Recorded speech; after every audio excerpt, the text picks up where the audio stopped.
when we're on. We're live. Ladies and All gentlemen, right. we're breaking ground in the insurance industry here today. Something that's never been done before. An 8-hour live dial live stream while eating yogurt the entire 8 hours. Yep. So, can you guys hear me all right, by the way? You sound fine to me. Awesome. So, I am on Slack. I might be a little bit limited on the comments here. But, yeah, so I'm basically going to be just going through my whole workday here. Got some pretty boring insurance stuff I'm going to share with you guys, like doing a little bit of admin here at 9:30. I got to call a carrier and fix up a policy with a lady. And then other than that, I think I got to call a carrier later this afternoon. A couple of admin tasks I got to knock out of the park. Get about what is that, like $8,500 in business or something, just finalized. And then from there, just going to be dialing throughout the day, focusing on getting some new business in the door. And I'm just going to take you guys along for the ride here. So if you guys have any questions or anything in the comments, I see a yo from Facebook user, and then I see a yes from PT Home Health. Are you nervous or excited for the day? What's your outlook? I feel like anybody else who's going to work, man. I'm just ready to clock in, do my tasks, and then clock out. I am pretty excited because I enjoy what I do. I'm not like dreading the day or anything at all. Every day for me is a new experiment, and I get to, practice my skill set, hone my craft, and ultimately learn from people with more life experience than me. So I'm excited for the day. But to me, this is just a normal day, right? On average, we're writing about 1 to 2 applications a day. And in a moment here, I'm going to start hitting the phones. I don't want to get into an application. What's going on, Arthur? And the reason why is because if I don't meet that admin appointment here at 9:30, I could lose that deal because she does have an approval with another company. So what I'm going to do is I'm going to call here and I'm going to set an appointment if I get somebody on the phone. And then from there, I'm going to go through that admin, knock it out. I'm going to pull up my calendar actually to see how many appointments I have. And after that, after about 9:30 my time, should be like a 10 or 15 minute ordeal. After that, it's just straight calling. We got 3 appointments this afternoon. Other than that, straight calling. So, let's see. Got some coffee here. I got some lady blowing my phone up. Let's see.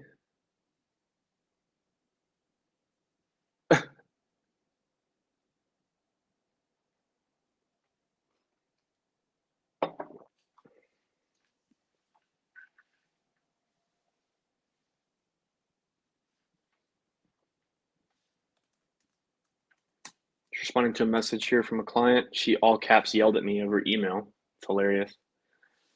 What time zone? What's up, Dominique? Nice to see you, my friend. I'm in the Arizona time zone.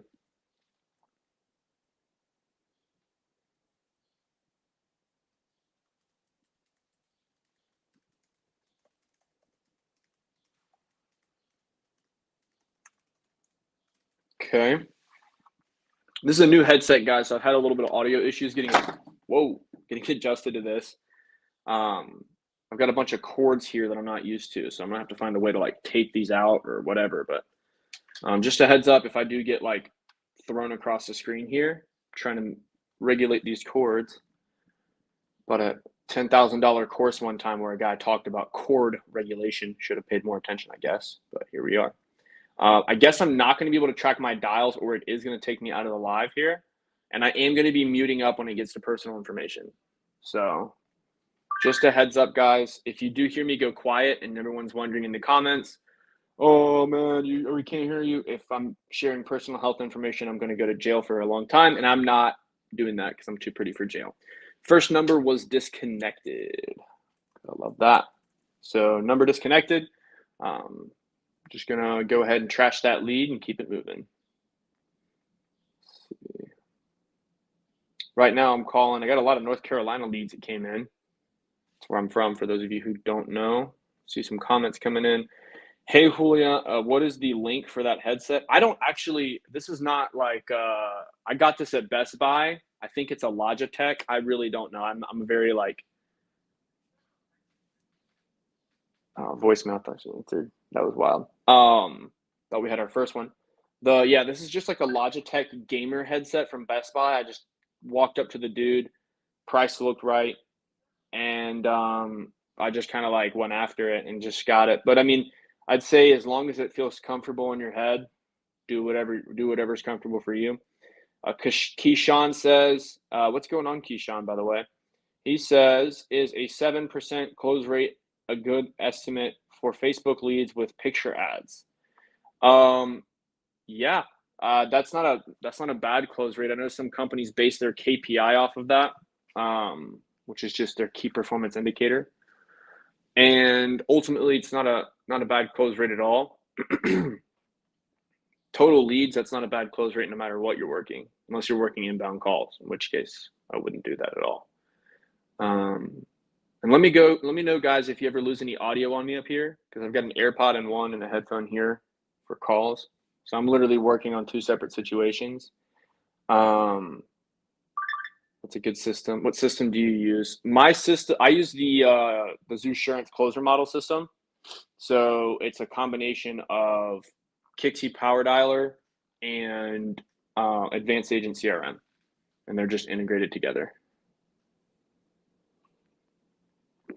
Okay, cool. Thanks, bro. Yeah, man, for sure. If you guys have any other questions, I'm just going to be kind of answering questions and cranking out some dials here. So, fun fact: nobody has ever done an unedited live dial for an entire day in any sales industry, to my knowledge.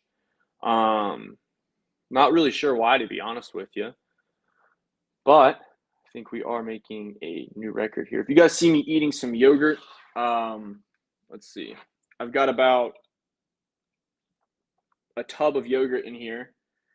I'm working on cranking out some muscle right now in the gym, and just got a new lead that came in. I'm trying to hit these macros, and it's like 100 grams of protein in here. So let's see who came in. Thomas. Awesome. Cool. Yeah, this is going to be posted on the YouTube channel. This is going to live forever, guys. It's going to probably end up in the Guinness Book of World Records because it's never been done before. Did I already say that? But yeah, I'm excited for today. And while we're here, if you guys have any questions about sales, closing leads, or anything, just drop them in the chat. See if we can't get the first one on the phone here. He just came in. That's why I am here, want to see real stuff. That's honestly, I thought that was, we got the voicemail. Yeah, that's why I came up with this idea, was just, I've seen a lot of people running out edited videos and stuff, and everybody wants to show their wins and nobody wants to show their losses. I'm here to show you guys it all. Because I mean, realistically, like, sales is more losses than wins. And I feel like there's a lot of misinformation in the industry where everybody's like, oh, one call closed this and that, and, you know, hundreds of thousands of dollars a year. Voicemail again. Hundreds of thousands of dollars a year, making 60 phone calls a day. And like, that's just not the real. You know, it's hundreds of phone calls a day, rejection after rejection. And like, people hang up on you, people cuss you out. And that's just what it is. Like, that is this business. So, thing that kind of sucks here is I'm not really able to track my numbers in the app that I usually use because it's on my phone. And I'm in this StreamYard, which is what I'm doing here to make sure I have like everything set up. But I know that I'm already like, I think 12 dials in, which isn't a ton, but we're only going for 10 minutes now. Hey, Giovanna, guys, that's my wife in the comments there coming out to support me. Got the key to my heart over here. So let's see. Do I triple dial? What's up, other Matt? I saw you came on here the other day. Nice to see you again, my friend.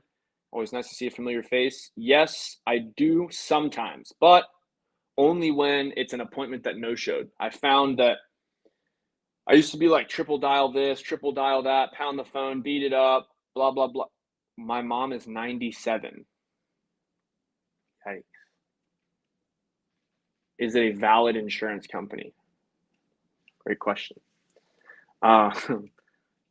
Yeah, I don't do like Kixie track styles. Thanks, Dom. You're the man. What would I do without you? But yeah, triple dials only when there's a no-show appointment. I haven't really found that.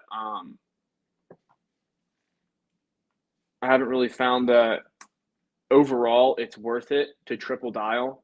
Otherwise, you'll get answers, which is what I found, and it does work. But if every time that somebody picks up, like, think of it this way: if you run a restaurant, if somebody's eating your food, that's a good thing, right? But if you're shoving your food down their throat, they're probably not going to have a positive experience with your brand in your restaurant. So they're probably not going to come back. So ultimately, like, you can triple dial, it works, but like if they can't talk right now, if they don't want to talk, that's one thing. If they can't talk right now, right, then like that's like just move on and come back later. So I usually do double dials on new leads, and then I just run through and do single dials on a list, like really, really fast. That's how I'm able to get out hundreds of dials a day. Thank you for your transparency. It's more losses than wins, but discipline and persistence will definitely make it more rewarding. Yeah, exactly. And like, for example, I got a lady right now. I mean, I have no obligation to text her back. Her mom's 97. She's not even a qualified prospect, but giving her the answer could lead to a deal with her instead, right? So I'm just going to say anyone who is over the age of 90 is no longer eligible to apply for insurance. Were you looking for yourself as well? Question mark. See, I'm just going to move on. Nothing to it. I tried calling her, didn't answer. Texted her back. We'll see what happens. Got 18 minutes until my little admin debacle, and then we're going to get that lady taken care of. Let's see. And guys, I drink, for those of you who don't know me, I drink a ton of water. I go through like 3 of these a day. I don't even know how much this actually is. 64 ounces. I don't know what that is in liters. 1.9 liters. But basically, what's up, Steve? Basically, guys, if you see me get up and run around, it's because I have to pee a lot because I just drink a ton of water. We're in the presence of greatness. Steve, you hype me up too much, man. You're a good man. Nice to see you as well. But yeah, guys, looking for our first answer here. Only 13 minutes into the day. Still early on.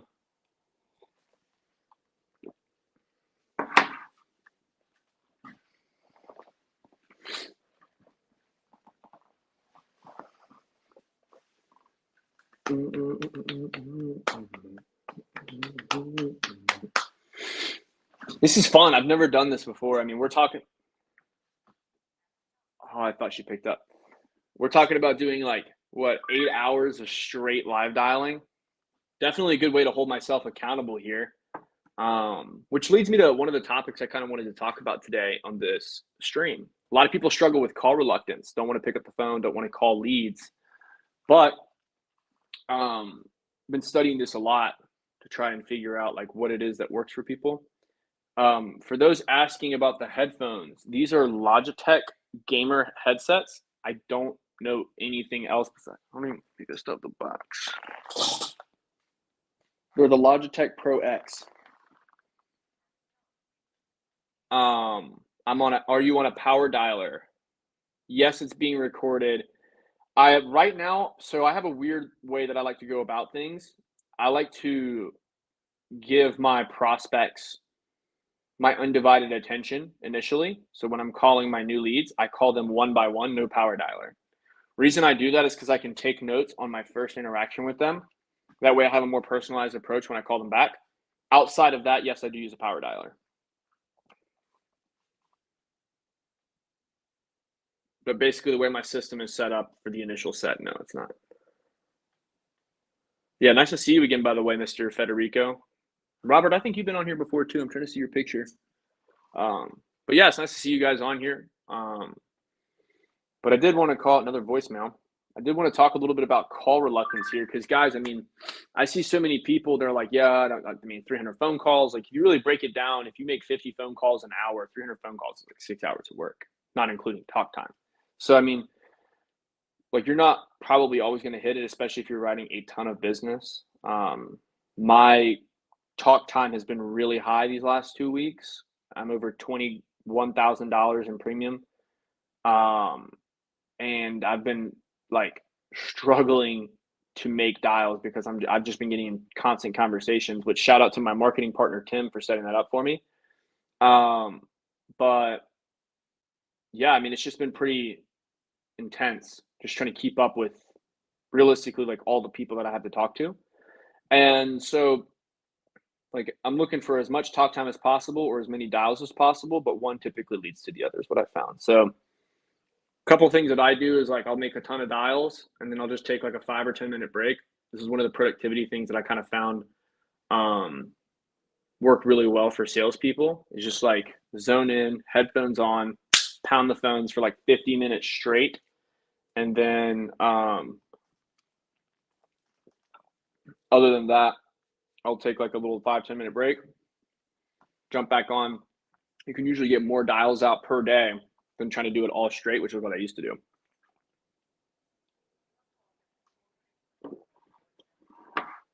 In a second here, I am going to go grab some more coffee. I just got to heat it up, actually.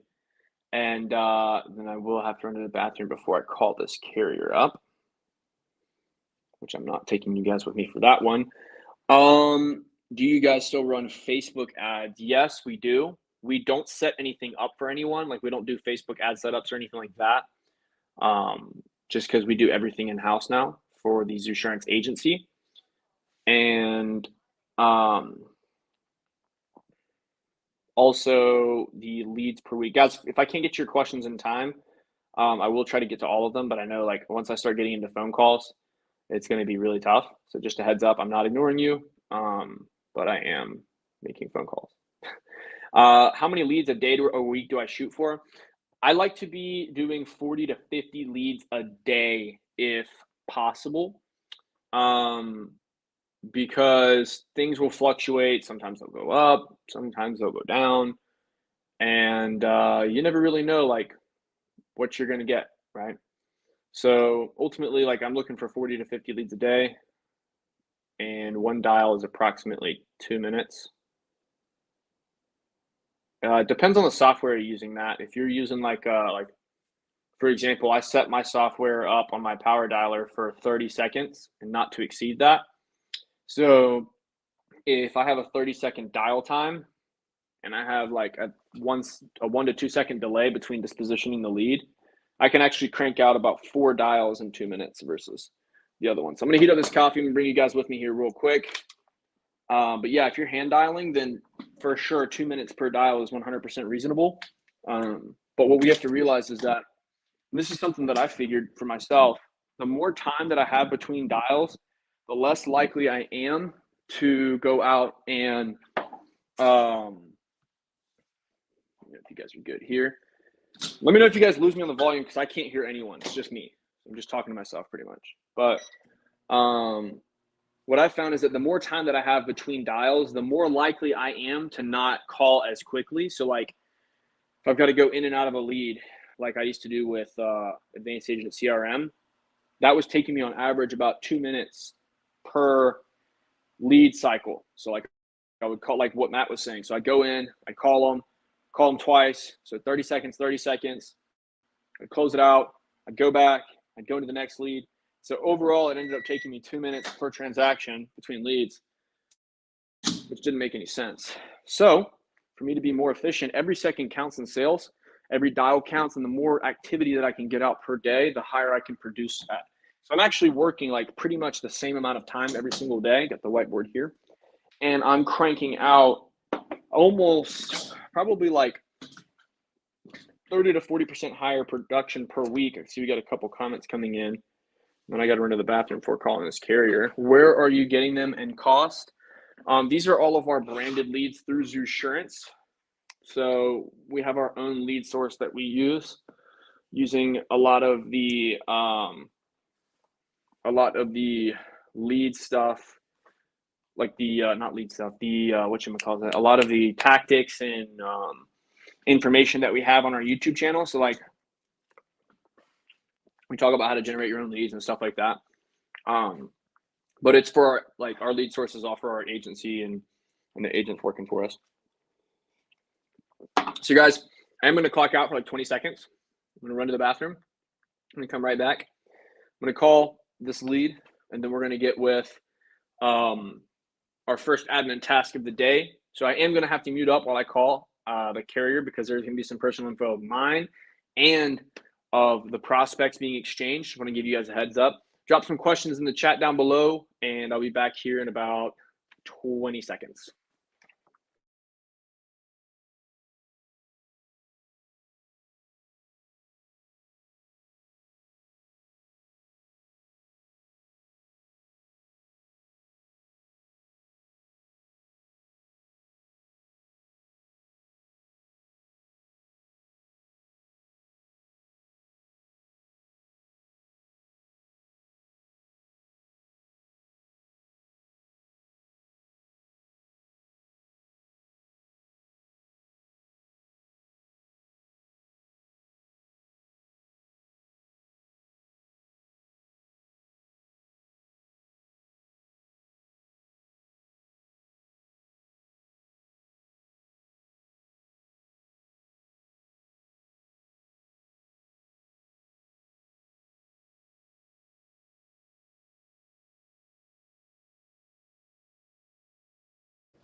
Just jump back in. Can you guys hear me okay? Just reconnected my AirPod. Let me know. I'm going to be looking for a comment down below on the volume. Keep in mind, guys, it is silent for me completely. So let me know. We'll see what's up. Calling this next lead. Let's see, comments. Why? I'm guessing that's a yes. Let's go. Sending home blessings to hit a 10K day. Yeah, that'd be crazy. It'd be awesome. Thank you guys for letting me know. How many states am I licensed in? I don't know, maybe like 13, I want to say. I don't know. Quite a few. But that's ultimately, that's not like being licensed in states is helpful, but it's not like the end of the world or the game changer. The only time it really matters is if you're getting leads in multiple different states. If you want to expand your agency, or if you work for an agency like ours, it requires you to have the states. We just got a confirmation here from our admin appointment here in just a moment. For those of you that didn't get looped in on that, by the way, I'm just going to call her up and finish up pushing her stuff through. You guys are going to see a lot of dialing today because I'm just calling my new leads, and it's going to be pretty intense. So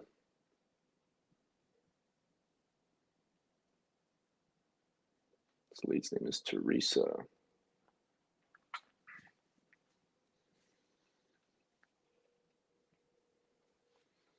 If you guys have our script already, you guys have probably seen some of the stuff we use. Made a few adjustments here recently to try and be more customer servicey, less salesy. Basically just want to come off as solving a problem.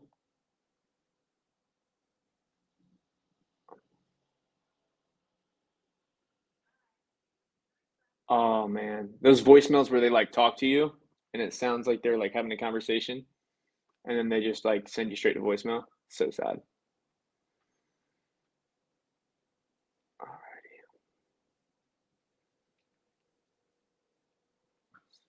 Comment below if you guys are on telesales or if you guys are face to face. I want to know.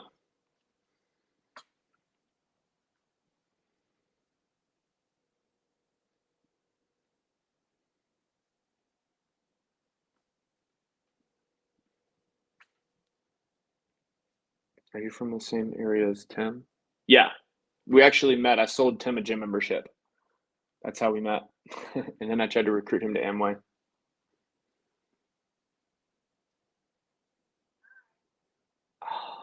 The sketchy voicemail again. Oh my gosh, where are you at, Kishan? I think I've seen you say that before, that you were in North Carolina. Remind me, where are you from? Like what part? Um, I'm from Greensboro, like middle of Greensboro, basically, right past the VA line. Oh, okay, gotcha. So you're like north of us, or I guess where I used to be. I live in Arizona.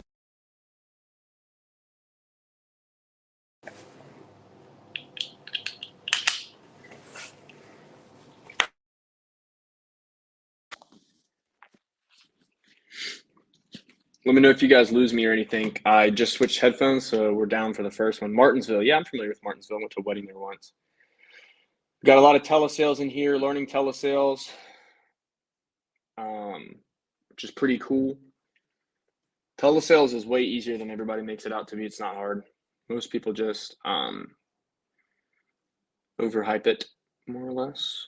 All right, so guys, now here's the deal.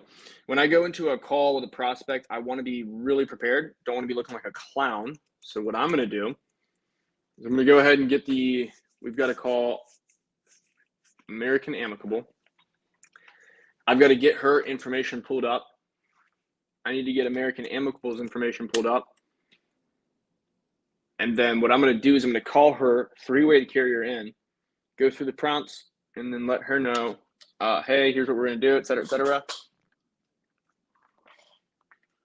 That way you guys can see what it looks like to do some boring admin work here. Is this kind of helpful so far, you guys? I think I'm covering the camera. Put my charger in. But is this helpful so far? I mean, I know nobody's ever really like done this before, so I don't know. Let me know in the chat what you guys were thinking. Just wanted to give you the real. I started out face-to-face. Yeah, me too.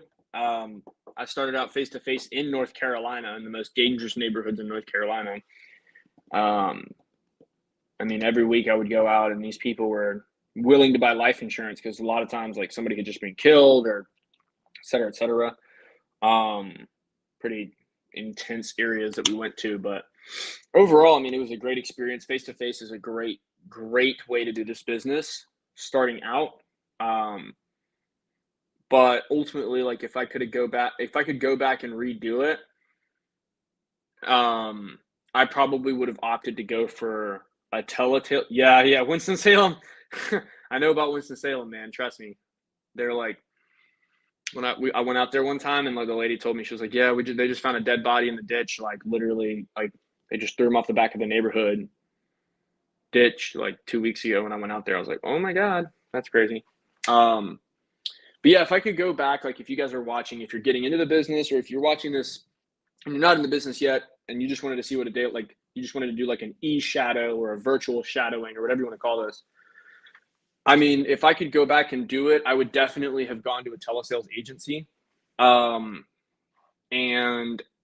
I don't regret starting off the way that I did. I really liked, like, I didn't have much money starting out. So like the fact that I got into a free lead program was awesome. And they had more support there than most places, which was also awesome. And then that really, like, it made the transition into this business a lot easier. There was a lot of negatives of working there, which is like you had to drive hours away, stay in hotels overnight, which did rack up expenses. And then, like, for example, trying to think of another thing. Advancement was really tough. Like there was like not a very, it was like a clear path of what to do, but it was like, instead of me just being able to take on more responsibility and grow with the company, I kind of had to like do this and then that type deal. And I don't really like that. I'd rather like take on the responsibility, like, hey, let me help you guys out, add more value to the company, and then grow with you guys. But it was just, you know, a little bit of a different situation. So we're calling her up for the admin. But yeah, I would definitely have preferred to start with telesales. Oh shoot. Someone's gonna be on my other mic. Change this off.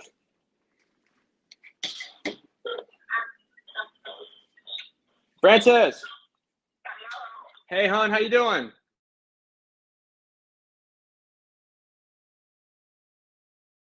Squared away for you.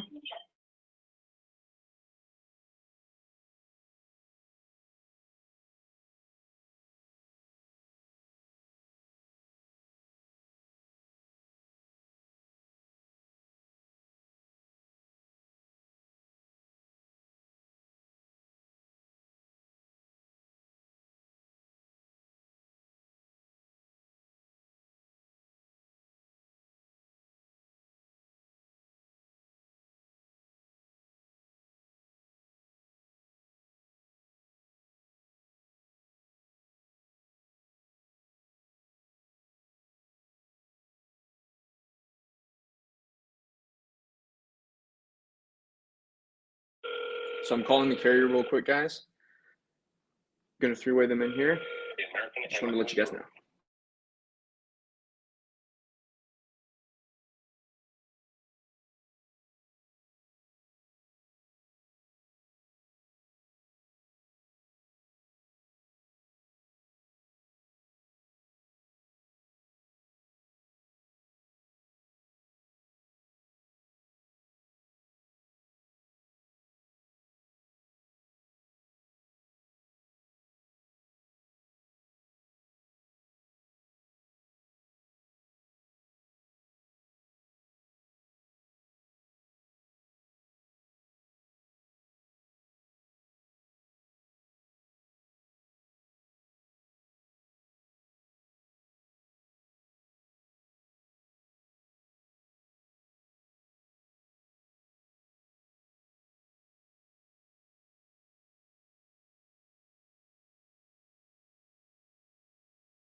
All right, y'all. So we called American Amicable, and they said it was gonna be a 17-minute hold, and we were calling number 27, calling him back, and I'm gonna go through the agent hotline instead because we don't got time for that.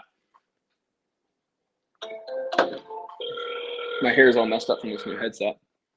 Muting back up, y'all.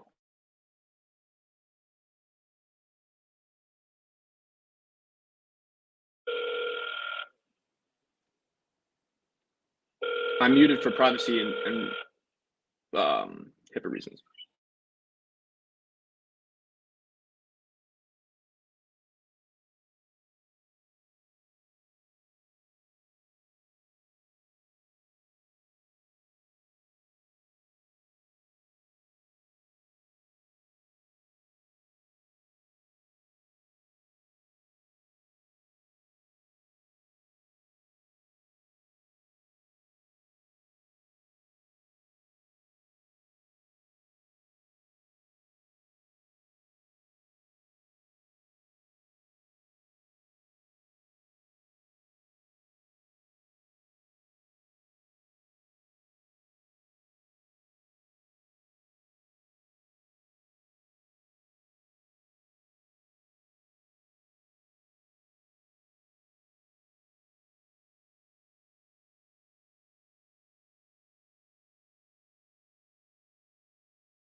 She's fixing up my file. I got to mute up here real quick.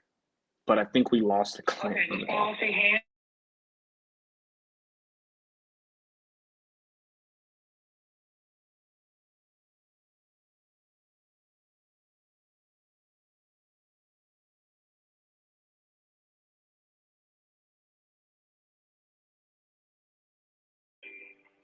Yeah, so between hold lines, we lost the client. So she's off in Neverland.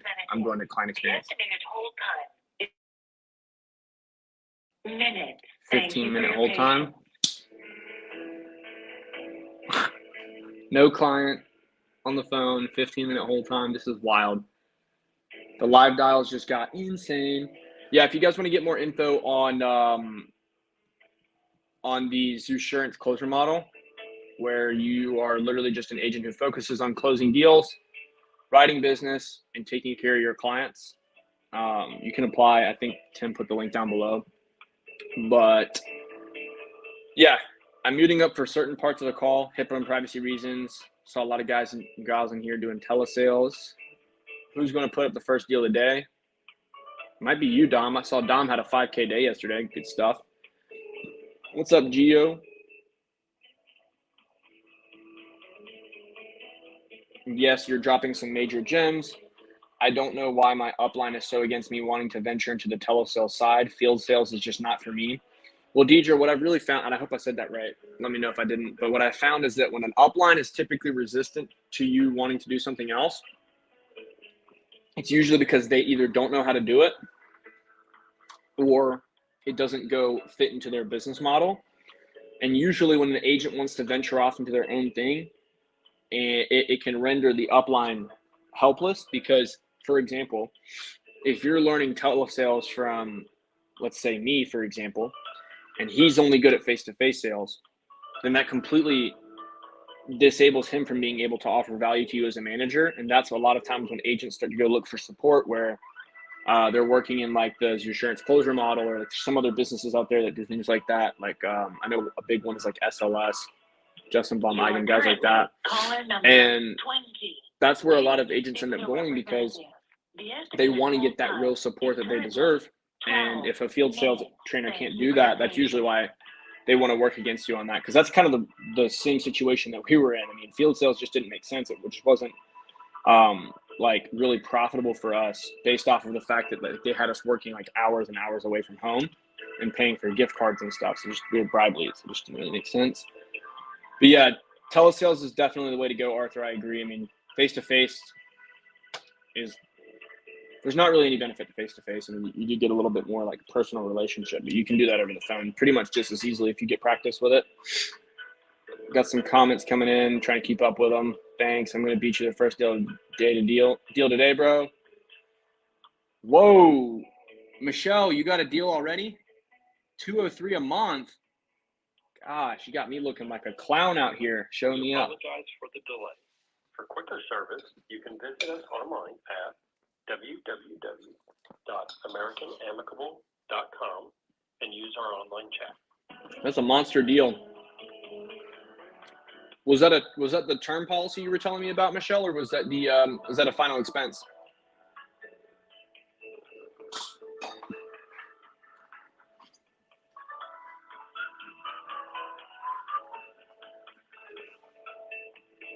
If you guys are just tuning in, I'm on a 15-minute hold. And I'm just muted up, so.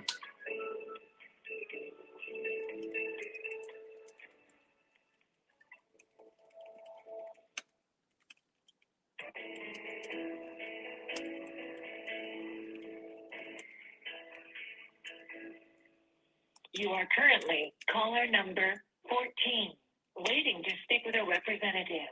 The estimated hold time is currently 8 minutes. Thank you for your patience. Yay, only 8 minutes.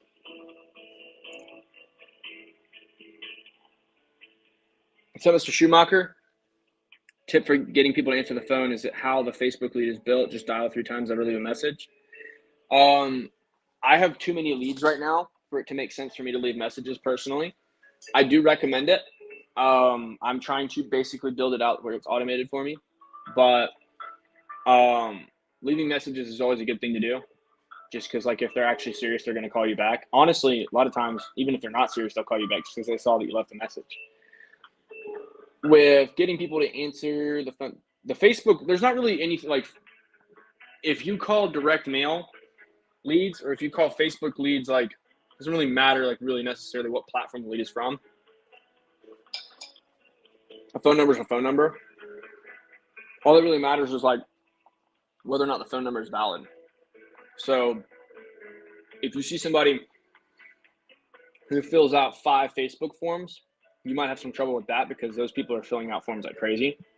In the same way that like when I used to work direct mail, the direct mailers, if they send in 5 direct mailers, like either nobody ever went out to see them, nobody ever called them, or they were just like a direct mail final expense savant. You know, they just wanted all the final expense in the world, or they just, you know, saw a free gift card, or they just saw something.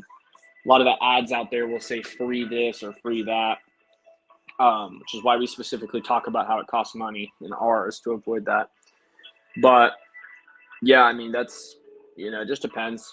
But yeah, I always use like local numbers to call people. That's always helped for me, especially in We state. apologize for the delay. Otherwise you'll end up just having no answers all day.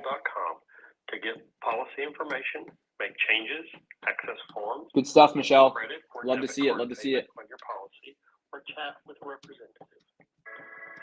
You are currently caller number 11, waiting to speak with a representative. The estimated Pretty sure I was hold just caller time number is caller number currently 8. 6 minutes. Thank you No, for I'm your caller number patience. 11. It's weird. Preferred lead source and knows just going to ask about local area code. I don't know what that second half means. And knows just going to ask local area codes. I'm guessing it's a typo. Preferred lead source. I use these Assurance leads. It's like our agency leads. I use those. They've always done right by me. I mean, I broke 21K over here in the last 2 weeks, so that's, you know, that's just what I use pretty much. Compliments to Tim. Him and the marketing team do a great job on that stuff. I was just gonna ask about local area codes. Yeah, I use local area codes. Highly recommend. We actually made a video on it if you want to check it out. I think it's like this software changed our lives or something. I can tell you what it's called actually. On hold here, so I got nothing else. I don't know if you guys can hear this hold music, but it's getting me jammed out over here. It's the video that's called "The Software Increased My Answer Rate by 5x," and it says before 2%, after 10%. If you watch that video, you'll see about the local area codes. What do I think about Cody Askins leads? They called me about 25-cent aged leads. It's Kixie. That's right. Cody's a good guy. I really like. I've done some business with Cody. He's always been pretty nice to us. I've never worked his leads, so I don't want to like tell you something I don't have experience in because that would be unprofessional. But you know, like I went to 8%. We've done some interviews with Cody, things of that nature. So I mean, ultimately, like when you're trying out new leads and stuff, like I personally won't do anything else other than use our leads. But if you are trying out new leads, like that's just what you're gonna do is just try them out, right? I mean, ultimately, like you got to try different things to figure out what's gonna work for you. I've sold insurance on people that weren't leads just by knocking on their door next to the lead house. I've sold referrals. I've sold direct mailers. I've sold family. I've sold friends. I've sold Facebook leads, different lead types. I mean, realistically, it just comes down to you got to try out a few different things. Get focused on one thing and just get really good at it. but consistency and a boatload of leads is really like the biggest needle movers. The more leads you have, the more successful you'll be. The more effort you put in, the more successful you'll be. And then if you continue to educate yourself, you'll be good. 1,800 aged leads, yeah, go through and call those until kingdom come, and you're going to make some money, I promise. What do you think is a comfortable number of agents to manage on a team? Do you have teams? We have an agency that we just started. We're very stringent on how we're hiring people. In fact, Michelle commented earlier, she was the first agent to come on with the Zoosurance closer model. We really want to invest a lot into each agent. So I would say it depends. It doesn't really matter how many agents you have. I think it just depends on the rate at which you can invest in them. I'll have more information for you on that as I grow this agency with Tim. But what I've kind of found, because I did pull on like a bunch of agents when I first started, and I was the only one investing in them, but I'd only had like a month and a half of experience, which was my upline just told me to recruit everybody, which is stupid. I don't regret doing it because I learned a lot, and I still like managed it pretty well. From my perspective, I needed a little support and help training. The biggest thing is just making sure, like if I'd have done it remote, 4 agents would have been easy. But 4 agents face-to-face when you got to do ride-alongs for 2 weeks at a time is like nuts. So as long as you have enough time to invest in each agent, I think you're good. But like if you have no time for call reviews, if you've got no time for role play, if you've got 30 agents and like you don't even know some of their names, for example, which is what most people in this business do, like that's not managing a team. That's just like throwing spaghetti at the wall and seeing what sticks. So I would say it really depends on you. Client experience department. My name is Taylor. How may I help?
All righty. Getting a little bit of resistance here at the beginning of the day. Just found out that I have to get this lady to write a letter and mail it into these people, which is a nightmare. So I'm going to call her up and tell her that. But at least I did not wait on hold for 15 minutes.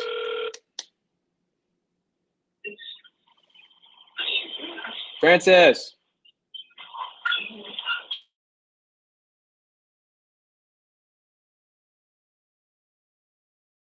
Did. No, I didn't hear you. My Lord, this technology is crazy. So I think basically I ended up waiting on hold with them just to get those answers for you. And what they told me was that they just need you to basically write them a letter and send them an email or send it through the U.S. Postal Service to let them know you want to drop that coverage. Okay? I want to drop which coverage? All one? No, that basically instead of doing the 30,000, you want to do the 25,000 to lower your payment. Yep. So you would just have to send them a letter so they have a written notice of it. I tried to do it, but they said that they just have to have a paper trail for compliance purposes. Oh, man. Want me to send them an email? I can do that. Yeah, they just said it has. They said you can send them an email of the letter. It just has to be a written letter, so that way that way I can't fake it for you or something. Does that make sense? Yeah, I mean, it makes sense, but that would not to me. It's my choice. Do I want 25? So the 30 is a big deal. It would change that coverage all the time. Exactly. But they just have to have that written notice to make sure that they can comply with the state's regulations. Does that make sense? No, it doesn't make sense to me, but I guess I would just have to get write a letter and send it to the email. Yeah, and then if you want to, I can send you, let me see, I can get do you want to just email it to me? That way I can get it over to them. That way you don't have to worry about fooling with them. Yeah, just send me your email address. Okay, I'm going to text you right now, and I'm going to say, email me a copy of the letter saying you'd like to reduce your coverage from 30,000 to 25,000. And then the biggest thing is just making sure that you sign and date it, okay? Okay. All righty. At the bottom. Now, I'm going to text that over to you. When should I expect that letter from you here, Miss Francis?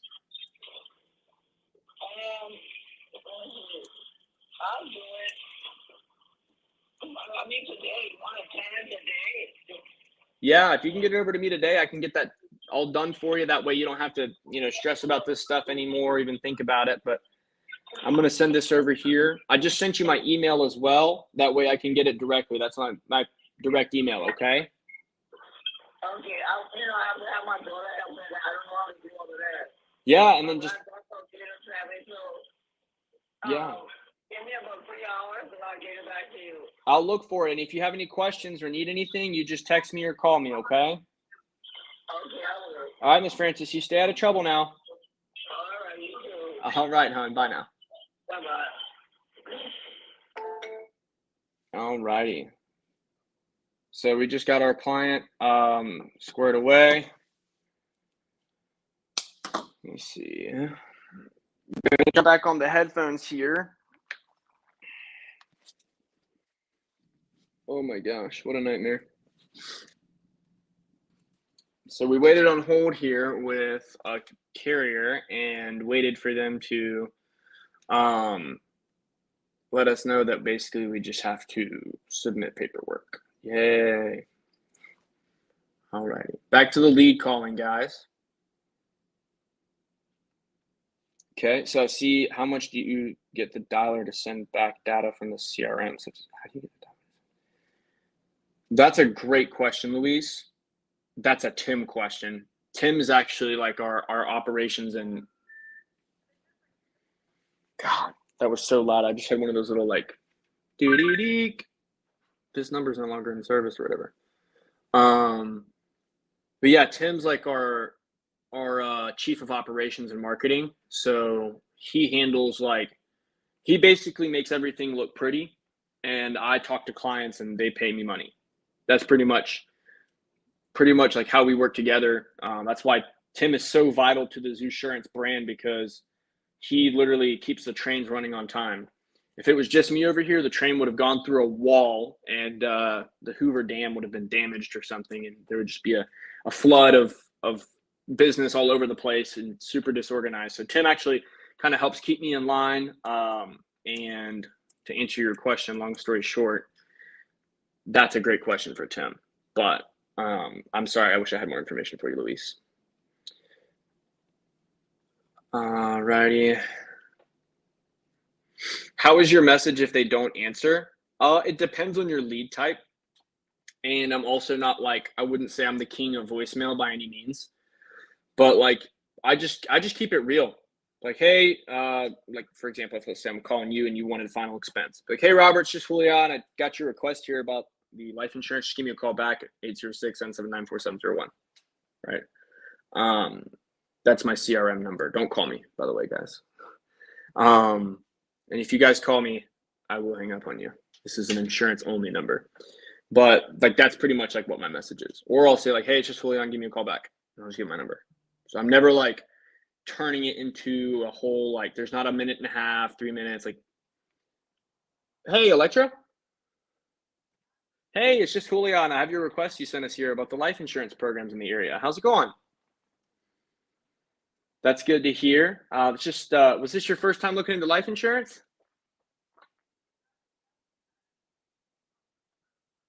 Uh-huh. Well, what's been holding you back? You haven't found the right price or the right plan? What is it for you? The right plan. Now, when you say you didn't find the right plan, like what specifically was it that you were looking for that you didn't find? Are you getting declined or like what is it? You're just looking for whole life. Okay.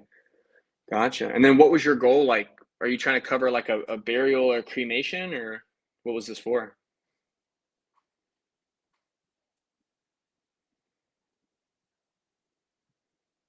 Okay. So you just want to cover any final expenses and then just cover like obviously like the burial or cremation. Did you have a plan on which one you were looking at so I can put something together for you here? Were you looking to do like traditional burial or more of a cremation? Cremation. Okay. Well, just to be clear, obviously my name's Julian. I'm gonna look at all the big insurance companies, like companies like Mutual of Omaha, Aetna, American General, people like that, and I'm just gonna try and find you the most coverage for the lowest price that you qualify for. Does that make sense? Beautiful. So, I know you said you made a few calls in the last month or so. We do things a little bit differently because we do work with all the big companies. I've just got to ask you a few questions. I'll make a recommendation, and then based off of which plan's the best for you, we'll just see if you qualify. Okay? All righty. I'm gonna start with question number one here, Miss Electra. Are you a smoker?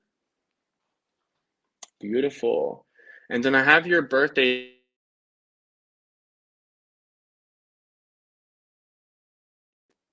Awesome. Okay. And then I'm just punching this in here if you hear me getting quiet. Okay.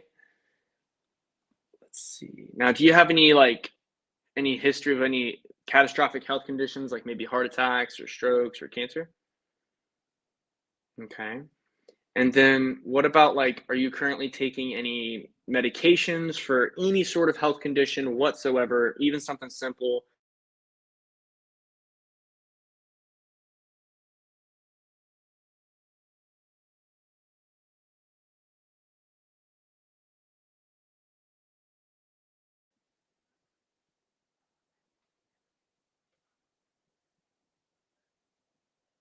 Okay. And what was that on?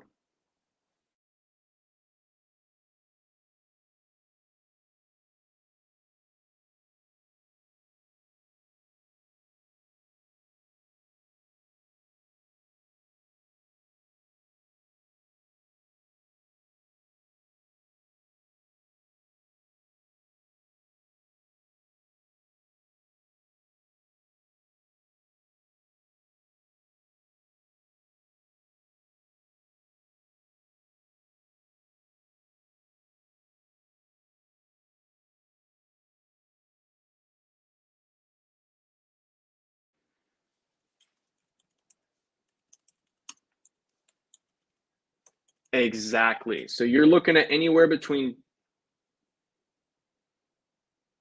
yeah, and well, the prices keep going up. It's just the crazy part. But what you're going to typically see is that you'll usually be between 12 and 15,000. You don't plan on passing away in the next day or so, though, do you, Miss Electra? Phew, thank God. Okay, those are always the awkwardest conversations. But yeah, so basically, I mean, what I'm looking at here is I'm gonna find something that's gonna cover it in today's prices, and then leave a little something extra behind, like you said, to help out with the children you mentioned. Okay, beautiful. Alrighty. Well, let me ask you this last question here. This is just gonna help me find out who's got the lowest rate for you. What is an approximate height and weight for you, hon? Hmm. Beautiful. Okay. Well, yeah. Let me pick this up for you here. Um, Now let's see. I know you said you had never been declined. Have you ever applied at all, or is this kind of your first time doing that? Right? Uh-huh.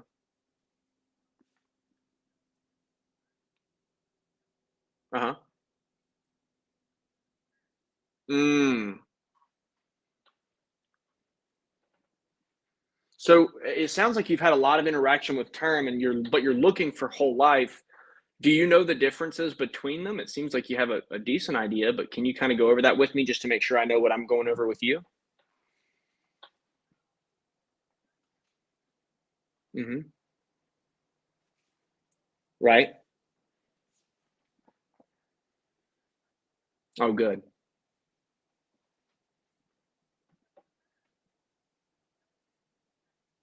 Mm-hmm.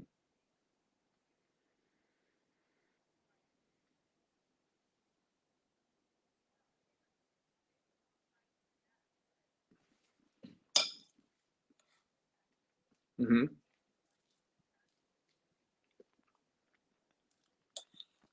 Mm-hmm. Sure.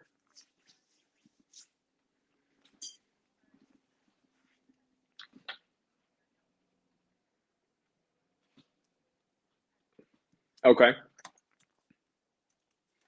Okay. So I'm gonna kind of give you the lowdown on the insurance and kind of how it works, like the extra stuff, because it seems like you got a really good understanding of it so far. But I'm gonna give you a few extra details because whole life's still a little new to you. Okay.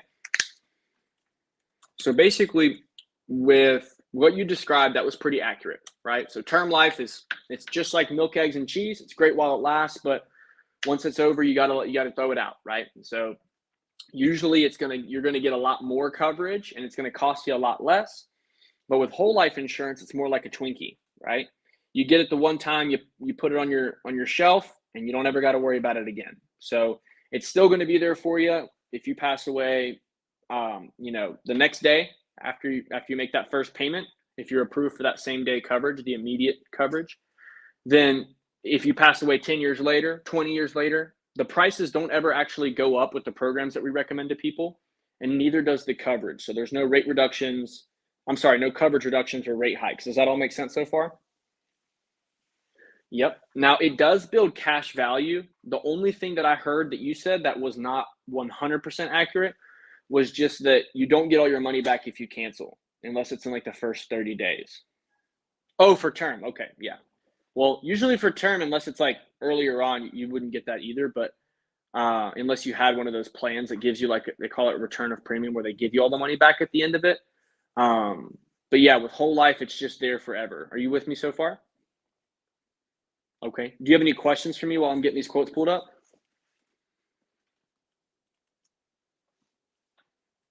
Beautiful. Okay. So I'm looking here at a company called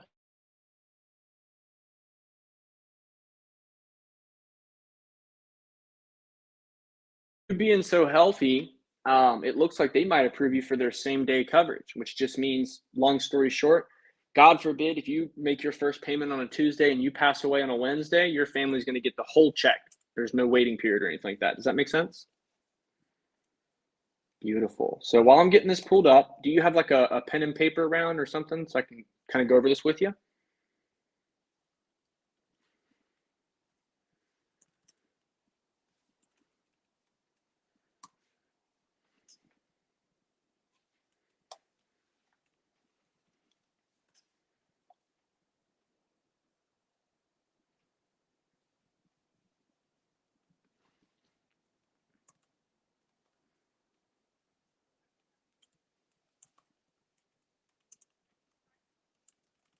I'm just gonna go over the prices with you and the coverage amounts, but I'm also gonna kind of break down how the program works and then just kind of go over any questions with you. And then based off which plan you think is best, and obviously we can just apply for whichever one you think would be the best fit for you.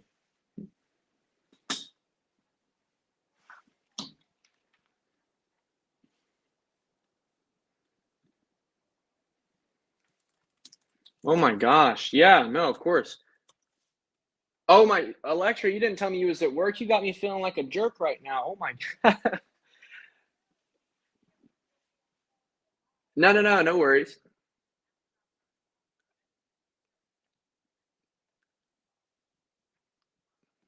Let me just call you back in an hour because with insurance, it's always best if I can just answer questions, especially when we're doing like if you do once you do an application, I've got to go through a quick health assessment. So I don't want to just, throw you some pie in the sky number if you can't get an approval or something. So let me call you back in an hour. I'll put it down on my calendar. It's gonna send you reminders here from an 806 number. So should I just call you back at like say 1:15? 1:15. Perfect. Let me put that down for you. I'll give you a call then.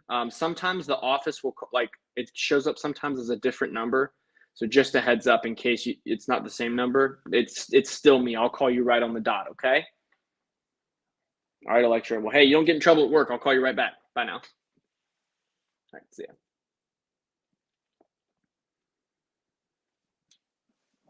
All right, guys. So if you guys saw that, Electra was really receptive to conversation.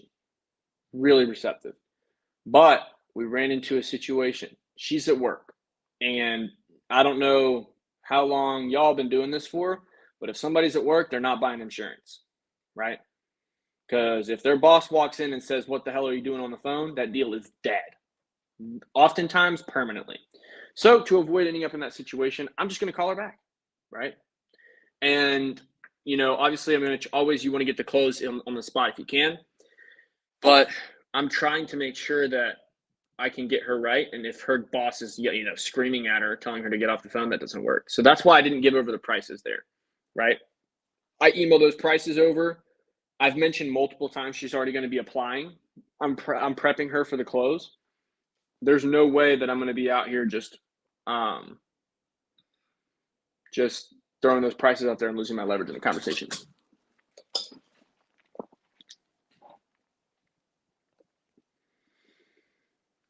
I've got the same setup, you guys. I don't see notes coming across my Kixie. So it must be something in the configuration. Yeah. Yeah, Dom, I'm not muting up for like me explaining the programs and stuff in a lot of the situations. I want to get you guys is that okay for me to do, by the way? Can I do that? Can I share as much and much of the raw footage for you guys as possible? Because I'm trying to give you guys as much as I can. But I do have to mute up when they're answering the health questions. So I'm probably going to show you guys like me asking some of them, but you guys can't hear the client if they're in the headphones, unless by the grace of God something happens. So pretty much what I'm going to do. Let me know if you guys have any questions. Okay. So we've got one client says she's going to send me a letter back. I have another client who's supposed to call me back today. We got to get his stuff cooked up. I've also got a list here. This is like my clients. Don't want to show you their names for too long. That's last week's number. We had 12 grand in premium on the board. A little over, but these clients right here are people that I'm going to be calling up to get them squared away. So this is basically like my finalized list. Like I need to get them finalized.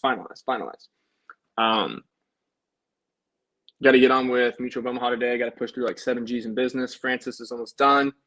It's another like 1,500. And that's pretty much it. So go and do this.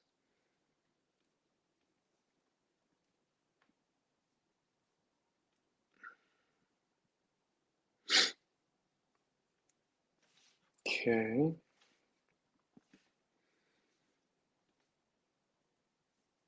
Alrighty. So basically, guys, just for in case you're jumping on just now and you missed what just happened, we were about to write an application, but she was at work, and so we are literally just going to call her back in about an hour here, hour and 5 minutes now, and we're going to be getting her back on to finish the application and get started because we didn't technically jump into the application. We were like ready to go, and she was like, "Hey, yeah, you know, I didn't know we were going to be on the phone. I'm actually at work. I thought this was going to be like a quick thing.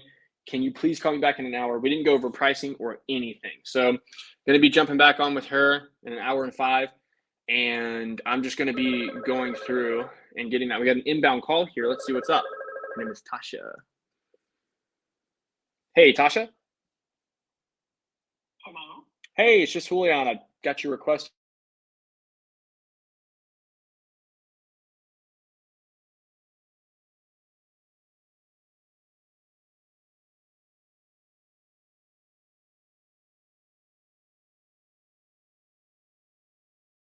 Awesome. Okay, well, let me get this pulled up for you here. Give me 1 second. Just to make sure you didn't move out of... What? You haven't like moved out of North Carolina since you had filled this out. Is that right?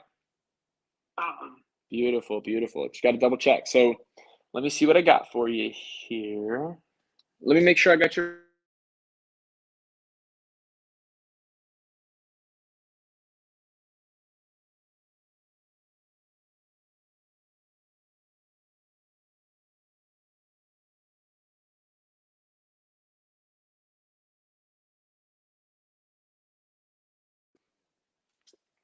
I just was looking into it. Okay. And what were you specifically concerned about? Like covering like a burial or cremation or something? Mm-hmm.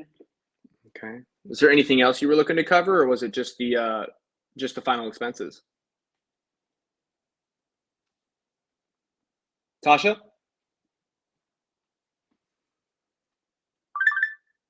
Me and Tasha got we got disconnected. Oh shoot, that's the wrong lead. My freaking headset got disconnected there. I'm not sure what happened. I'm gonna try and reset that up while I call her back. So our lady just hung up on us. Our inbound call. She hung up on us here. All right, cool. Headset's back on. She hung up on us when I started asking her questions.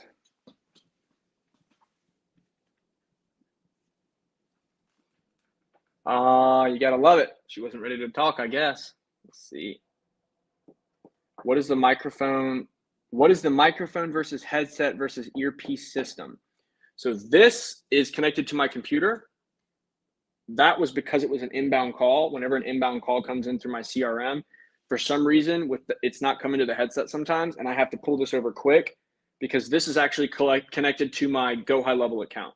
So my Go High Level account is where I talk to all my clients. Those are people that have purchased from me, or for some inbound calls if there's an error in the system. So you remove that from the equation. This is how I talk to people. So usually you guys aren't on here and it's just me. So I go through and I talk to people on this, and I have them in both ears. I got my volume adjuster here. It's wired through my port. I don't know what that's called. My computer port, if you will. And that hooks up to my setup here. So basically I've got it's a lot of wires. I'm still organizing things, so bear with me. Basically I've got these two computers here. I've got camera here for content, ring light there, other camera for filming live dials, microphone for clients, laptop for toolkits and script, and then this is where I keep my screen split. I can make a whole video on the setup if you guys want to see more about that, like how I pretty much sell insurance like an efficient monster. But this headset is basically what I use to interact with my prospects, my new leads. This gives me the best shot at hearing them. They can hear me well. And then the earpiece, this is just so I can talk to you guys. Great question, by the way. But yeah, this is just so I can get with you guys and you guys can hear me in this little live stream real quick. I'm going to need to go grab another charger for this so that I can keep you guys up the whole day, and that way my stuff doesn't die and then you guys can't hear me. So I'm going to mute you up for a second and go grab that. It's in the other room. I'll be back in 20 seconds. But yeah, I'm going to need another charger for these because these die quickly. So BRB, we'll see you guys in a sec.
Ladies and gentlemen, Mr. West is in the building. All right, y'all. I don't know if y'all can hear me okay. Let me know in the comments. I had to go and grab my wife's charger. Hopefully she doesn't beat me over the head when she finds out I took it. But the show goes on. So here we are.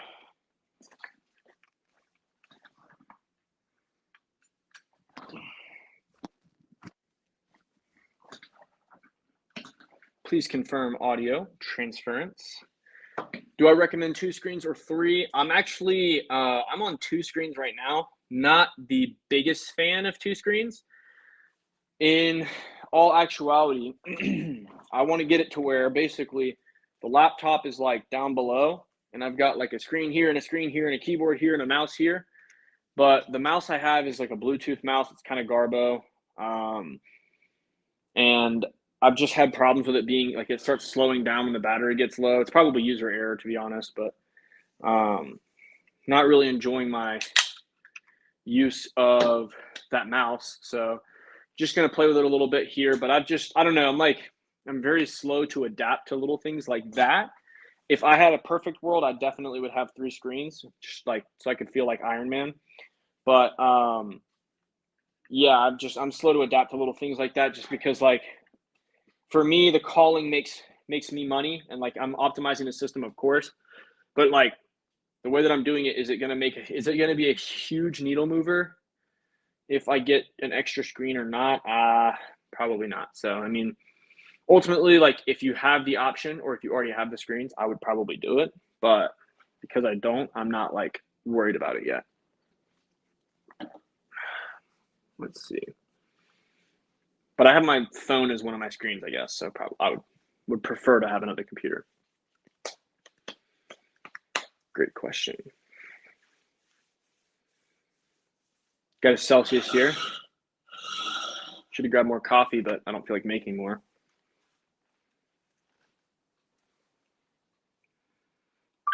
Voicemail was kind of weird on that lead. Didn't even go through or anything.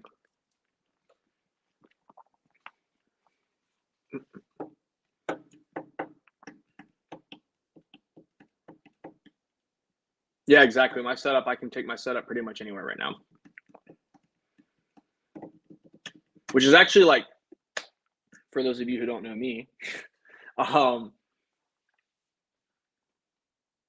hey, Denise? No, nothing. Call just dropped again. Whatever. Just gonna move into the list of people to call. But yeah, for those of you who don't know me, I try to keep everything as lean as possible. So I like traveling a lot. When I travel with one backpack. I don't know how. I've managed to put week-long trips in that backpack and make it work. Like enough outfits, I'm like the lightest traveler. So I'm trying to keep that pretty much congruent. I thought she answered. With my business setup, because the lighter and more portable that I am, the more that I can do. And so one of my goals is to kind of travel South America here in the next year or so. I'm just waiting for my wife to get her immigration paperwork so that we can go together. But that's pretty much like a little bit about me. Let's see. Hey, can we get the link to your tech setup video or the name of it? I should probably make a video like that, to be honest with you. But if you're not filming any of the content, I've got a MacBook Pro, a Samsung desktop, and a Logitech Pro X headset. And then it's called a human-centric. The brand is human-centric, and it's like one of those little ports that you can set up all of your chargers and things through, so that you're able to call your leads. Let me see. I hate it when people mix up their last name and first name, especially when they have a two last name.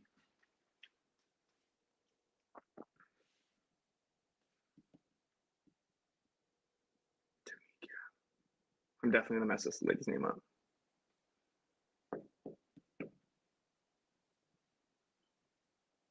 Hey, Tamika. Yeah, she hung up on me. I definitely butchered her name, so I deserved it. But we'll try her back later. Yeah, I can make a video though on the tech setup. Is that a gamer laptop or just a Dell laptop? How many inches are those screens? Actually,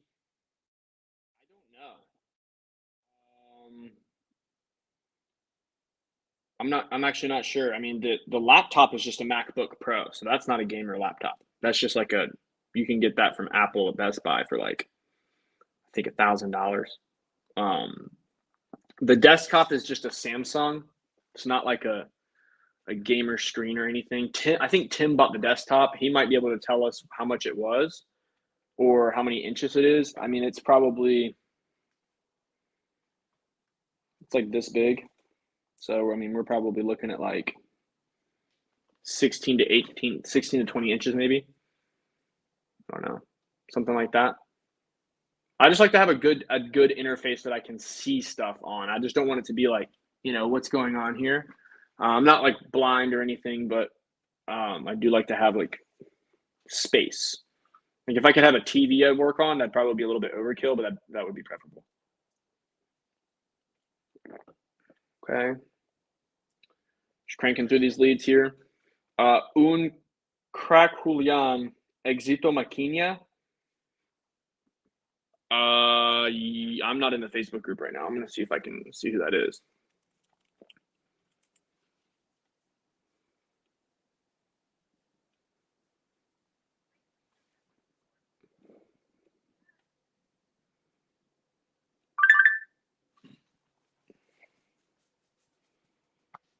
Yeah, I don't know what that means. I'm sorry.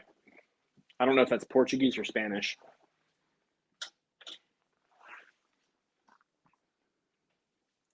Cito. Hey, Barbara.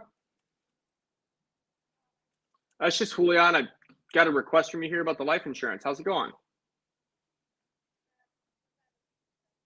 Oh, okay. What were you concerned about when you filled it out?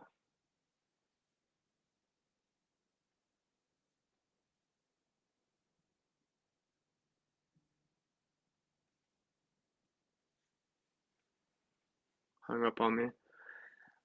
She just hit me with the not interested and like set the phone down. Those are my favorite.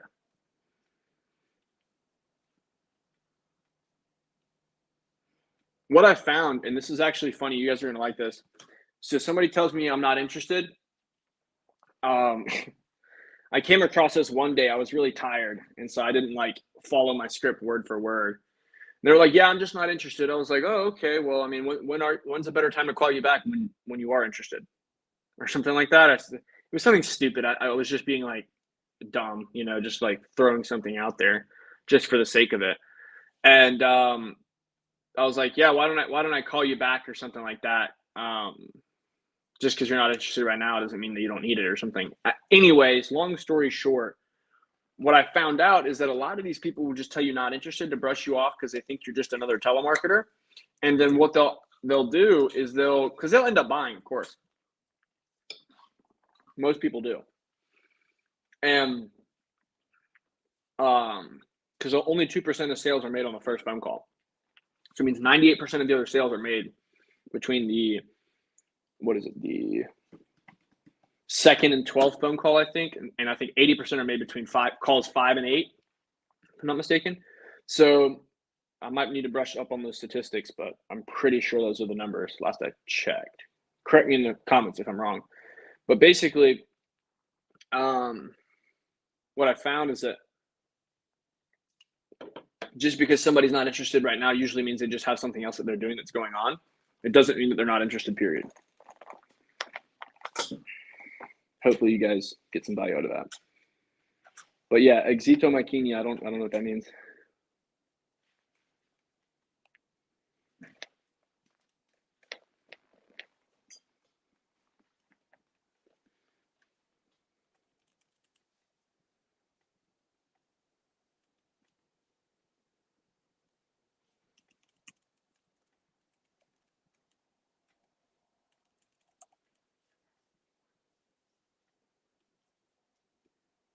Exito Maquina apparently means success machine.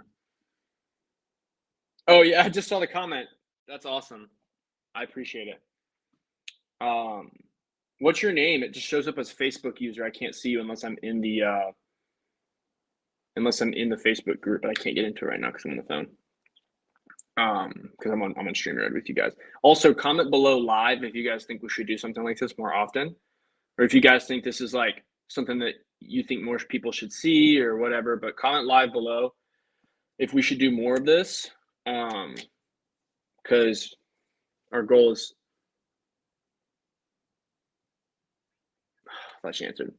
Our goal is to make sure that as many agents as possible can see success in this industry. Because obviously, I mean, you know, with our agency, we can't hire everyone. Tyler says make a call. I've been making calls this whole time. You just can't hear it. It's in the headset. Just got hung up on a few seconds ago. But let's see. Got a big corporate job with everything I learned with your guys' program. Learned a lot from you guys. Let us know who that is in the comments. Guys, if you're on Facebook, I can't see your name at all. So please include your name. I'd love to know who you are. You said you got a big corporate job. I'd love to hear more about that. Anything that we can do to help. But yeah, our goal, guys, is just to help as many agents as we can. I mean, we can't help everyone to come hire and work with us. We just don't have enough hours in the day to do that or time to invest. I mean, I've only got 24 hours in a day, but we try to do free stuff like this to help you guys that we are not able to work with directly. So just comment below live if you think that's helpful. Hey, is David there? Yeah, can you hear me? Oh, it's just Julian. I got a request you sent us here about the life insurance plans in the area. How's it going?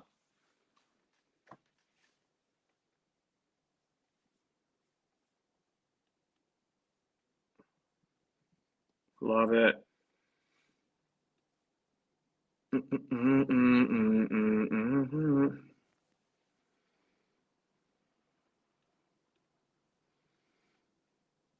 Now, Electra, I'm going to mess that up, just gave me a call. So whenever somebody calls you, call them right back.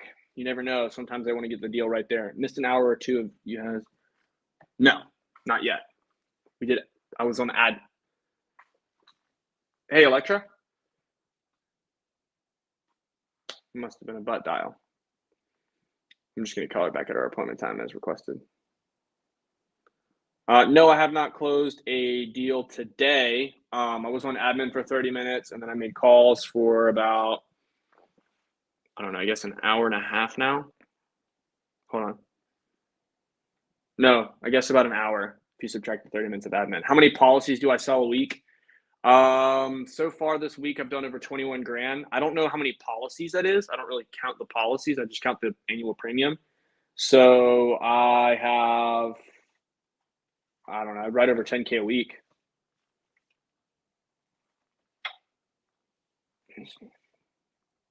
Oh yeah, I'm sorry. I meant over 21K this month. I saw Tim put a correction in there. Yeah, over 21K this month, not this week. I wish it was this week. It's only Tuesday. That'd be crazy. Let me see. Okay, cool. So it seems like this stuff is helpful. Do you one call close? Yeah, I do. Usually. I mean, sometimes people are not able to do it then. But to me, it doesn't matter. I'm just going to close, period.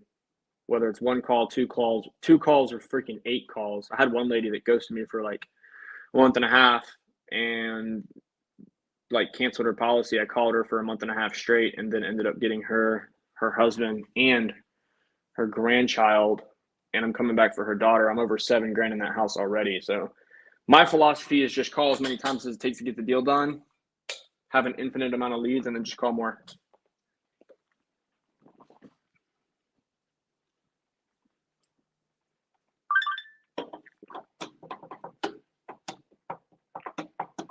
What about you, Tyler? Are you selling over the phone or face to face, bud? I don't know why I said bud. I sound like a Canadian. No hate on my Canadian friends, by the way. Got a bunch of friends in Canada.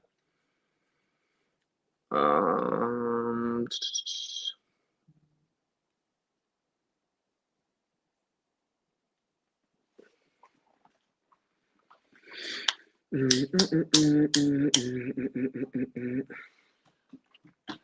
yeah, guys, with this live, I'm just going to show you guys what it looks like from the agent side. I'm not going to give a ton of volume. We do have one call close videos on the channel.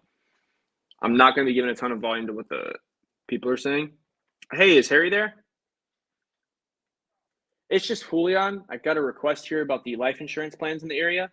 Is he around? You said after 3? Beautiful. I'll give you guys a call then.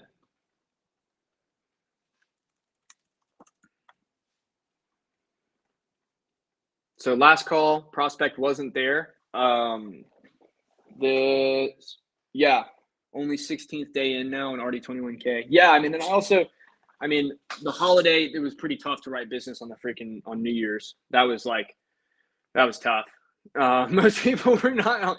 I did not think people took New Year so seriously, but literally no one would talk to me. It was insane. And I'm gonna move this guy. Where'd that lead go?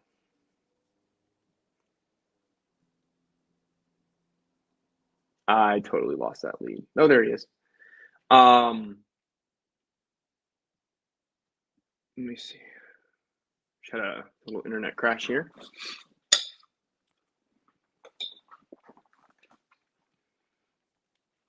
All right, we're back up. Let me see. Yeah, 16th day in. Yeah, I mean, the first was tough because literally nobody wanted to talk on the holiday. I don't know if you guys had that same experience, but I've never seen anything like it. Hey, Isidro? Yeah, it's just Julian. I got a request from you here about the life insurance programs here in the area. How's it going?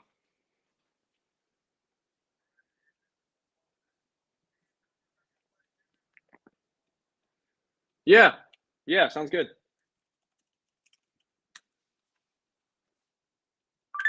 Whoa. You said call him back in 5. He's on the phone with his doctor on the other line. Let's see. Who is that guy? It's a Dro. John Cana. Sounds like Terminator. How many leads do I dial through in a day? Oh yeah, TS. I was basically saying I only don't work on Sundays, and the New Year's was pretty rough. So I mean, realistically, working days so far this month, I think we've had like 13.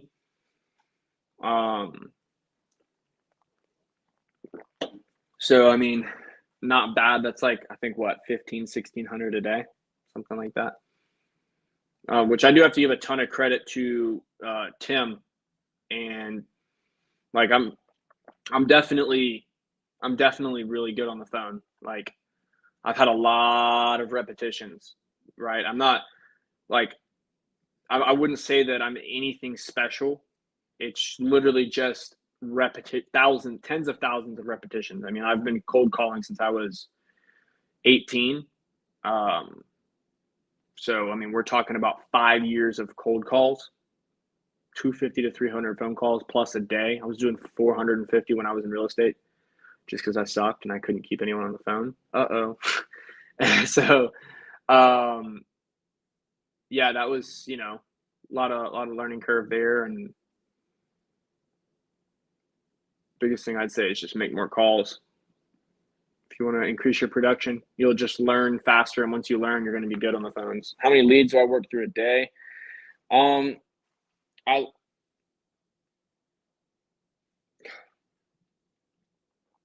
I've got I usually get anywhere from 25 to 50 new leads a day. I like to have 40 to 50 preferably. Zoosurance. Got a call connector. Love it. But I just dial through all my leads. So I dial through all the new, and then I dial through all my old leads. So I mean, I've got in my whole pipeline thousands of leads per day. Depending on how many applications I write, I make 200 to 300 dials. That's between admin, meetings, like writing applications, filming content, and everything too. So, I mean, The more leads, the better, realistically. How good is my persistency? Pretty solid. I have to look at my spreadsheet, but I think my chargebacks are less than I think they're less than 20%, which everyone says is the industry average, but it's that's not true. I mean, most people have 30 to 40% retention. I'm sorry, 30 to 40% chargeback rates from what I've seen. I think mine's 15% last time I checked. But I would have to I'd have to go and find out and get a real number for you. Because I don't have my spreadsheet up right now. But I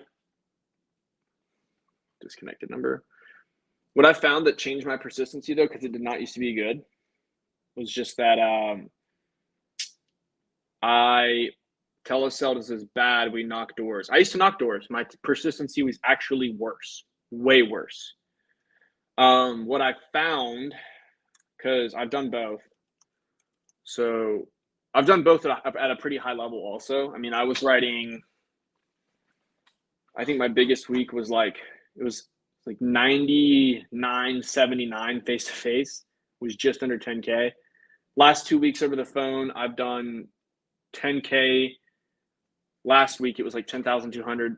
I'm sorry, 2 weeks ago, 10,200, first week of January. This week was 12,030, or I'm sorry, last week was 12,034. This week, haven't written a policy yet, but it's only a matter of time.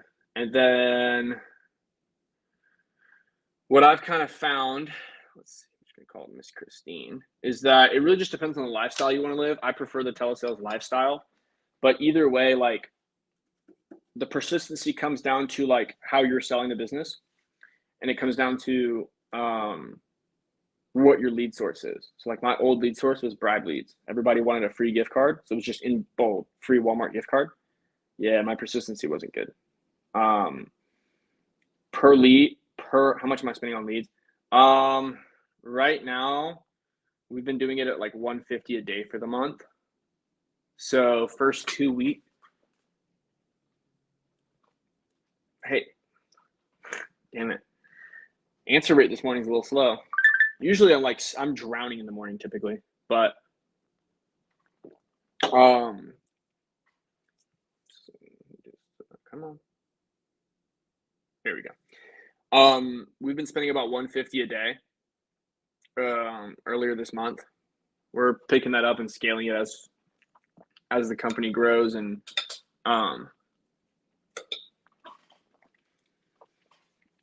that's to make sure that we have enough leads for me and for the agents that we have that work with us.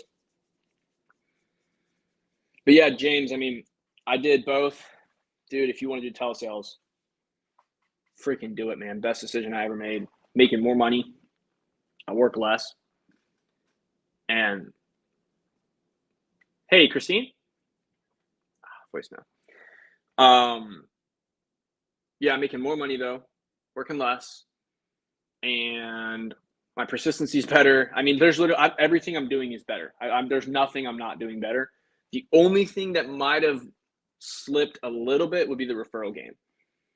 My referral game is maybe a little less good than it was in person.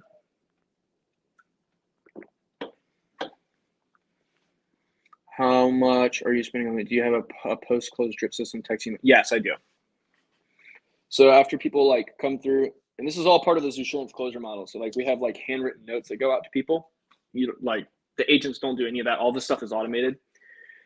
So we have handwritten notes that go out to people, signed by you, all automated.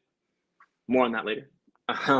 We have a 90-day follow-up sequence that's really intense. We got holiday follow-up sequences, and then we also got I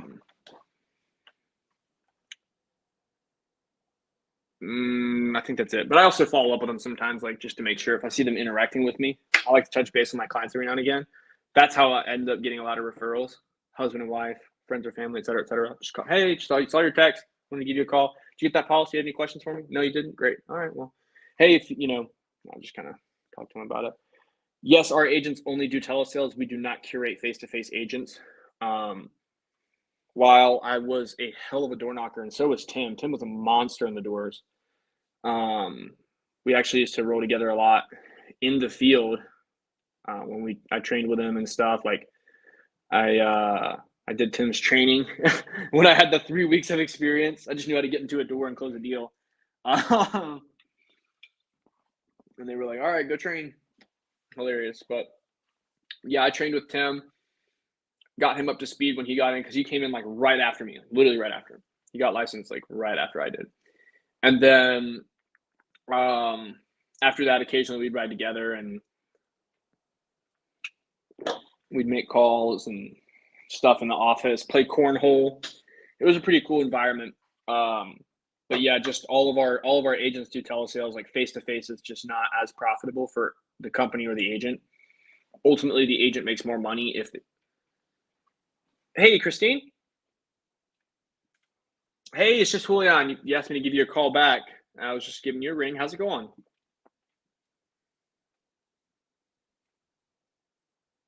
True. Got hung up on there. She sounded like she was asleep though, so I'm not really gonna hold it against her. Oh, she's calling me back. Hey, Christine, can you hear me? I think it hung up on us. Oh, no worries at all. How you doing today? Oh, I'm just over here being the born insurance man. Yeah, just getting back with you. So I know you asked me to give you a call back yesterday. Was this your first time looking into life insurance?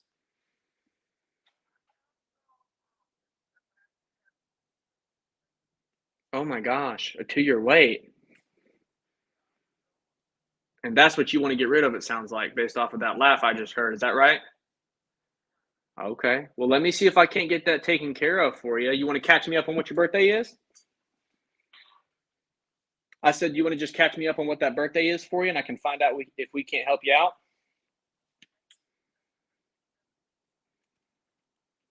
Oh, you're a youngin'. Okay. I see you. Hey, we're only getting old when we say we are. You know what I'm saying? Okay. Well, let me see what this is here. Um, okay. Now, I want to catch up. So you said that you did have a 2-year waiting period. Do you know why they gave that to you? Okay.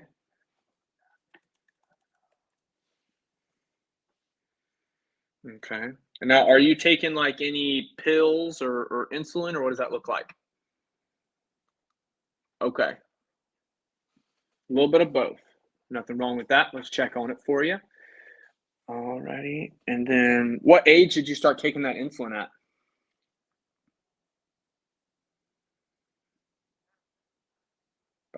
Okay. Alrighty. Let me see. And then have you ever had any history of like amputations, neuropathy, anything like that? Any complications with the diabetes? Beautiful. That's good to hear, by the way. Alrighty. And are you taking 3 or more medications to keep this under control, or is that all? I said, are you taking like more than 3 medications, or you're just taking the 2 that you mentioned so far? Okay. Let me see. Alrighty.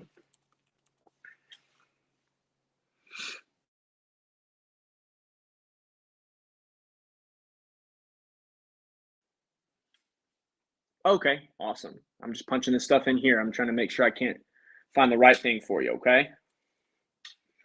Now, there's no reason that would cause any type of waiting period here with that.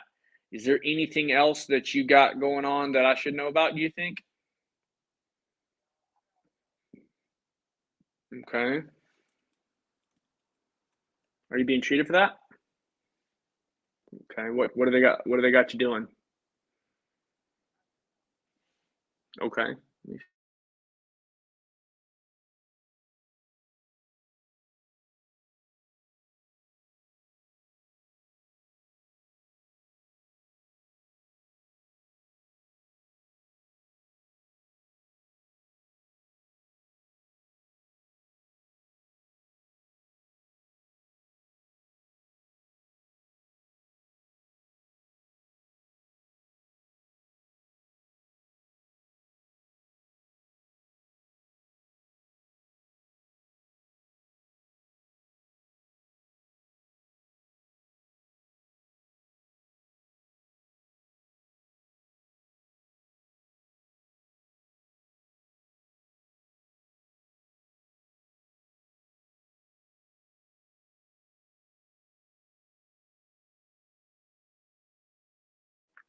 So is it cool if I give you the real? Can I be honest with you?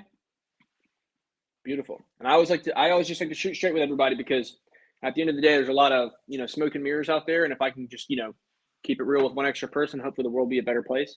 But based off what you're telling me, with the second condition that you just mentioned, I think that what you got is going to be the best. And the reason I say that, and look, I'm the insurance man, right? First thing I'm going to do is get you right if I can, right?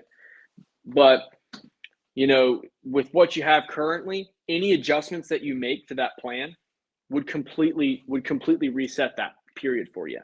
And I don't want that to happen to you. And so this is coming from somebody who works with all the big insurance companies. If I could get you right, I'd be the first one to let you know. But I just want to make sure that if you do want to make any adjustments, just don't touch that one and don't let anybody touch that one specifically, because I just don't want that to reset on you and then you got to start over. Does that make sense? All righty. Well, yeah, Miss Christine, I just wanted to keep it real with you. Unless you wanted additional coverage, I wouldn't be able to ethically recommend that you do anything with that current policy. If you want to look at extra, I can check on it for you. You just let me know.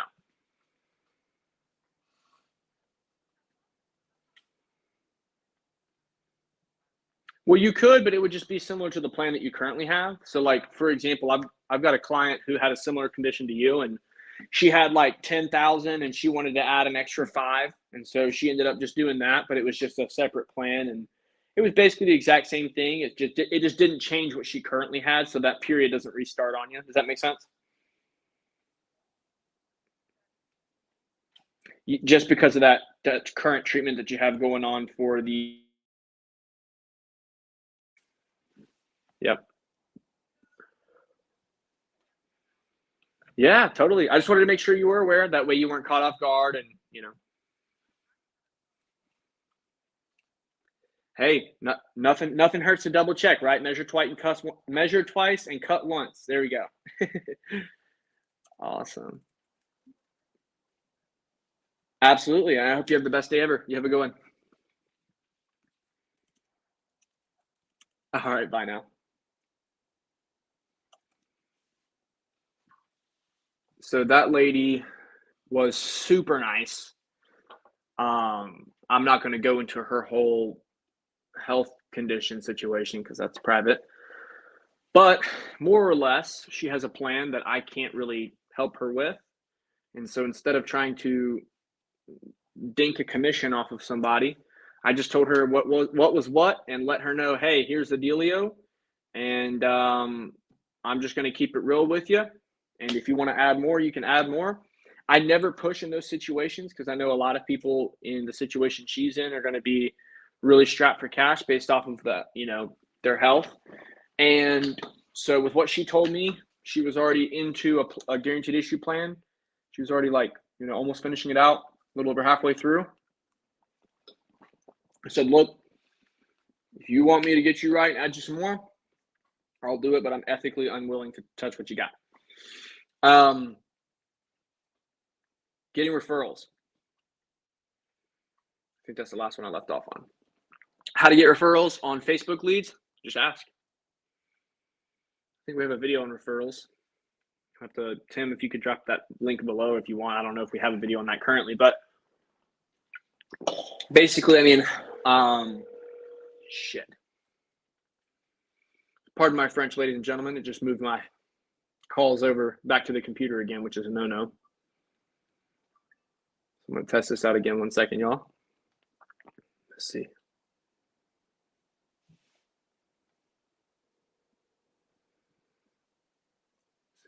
Best way to get referrals. So best way to get referrals, I just ask, were you just looking for yourself or for somebody else? Is there anybody else that you know that might need help with this? Especially if they're married and grandkids or kids seem to be the easiest ones.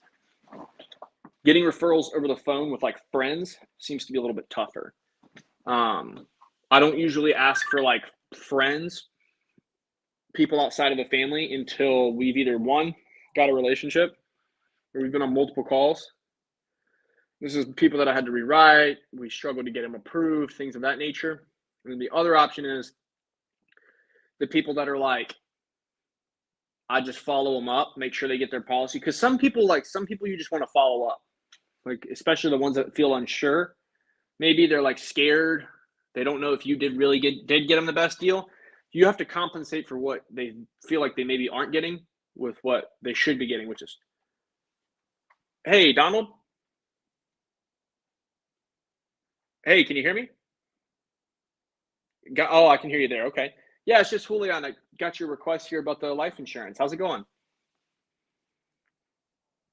That's good to hear, my friend. Was this your first time looking into life insurance? Oh, okay. What got you checking this out? Are you just trying to leave money behind or cover funeral expenses? What does that look like? A little bit of both. Okay, awesome. And so, just so we know exactly how much we should look at here, did you want to do like a traditional burial or more so a cremation, Donald?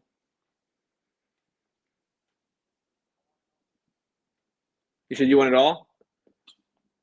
Okay, gotcha. So you want to do like a traditional burial then, is that right?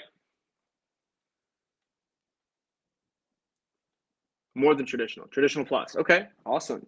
So just a party. Awesome. Okay, so you want like a nice service and people to kind of have a celebration of life, is that right? Oh, okay. Beautiful. All right. Well, just so I'm covering my bases here, have you ever applied for life insurance here before or been declined? You don't think so? Okay, awesome. And then let me make sure I got everything right for you. Looks like you just want to leave this behind for your child. Is that right? Okay, yeah, that makes sense. So you just want to make sure that you can kind of give them a positive experience there and make sure they don't have to pay for it. Is that am I right in guessing that? Awesome. Okay. Well, let me see if I can't get this taken care of for you here, Donald. I'm going to look through the big companies like Mutual of Omaha, Aetna, American General, just to kind of find the most coverage for the lowest price. Are you with me so far? Beautiful. I'm going to jump to this quick health assessment and kind of see which one is going to be the best fit for you based off of your current situation. Have you ever smoked like tobacco here in the last 12 months? Okay, awesome. And do you have any like current health conditions that you're being treated for, like maybe cancer, heart attack, stroke, anything like that at all? Okay, 3.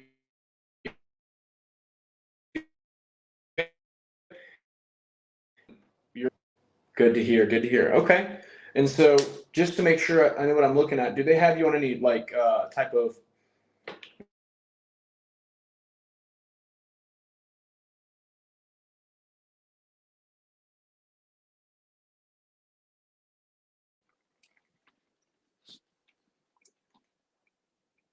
okay?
Beautiful. Now, that's pretty much it? Okay. And then what's an approximate height and weight for you, bud?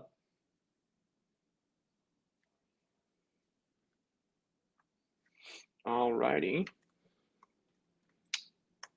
And then you said you've had no tobacco use here in the last 12 months or anything like that, is that right? That's what I'm talking about, man. Keeping yourself young. Okay. So I'm going to look through a bunch of the big insurance companies here. I'm just trying to find the one that'll give you, number one, an approval, but number two, I want to make sure I can find somebody who's going to give you the most coverage for the lowest price. Are you with me so far? Beautiful. And while I'm getting this pulled up here, are you familiar with like the difference between like whole life and term insurance? Okay. So because you're wanting to use this for like an end of life celebration, I'm going to be looking at companies that are going to give you coverage to take care of that for you, right? Which means it's got to be there forever. It's got to be permanent. Because a lot of these term policies, they just expire by the time you turn age 80, or they're only there for 10, 20, or 30 years, right? Does that all make sense? Okay. And so that's pretty much why I'm looking at whole life insurance here for you.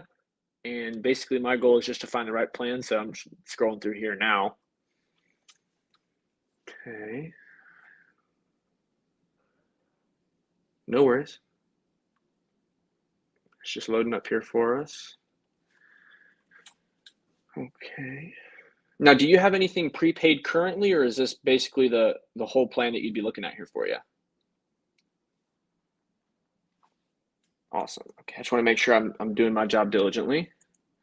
So there's a company that I'm looking at here that looks like they might approve you for their preferred rating, which is a good thing. It just means basically you don't have to have any type of like waiting period like you see on TV. You don't have to have any type of situation where it costs more than other companies, right? So they came in lower than everybody else. And this company's name,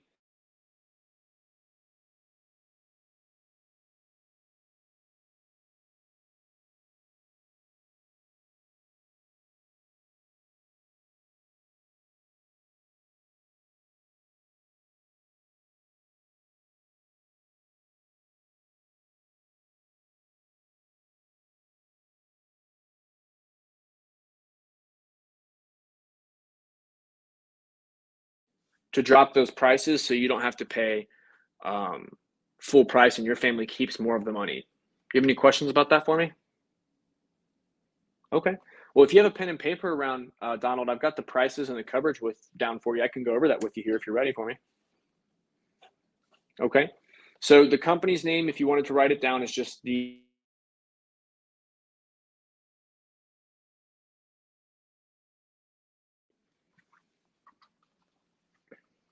and this is all same day coverage. So God forbid you pass away on Wednesday, but you make your first payment on Tuesday, your family still gets the full check.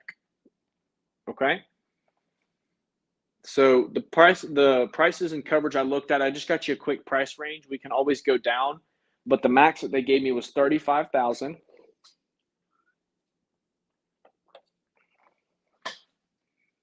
Then they gave me the $30,000 plan.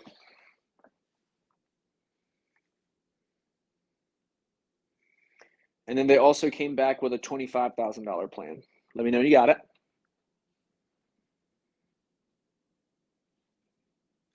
And so right here, this should be all day one coverage, right? So what that means is, again, if you pass away on Tuesday, or if you make your first payment on Tuesday and pass away on Wednesday, family gets the check. Now, the good thing about these plans is that there's no coverage reductions and there's no rate hikes. So the prices are never going to go up on you, and it always stays the same. Do you have any questions for me so far? Beautiful. So the 35,000 only came in at about $133.59 a month.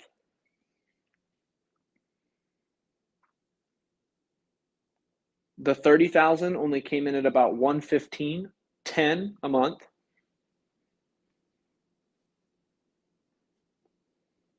And then the 25,000 only came in at about $96.61 a month. Let me know when you got it.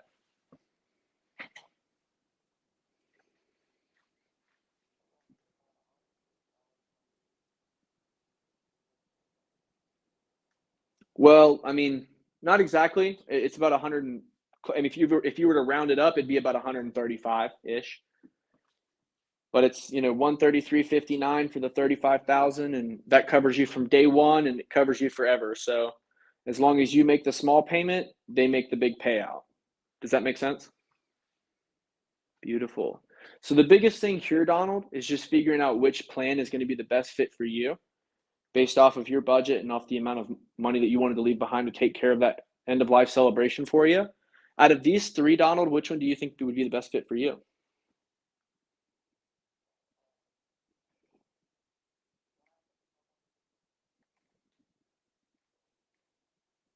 If you wanted to do two of the 35,000s, let me check for you. Because basically the way that it works is this company is going to max out at 35,000, but you can always do two separate policies. So I'm just going to look at the second lowest company. So if you were to get another one for 35,000, that would be 149.37 with the next lowest price company. And it would still be day one. Nothing would change. You would just have that additional coverage, and that would include the additional payment, of course. And it would just be through a separate company. Yeah, it's about, I think about 280, 290, somewhere in there. So, yeah. Yeah, totally. And is there anything about this plan that you think they wouldn't like? Oh, they're going to be the ones paying for it? Awesome. Well, yeah, let me set up a time for you to get back with them. Now, if they're going to be paying, I will have to speak with them. When would you guys all be available tomorrow? In the morning or the afternoon?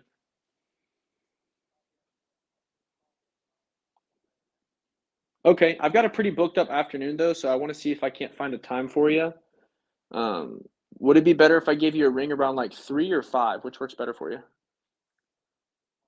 5 o'clock? Okay, I'll put you down for then. I'll send you a text message before I call you. That way you don't think I'm one of them crazy telemarketers, okay? All right, buddy. Well, yeah, I got you down for tomorrow. I'll shoot you a text. And if you have any questions, just hit me back, okay? Yeah, God bless. Bye.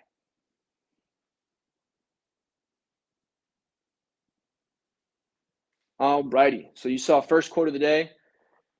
So usually in that situation, I'm gonna just go in. Now, he just told me that his daughters are paying for the plan, and in that situation, what I found the best thing to do is just set it and move on. Because if I don't have the payers on the phone, they're not with him. He doesn't know when they're going to be available, except for maybe calling him tomorrow at the later in the afternoon when they might be around. Typically, what I found is those people are not like, you're not going to make any headway by trying to, you know, judo flip them into a deal. As salespeople, our job is to find buyers and to convert them, not to try and create buyers out of thin air, right? Because that's what I used to do back when I first started. Oh man, I'll close everybody and anything, da da da da, et cetera, et cetera. What ended up happening was I just got a boatload of chargebacks and a ton of frustration because I was writing business it was like premature business, basically. They weren't ready to sign on yet. And I'm gonna text the guy back real quick. Let's see where he's at. But yeah, basically I'm not trying to, beat somebody over the head to get them to buy a plan, because I've just learned my lesson that you're going to get a boatload of chargebacks, and it's just not, like, ultimately it's just not worth it. So all said and done, just going to follow up with that guy and keep it pushing. But first quote of the day, got it off. I got to call that lady back in about 6 minutes. If you remember her from earlier, this was the lady we almost wrote about an hour ago. Can't believe it's already been an hour. We're going to see if we can't get her an approval. And we had pitched Mutual of Omaha. I'm running into a lot of younger people today for some reason. So far, we've gotten in front of like everybody and their mom who's under 60 years old, which is weird. So I don't know. We're going to see. Currently, This guy that I'm texting back and forth right now. Let's see what he's saying.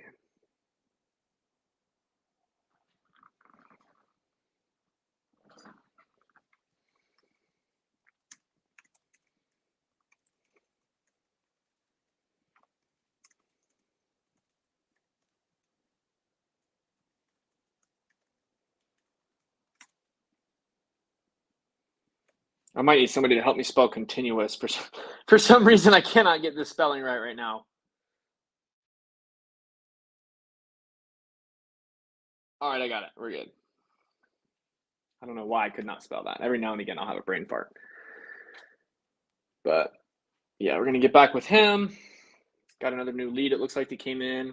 I think I already talked about the drip system. Oh my gosh, there's way more comments I didn't see. Let's see.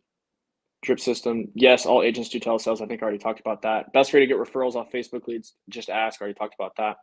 Lead source I prefer to use is my Zoosurance lead source that Tim does for me. Thank you, Tim.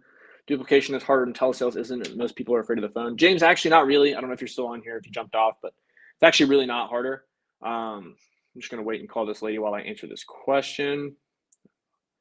But yeah, what I've kind of found is that it's actually harder to scale when you have a face-to-face business. Maybe it was just the area I was in, but for example, like we had a few ladies that came on to our team, and then like, for example, I had a friend, his first day in the field, he got held at gunpoint. And, you know, especially if you've got like I had a lady with a newborn kid, like getting held at gunpoint with a newborn kid is probably like, especially as a single mom, the worst thing that you could ever imagine happening, because if your kid is an orphan, then that's like the worst case scenario. So like I had struggled to keep a lot of people due to the dangers of face-to-face in the areas we were working.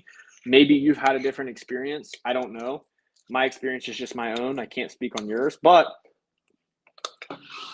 what I've found is that telesales is way easier to scale because it's not dangerous, right? I mean, worst case scenario, you're going to get cussed out.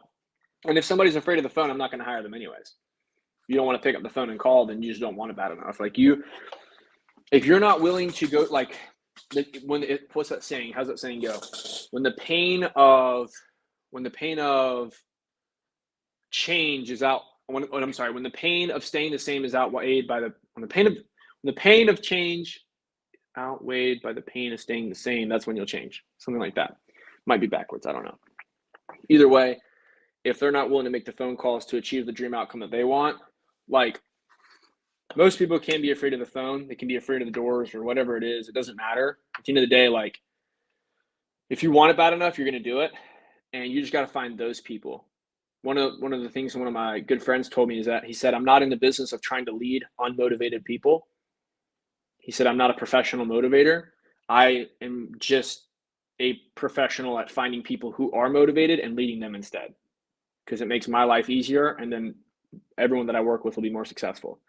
So most of the people in this business, in this industry, don't do that because it's just easier to hire anybody that has a pulse and they think it makes them sound good, and it's just kind of a clown world. But every business has its downfalls, so it's just one of ours. Any way we can hear her? No. Private health information. Hey everyone, sorry I'm late. What's up, Preston? Nice integrity. Thanks, James. Just trying to take care of the client, man. Did you mute? I think I muted. I think I muted on just the health questions there. Have to be willing to get skinned up, fall, and get up and go again. Yeah, exactly. It's just like riding a bike. Sometimes you'll fall. Sometimes you'll. You know, when I was younger, what you munching on during the grind? You didn't see it earlier. I've got like an entire tub of yogurt. I'm trying to hit about 200 grams of protein a day. My goal is to lean out a little bit. We got a lot of muscle under some of the the little baby fat, but I'm just trying to lean out and kind of hit my stride with the muscle. So really just focusing on eating the protein. It's super easy. It's light. A little bit, just yogurt. It's light. It's got good macros. It's pretty inexpensive. It's like $3 a tub, $3.50, $3.64, something like that. So I just eat a tub of yogurt a day. Yes, Alex Hermosi, exactly. Dude, it works, man. I was like, I saw it and I did it. Yeah, I did work out this morning. I think we posted a short on that, Gio. Um, I did legs this morning. My legs were shaking on the way home.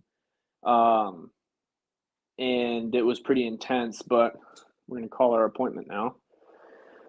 Yeah, it was tough. I mean, I use the C-bomb workout, like Chris Bumstead, the guy who won the Olympia. This is not connected to the damn. Every now and again, I have to like reconfigure this freaking headset because it keeps calling through the darn computer. I don't know why. But yeah, I did legs. It was pretty intense. I just followed the Chris Bumstead workouts. Hey,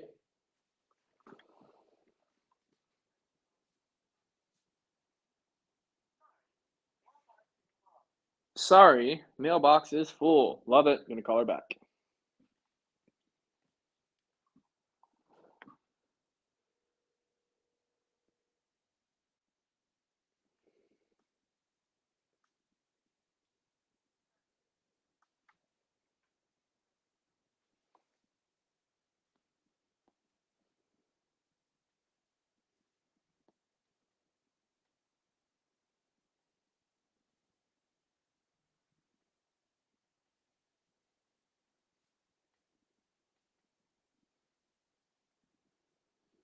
Alrighty, so Electra no showed us. Love it.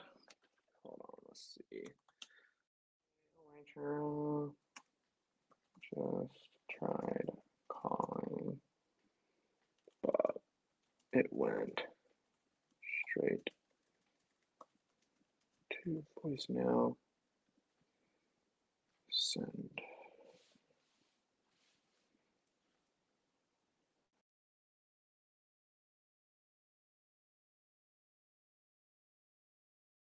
StreamYard here. Can you guys see me again? Let me know if you guys got me. I think we just got kicked off for a second. I was trying to read a comment and then it went away.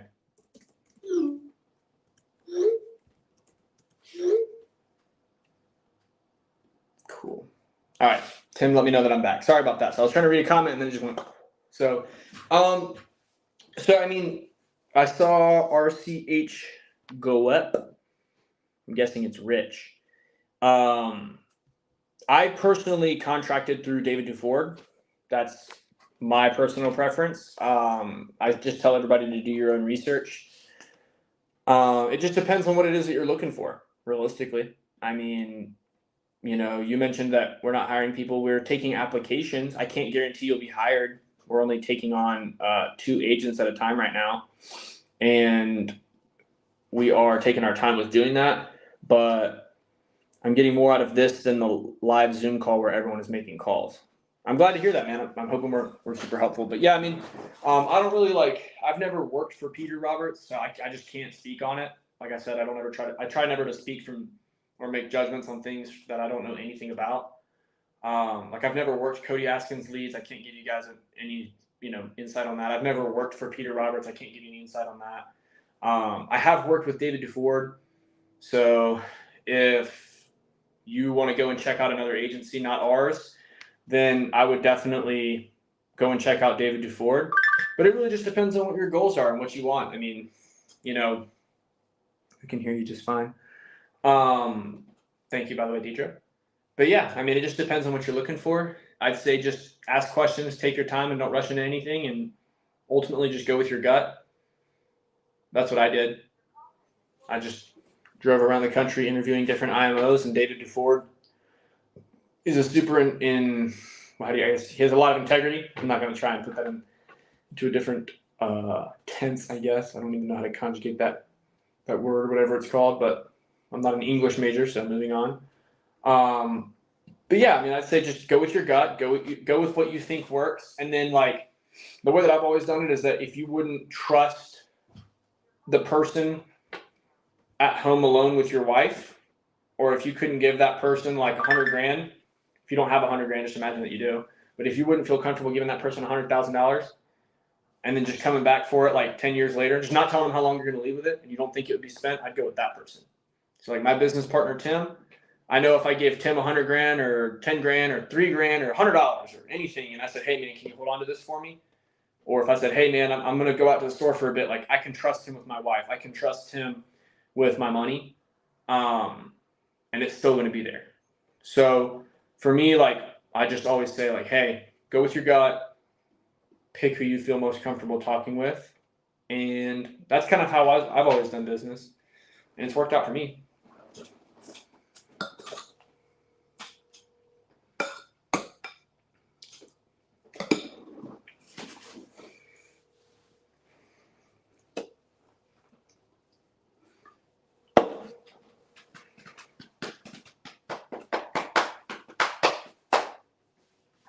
Hey, Virginia? Yeah, it's just Julian. You asked me to call you back today. How's it going?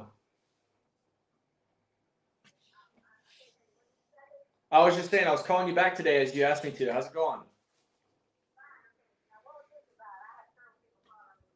Oh, I know. The phones never stop ringing. I was just getting back with you about the life insurance request you sent us. You put down your sister as your beneficiary.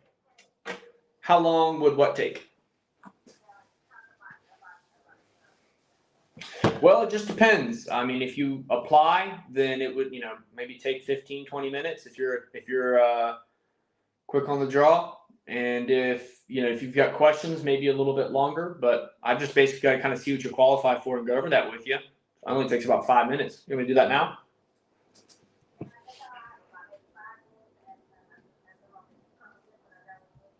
Oh, well, yeah, if you're in and out of meetings, why don't I just call you back and keep it easier?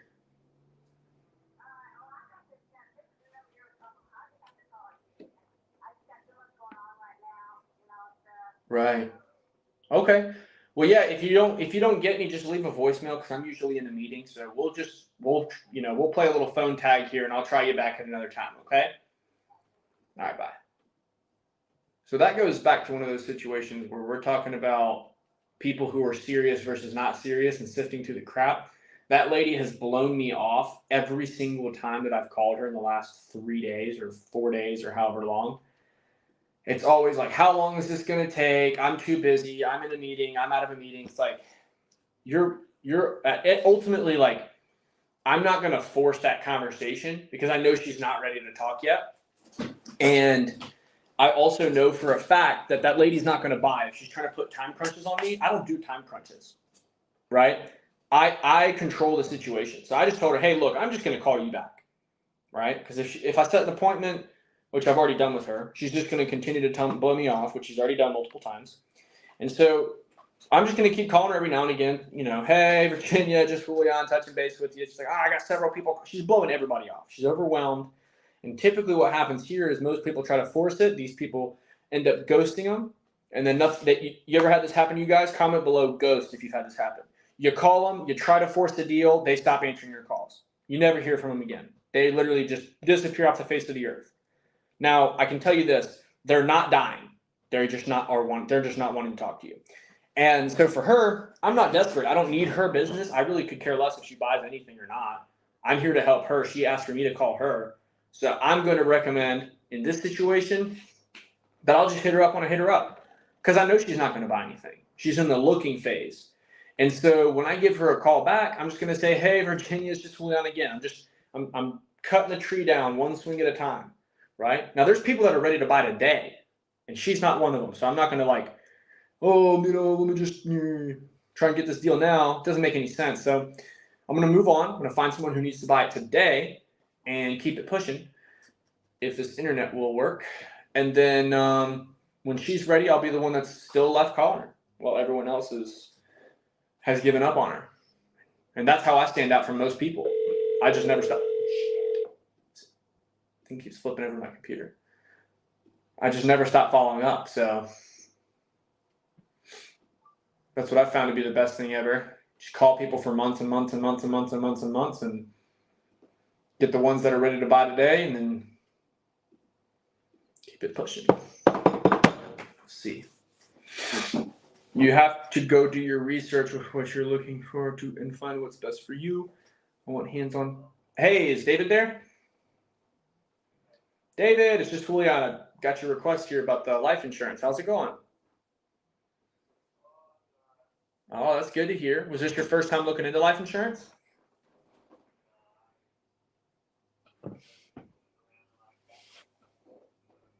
Mm-hmm.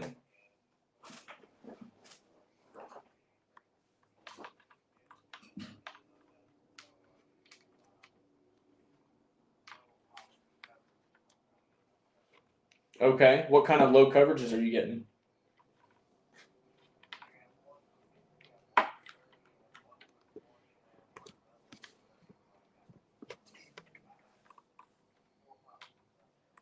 So is that quotes, or you have 4 active policies that you're like paying on and you're insured with? Okay, that makes more sense. Alrighty. And so I'm guessing you're just looking, you said the stack it, you just want to add like more coverage, is that right?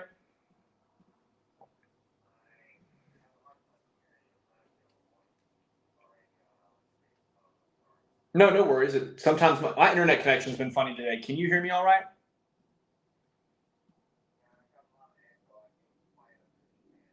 I'm gonna try you right back. My internet's been acting like crazy. I'll call you right back. Give me 20 seconds. Okay, that's another situation. This is a clown show with the audio for some reason. This has happened a couple times to me over the last 2 days. He can't hear me. So I'm not going to try and force a conversation with bad audio. I'm just going to call him right back. And if he doesn't answer, that's okay. Just move on. David, can you hear me better? About the same. Okay. Well, we're going to try and get through it. Sometimes it'll pick up. We've had some storms coming through, so the internet's been a little funny out here. If you lose me, I'll just call you right back. Okay, bud? All right, man. Let me make sure I got your birthday right here. The one that I have down on the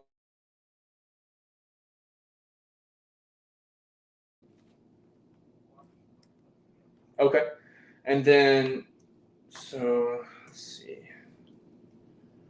Awesome. Now you mentioned that you had some limited coverage amounts coming through because of health conditions. Can you catch me up on what type of health conditions you currently have? Mm-hmm. Mm-hmm.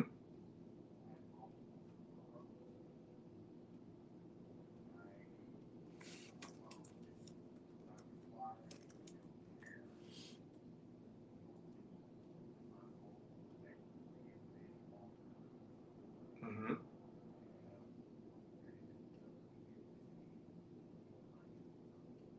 Okay.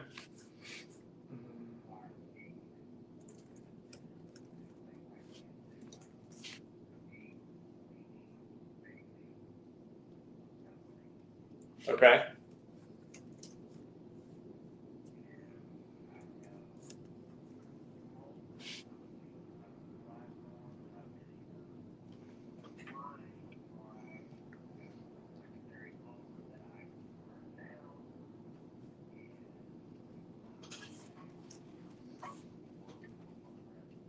Okay.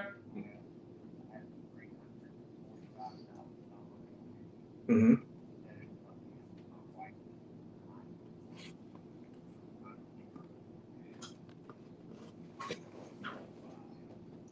I hear you. Okay. And now you mentioned that she doesn't work. Does she have like Social Security income or anything at all, or was she just inherit your check? Okay.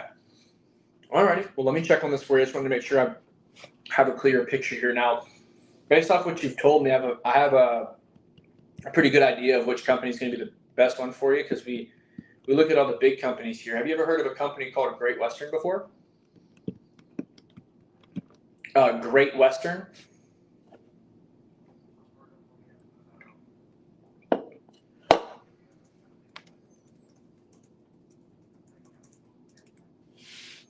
Yeah, they all get jumbled up. All the insurance names sound the same and stuff. But I'll kind of go over it with you real quick just to kind of break down how it works for you. But I'm sure you can imagine all of the companies you said were coming back with some of the offers that you weren't necessarily going to accept, as you wanted to make sure you had all the information, right?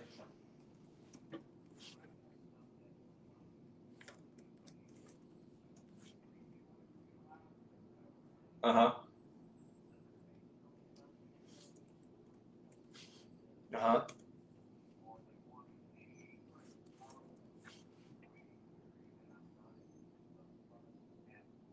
Uh-huh. Okay. Well, let me break this down for you then real quick just to make sure I can kind of make sure you know what it is that you're eligible for, just so you're aware.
So my last guy,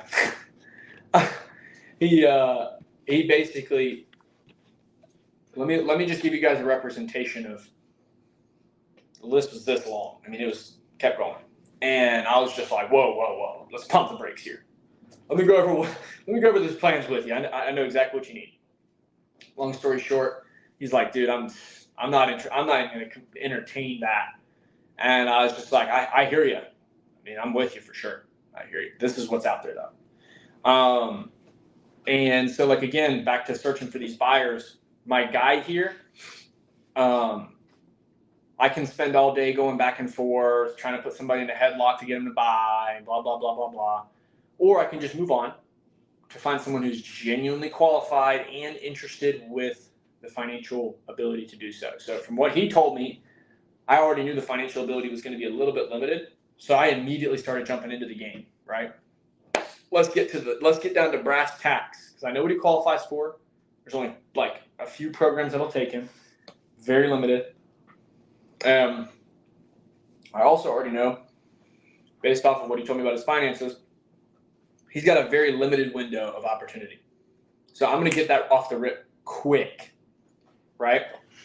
So I don't want to waste time on people that like maybe can't pay it, maybe can't get it, or, you know, and if they don't want it, like we can go back and forth all day, but I'm not going to try to force someone into something that they don't want, because they're not going to stick. So instead of putting this guy in a headlock and a vice grip, I'm just going to jump straight to business, let him know what's what, and keep it moving. I don't recommend, like, when you're switch over again. When you're first getting started, you should just try and sell everyone, because you don't know what you're doing, and repetitions are the most important thing. But as you're getting into being more experienced, you can identify these types of opportunities with people who are just time wasters or not worth pitching. The goal is not to sell everyone, it's to sell the right people. So if I'm going to do that, then I've got to find out who's qualified, which means are they eligible for insurance, which is based off of their health and their finances. So if I find out 10 minutes into the phone call, 5 minutes into the phone call, yeah, I don't have a check, I don't get paid, I'm trying to apply for disability, or yeah, I get paid in cash under the table, I got no bank account, no chime, no this, no that, no direct express card, nothing. I wasn't eligible for Social Security benefits, so they got no income except for cash under the table. Even if they do have a bank, at some point that money's going to go away. I'm going to start I'm just going to either one, rip off the Band-Aid and tell them I can't help them, or two, if it's like a close call, then I'm going to find out, okay, is this I'm going to dive deeper. Like, oh, okay, you said you don't have a bank account. Tell me more about that. Bam.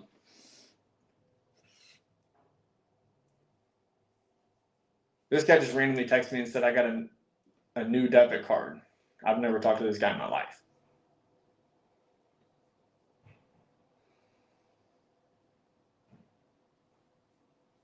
Let's call him.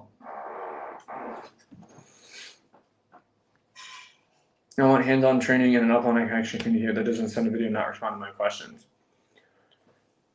Yeah, if you want to get that, you're going to have to go to companies like either the insurance closer model, which is what we have, SLS, and I think there's a couple other ones out there that are really good about that. But that's a very small pool of companies that you're looking at. You're going to be looking at, you're probably going to be looking at more captive companies. A lot of those companies are going to have like free lead programs and things of that nature, call-ins or outbound dial systems. But if you want to get a real hands-on training and an upline that's like actually there for you, there's definitely companies out there like that. You should apply to ours if you want to. There's a video that explains everything, so you kind of know how it works, and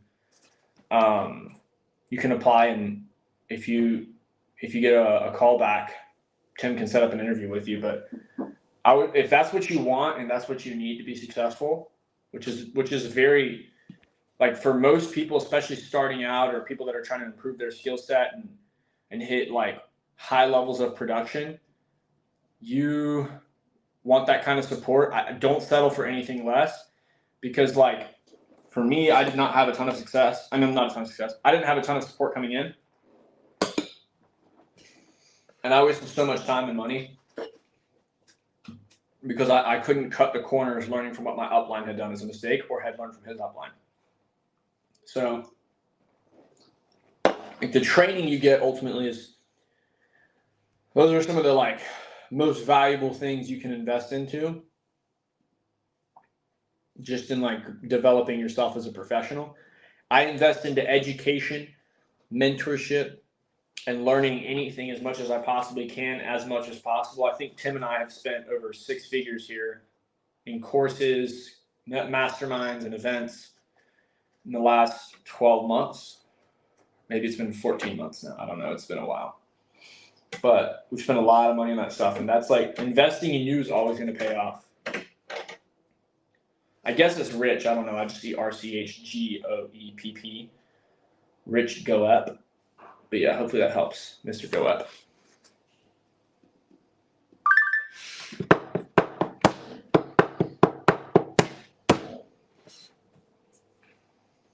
Funny story, Michelle and Deidre.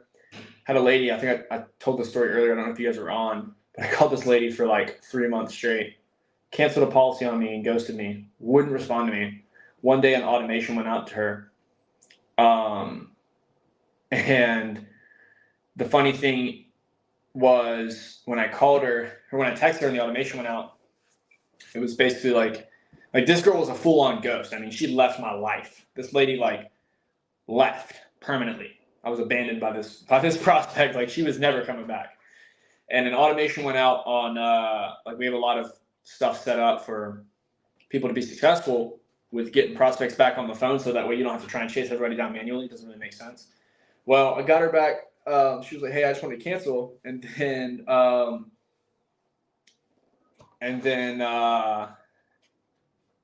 she was like, "Hey, I wanted to cancel." I was like, "Hey, yeah, great, that's fine. We can cancel that for you, but I have to process that over the phone for you." From there, we actually found out that she had gotten a policy through the mail with a 2-year wait, replaced it for day one, got her husband day one, then got her granddaughter coverage, made over $7,000 in the house, just in AP. Commissions was even more at that time. And, you know, obviously we still have to cover all the expenses. We have the chargebacks, all that stuff. We don't have any training, et cetera. But like, yeah, that was a really good house for us. So it was just like, just chasing those people down. Hold on, I'm getting a call. Hey, Alex.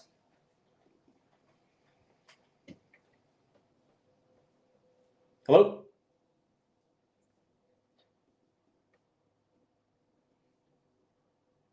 But yeah, so that was a really good situation. Like, but that doesn't happen every day.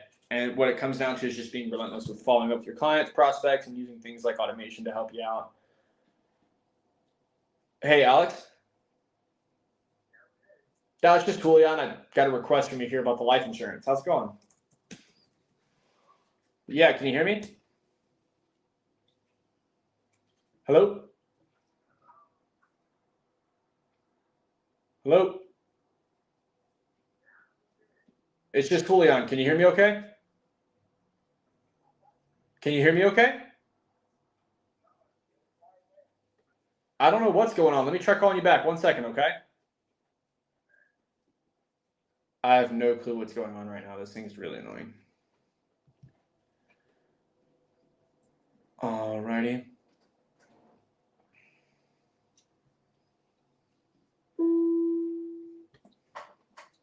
I have 4 figures, so that is my budget. My name is Randy.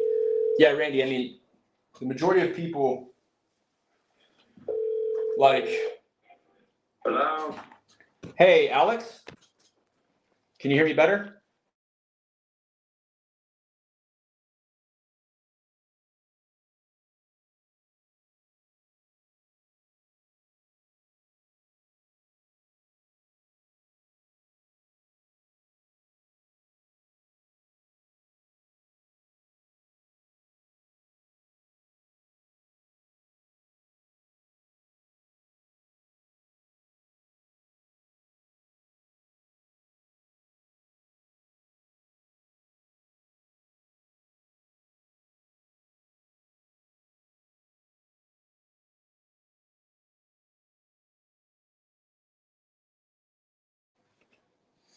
Thing just went out again. Whatever's going on here is absolutely ludicrous.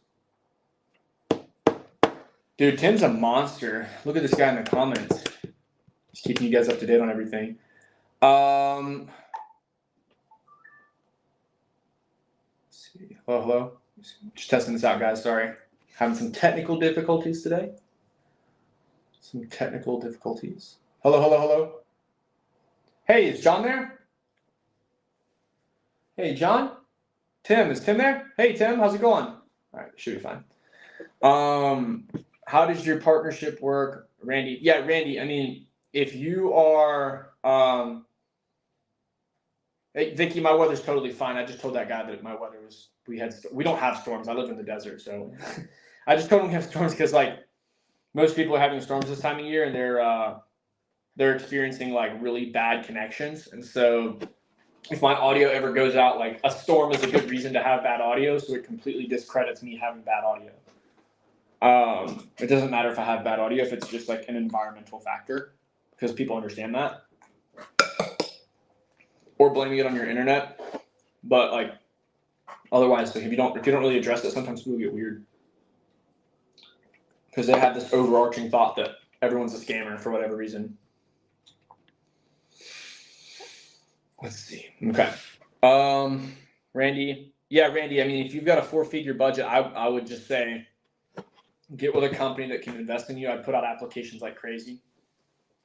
One of the things that I've found is that if you're trying to get into a company and they're chasing you more than you're chasing them, it's probably not a great place to be. United Healthcare, Apple, Amazon. Hey, Donna? Yeah, it's just Juliana. Got your request here about the life insurance. How's it going? That's good to hear. Was this your first time looking into life insurance? You said, what was that? I can't really understand you. I think it's cutting out there. It was, okay. Sorry, the connection's been a little funny.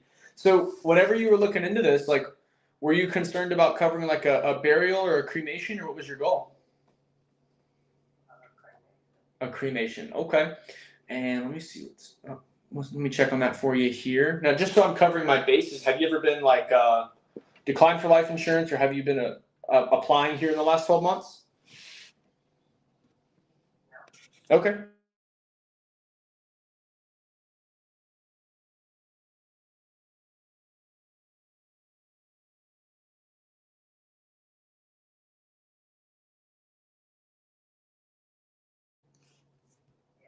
Okay, awesome. I'm gonna punch this in here real quick. Give me 1 second. Let me see. And then just to confirm, you haven't left the great state of Michigan since you filled this out, right? Awesome. Okay. Now, just to make sure that obviously you're familiar with the process, because I know you said that you hadn't done anything with this in the last 12 months. Basically, all I've got to do is ask you some questions real quick to see what you qualify for, and then kind of go over that with you. All right, Miss Donna?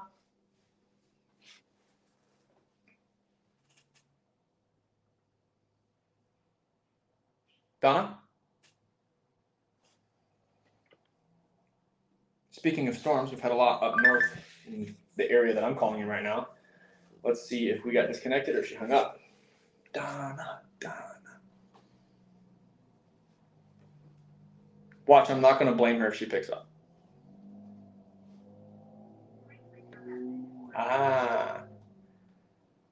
So she's not picking up. Regardless, I've seen people that, hey, I hung up on me, blah, blah. No. Hey, Don, I think we got disconnected. Storms are crazy. Move on.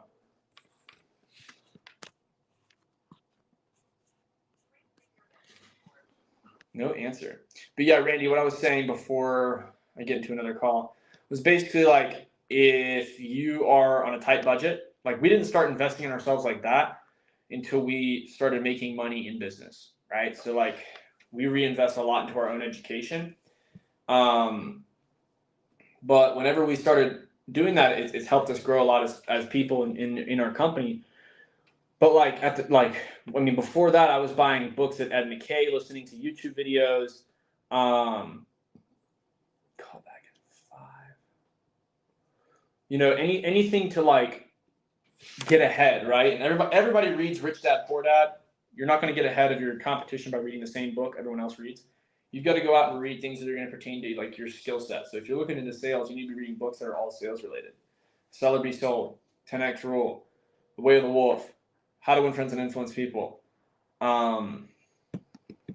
Literally, like, those books are going to be the game changers that like help you out. Robert Cialdini has a good one called Influence. These books are going to be game changers for you. 9 and 12 tomorrow. What's today?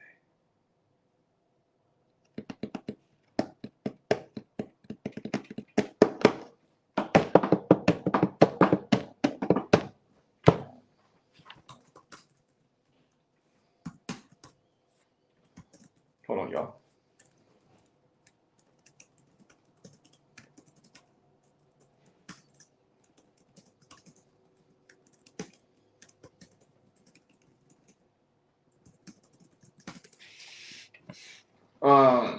But yeah, invest in yourself at any rate that you can. If like the same way it's like saving money. If I can only save $1 a month is better than not saving anything a month. And then eventually it's $2 a month, and then it's $3 a month, and then it's $4 a month. Just do whatever you can to save or invest in yourself at this time, and go from there, right?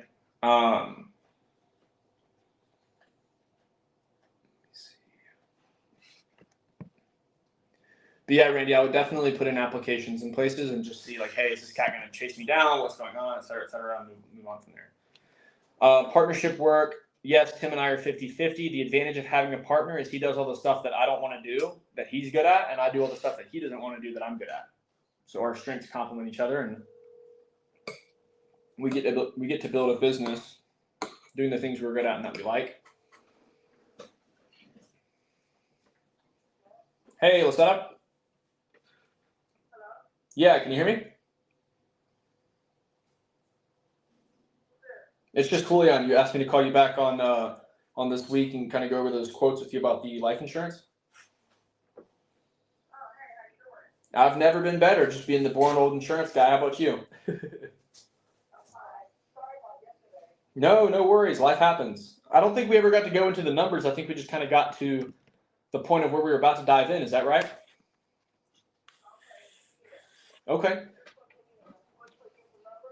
Yeah, we were talking about the quotes with the life insurance. I don't think we got a chance to really dive in, but you were basically just kind of looking at getting some coverage. Yeah, let me know when you're ready. Yeah, no rush.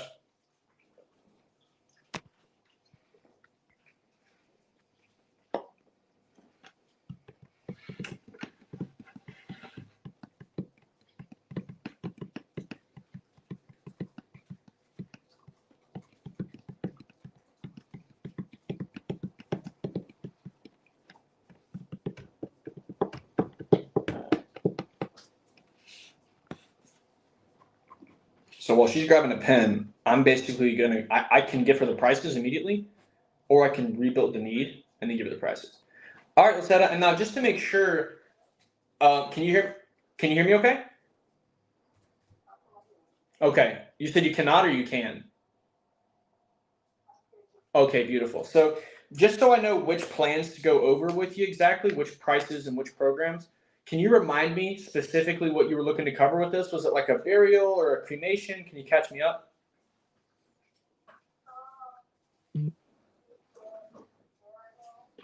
Uh-huh.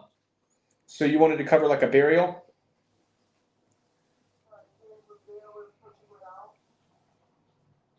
Okay. So you just want to make sure you can cover like a burial or something like that? Okay. Now, is there anything else you were looking to cover, or was it just a burial? I just want to make sure I'm going over the right stuff with you, okay?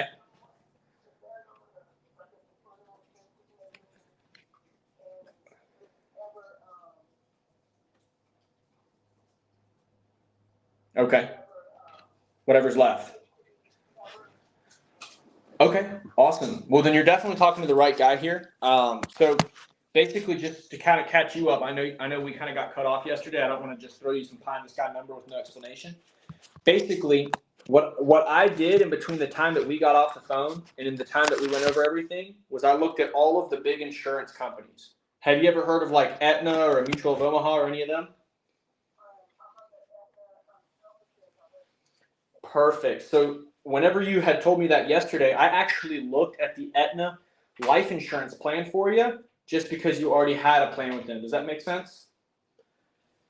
It just makes it a little bit easier oftentimes to keep everything in the same place. Are you with me so far?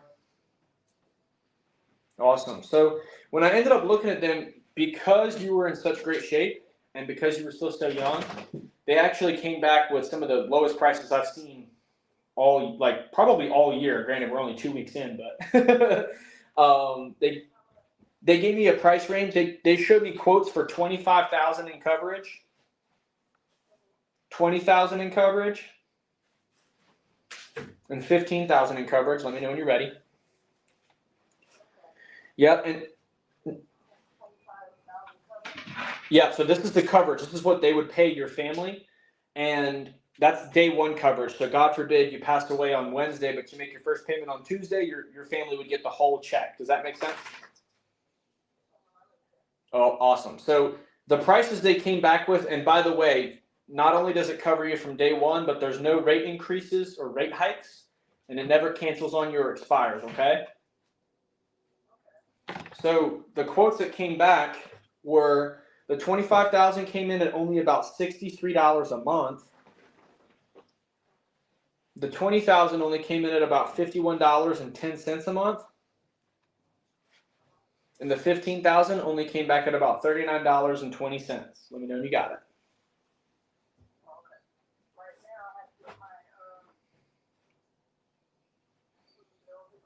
Of course.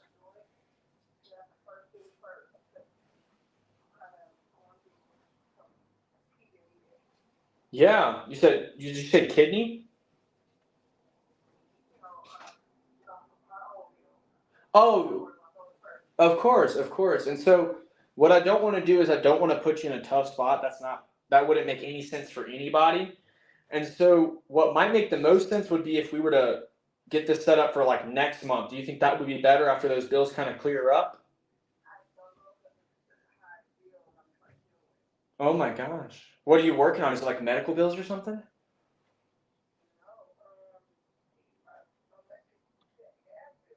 Oh, I know, especially this time of year. It's wild. Good Lord. Okay. Well, I mean, let me see. Because I know we had talked about like things being a little not, we needed things to look up here when we spoke. I think it was on Saturday or Friday, but hmm.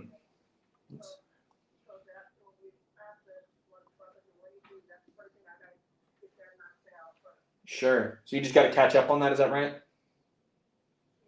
Okay. All right. Well, yeah. Why don't I do this? Why don't I just put down here to give you a call, maybe about next month.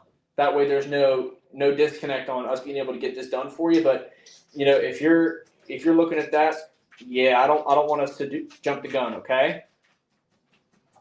All right, hon. Well, I'll put you down here. I just put it down, and then did you have any questions for me on this, by the way, before we jump off here? Okay, awesome. Well, we'll set up. If you have any questions, just give me a shout, and don't forget to stay out of trouble. Okay. All right. God bless you. Bye bye. All right. Now that lady has told me twice that she's got no money. Now this time, the second, well, I guess 3 times if you want to count this last time. And this time she just told me she can't pay her energy bill and her gas bill. I would be a fool to try and close that deal. Now, old me would have said, yo, let's get this deal done. Let's set it up for next month. And if we need to do something, let's just get you an approval. And if we need to push this out, et cetera, then we can do that. What I found, though, is that when you try and strong arm deals like that, prospect gets embarrassed, can't make the payment, checks bounce, they get overdrafted, and now you're the guy who's overdrafting their bank. They freaking hate you. So instead of beating her over the head to try and get a deal done, I'm exactly, Preston. Chargeback city, literally. Now I'm actually pretty concerned because she said she can't pay her energy bills in the winter when it's colder. My concern now, if I write her in the future, which is why my prices that I pitched were so low, I went down to $39 a month, and that was out of the question. Completely off the table for her. She told me that she needed to get caught up on the energy bill, which means she's behind on payments. That's a basic necessity. If she can't keep up with basic necessities, there's a bigger problem here, and I don't want to put myself or the client in that position because it just doesn't make sense. There's people who will pay like hundreds of dollars a month. My average policy size is like, I think it was like, Tim would know. Tim, what's my average policy size? I can't remember if it was 1,300 or 1,400. He's probably, if he's still on here, he'll probably tell us. I forgot. He's probably got the spreadsheet up, but $1,200 roughly. Yeah, I think it's gone down a little bit recently because we've been working a little bit more on the East Coast and the South. And their checks are usually a little bit lower. So I'm really not trying to put my client or myself in a tough position by just living in what Gio says is chargeback city. Part-time, or can you list those books on here? I can't comment on here. I'm only on the stream. So the books are Influence by Robert Cialdini, Sell or Be Sold by Grant Cardone, 10X Rule by Grant Cardone, Way of the Wolf, Jordan Belfort, How to Win Friends and Influence People, Dale Carnegie, and then I'm trying to think if I said another one earlier. Those are the big ones that you need to keep in mind. Part-time plus commissions, small time being part-time. Yeah, I don't really know who to recommend to you. I'm sorry, buddy. If you guys are looking to do part-time only, I think there's probably a lot of companies that do that, but they're mostly going to be like MLM, buy your own leads from the company, recycled, a lot of recycled leads. You're going to end up doing a lot of stuff like that. Never Split the Difference. That's a good one, Tim. But that's more of like a negotiating book. I would say that's more of a closing book. If you want to like really get into the grind of like mastering sales, the first thing that I would focus on is probably the 10X rule. The reason why is because I see a lot of people that they talk about they don't want to make phone calls. And if you don't want to make phone calls, you're going to be in and out of this business really quickly. So 10X rule is probably where I would start, just so you have a good idea of what it actually takes to be successful, because Grant Cardone really dives into that. It takes so much more than you actually think. And if you're not ready to make that sacrifice or put that type of effort in, you're never going to be successful. And then 48 Laws of Power and Think and Grow Rich are both really good. But I would wait and read those. Think and Grow Rich is definitely something you can read. I would not read that to try and learn sales. 48 Laws of Power is really good. I would probably read 48 Laws of Power if you're starting to go into leadership, just so you can have an understanding of what to look out for with the laws of power, especially if you're climbing the ladder in a big corporation, to understand best how to interact with people who are using those laws or trying to use those laws. Awareness and knowledge is more powerful than just doing something and guessing on it, because then you know what to look out for. But I would start with 10X rule personally, and then I'd probably go to How to Win Friends and Influence People, just so you can maintain the right mindset. And anybody who does 48 Laws of Power is a psychopath, though. But I'd say definitely 10X rule. Start with that one for activity. Definitely would go through and read. Which one is it? Hold on. 10x rule. How to win friends and influence people to understand how to approach the client properly. And then I would go and read Jordan Belfort's The Way of the Wolf to understand the straight line selling so that you can mentally understand the process of sales. And then I would read the other ones after that to help refine the skill set. I've read The Way of the Wolf probably like 7 times now. I listened to it on repeat back when I was going door to door for like 2 months.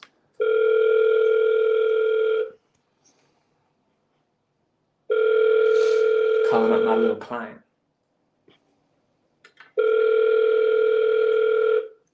Probably gonna have to meet up if she answers.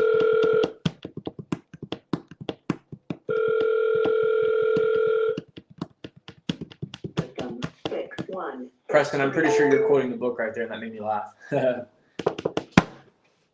How to Win Friends and Influence People? Yeah, that's a really good one. I think How to Win Friends and Influence People is a really tough read. It's very long. It's not as interesting as the 48 Laws of Power. But How to Win Friends and Influence People is a great book because it helps you understand how to, like, the title's great, but it's really powerful for understanding how you should approach people instead of like trying to sell someone and tell them about your product. It's about trying to more so understand the person and listen your way to success instead of just trying to talk your way to success. Because ultimately, like, what I found to be the most influential way to create a transaction is I want to listen to what they say and then tell them what they need to hear with the product that I'm delivering to get the deal, right? And so ultimately, like, if you can become a great listener, you can become a great salesperson, because selling is not about being the smoothest talker. It's about being the best listener that can give them the answers to the questions that they have and tell them what it is that they need to hear to be successful with whatever product you're delivering, if you stay in life insurance sales or don't, right? But if you can figure out how to listen well, you can really figure out how to close. Because like closing is just basically helping someone make a decision on something that they already do or don't want most of the time. And then there's those people that like sometimes you actually have to like really go work for it. But the majority of people, like if they're interested, like all these people that have filled out leads, they want to buy insurance. So like the more I talk, the less likely they are to buy it. The less I talk, the more likely they are to buy it if I can get them to tell me why they think they should buy it, if that makes sense.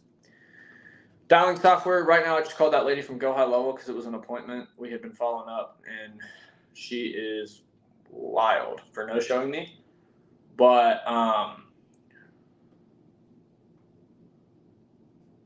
this lady has complained multiple times that I didn't call her or whatever, but never answers, and then text me back saying that she couldn't talk anyways.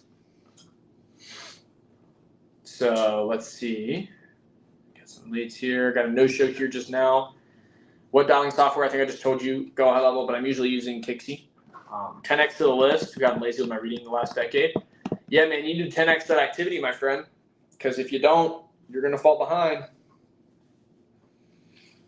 Also, The Slight Edge is a really good book to read as well in productivity. Like, just understanding that if you do a consistent small habit day over day, time after time, then over the long term you'll be successful.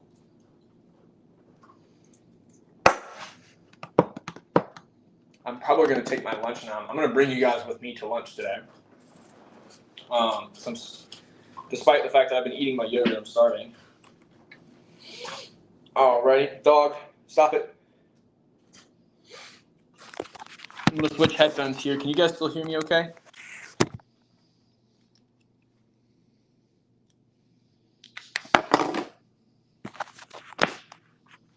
Comment below if you can hear me.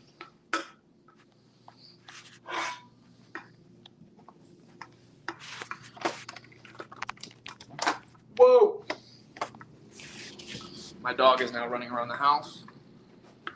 So the reason why I'm doing this whole like lunch thing with you guys is because I want you guys to see what it's actually like with my vitamins.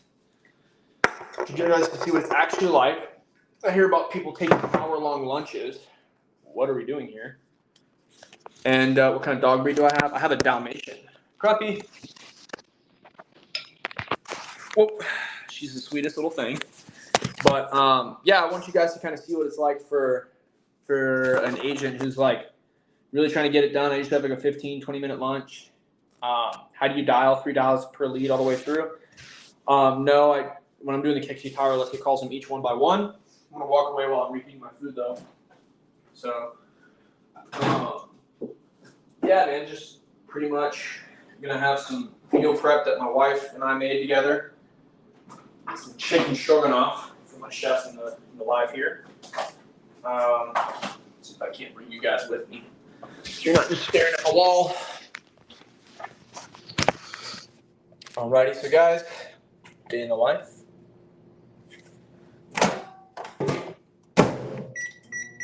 Little efficiency hack for you. If you guys are trying, I don't know what that was. It was scary. You guys are trying to get your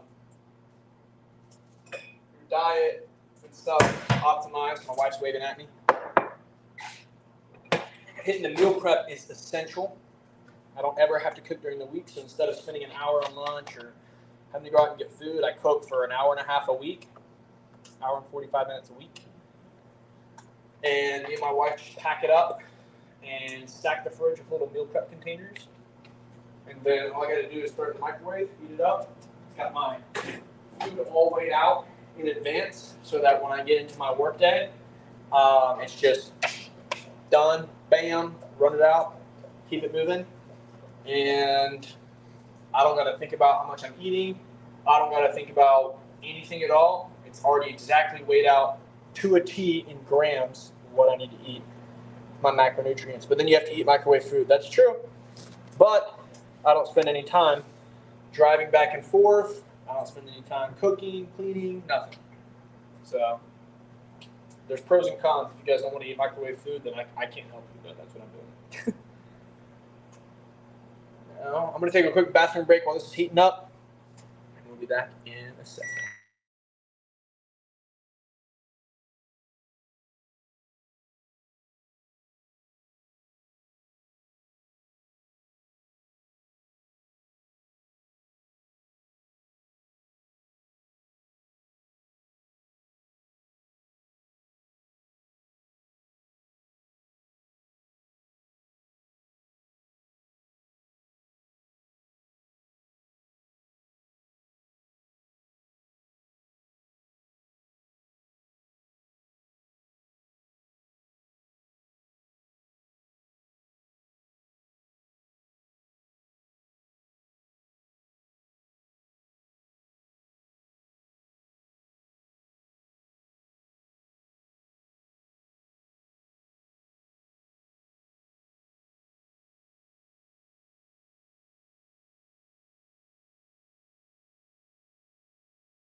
All right, JDs and gentlemen, we're back.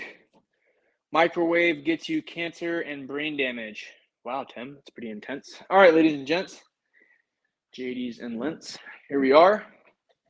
All righty, so I'm going to eat lunch with you guys here today. Hopefully, let's see. That's cold. I'm not eating that. All righty, so you guys have seen what it's like to sell insurance now for, I don't even know what we're at, maybe like 3 hours. What are you guys thinking? What questions do you have? I saw some people that are in like newly licensed in here, getting licensed in here.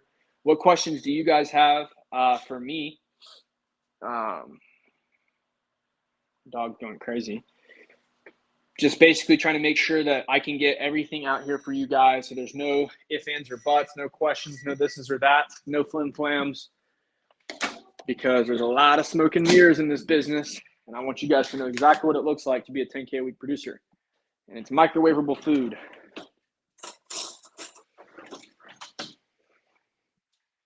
I don't think you guys can see the steam coming off of this thing, but this thing got nuked. So, chicken and rice. If you guys like stroganoff, or if you've never had it, I highly recommend it. Extremely tasty. Let's see, I got some comments here. Still waiting on my state. I have to fill out at 10:33. What state are you in, Preston? Catch me up. Preston. I might leave your state, man. It's been like 3 months, I think, since they've been getting back to you. Louisiana. I don't know anything about their licensing process, to be honest with you. I've heard a lot of people make a pretty good money down there, though, to be honest, like selling insurance in Louisiana. Heard good things.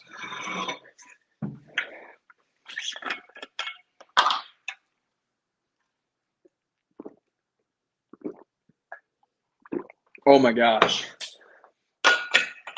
Nothing like some good city water to keep me going for the day. All right. So, agent independence. We're here to live that free life.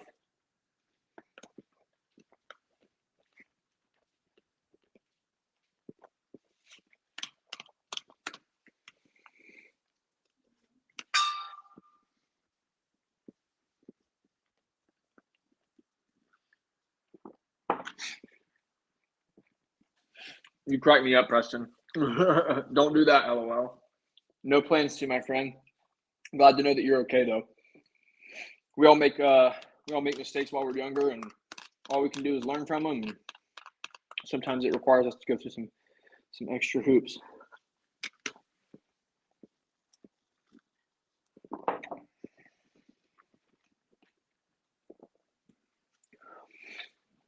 Unemployed currently. Are they on Social Security or disability? Or like, are they getting unemployment, or they're just unemployed, period, no money? Let me know. I will give you more insight on that. Yeah, Luis, I will be posting this. The whole day is going to be posted on YouTube permanently. Luis, before you go, let me know if you think I should do this again. Want to make sure I can give as much value to you guys as humanly possible. No 53 unemployed? No, Michelle, I'm not writing that. No way. Unless somebody else is paying for it. I mean, just because they want insurance doesn't mean they should be able to get insurance.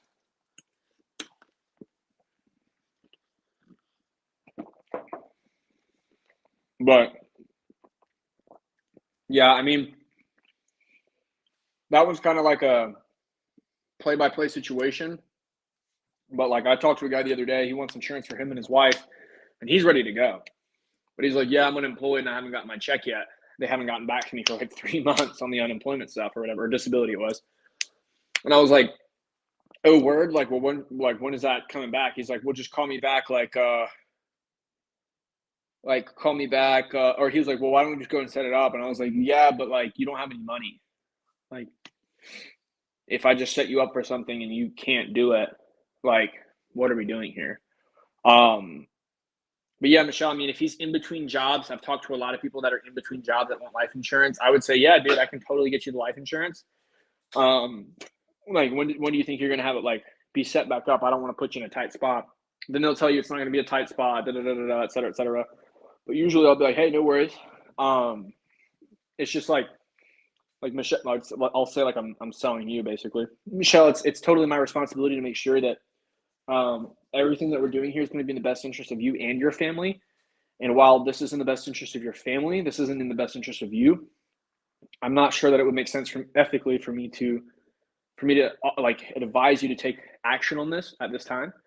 I would prefer and feel more comfortable to advise you to get the insurance when you're like employed again, and that way you have consistent income, because ultimately like this doesn't pay out unless you pay the premium. And if you're not paying the premium, like it's not going to pay your family. There's no point in getting insurance if you can't keep it. Right now, if he's like, hey, I'm sitting on, $400,000 in the bank, like that's not a problem, then like that's a different story. But that's not most people.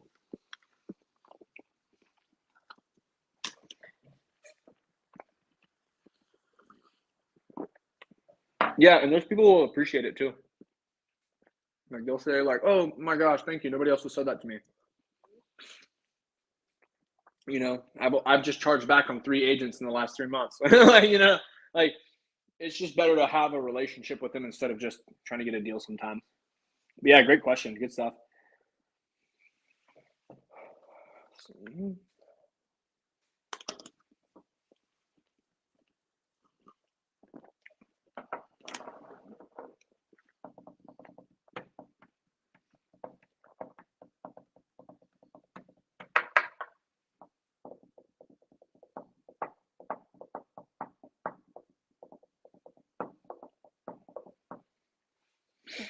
I'm like really trying to knock this food down, but with the all that yogurt I've been eating, I'm just not starving like usual.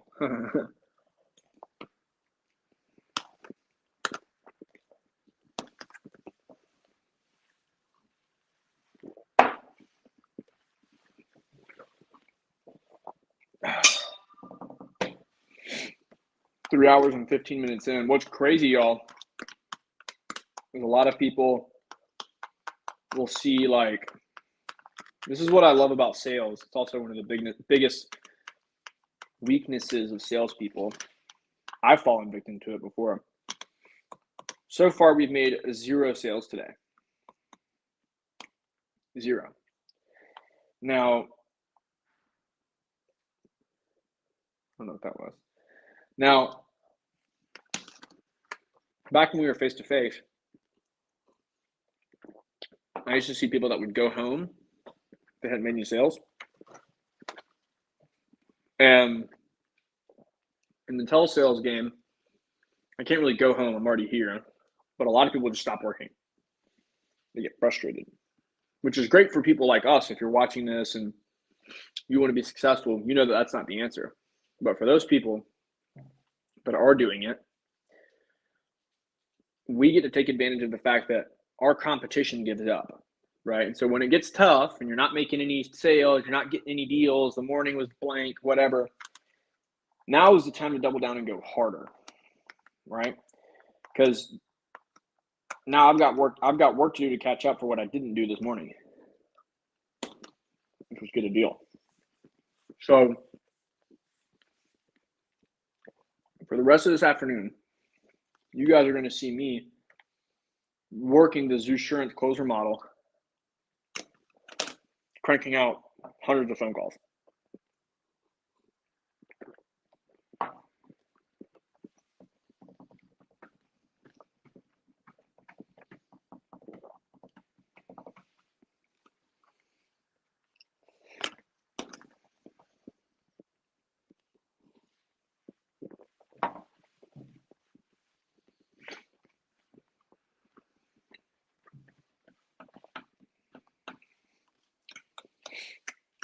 Let's see.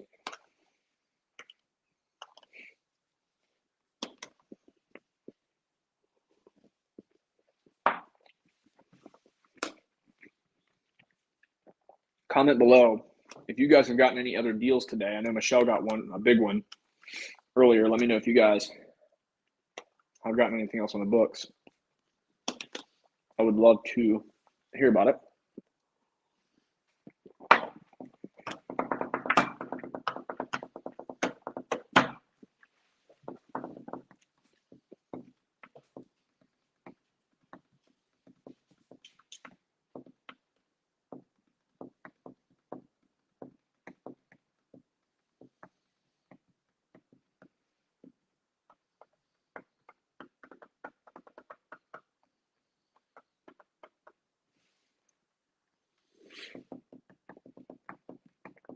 Do I have a lot of renewals built up? No, actually, I got robbed of my renewals by the initial company that I worked for.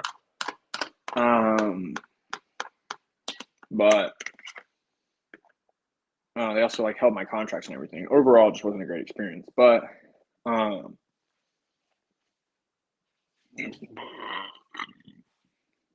excuse me, I'm so sorry. So no, I really don't have that many renewals built up.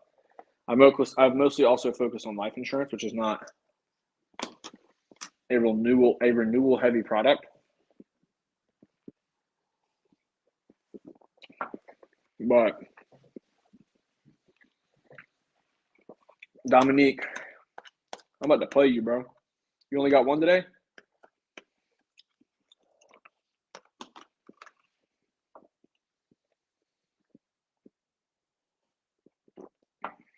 Yes, sir. That's what I'm talking about, Steve. Dominique's my guy, y'all. I'm not mean, I promise.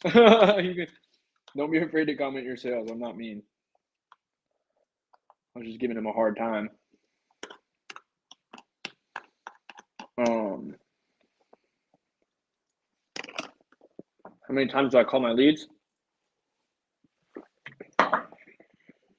Like total till they buy. I don't ever stop calling. They're in my pipeline. They haven't bought yet. Keep calling. That's what I've kind of found to be the best. So just call until they, to quote the movie Wolf of Wall Street, call until they buy or die. Pretty much. I mean,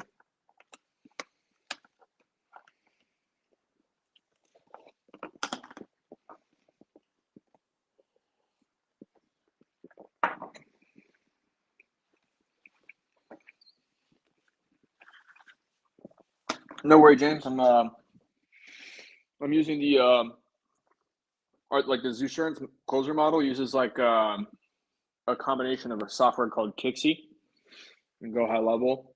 It's but that's like a software that we built our own CRM on. It's called Advanced Agent CRM. And so we put the two together, integrated them, and basically I work in between those two. It's kind of complex. My business partner set most of it up, and that's pretty much all I use.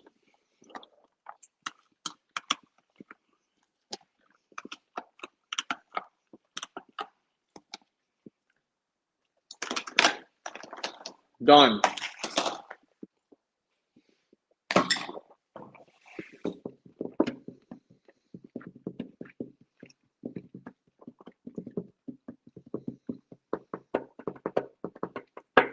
Yeah, and I hope I'm saying this right. Deja.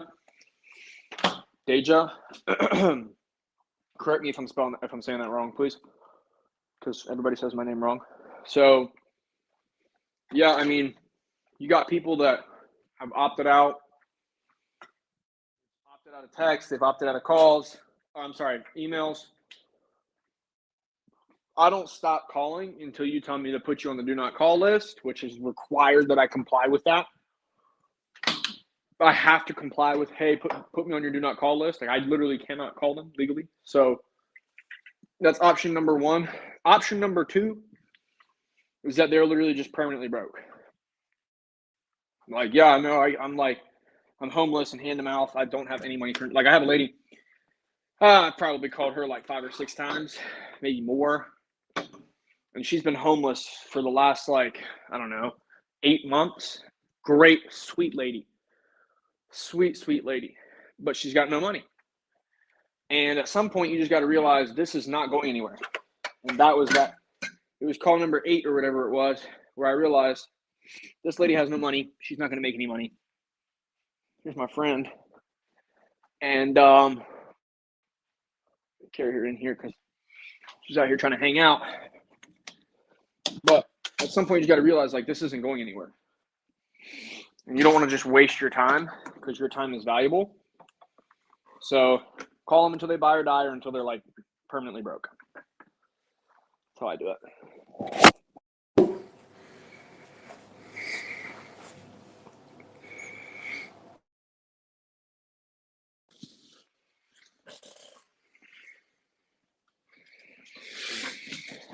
We're back in the game, guys. This is it. The final countdown. Alrighty. Let's see. This drives me crazy when my hair is like discombobulated. I don't know if you guys get annoyed with that too, but like headset hair and hat hair. I'm not here for it. Let's see what comments we got going on. The second one, like deja vu. Deja. I like that. That's pretty cool. Deja vu. There's a Korean pop song called Deja Vu. It's actually insane. Super hype. I don't remember who did it. Forget the guy's name, but he's definitely Korean. It's pretty cool though. Let's see. It's a final countdown. I think it'd be a nice way to see people overcome. To see people overcome when people only get graded or GI. Yo, Julian. Hope the fish are biting for you today. How many sales so far? We got no sales so far, Guam Tech. It is a dark world out here, but we're about to pound the phones. Called the no-shows the other day. Might go through and call them here again. See if we can't pull something out of there.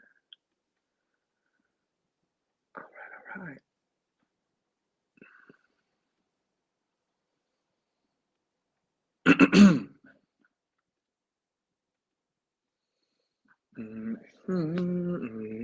What headset is that? This is the Logitech Pro X, I think.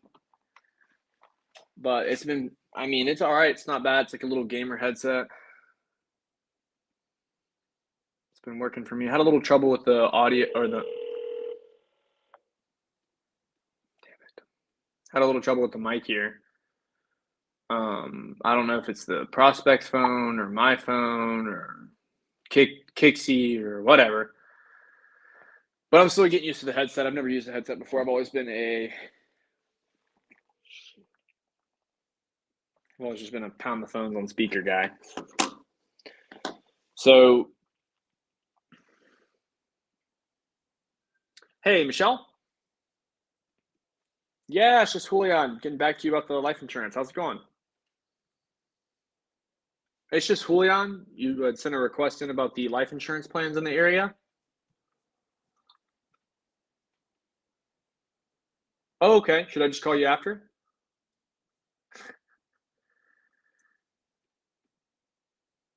She said that she was at her employer's office and hung up before I could even respond. A big objection you're trying to overcome. So you basically, Deja, just make sure I'm getting this right. And please tell me if I'm saying that wrong. I'm going to freaking kick myself if I am. But basically, you're just getting people that are telling, hey,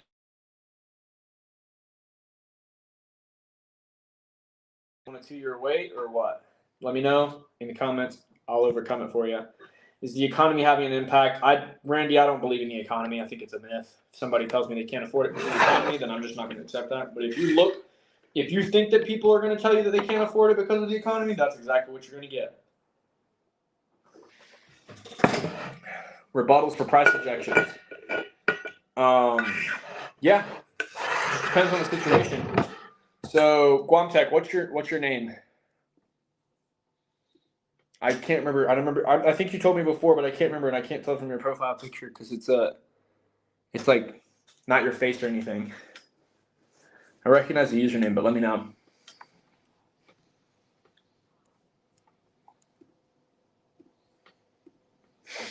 Kyle. Okay, thought so. So Kyle. People wanting to have level of Alexa graded. Okay. Price objections. So I'm going to go over both price objections and 2-year waits. So price objection. Hey, I can't afford it. I'm just going to price drop. Just makes sense, right? I'm just going to price. I just can't afford it. Okay, totally understand. Now, when you say that you can't afford it, you mean like you can't pay it today, or is this something that's just a little out of your price range, right? I just need to figure out if that's a today, because I try to close people on today. If you're not trying to do that, then that's a totally different story, right? You just need to price drop immediately. But if it's like $30 a month, if you price drop more. Hey, Rhonda. No worries. You have a good one. Yeah, that was definitely not Rhonda. Sounded like a teenage boy. Oh man, sounded like a teenage boy that was trying to sound tough, which is even worse. Wrong number.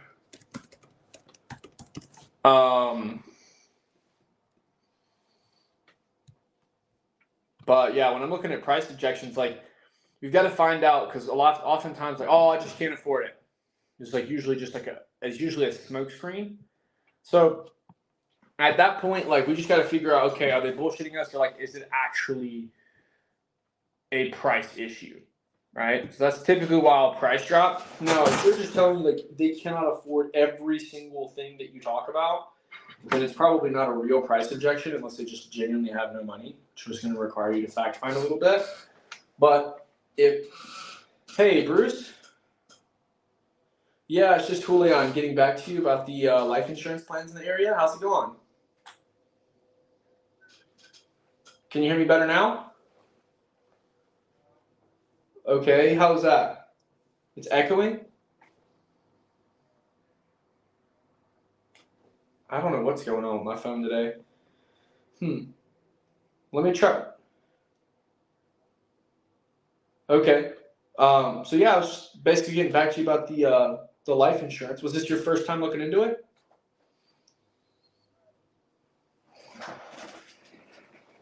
Oh, perfect. And you didn't get like a 2-year wait or nothing, did you?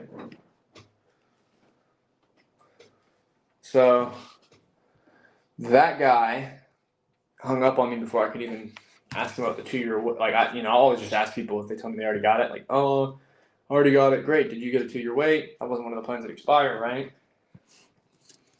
But he hung up on me already. So he got a plan already. So you guys are starting to see why I like so many leads. Like, I'm gonna call that guy later. I could end up selling that guy. I don't know. Like these people just hang up on you before you can even do anything. Back to price projections. Price drops are always good if it's just like if you know that they can afford it based off of what you guys have talked about, and they're just capping. They're just not telling you the real. They just don't want to buy it. Then we just got to figure out what it is that they're not seeing about the value of the plan, right? Because price comes down to value, right?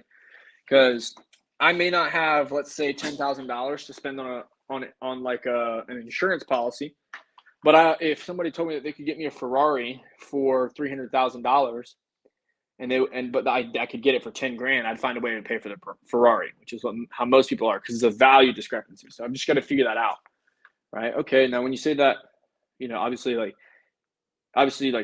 let's just put the price aside for a second. What's your plan to take care of this currently? Hey, Sandra. Hey, it's just Julian. I got your request here about the life insurance. How's it going? That's good to hear. Was this your first time looking into it?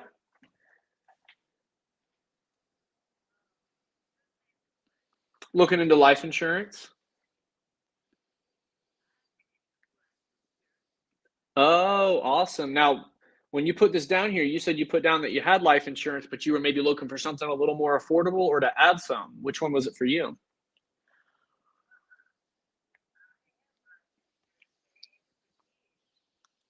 Oh, oh. So you were just looking to add some. Okay.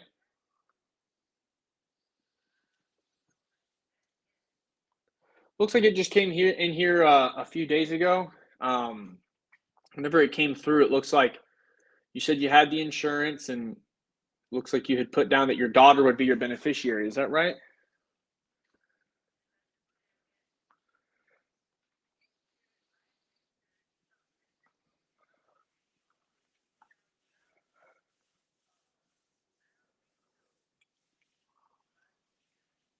Oh, so were you maybe just looking to see if you could get a rate reduction then? Is that right?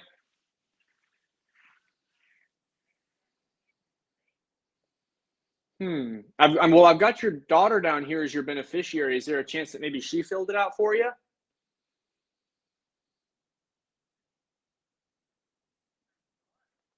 Yeah, that's who it says would be your beneficiary on the form here.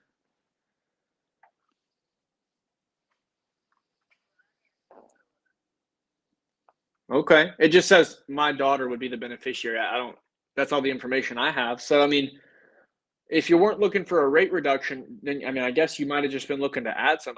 I'm not sure. I was just getting back with you. Which one was it for you?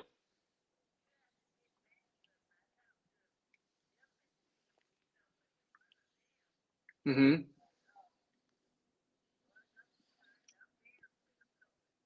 Oh, okay. And those didn't have any waiting periods or nothing like that?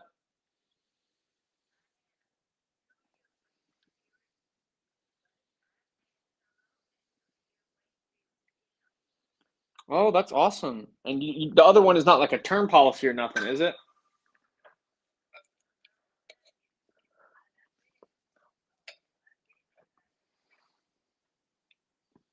Oh,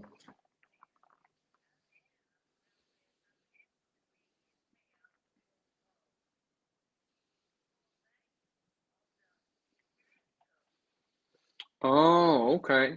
Gotcha. Well, yeah, I mean, I'll definitely give you a call back here to see about those if those daughters filled it out or something, because every now and again that does happen. I just want to make sure we can get you taken care of, okay?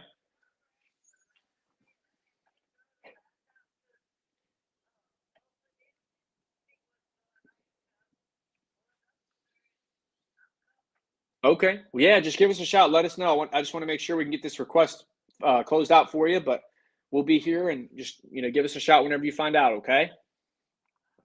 All right. We'll keep in touch, Miss Sandra. You have a good one. All right. Bye-bye. That lady swore up and down that she's never filled it out. um, so usually I'll just try basically asking the same question different ways, like I just did. Oh, okay. Were you looking for a rate reduction? No, so you're looking for more coverage. Oh, okay. Well, which one was it for you? Did you want to add more or spend less? Right. And so I just keep going and going and go. No, no waiting period. Does it expire? At some point, if they just continue to say the same thing, I'm like, it's just unreasonable for me to continue on. So I'll basically just tell her I'll call her back, and who knows? I mean, I've had this happen. I'll call her back tomorrow, and she'll just be like, "Yeah, let me get that." Okay. um, dude, I thought he answered. I use insurance toolkits to underwrite. I double dial new leads, single dial on my power list, but I call with two lines at the same time. Whenever somebody gets a 2-year waiting period or anything like that, I just always lean heavily on the fact that I'm a broker. So like when I'm talking to them in advance, and you'll see this if I come up with if I come up with like a good solid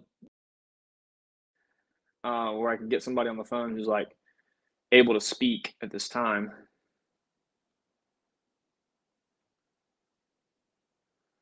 Then you'll see like I talk about how I'm a broker because when I'm telling you like, hey, I'm shopping I'm looking at all the big companies. Like this is just what you get. This is just what it is, right?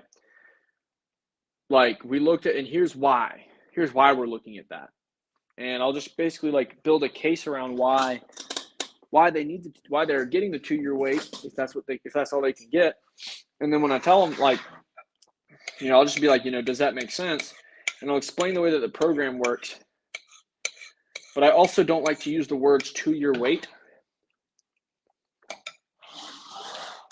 If they ask me, I'll answer that question that way.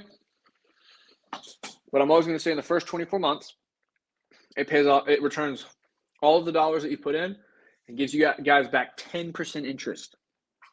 Like, this is the best program. I always like, a lot of people will be like, when they sell it, they'll be like, so this plan is a 2-year wait. And like, they just sound like their dog died. When I'm selling that product, it's like, all right, Deja, this is like the best plan that I've seen for people with the health conditions that you went over with me. So you mentioned that you have this health condition, this health condition, and this health condition, which is why we're going to look at XYZ company.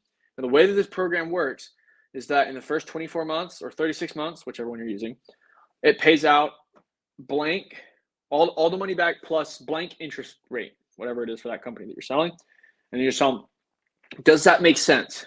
Yes. If they go, is that a 2-year wait? Well, the coverage goes into effect immediately. The plan goes into effect immediately, but the full amount of the insurance wouldn't pay out until that 24-month mark. That's exactly right. Do you see why we're looking at this plan versus all the other ones based off what you told me about your health?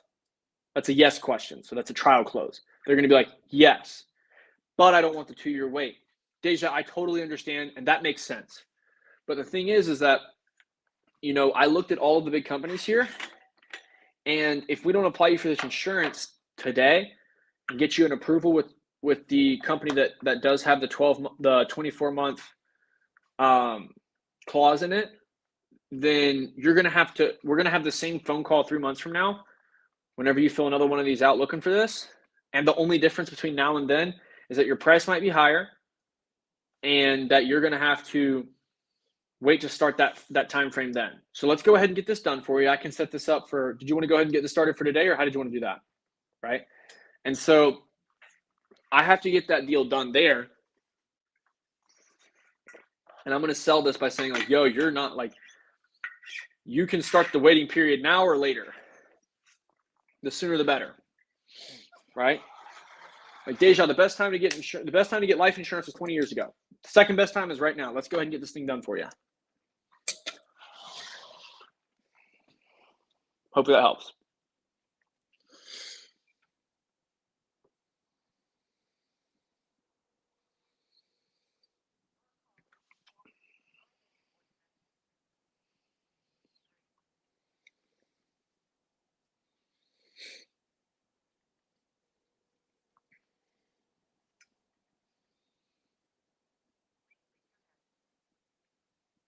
I'm pounding these phones out here, y'all.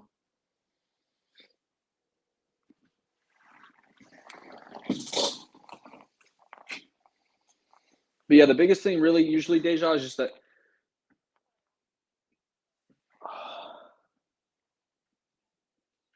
make a voicemail. But the biggest thing is that like most people, they just like, they don't want a 2-year wait, but they don't understand why they even need it in the first place. You just have to explain to them why they need it, if that makes sense. Deja vu. You have me thinking about that K-pop song, Deja Vu. It's pretty hype.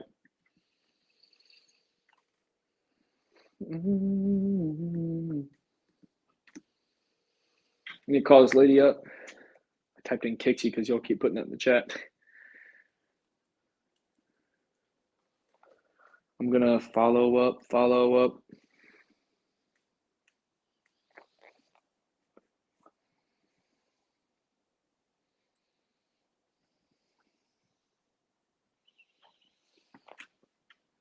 Such and such.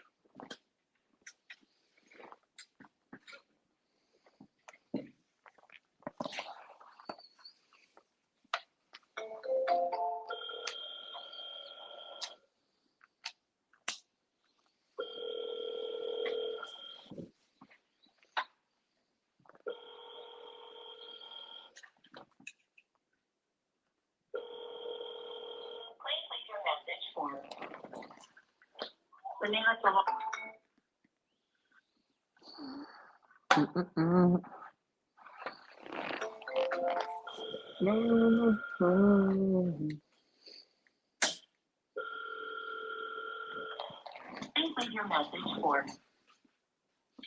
Renata Solo. Penina, hey, it's Julian. I got your request here. I heard back from Great Western on that plan for you. Just give me a ring and we'll get that taken care of for you.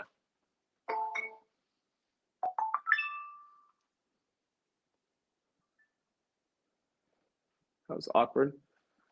That beeping sound went off while I called her.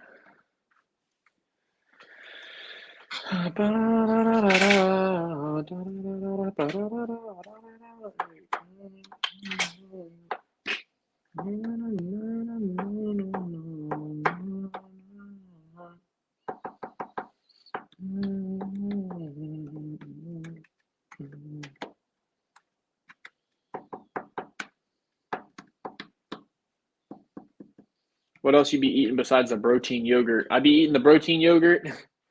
I eat chicken, beef,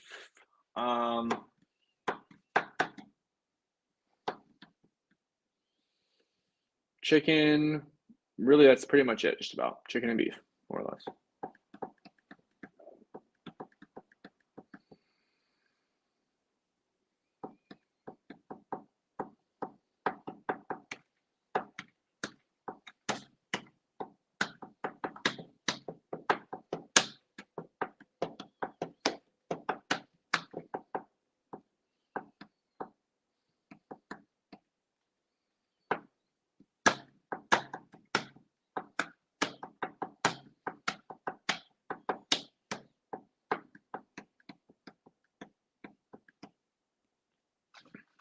Got a lady, I might be able to bump her up and get a deal here. Set her for tomorrow, but I'm gonna tell her it came in early. Yeah, chicken and rice, chicken and pasta, beef and rice, beef and potatoes, and the protein yogurt. A little shake here and there. A little bit of this, a little bit of that.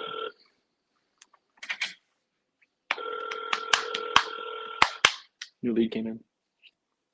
Have to call him up. Leave your message for Ruth. Ruth, it's just Julian. I got your request here. We had talked about the life insurance. They just came back with some more information on that for you. Give me a ring here and we'll get that squared away for you. Give me a call at 806-779-4701. Yeah. For instance, I had that lady that had lupus. She's already opted out. This is hilarious.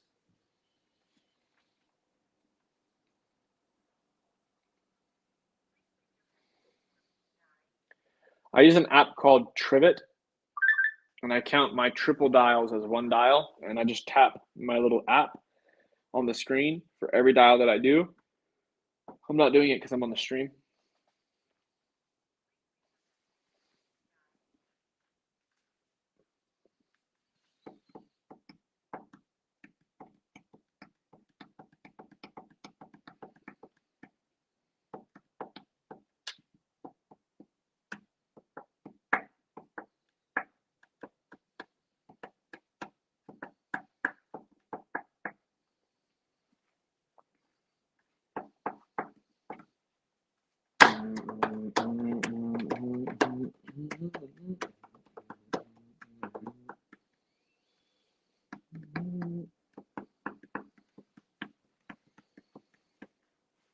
Deja vu. Look around. Look at deja vu.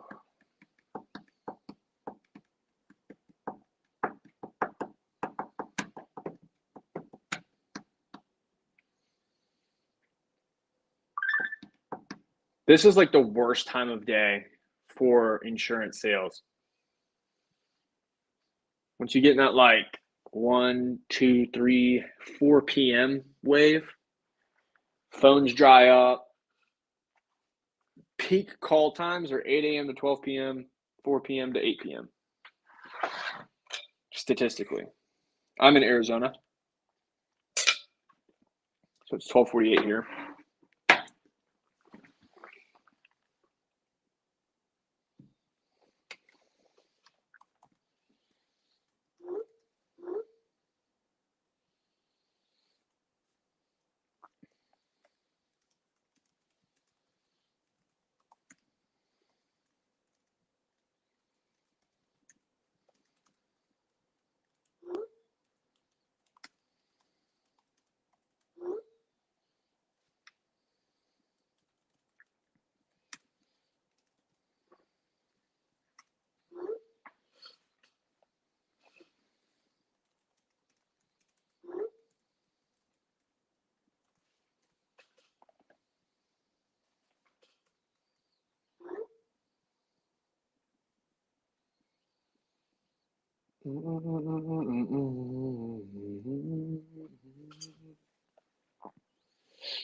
Yeah, that's pretty much all like life insurance, or I guess not even life insurance, just all sales period. Like if you are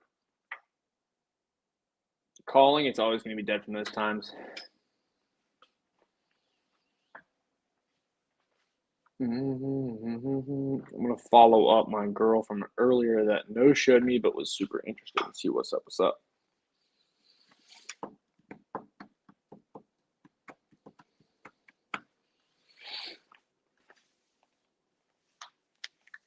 See, actually, I call straight through the afternoon, and I'll do my admin in the mid-afternoon too.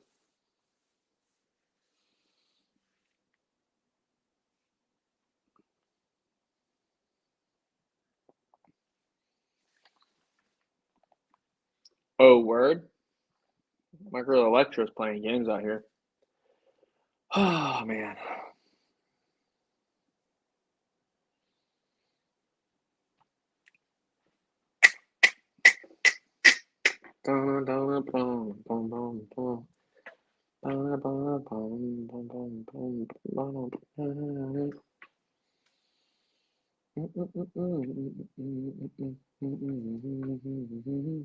Admins usually like calling carriers to get apps pushed through. I like to get things done fast, so I'm trying to get policies issued. I'm trying to make improvements to the system. Now I'm helping out with interviews for the closer model. Getting people back on the books that had insufficient funds, rewriting applications,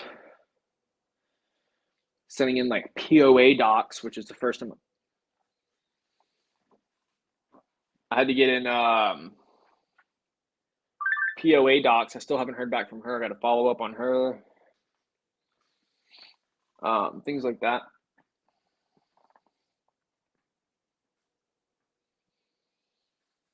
In fact, now that I'm talking about it, I probably should call Mutual of Omaha and see what's up with those cats.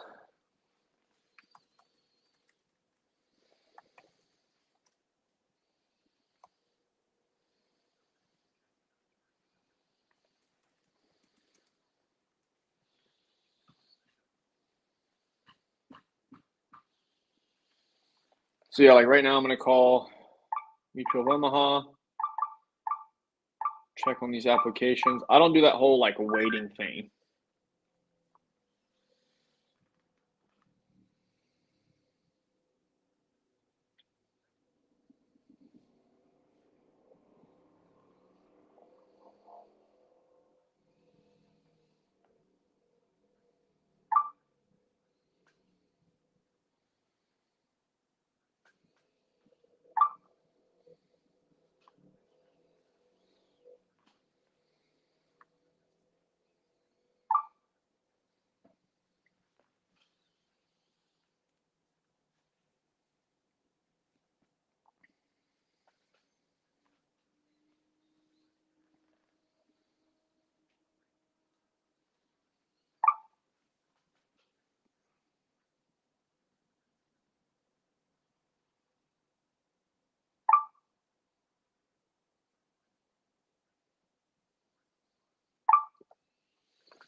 I'm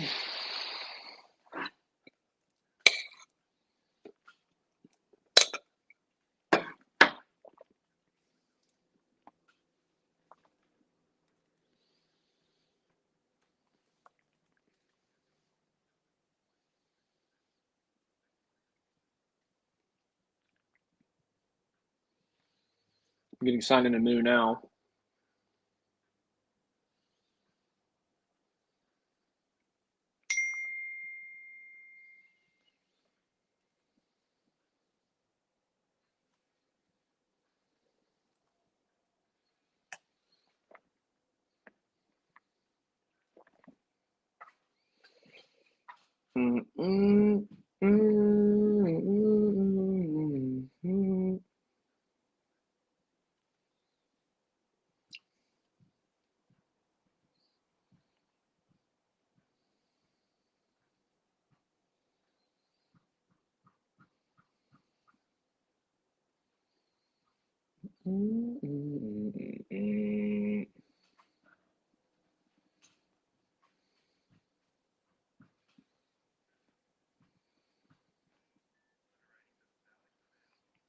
Hey, Alex, I was just giving you guys a call about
okay.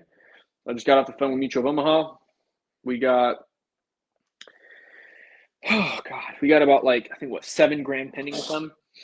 I'm really trying to push those through. I'm really trying to push those through because it just makes sense.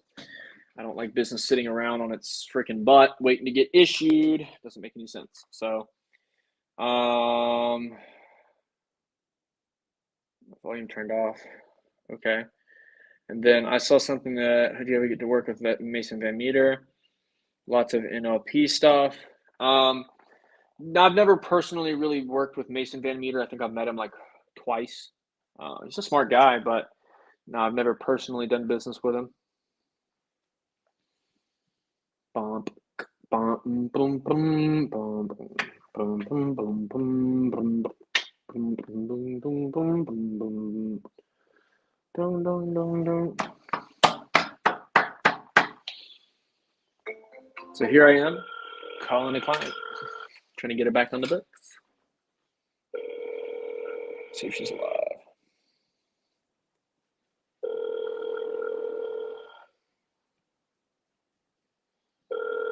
Trying to give you guys the full spectrum of what a day looks like.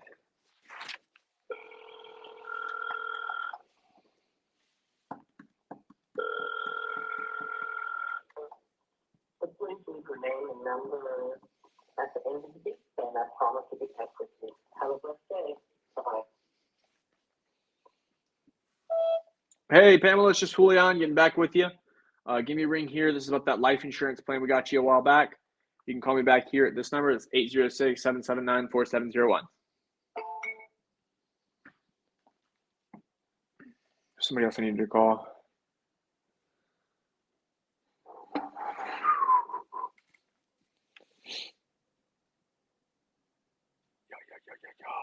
Let's see.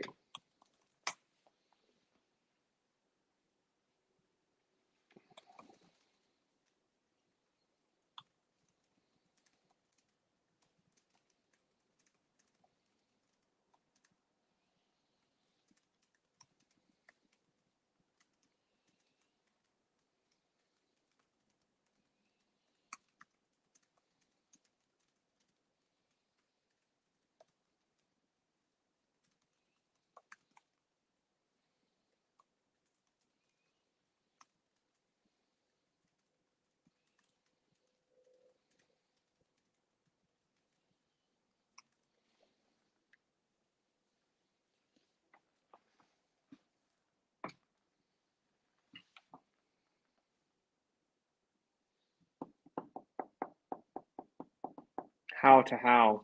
Is it a picture of tacos? Those look like cheesy gordita crunches. What's going on? Please live me? I don't know what that means. I don't know what that means.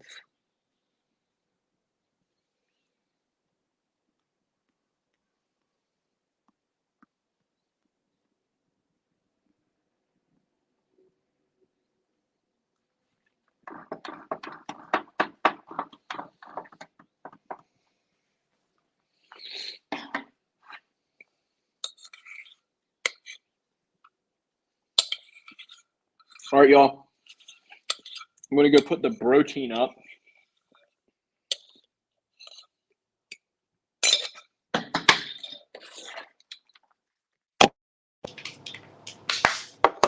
I'll be back.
Come on, Crop.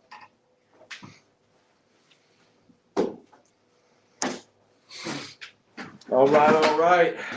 We are back. JD's and Lentilman.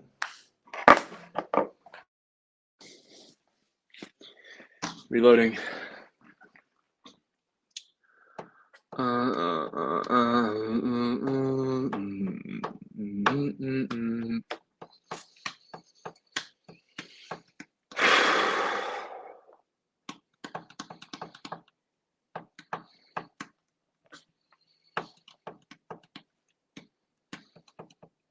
guy told me to call him after 3. Let's see what's up. What's up? What's up? Yeah. Way. Yeah. Way.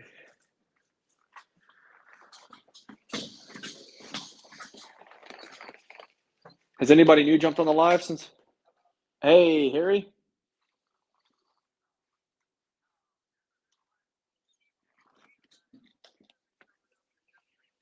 Oh, no worries. I'll just try back in a few then.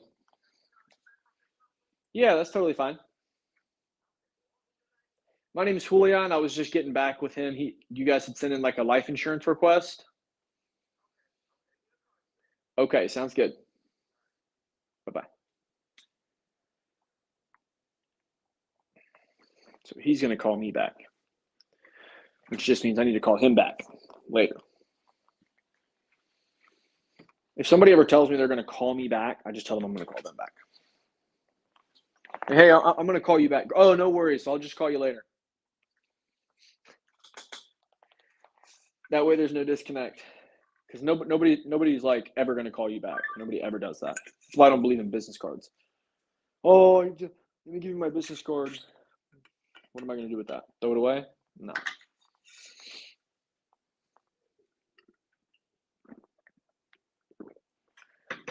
Another clown world is people are like, oh man, let me give you a digital business card. It's like, oh, cool. I don't even have to throw that away. I can just X. How do I know that? Because I throw business cards away too. I don't care about business cards. I want business cards. So if I can get away from business cards, I know my clients are going to want to get away from business cards. Or should I say my leads? Why is this not ringing?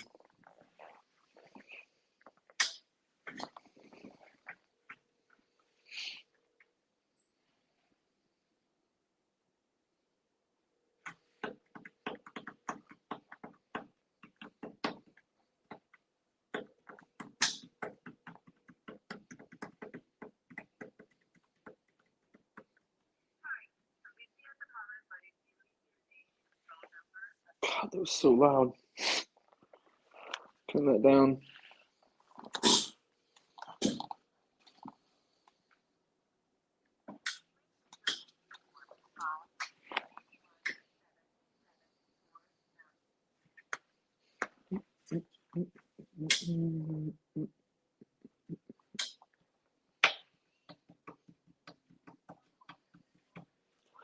Or yes, I do use Crystal Light in the Brogurt. I know about the aspartame. I'm trying to find a solution that doesn't have aspartame in it. So if you've got one, I'm all ears. But yeah, the Protein does have the Crystal Light in it. I've used it's like the strawberry banana orange and the fruit punch. Hey, is Kenneth there? Kenneth? It's just Julian. I've got a request here about the life insurance plans in the area.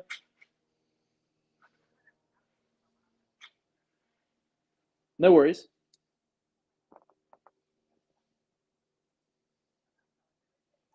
Yeah, it's just Julian. I got a request here about life insurance for Kenneth and Gloria Lewis.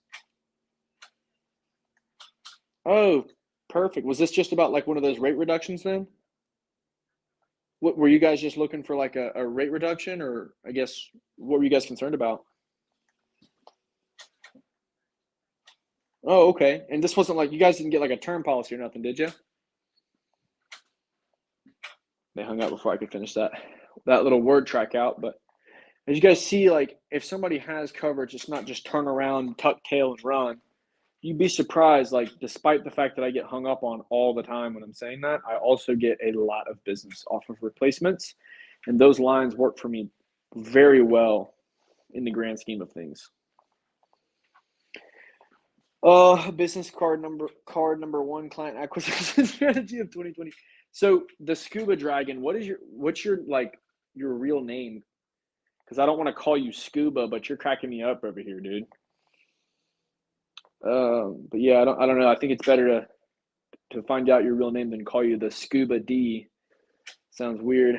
I do like my digital business card to disarm clients about scams. Set a quick link and they'll know I'm not just a scammer from overseas. It's free of my CRM, so why not use that?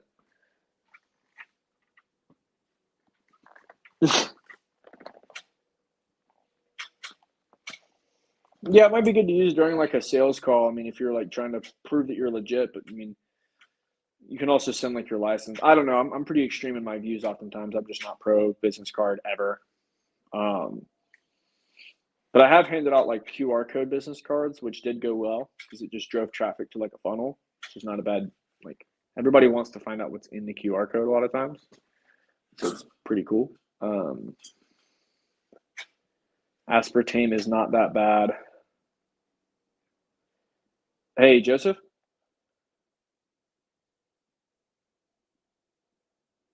Hello?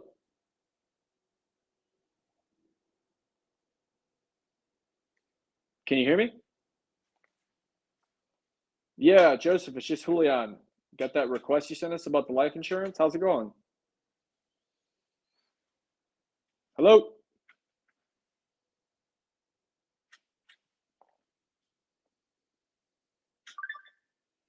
This hello BS is driving me up the wall.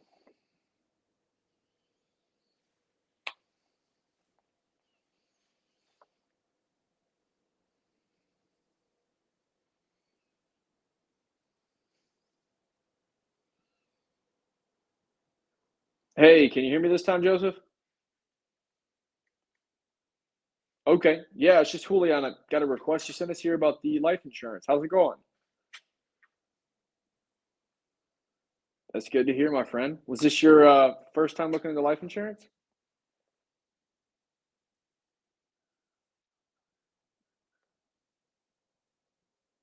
Oh, okay. Well, when will you be home? I can give you a call back.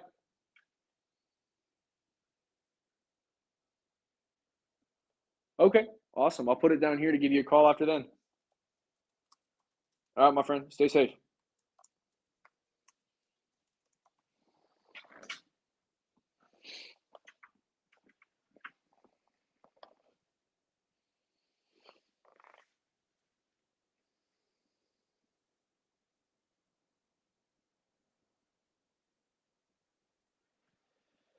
I don't know what the hell's going on. My prospect is telling me that she sent me the freaking document, but I don't see it. I don't see it. She said that she sent it to both emails. What's going on? I don't know what the freak. What the freak am I looking for? Alrighty. Maybe it's in junk. Junk leads. Or not junk leads. Junk mail.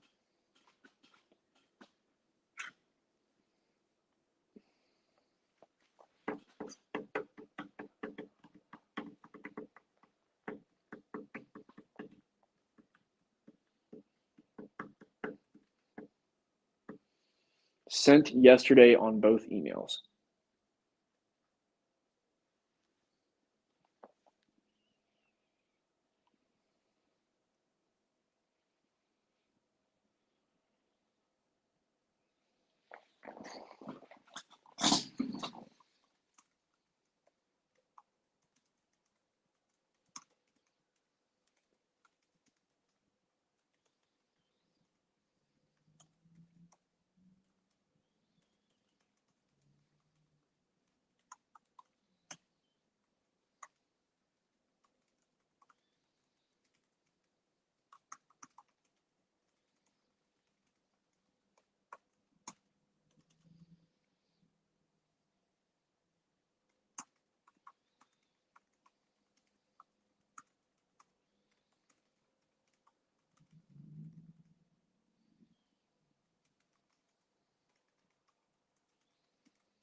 Oh man.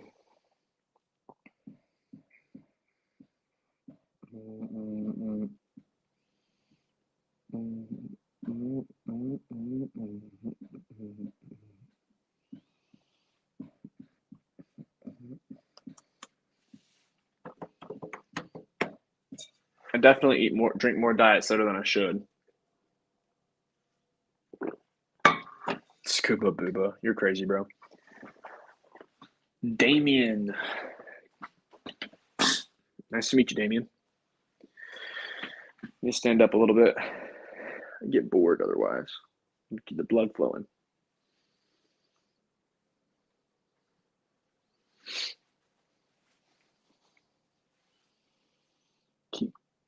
Keep dialing. Of course, my friend, we are always dialing. So to get that POA doc situated, it's been a freaking headache and a half. I had a POA situation with Great Western. If y'all ever had that, it's a nightmare. Hey, Zenobia? Yeah, can you hear me? It's just Julian. I got your request here about the life insurance. How's it going?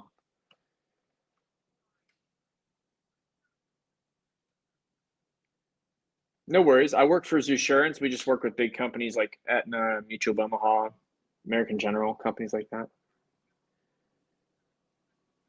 Yes, that's exactly right.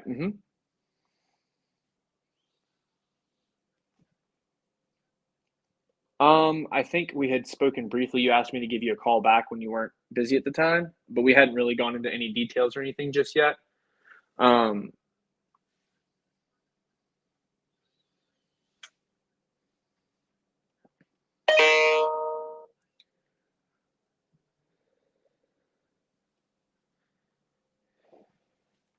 uh-huh. Sure. No worries. Let me check for you. And then let me just make sure I've got your birthday right because I got to quote this off of. Beautiful. And you're not a smoker or nothing? Do you smoke cigarettes or tobacco? Awesome. And then what about your approximate height and weight, Miss Zenobia? Approximate height and weight?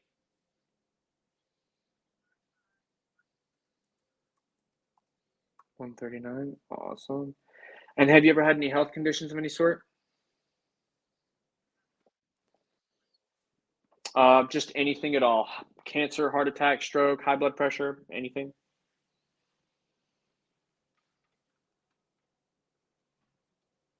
Beautiful. And what about anything minor, like any respiratory ailments, diabetes? Awesome. Let me punch that in here. Give me 2 seconds, okay? Alrighty. And do you take any blood thinners, or is that just something that's currently treated?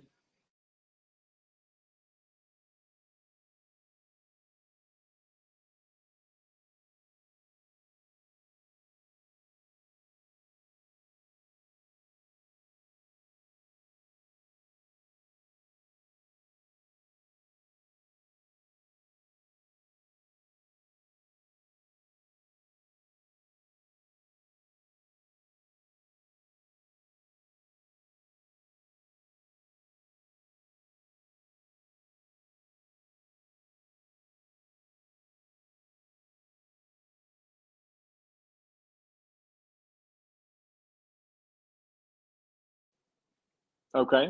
Let me see. Just typing this in for you, and I'm looking at all the big different companies for you here. So 10 to 15,000. Now, the company that looks like they're coming in lower than everybody else from what I'm seeing, based off what you've told me, is a company called SBLI. Have you ever heard of them before? It's S as in Sierra, B as in Bravo, L as in Lima, I as in India. SBLI.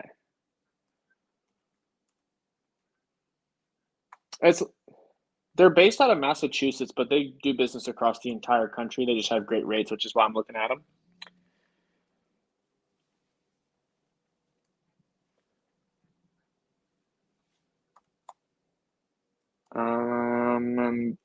Guess you could look at a company like Mutual of Omaha or Aetna.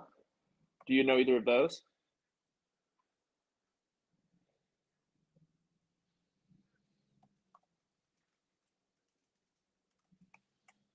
Yeah, let me look at Mutual of Omaha for you. Let's see.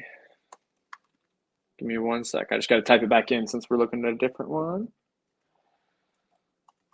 Now, Mutual of Omaha is pretty strict a lot of times. They will decline people. Have you ever been declined by Mutual of Omaha before? Okay, beautiful.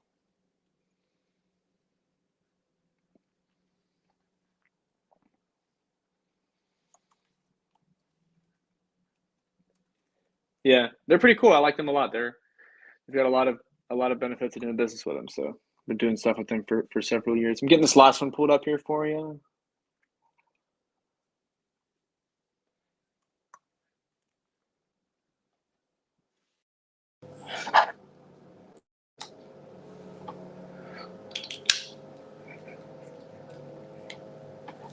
Right. Well, it just depends. I mean, with life insurance, it is something you do have to qualify for. That's why I asked. But I've had people who are a little bit healthier get declined, or people who are a little bit sicker. It just depends, as long as you meet the requirements.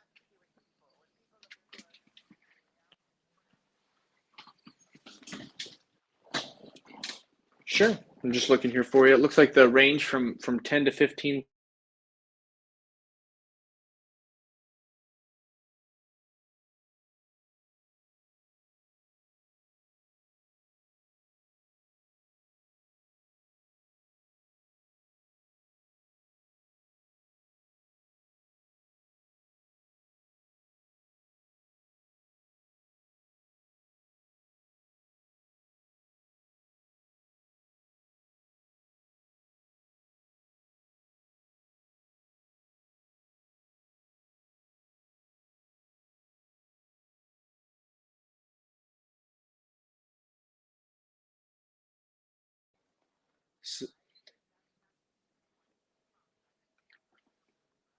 Yep, that's the lowest it goes with the 10 to 15,000. Anything above that would be, and the closest one was the other company that I mentioned.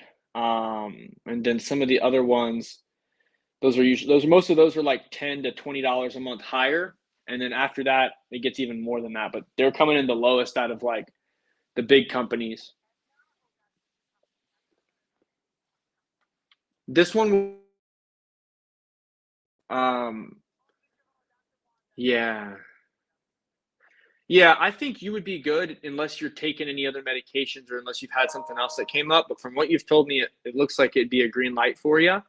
So I'm not really too concerned about that. The biggest thing I like to just prep people for is like, hey, if you have been declined, it's something I need to know about, because if you just go through and do it again, you're basically just, going and jumping through hoops. Let's check. Um, they're actually coming in like, looks like all their plans are at least $10 a month more than Mutual Omaha's.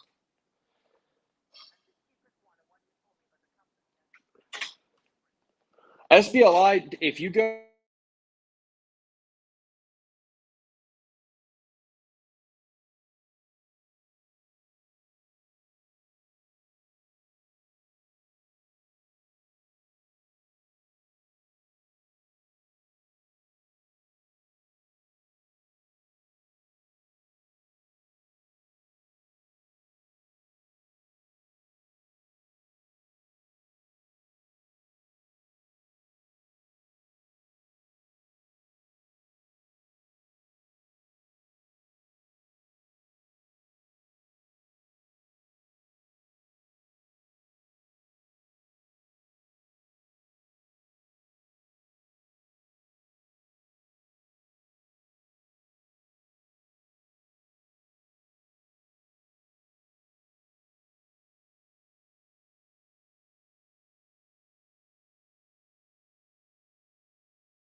Oh, my condolences.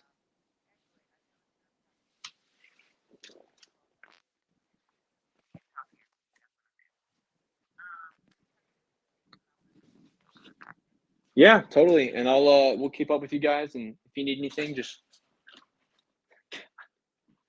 dude, what a woman. That last lady was like, God, dude. I wasn't even about to I was just like, yo, here's the price later. I'll see you later. She's just so rude. She's like, I can't afford anything. And just like making demand after demand. And she's like, insurance companies are stupid if they decline people. I was like, okay. All right. Cool. She just hung up on me after I gave her the numbers too. So I'm just like, whatever, dude. But I'm gonna follow her up because when she's in a better mood, I'm gonna sign her up. Let's get it. Alrighty. But yeah, her husband's like super, super ill. They're going through a hard time. So like, in those situations, I kind of give those people a pass. You know what I mean? Like, they're going through a tough time.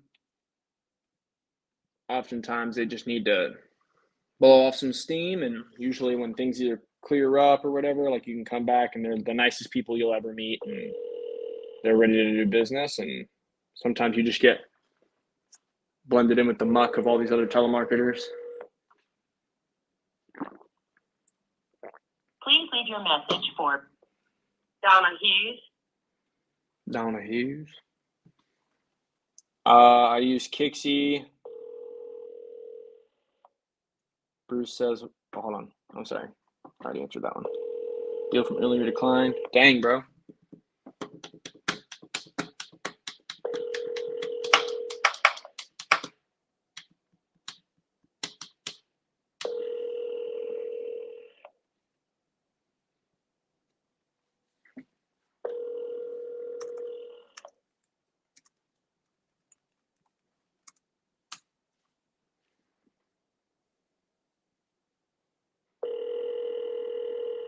Your call has been forwarded to voicemail. The person you're trying to reach is not available.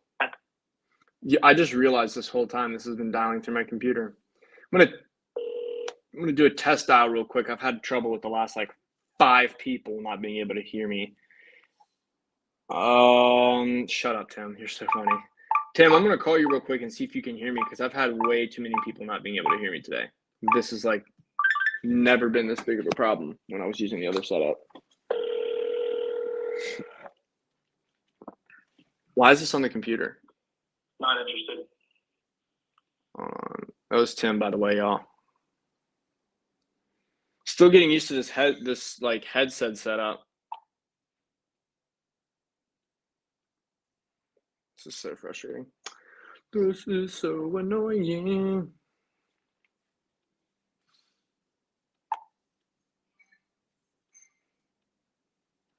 There we go. Let's try Timo again. You just tried Bluetooth instead of wired in? No, but I might need to. I don't know if this thing even Bluetooth though, to be honest. Yo, Tim, can you hear me okay? Been having a lot of trouble with calls. A lot of people tell me it sounds like I'm echoing and I'm far away. I just want to see. What's that?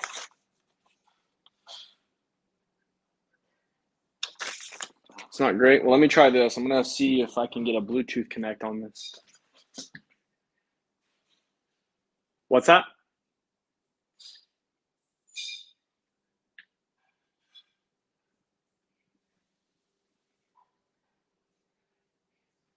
I don't know what's going on. I'm going to switch it. Hold on. Let me try it again. Because I just updated it to the headset again. But it keeps switching it off there. I don't know what this thing is, dude. It's ridiculous. You said the cord's probably bad?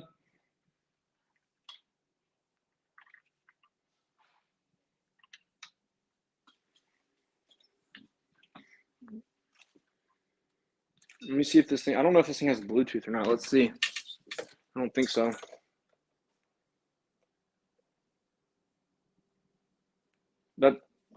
But that's the only way that I can be on the StreamYard.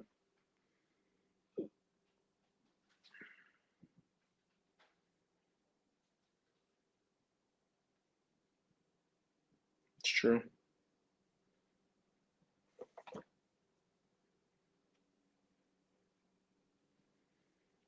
Yeah, but that's like,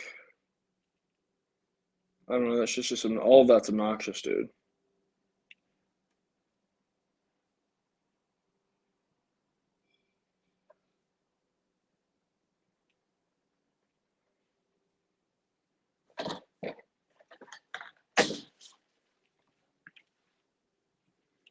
What do you think about if I did like the mic with the Yeti and then I did the headphones with the, because the headphones, I like the headphones being able to hear these people. What if I like just undid the mic from it? Let me try calling you back with that. 1 second. Little troubleshooting here in the afternoon. So I just found out these do not have Bluetooth. BTW, LOL. Please help. Okay, so I'm going to switch over to my Yeti microphone. Tim Power Ranger.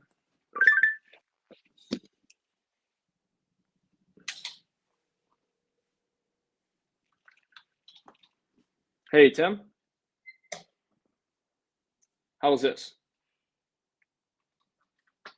Does it actually? That's good. So this is probably going to be the setup then. Podcast mic, headphone audio. Bro, whatever works, you know what I'm saying? I saw some of the reviews say that this headset's microphone was Garbo. I also did accidentally run over my cord with the desk chair because it's so freaking long, it just got stuck in it, but we'll see. That was today. Probably did it the first day though, too, if we're being honest. Yeah, but my audio is fine. I can hear you. It's just like, apparently the audio is just stupid. But who cares? I can just use this mic. This mic's fine as long as I'm not trying to like lean in closer onto the damn speakerphone or whatever. I'm gonna take the AirPod out. Full on headphone. Can you say something real quick? Thank you. So I'm just gonna go full on headphone. I'm gonna go full on podcaster here. And so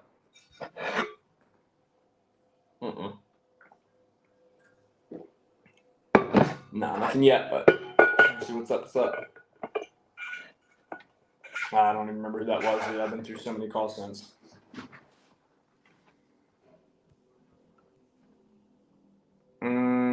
Oh, his kids are going to pay for it, he said. I was like, true? Yeah, that junk was hilarious. Yeah. He's like, I want to have the Mac Daddy funeral. I was like, nice. Some of these guys, dude. Yeah, I was like, cool. He's like, yeah, how much for 70 grand? I'm like, he's like, but my daughters are paying for it. I'm just like, this guy, bro. Cool. Well, let me get this done. I gotta get this POA junk done for our friend, and that should be submitted and done. And then I've got a few other clients I'm trying to work through. Mutual of Omaha hasn't gotten with our other policies yet, so I'm gonna figure out what's up with them, and then they said to try them back tomorrow, because they're swamped because they took a holiday. Love that. But let me get back on the phonies here. I'll catch you, Mick, later. All right, brother.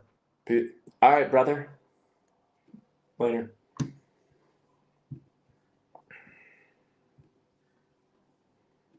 Alrighty, so we figured out what's up with the audio. I'm moving to the podcast style. Use this microphone. I'm gonna move you guys over a little bit so you can.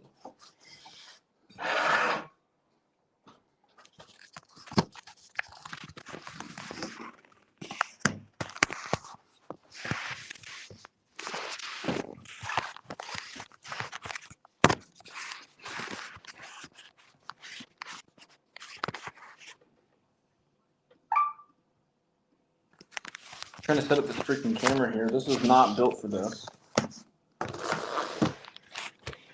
This is not supposed to be a podcast style microphone setup, so I don't want to block you guys.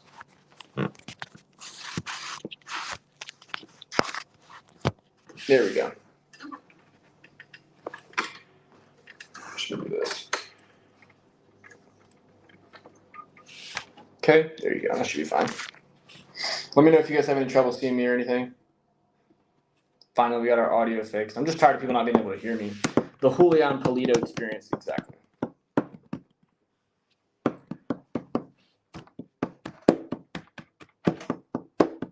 If you guys stick around to the end of the day, that's when I get weird.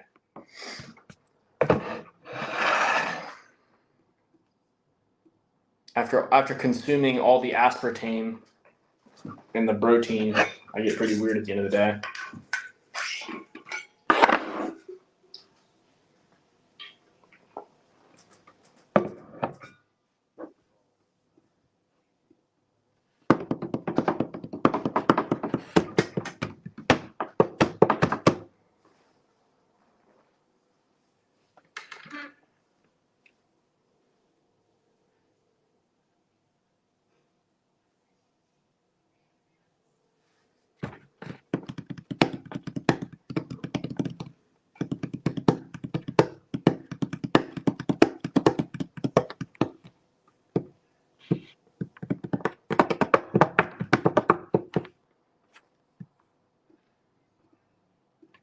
Teresa.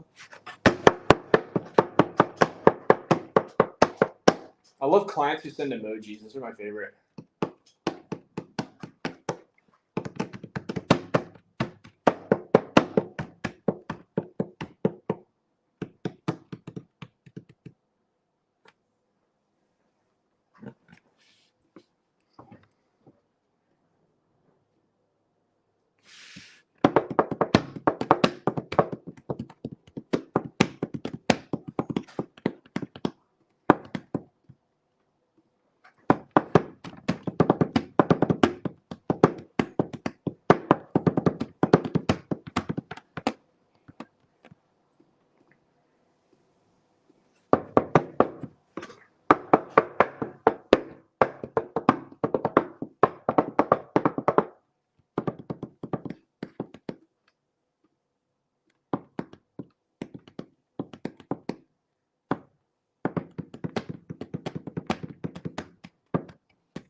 Hey, Janice.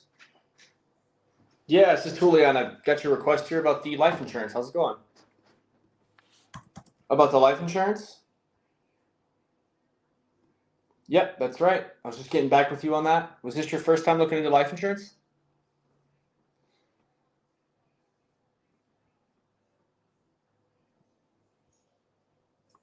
Oh, perfect. When's a better time? Well, I'm not sure what you qualify for, so I wouldn't just be able to send over something. Yeah, it's all based off of what you qualify for, because it's all based on your health and everything. But I guess I could give you a call back. What would work better for you? Well, yeah, of course. So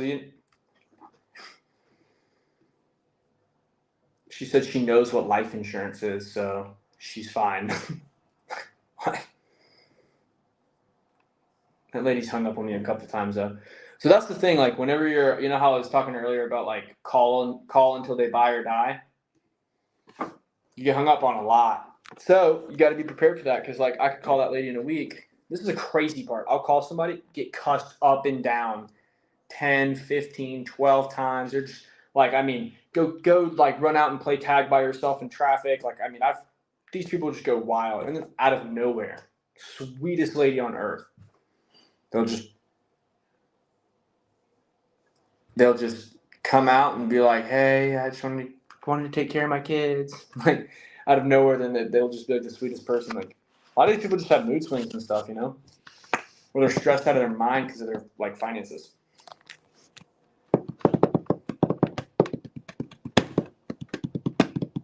That was funny though. I know what life insurance is.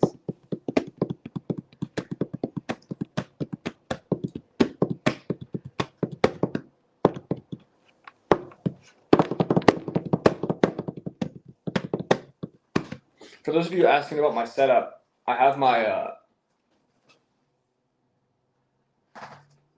call set up on a 30-second rotation. So if they don't answer for 30 seconds, it'll just jump to the next set of dials.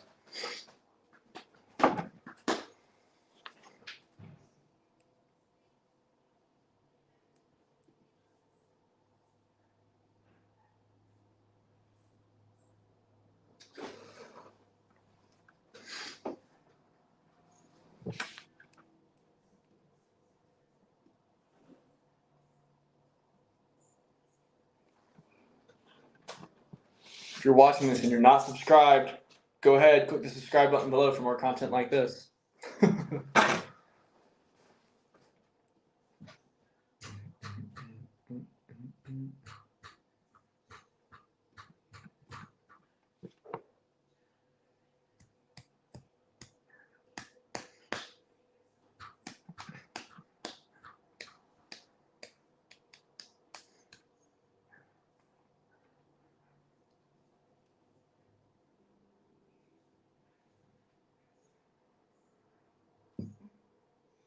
These 30-second rotations are going crazy. I've not clicked anything and it's already pumped out like, I guess 8 calls. 4 single dials, but it calls 2 lines, so it's like, hey, Lola? It's just Julian. I got a request here from her about life insurance. Do you know when she'll be around?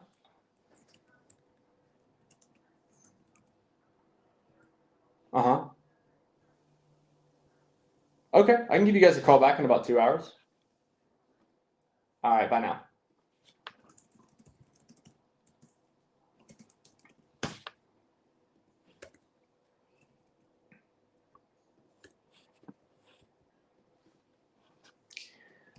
Alrighty, so update for my guys that have just tuned in recently.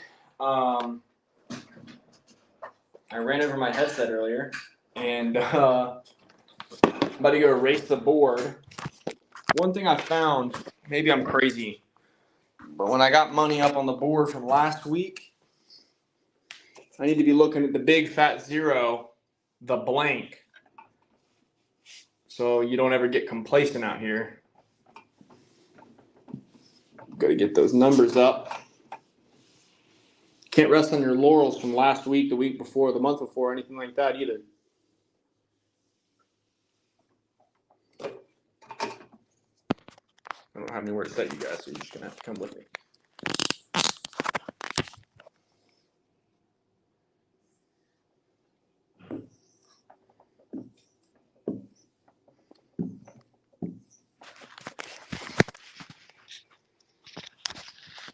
Alrighty. So this week so far, we've got a big old 0, bunch of zeros, which means we need to write business. Y'all hear me? Business needs to be written. So I'm going to throw these back on and get back on the phonies.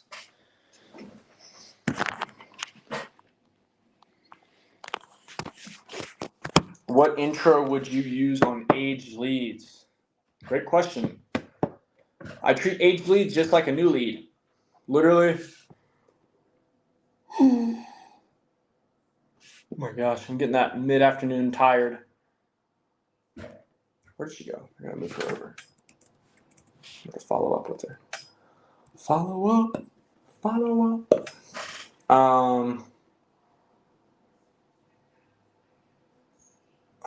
Freaking CRM is crashing. Love it. It's that coffee crash. Come on, Dom. Not everybody can be natty like you are, my friend. But for an aged lead, just call them up and be like, hey, just giving you a call, hey, just getting back to you on that request you sent us here about the life insurance. Was this your first time looking into life insurance or something like that? And on these newer leads, I've been using that a lot. It's working really well for me. And then a lot of times on the age leads, the biggest difference I found is that you'll just get more objections. So what I'll do, oh my gosh. I'm just going to put down not to call that lady before.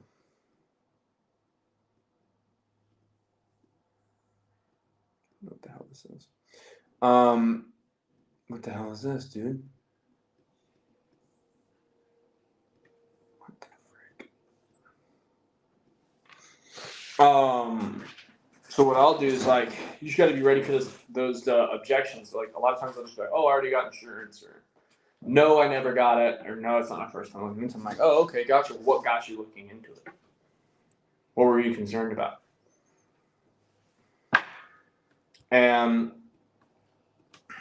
I'll just ask them typically, like, you know, obviously if you haven't found anything yet, you didn't find what you were looking for, what held you back from getting insurance? And they'll start to tell you like their objections before you even have to jump into them. So instead of having to fight off the objections in the back of the sale, they'll just tell me right there what it is that like kept them from moving forward. And then I'll just ask them like, because you'll hear me call, I'm calling through some of the age leads right now. I just mix them in. So I always like to stay sharp. So when I call them up, it's just like, oh, okay. And so I got you. Like, what you said you've been looking for a while. Like, what held you back from getting insurance last time? And then just shut up. Let them talk. Hey, is Gary there? Hey, Gary, it's just Julian. I got your request here about the life insurance. How's it going? It's good to hear, my friend. Was this your first time looking into life insurance?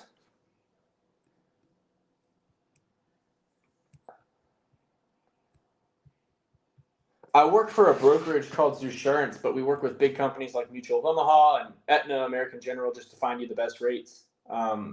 Yeah, I guess I'm wondering if you said you already have some, were you looking to add some or just to get like a rate reduction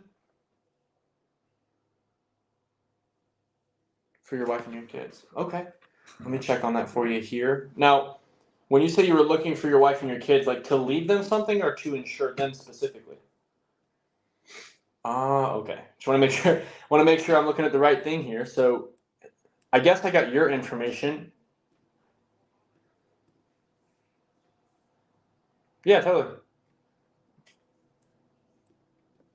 You said he'd get the VA on the other line. We're gonna see what's what. But this guy already had insurance. Perfect example. Turns out he's looking for. Oh, no worries. Okay. So I guess I have your information here, Gary. So I'd have to like get your wife's birthday and everything to get a quote for you. What is that for her?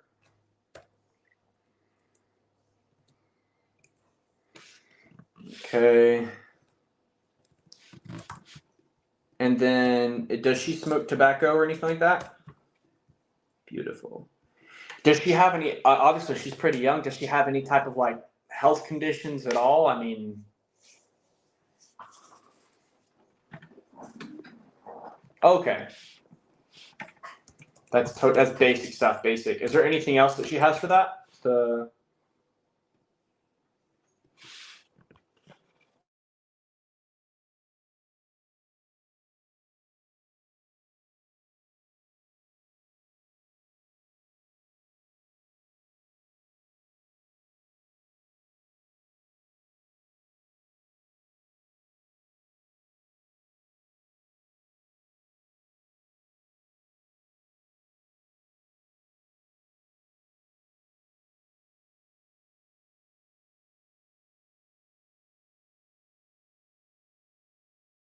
Cancer, nothing like that?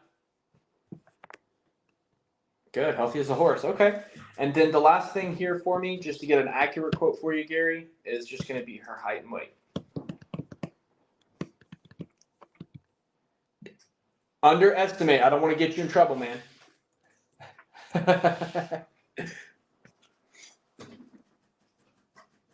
Okay. Yeah. Just ballpark is good for me. As long as you're not like hundreds of pounds off, as long as I've got, just within 50 pounds is usually pretty good for me to just get you an idea. Yeah, so let me see. Alrighty. I'm going to swing through all the companies here. While I'm doing that, I want to know exactly what I should look for here for you, Gary. What are we getting her the insurance for?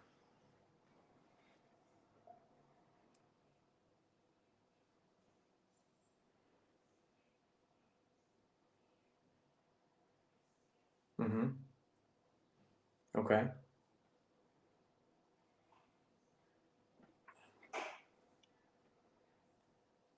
Okay.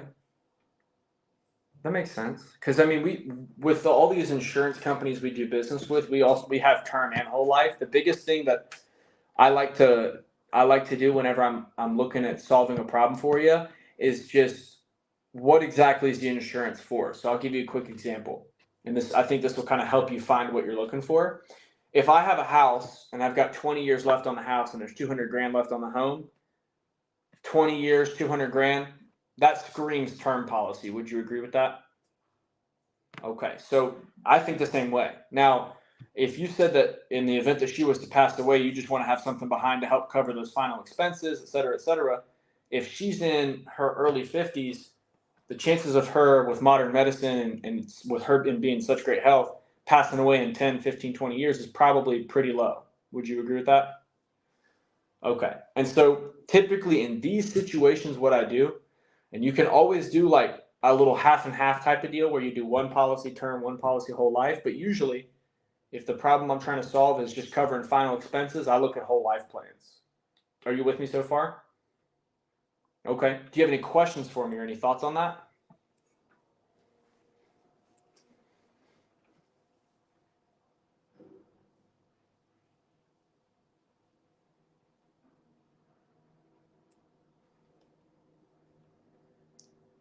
Uh-huh.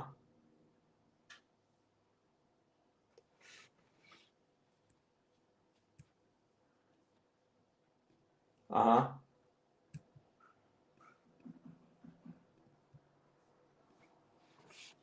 Okay.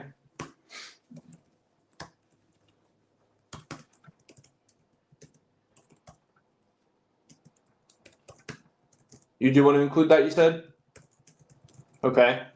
Now, with all of those things, I know you mentioned you do have to go here in a moment. I'm going to have to call you back because that's going to take me a few minutes to put together, okay? Okay. Now, with the whole life insurance, you mentioned that because whenever you're looking at term is kind of like milk, eggs, and cheese. It's great while it lasts, but once it expires, you kind of have to throw it out. One of the benefits of that is that it's way less expensive when you're looking at 100 to 200,000. Now, for a whole life plan, if you're looking in that ballpark, I'm gonna have to start throwing several plans together. I mean, we're looking at it could get pretty expensive. So what I would recommend, most of these plans max out at like 50,000, is I could look at a $50,000 plan, and if you want me to double it after you see those prices, we can talk about that. But I'll start by getting you like price ranges in 40 to 50 grand for the whole life, and then I'll look at the 1 to 200 for the 20-year terms. Okay. All right. And then just to make sure I'm calling you back at a convenient time, would it work better if I called you here at like, say, because you're in California, right? Okay. Probably work better if I called you at like maybe 4 or 4:30, which works better for you. 4 o'clock. Okay. Beautiful. And I'll call you whenever I call from the office. Sometimes it shows up as a different number because we like have a bunch of phone numbers here. But I'm going to text you from an 806 number with a reminder, and I'll give you a call at that time. Okay. All right, my man. Yeah, we'll talk soon. See ya.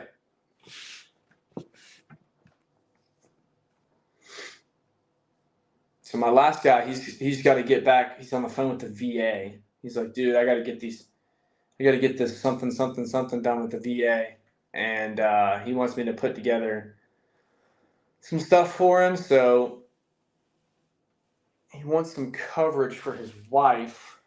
I'm gonna check on that when the time comes.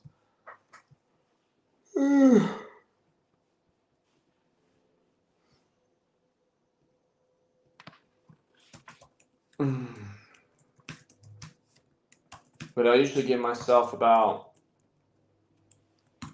5 to 10 minutes prior to getting into the appointment.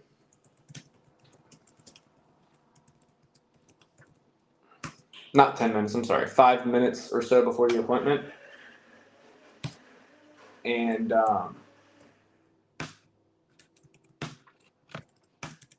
that way I can get her quote together. I don't want to spend my dial time where I'm like trying to get in a rhythm and stay in a rhythm. I don't want to encroach on my dial time with by killing my flow.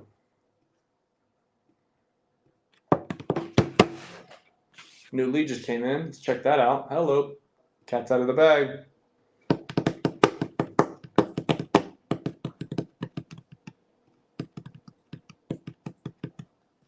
Out of state.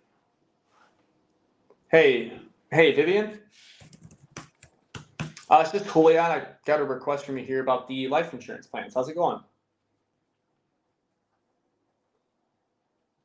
Oh, okay. Whenever you filled this out, I guess, what were you concerned about? Okay, because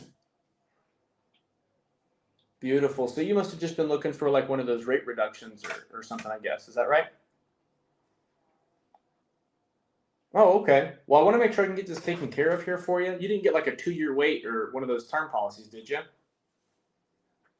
Beautiful, beautiful. So yeah, I can do a quick rate comparison for you here if you'd like. Is your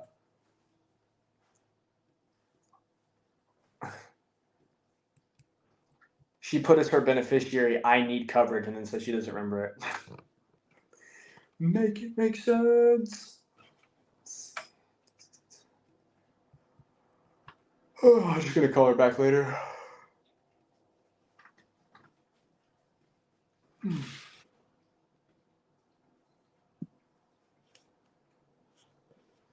Where do you get your leads? Is Facebook good for leads?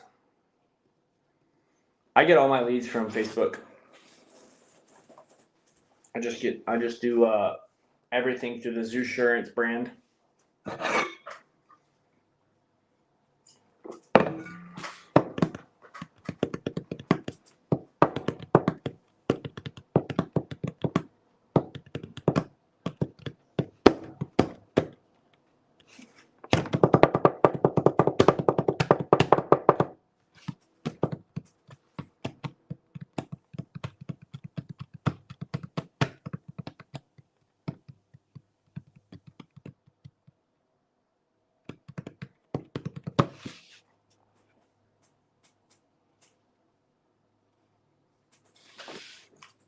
Two, 5, 2.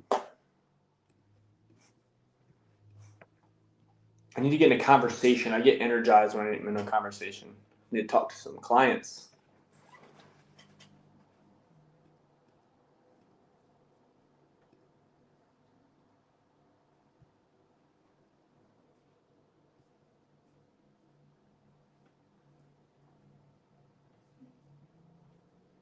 Got a guy who's texting me looking for coverage.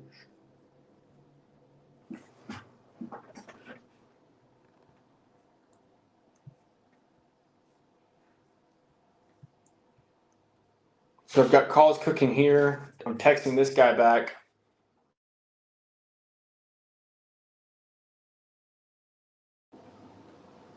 You guys got me back?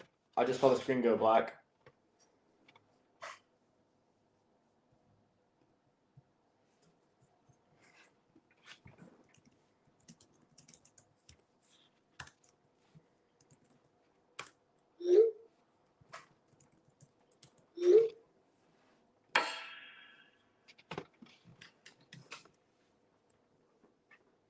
Zoom.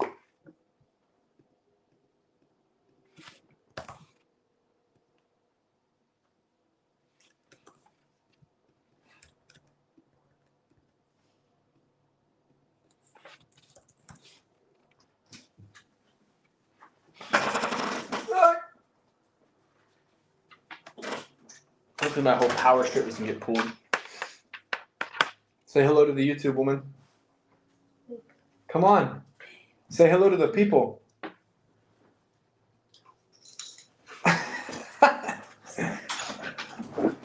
My wife is camera shy of the paparazzi, so she says hello in her own way. Let's see what it's got. Yes, we see you. I thought you might be sharing your screen about the text. No, I don't even know how to. I'm on my phone. I wouldn't be able to do that because doing it that way. But alrighty, let's see. He's telling me that he's got some mega health issues. Let's see what the word is.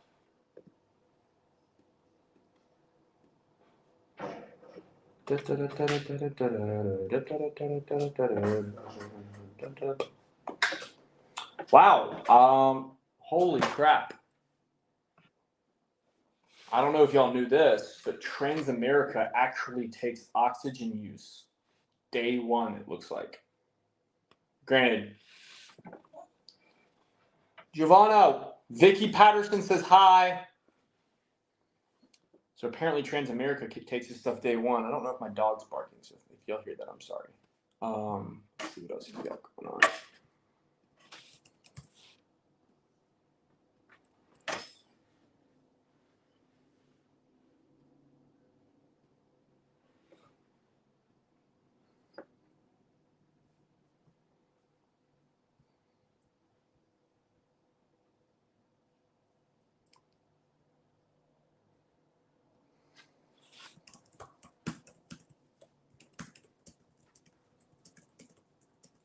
Yeah, literally, Dom. No joke.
My wife says hi, Vicky.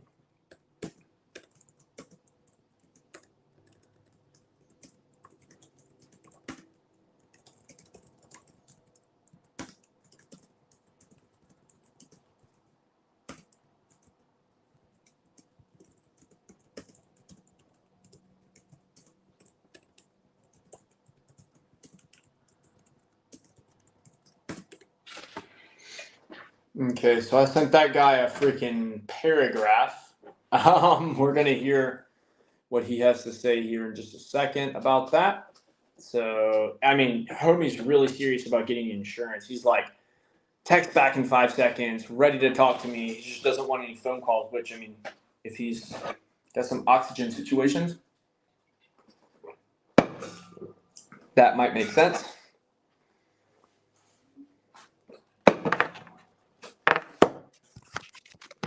Feeling like a full-on podcaster here. I'm going to go and grab me some water real quick. I'm going to leave this here just because it's easier. That way I don't have to. Look at that. That looks so professional. I'm going to leave this right here, guys, so I can go grab some water real quick. And that way I don't lose this setup right here. Alrighty, BRB. Comment down below if you guys have got a deal yet. It's 2:04 my time, and I'm still looking for the first one, but we're going to get it. Be right back.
Crappy dog. All right, ladies and gentlemen, back on the phones. So, fun fact about me, I nicknamed my dog Cruppy for crazy puppy back when she was a degenerate. I've been dealing with a family murders right now. I'll message you soon. Tim's automations are insane. The responses that I get back to these are nuts.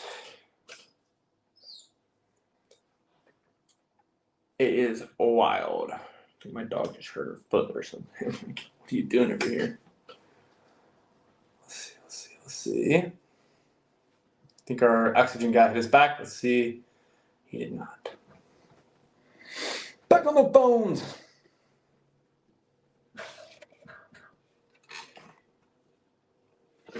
You are doing great. I am learning a lot. Glad to hear that, Miss Vicky. Just making the calls, putting in the work. The good thing about the marketplace is that if you put out calls and you put in effort. Oh, I thought he picked up. If you put out calls, you put out effort, like you'll get deals just from sheer output. Kind of my philosophy when I was going into the insurance business, first starting out, I thought to myself, I was like, well, everybody here has white hair where I worked, pretty much. I mean, like, everybody's older, more experience, more sales knowledge. I mean, where I started, like, everybody had been in sales for way longer than I had.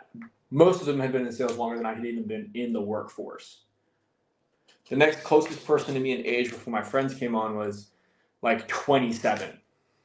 So I was like, let me do this. I'm just going to hustle like crazy. So when you hustle, what I found is that you're going to be rewarded for your effort. You'll get deals that other people won't just from sheer output. You might suck. It might take you more calls to get a deal, but ultimately you will get deals. And then the only thing that shortens is your call to deal ratio. Just completed a quote, scheduled a call back when husband's with her since the policy is for him. Good stuff. Michelle, you're a monster on the phones. I love it.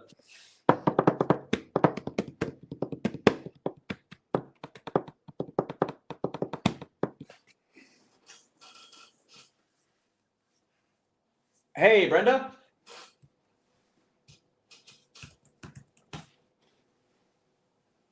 Hey, Brenda.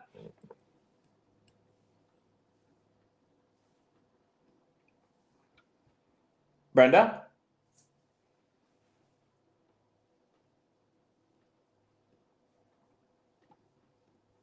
That was a really weird situation.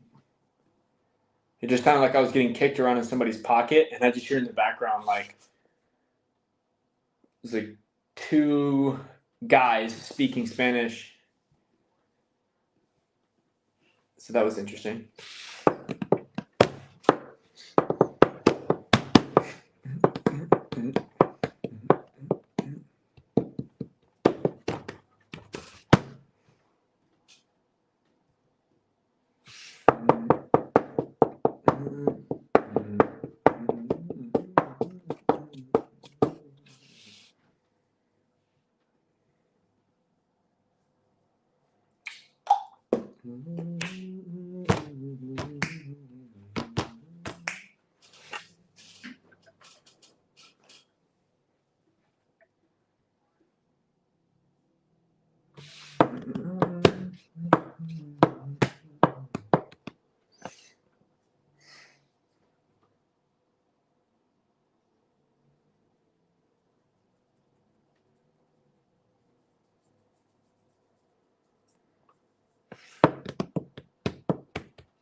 I usually track them on a app called Tribbit, and it's like dials, answers, quotes, appointment sales. And I just put a tally mark every time I hit one. Today I'm not using it because I'm streaming and it's on my phone, so I can't use it. Which actually I need.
You have reached Barbara Powell. I am not. Yeah, that's how I track everything. I just go through and tally it up. It's weird not having it today because I've been using that thing for like months. It just feels awkward. But yeah, my biggest thing is I'm just looking for a conversation right now.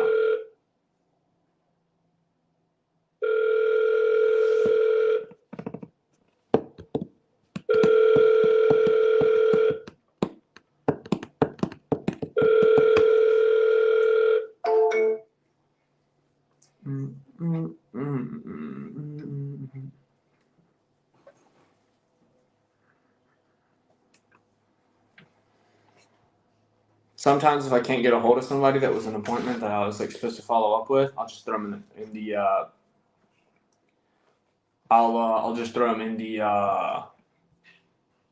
no-show pile just to get that extra automation to pop off on them.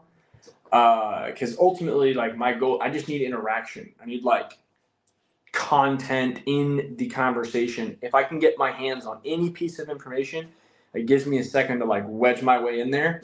We are good to go. I just need something, anything to work with. Like my guy who's sick and texting back and forth. I just need something to get a little hook in, and I'm good.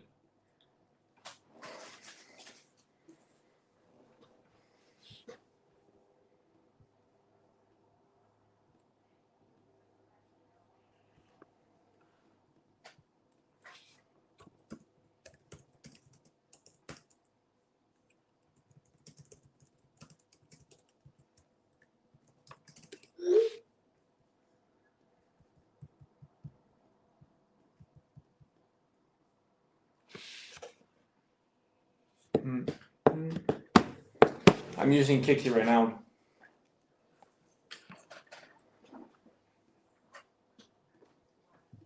Pick up the phone.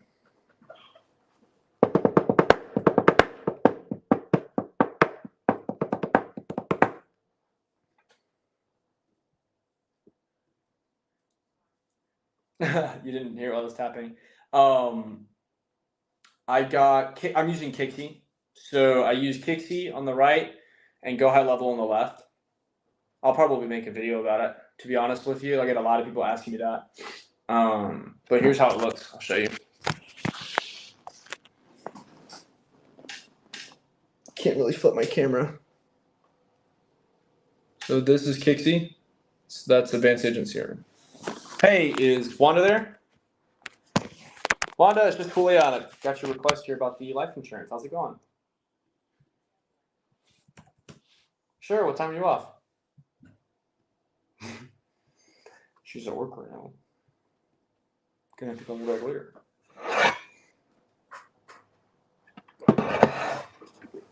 We just making calls, baby.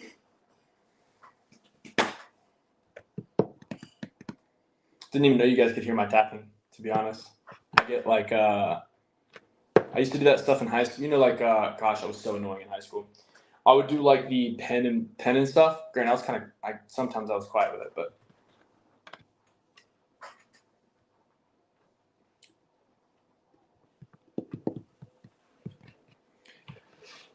Yeah, in case you can't tell, I'm terrible at sitting still. Like a lot of times, like it's difficult to do because I've got the camera like at a certain angle, but a lot of times I'll just like stand up and just like.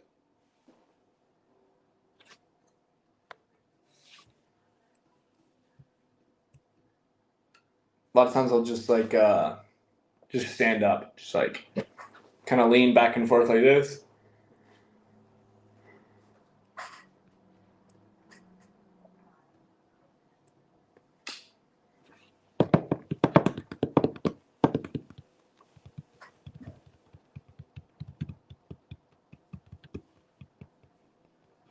Hey, Teresa. Yeah, it's just cool. I'm getting back with you about the life insurance. How's it going? Perfect. And you didn't get like a 2-year wait or nothing, did you? Yeah, and that wasn't like a term policy that they gave you or something?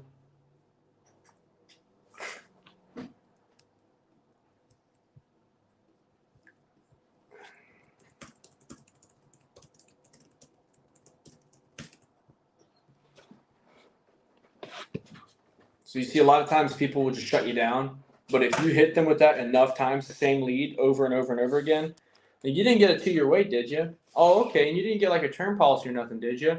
At some point, like oftentimes they'll give you something to play with because you just keep calling.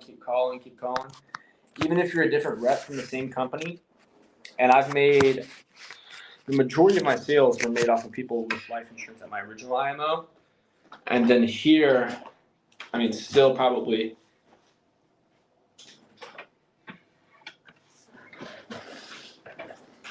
That lady actually reminds me I need to call my client. Had a little lady, nice little lady, fell off the books, rut row.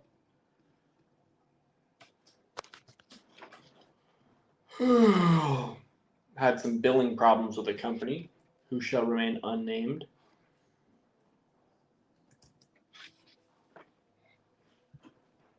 I've called this lady like so many times, it's out of control.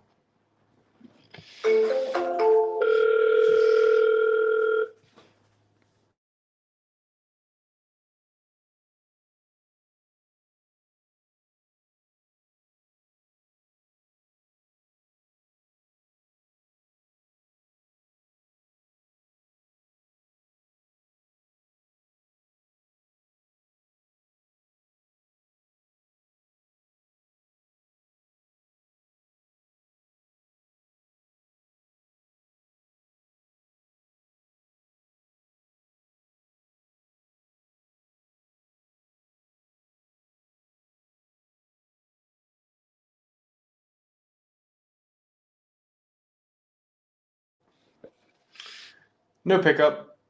Ba-doom-tsh.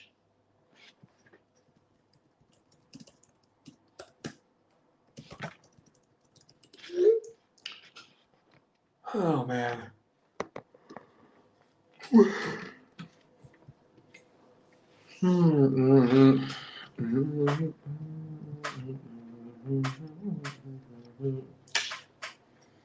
New lead. What up?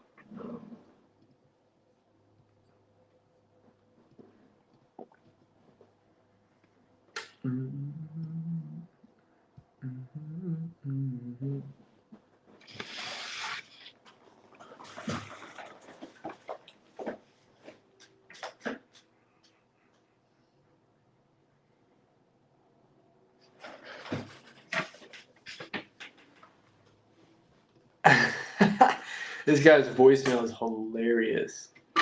He's like screaming with wind in the background. Like he's in the Grand Canyon in wintertime.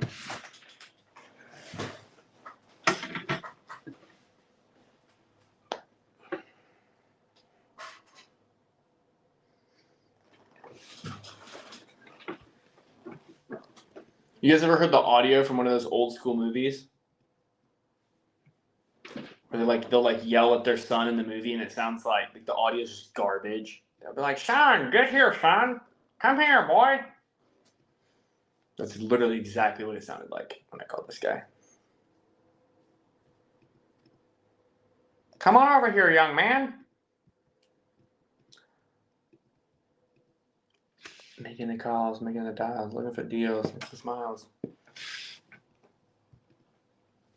Okay, comment below. Should I do a insurance freestyle, not in today's live, but maybe in a separate video, or a separate live?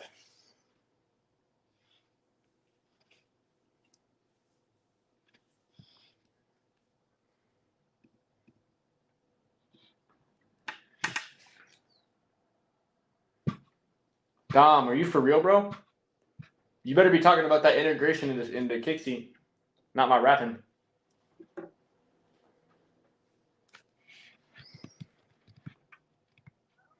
Hey, San Juana?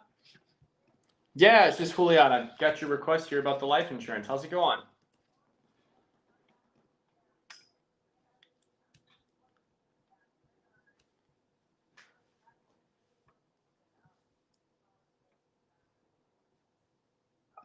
Oh, no worries. So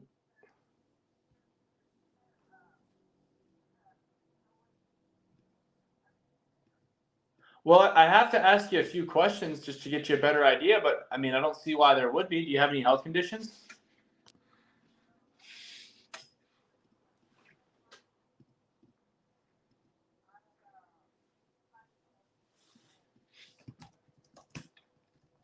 And this was in 2021?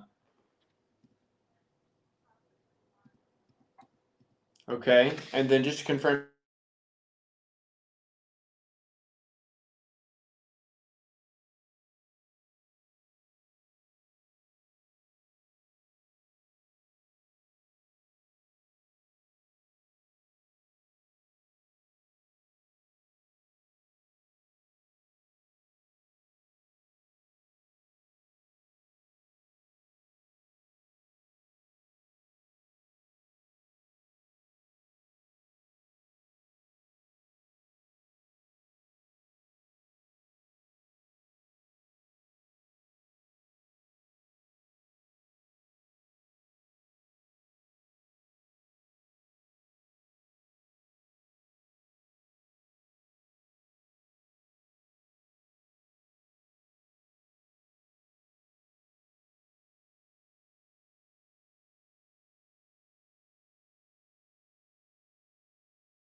you said the blood thinners, those stopped last year? What month? Do you remember?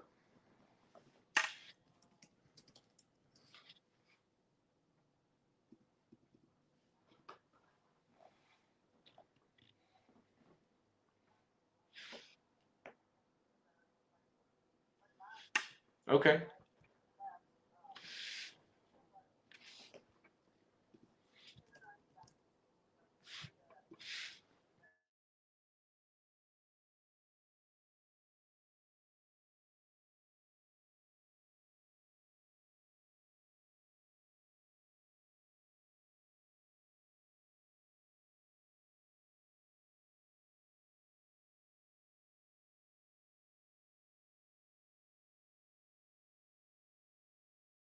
We'll see what we can do here for you. And then what's an approximate height and weight for you?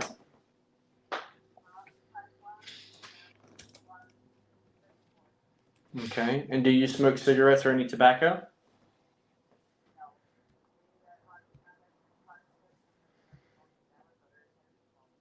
Okay. And good. That's good to hear. And so I guess with the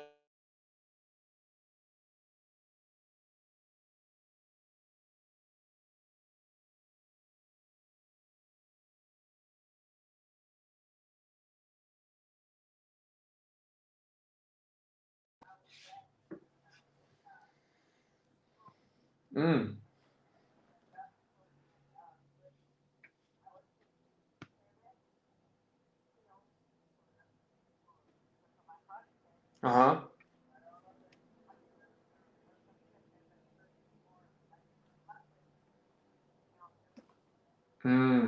Okay. And so do you have any medications at all then currently, or is Do you take anything at all then currently or no?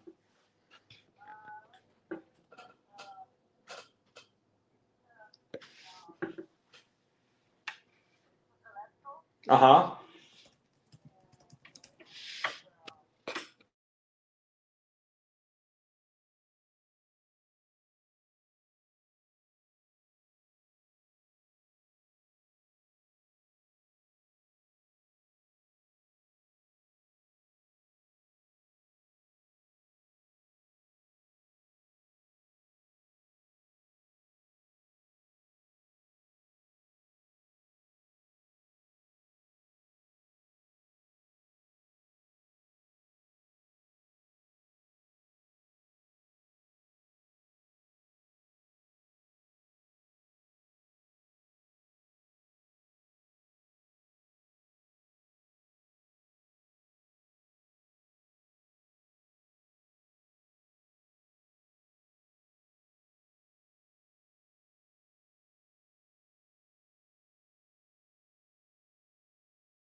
Okay, awesome. And let me check on this here for you. So, have you been declined for any type of life insurance here in the past 12 months?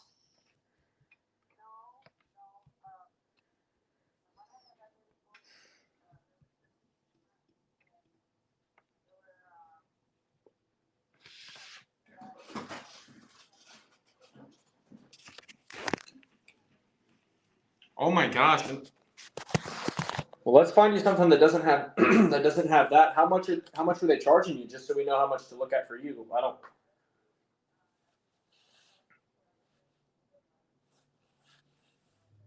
Okay, so was the payment too high or was the coverage just not right for you?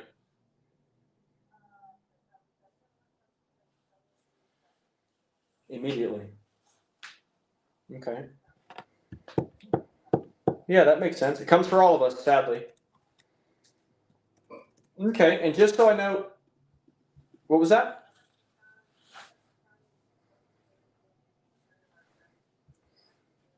Oh my gosh.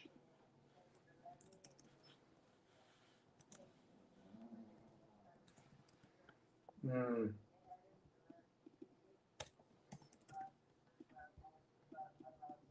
Oh my gosh. My condolences. I know that must have been hard.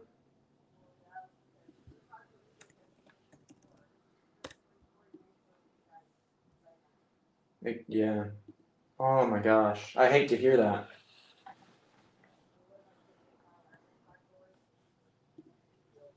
Oh.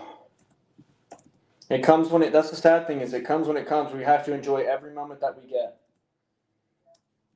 Exactly. I was telling my wife that the other day because you never know when it's going to come for us. I mean, I've had friends,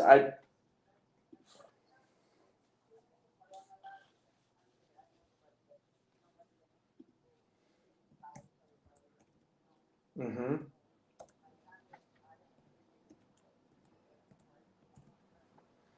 Oh my gosh. So I guess when you were looking into this, were you trying to do a cremation or were you looking more for like a burial? A burial. Okay. And so whenever you were looking at this, the payment last time, was that too high for you? I'm trying to make sure I'm getting the exact right plan for you, Miss Anwana.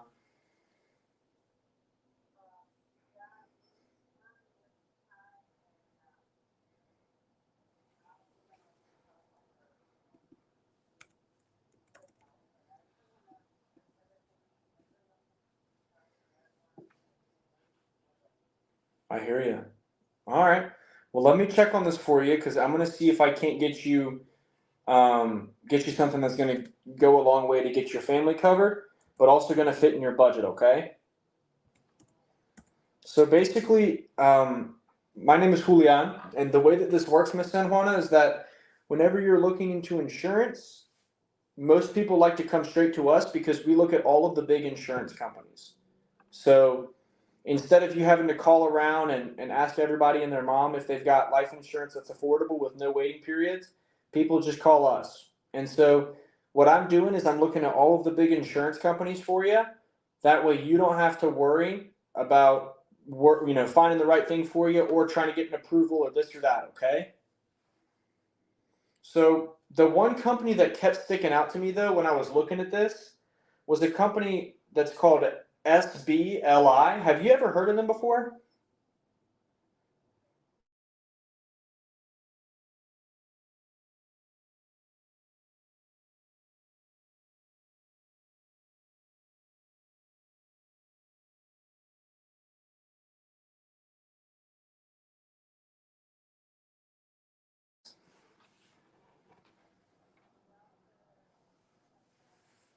Exactly. And that leads me to this next part, Ms. San Juan, is to go over these prices and how much this coverage is.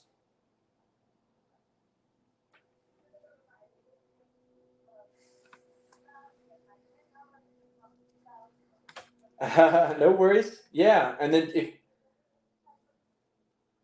and I, and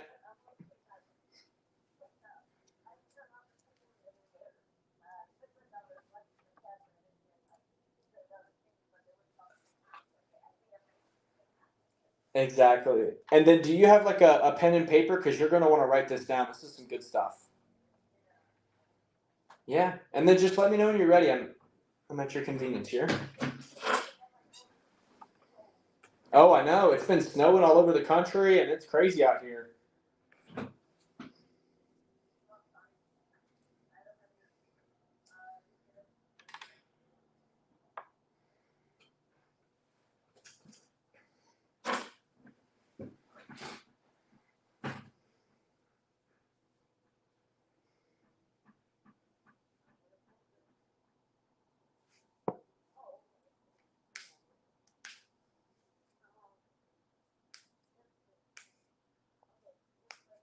All right. Are you ready for me?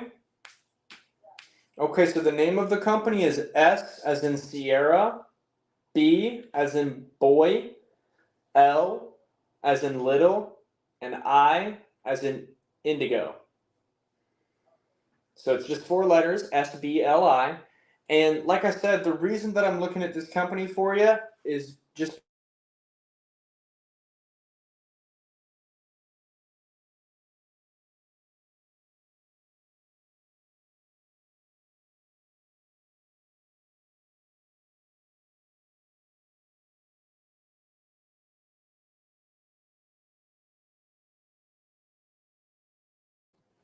okay. So the biggest things I've got to go over here with you is just the pricing and the coverage. If you want to write down at the top of that page, 12,500, and then below that, 10,000, and then below that, 8,000. Now, the reason I wanted to show you the 8,000 is because I want you to get a good idea of the price comparison to what you had versus what you might be eligible for, okay?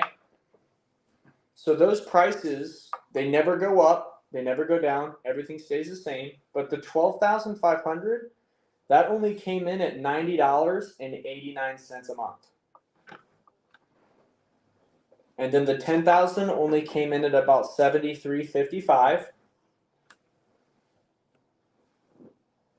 And you remember how you told me that you were paying, I think you said it was like $100 and some a month for the other 8,000? This one only came in at $59.68 a month. So about half the price for that day one coverage. Now, the big thing here is this is if you get approved, right? So I would have to go through that health assessment and everything with you, but out of these 3 options I've gone over here with you, which one would you want to apply for?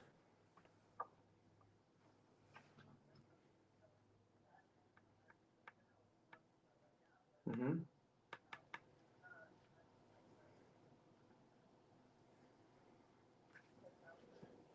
The 10,000.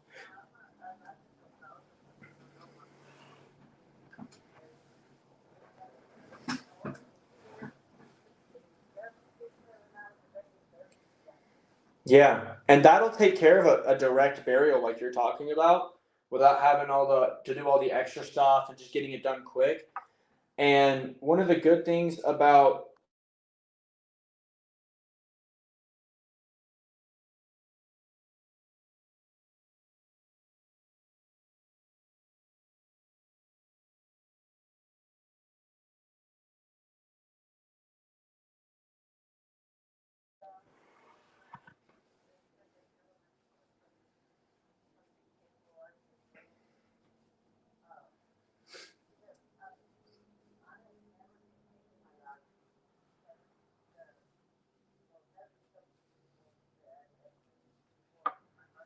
yeah,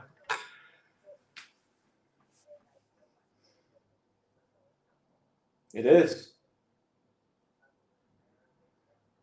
Exactly. And the only reason I can even show you this is because of how many years ago that was. If you had told me that was this year or even last year, I would have told you that you would have had to have gotten a plan like the one you told me about before. But because you're still in great health and nothing's changed, I think we could get a yes on you for this. Mm-hmm.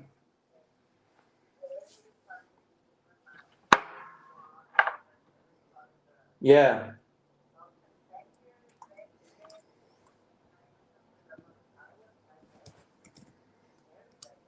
Yeah.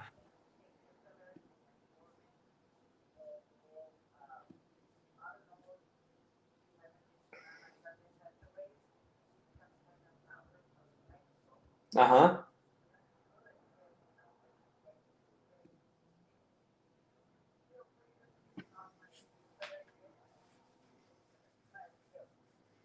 And wow, so that stuff helped then.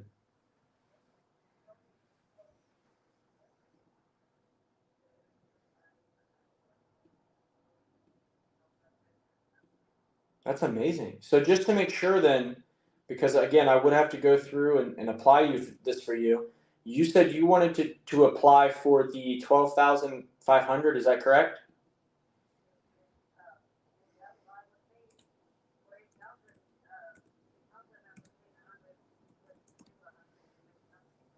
Oh my gosh.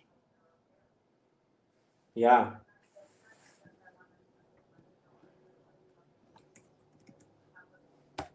Just to Yeah, you just wanted to make sure you had enough. You just didn't want to like. I see. Amen. Okay. Right. Okay. Well, yeah. So I just pulled it up. Everything's looking the same. It only came in at $90.90 a month. I'm gonna go ahead and get that knocked out here for us. Have you been declined for life?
She's looking for e-cig. This is insane.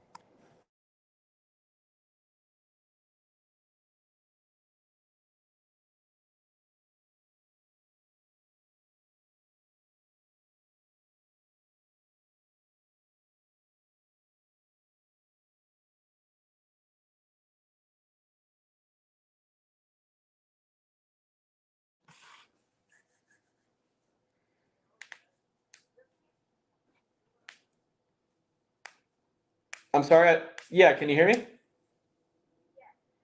Okay, so the email should be coming from SBLI of Massachusetts. And sometimes I have to send it twice if it didn't come through.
Yeah, do you want me to put a secondary, or do you want me to put like a contingent if you were to pass away or something?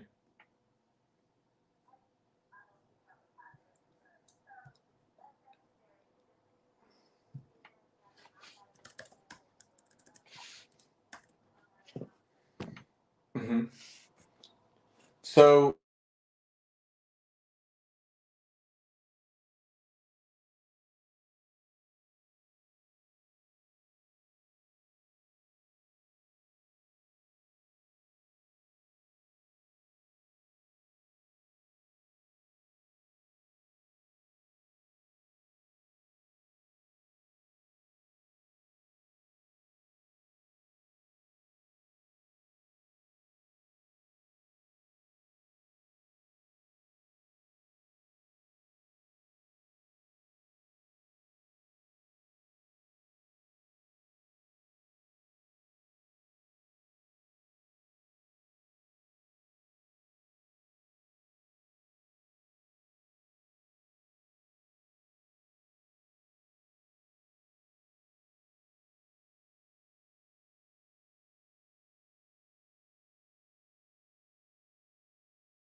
And you guys are also going to get the policy in the mail as well. It's going to be in a booklet, and it's going to have the name of the company on the front and all of the information on the inside, and it's going to have your name listed as the beneficiary for you to get paid in the event that something happens to her, okay?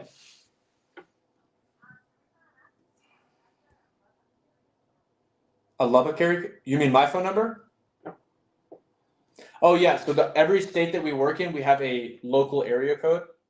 Just that way, yeah, because whenever people call people from Massachusetts, it just looks weird. I'm personally not from Massachusetts. I just do business with that company because they're great and they help a lot. But you guys are also going to get a text message from that phone number that I just gave you, my direct line. If you ever call me or text me there, you're going to be able to reach me directly, not some assistant or somebody. That's going to be my line directly. You're going to get a message in just a moment. This is to leave me a review based off of how I did today. Now,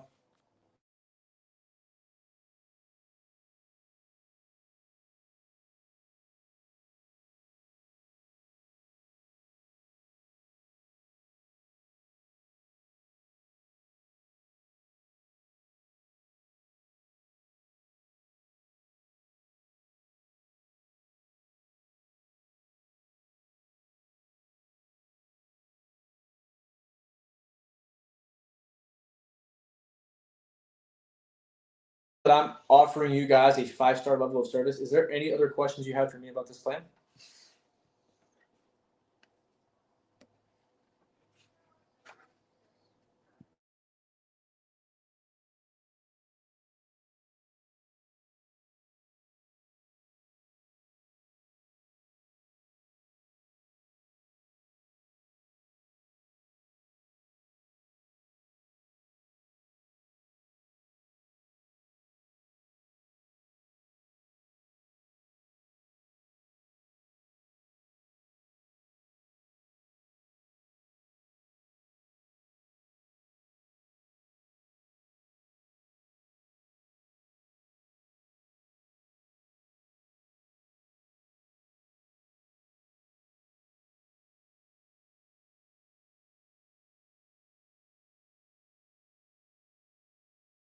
Yep, and you're going to get that in the next 5 to 10 business days. So that's going to come directly to the house.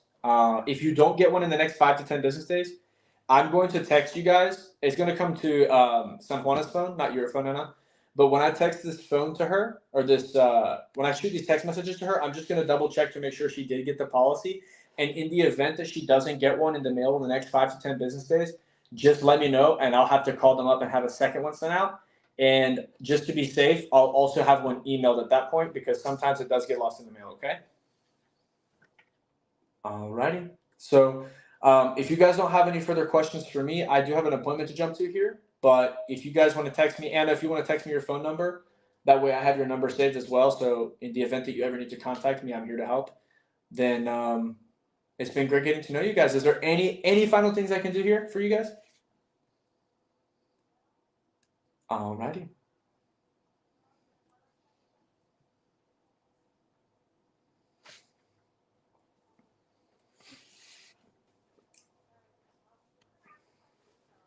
Okay, awesome. And then just to make sure that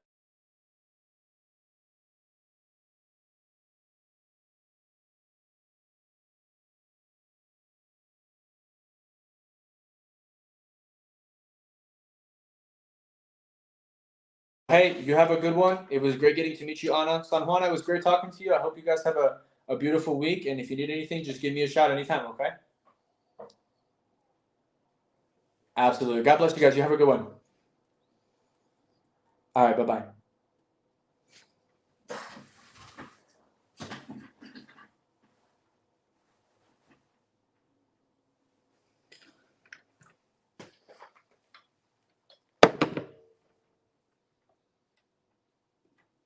Somebody play the John Cena theme song. Just got our first deal of the day. Let's see.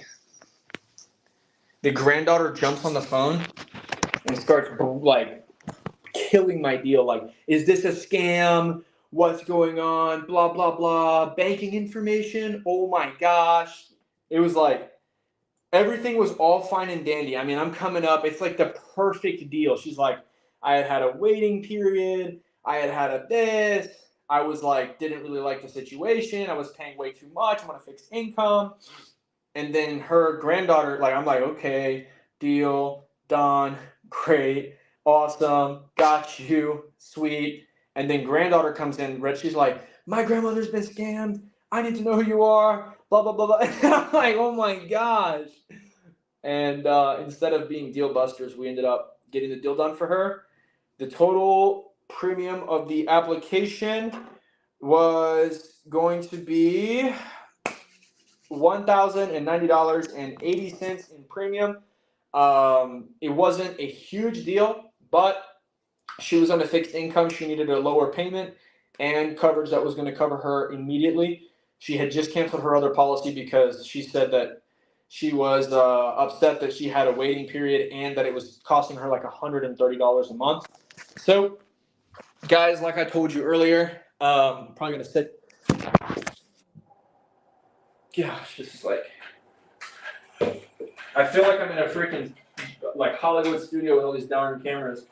But yeah, guys, like I said earlier, looking at the marketplace and how much it rewards you, we have been calling since 9 a.m. my time, and we are now getting our first deal here at 3:24, almost 3:30 my time, which means we've broken the ice for the week, and we've gotten started on a good note. We're in the 4-figure range already. Not a baby deal to get the week started, but not a huge deal. A good deal to get the week started. So, oh man, I put the numbers down wrong.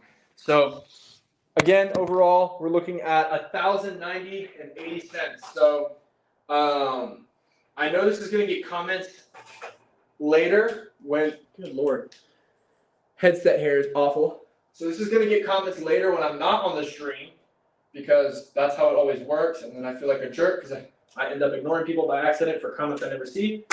But what questions do you guys have for me after we just did that dealio here? Comment them below. While you guys are doing that, I have to pee. I'm going to run to the restroom, and then we're going to get back on the phones and find more clients, because that's what we do here.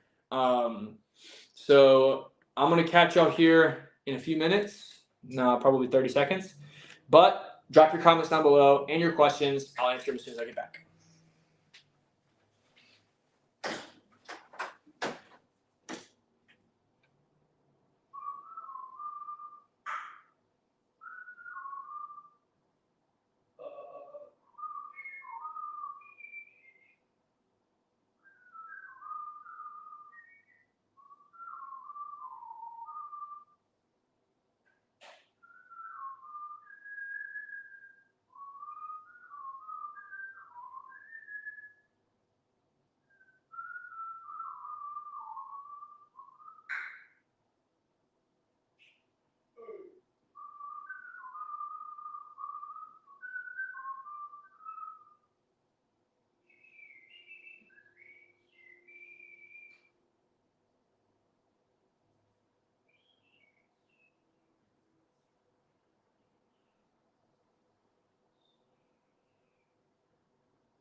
What's going on, y'all? So I'm back.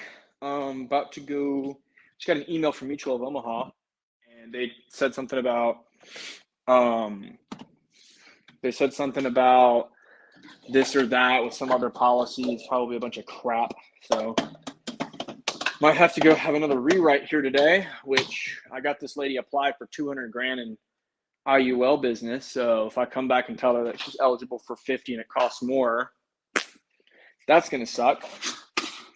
But I don't have another IUL carrier, and I don't know if she's going to get approved. What? So that's that. But what did I say to the granddaughter that I obviously talked her off the ledge? One of the things that, like, I love it when people ask me, like, she says, so is this a scam? My favorite, like, the biggest thing that they're doing is shit testing you, right? Granted, I guess, like, if you asked a scammer, I'm 95% sure that they would tell you it's not a scam. So I don't even know why people ever ask that question. I guess it's just to see if you're like a novice scammer. Maybe those guys like drop the ball whenever they're in the midst of their scam. I don't know. Had some more protein, by the way. Bam! But when I'm like speaking with her about the insurance, like, hey, is this a scam? I was like life insurance or what do you mean? She's like, no, like, is this hold on. And I'm just giving you guys the real raw footage. We out here drinking protein shakes, being a freaking monster, and then talking about life insurance sales. This is the real. So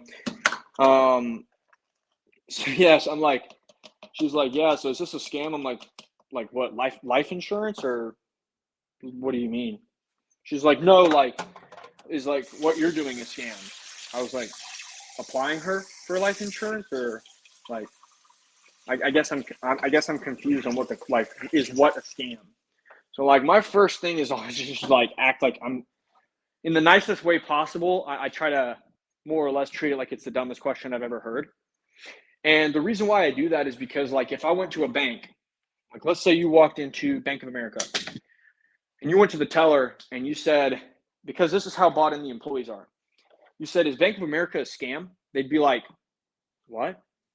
Like, yo, is Bank of America a scam? Like, is this whole operation a scam? They'd be like, is banking a scam or Bank of America, the company, a scam? Like, you would just be met with like, are you brain dead? Kind of like attitude. Like that's kind of how somebody would just respond to you if you were to ask them like, hey, is Wells Fargo or Bank of, like a really credible company? So like, whenever somebody asks me, I just kind of act like, what? Like, what kind of a question is that? Is the tonality I'm conveying? Just like a confused, like, what are you even talking about? So she comes in, she's like, well, no, like, I mean, how do I know you're not a scammer?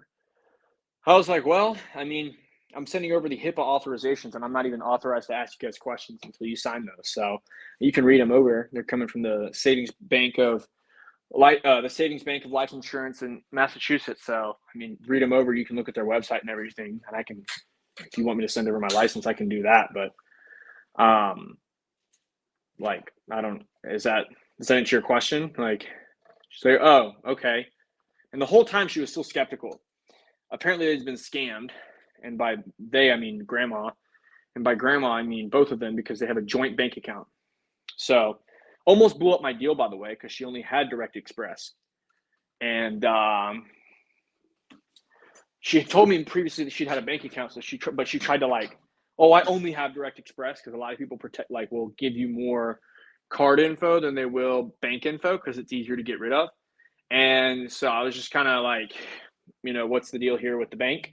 What's what, et cetera, et cetera. Ultimately, I just kind of like treated it like it was an illegitimate question and then just went over everything with her, broke it down and acted like a professional. And she was super comfortable to move forward. And as you guys heard me at the end, I'm like, oh, hey, do you have any questions? Like, what questions do you have? Like, how can I help? What do you need? What's what? This is that. Here's my number. Both of you get my number. Blah, blah, blah, blah, blah. And so I'm probably going to call them up tomorrow because they were skeptical. And specifically the granddaughter. So I'm probably just going to call her up and just be like, hey, or, you know, grandma, hey, just wanted to touch base with you again, you know, see if you had any final questions for me and go from there. But Other than that,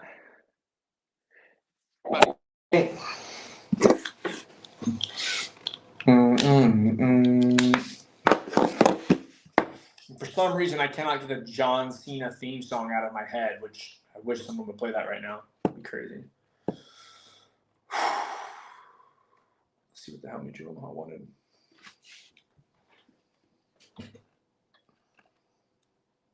What? It says incomplete, but then it says that it's.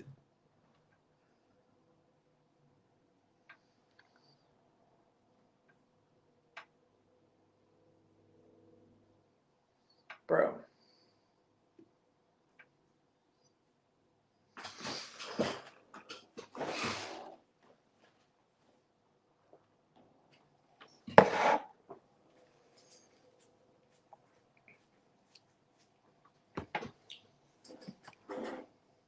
Okay.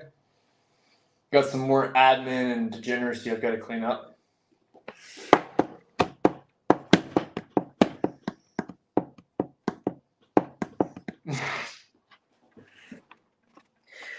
Y'all, listen to this. First message. I'm 63. How much money do I have to pay per month? Here's the next one. I can only pay $20 a month. Otherwise, you can forget it. Let's call him up. Let's see what's going on, Charles. Mr. Gentleman. Oh my God, why does it switch it over?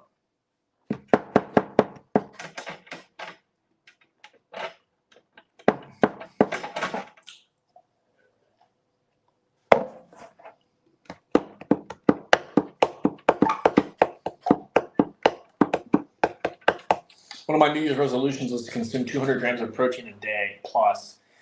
And I've been doing pretty darn good so far. Anybody else got any fitness goals going into 2024? See the comment. It's probably insurance related. Keith Reinhardt says, hello, Leon. Hello, Keith.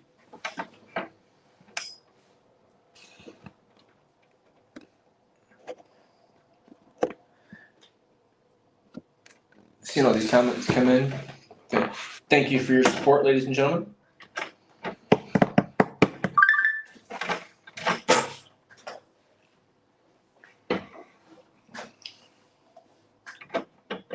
Pick up the phone, baby. I've been making phone calls and streaming this for over 6.5 hours now, and it doesn't feel like it.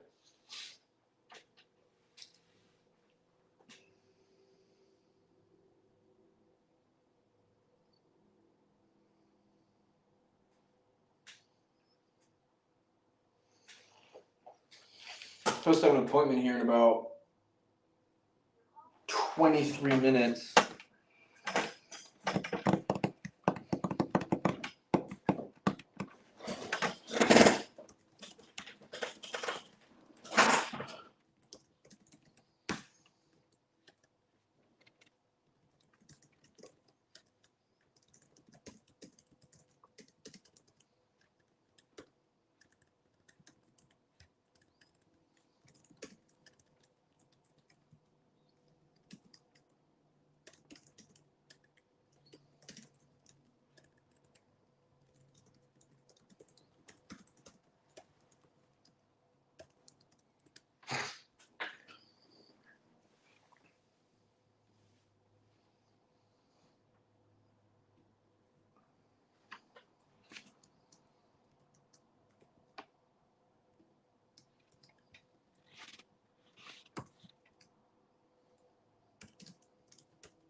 If you guys hear my dog just randomly go "Rrr," or something random, I apologize.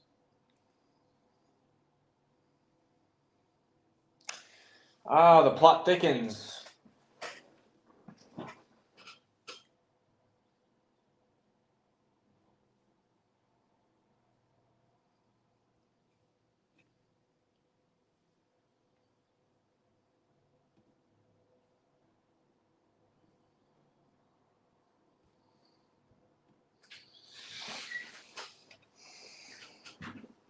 I just had a guy.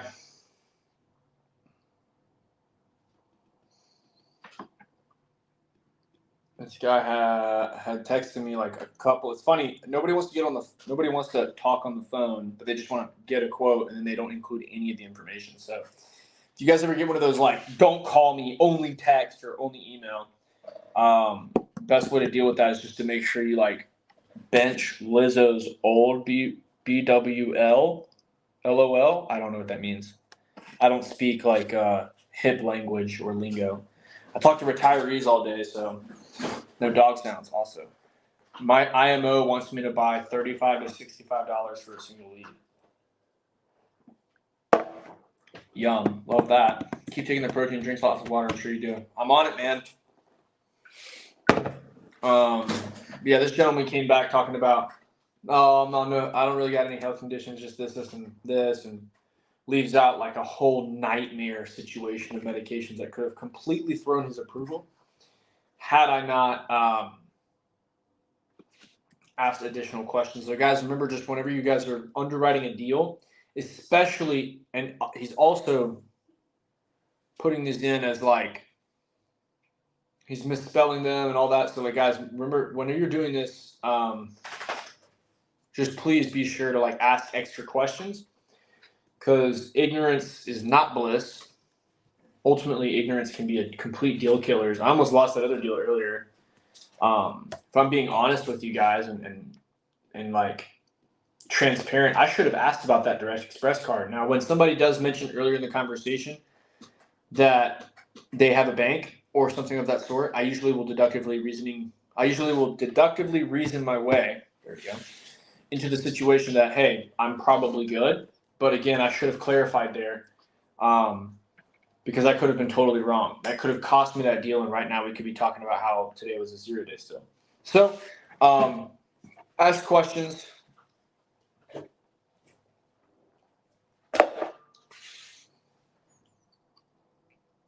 We're going to see what this guy has to say too.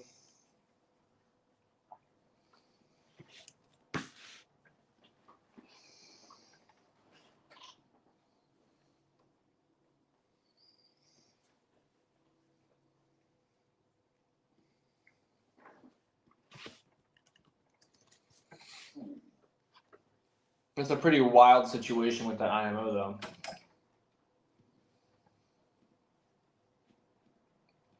Honestly, it's not that uncommon though. Most companies will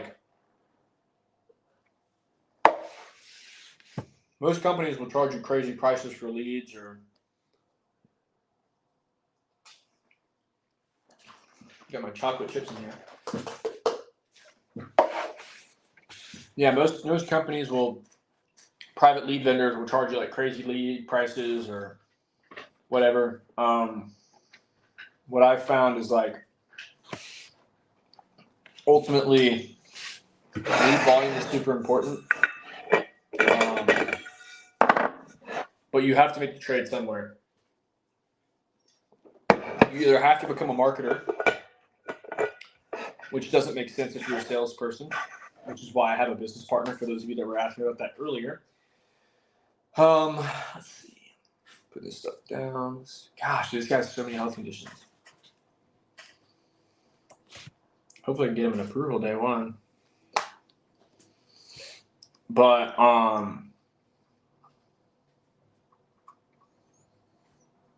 the plus side is I know he's not going to get a better quote anywhere else, because I'm literally like, it's a coin toss of what I'm already going to be going over with him. So.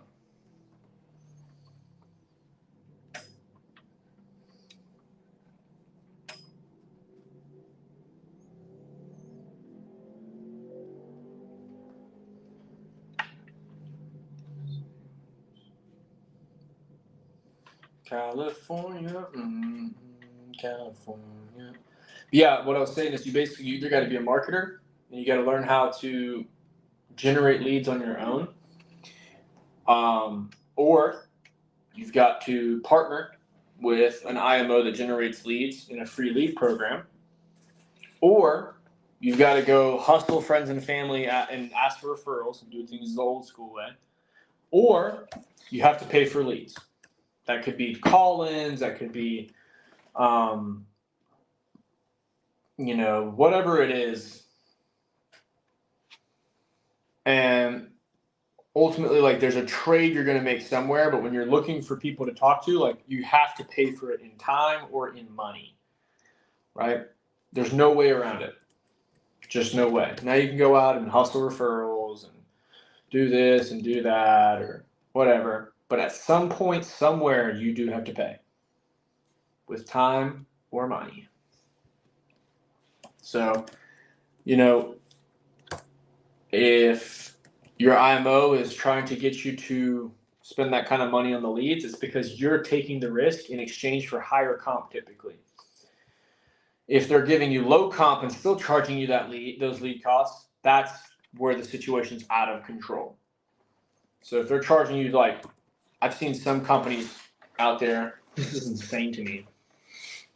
I'm not going to name any names, but I'm sure I know some of the people on this live have worked there before, if they're still on. But what I've seen is that there's some companies that offer like super, super low comp, like wildly low comp, and they'll still charge retail prices. 90% is good comp. If you're paying for leads, 90% is pretty fair. I mean, it's pretty high. FFL used to offer everybody super high comp, but they stopped really doing that as much. It's just not like a sustainable way to do business.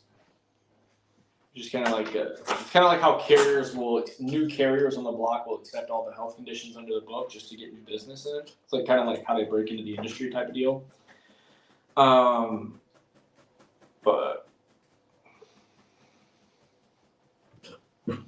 sending this guy over his quotes here.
Boom. Got that quote out there.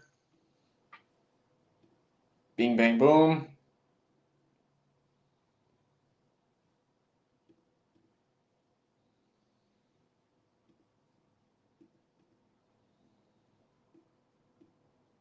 $20 a month there.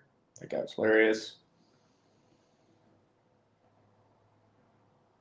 I don't think have I called this? Let me see if it's a new lead. California, California, buddy, California.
California and California.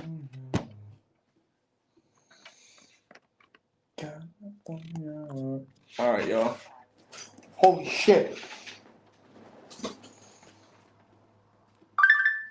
Oh my god. That was so loud. The last house, like my freaking ears feel like they're bleeding. I called that lady earlier and the old lady was so quiet. I just called these people and like it was one of the calling restriction things, and it was like, we're sorry, bing. Oh, I'm like, calling restriction. Holy shit. Oh my gosh. All right, back to business. Got an appointment here in a few minutes too, so we'll see where that goes. San Juana sale. See if she left me a review.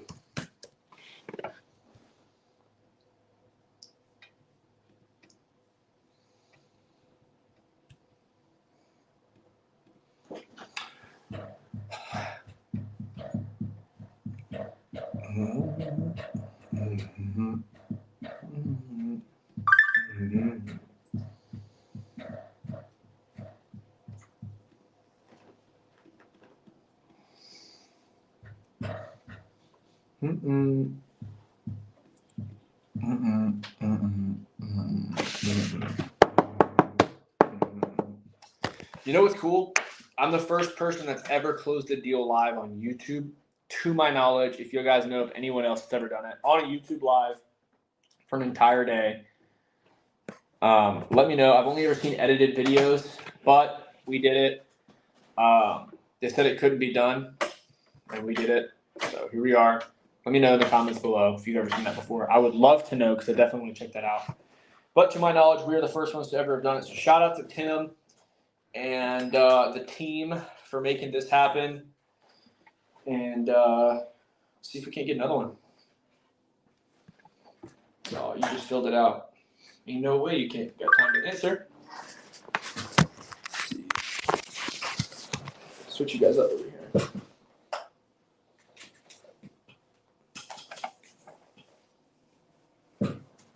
Hey, Linda. Love that. Little hang up there. I've actually had people complain for me calling them too quick after they filled out the form. My response to that complaint is that I'm sorry that we just care too much here. I'm sorry, Miss Jones. We just care too much. Our clients are just too important to us. Audio just went out again.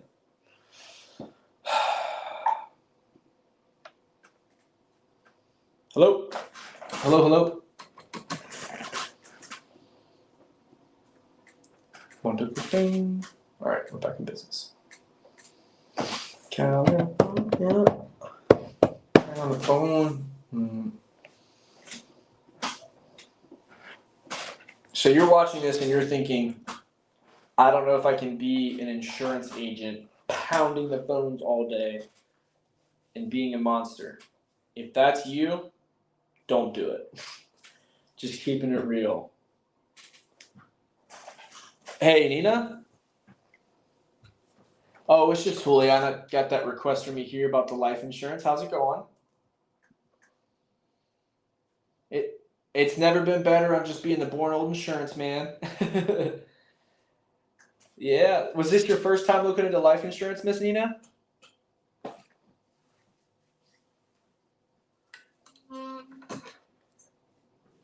Oh, okay. Let's see if we can't get that fixed up for you here. Tell me more about that.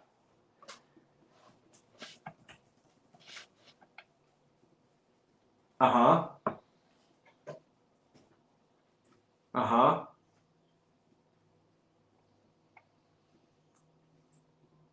Oh, good. Yeah, I can. I can do that for you. Let me see what I have available for you. What time are you off work?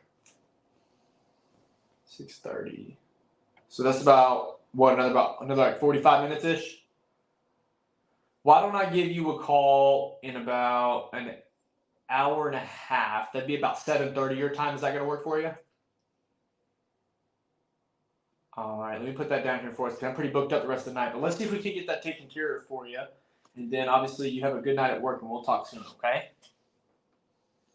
All right, bye now.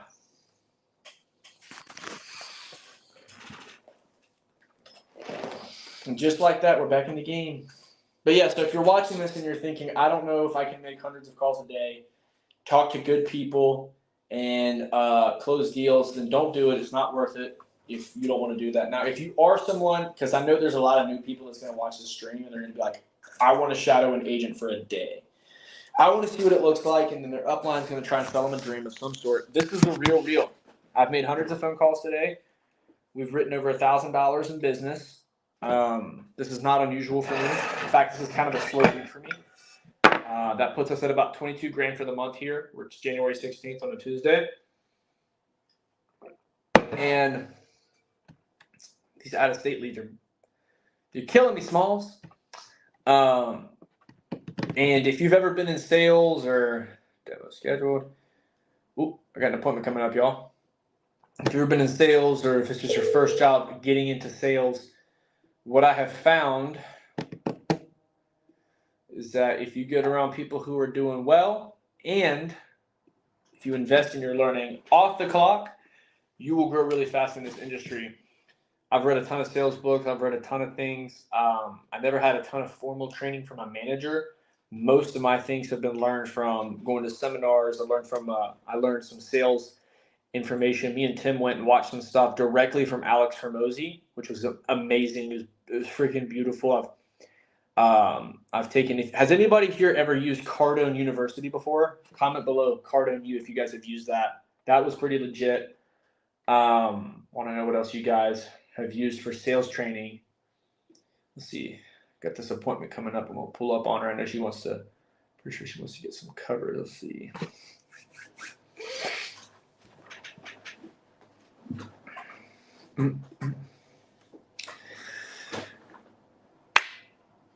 Oh my gosh.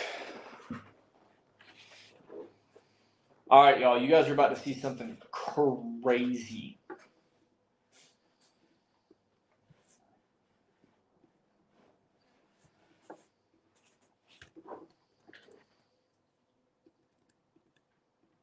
I have a feeling my lady that I just talked to is going to be difficult to get her life insurance.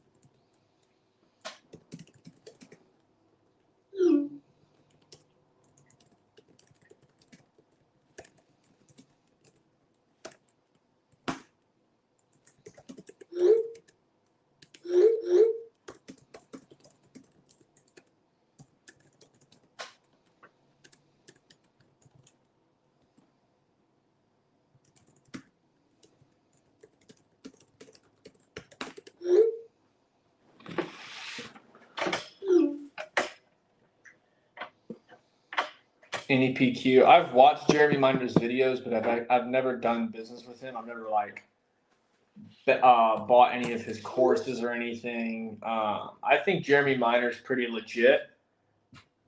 I think he's got some really good content out there. I think he's definitely legit.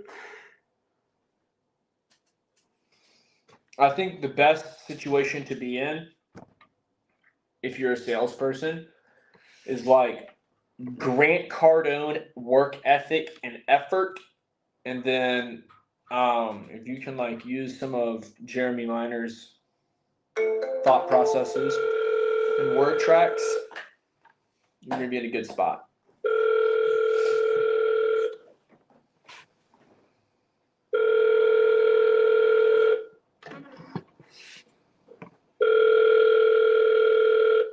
Mike Leave your Barron. message for. Not familiar. Who's Mike Barron? Why do I not know that? I feel like I do know that name, but I'm like confused on whether or not I do.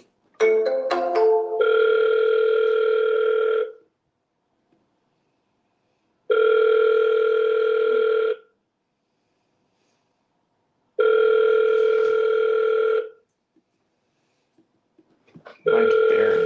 Look that up. Please leave your message for. Easy call now. So we're getting no-showed. That's cool. I'm looking at Mike Barron right now. I've never heard of this guy.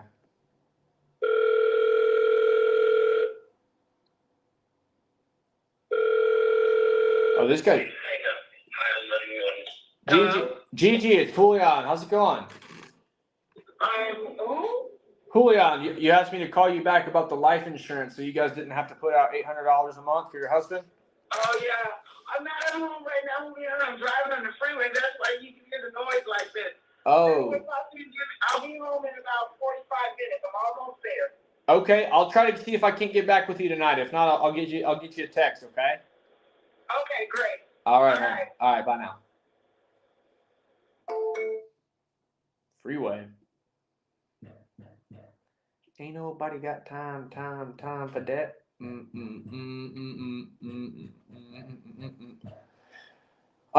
For those of you guys watching, I don't know if you guys know, we used to offer like self lead generating courses or whatever, and I put some sales training in there from a lot of the stuff that I use that I've picked up over the years from guys like Grant Cardone, Jordan Belfort, Jeremy Miner. I saw that comment. I've never heard of Mike Barron in my life. I'm just keeping it real. I'm looking at him right now. But stuff that I've learned just from doing that, and I think I'm over 100,000 phone calls from my sales career. I have to look back and like do some math number crunching. But let me know if you guys want me to release a video or two on that from the course directly. These have never been released before in the insurance business, except to people who have paid for that. Now, while we can't release the whole thing, I'm sure a video or two, I'd have to talk to Tim. But let me know if you guys, these guys' videos look pretty cool. Let me know, comment down below 10K if you guys want me to drop some of the knowledge that I've picked up along the way to run up 10K a week in life insurance sales in approved business. I'm not talking about garbage, right? I'm talking about approved business that actually pays you, not, I wrote a book, rewrite all these rewrites, man. Like, not that mess. This guy needs more. I don't know why he doesn't have more views. This doesn't make any sense. His thumbnails are awesome. I have no clue who he is, but he's got really good looking thumbnails. He's got some solid content, it looks like, too. So, back on the phones from the no-show. Boom, boom. Bum, bum, chicka, chicka, bum, bum, chicka, chicka.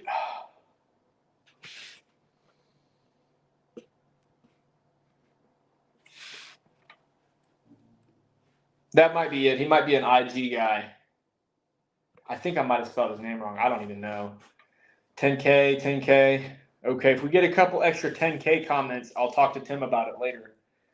And we'll see if we can't throw out maybe a video or two here sometime in the next week. Also, if you're not subscribed, go ahead and subscribe to this channel because we're going to be doing some crazy stuff this year.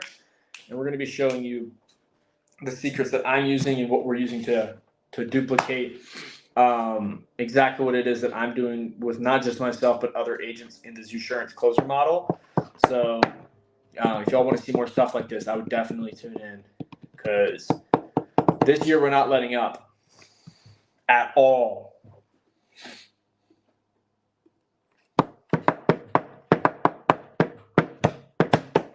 I made a commitment at the beginning of this year in 2024 to just get the life that I want this year at a high level.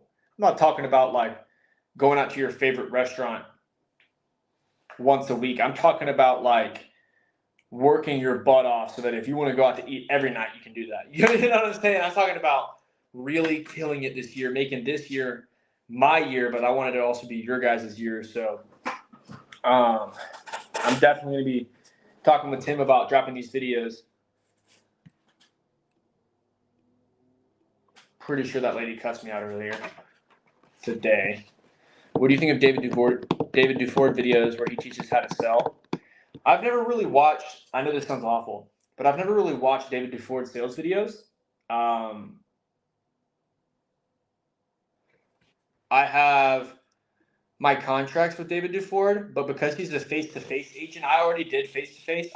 Getting into telesales, I just started calling people. That was pretty much like the extent of what I started. Hey, Lori? Yeah, it's just Juliana. Got a request from you here about the life insurance. How's it going?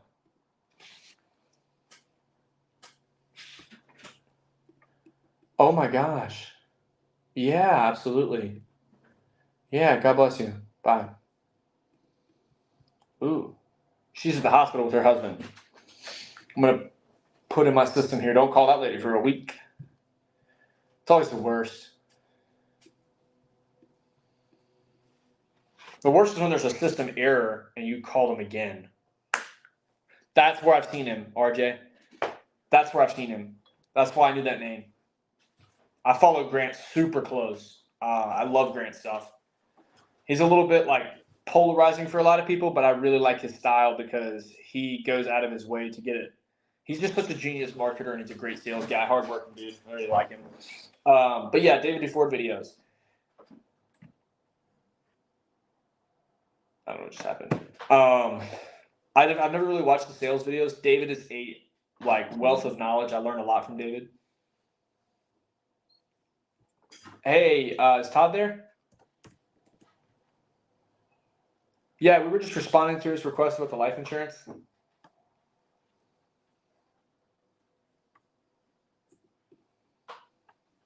Mm-hmm.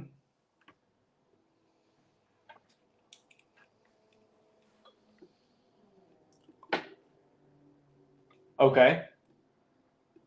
Yeah, I can go over it with you if he's had that kind of health condition come up. I can just do everything with you.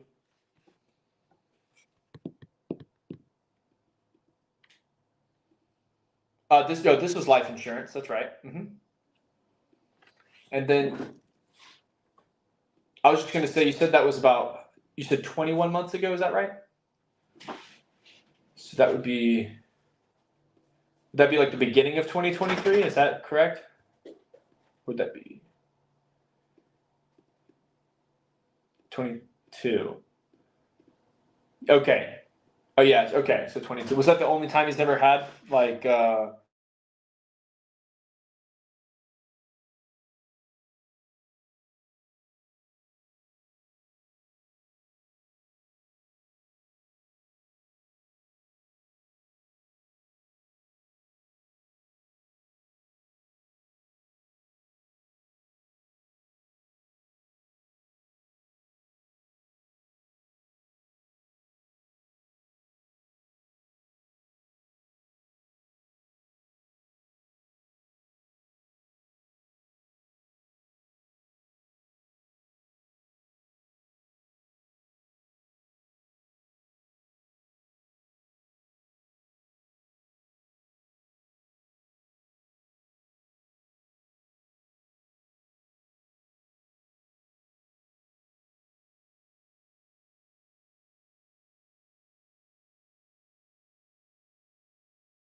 my last lady?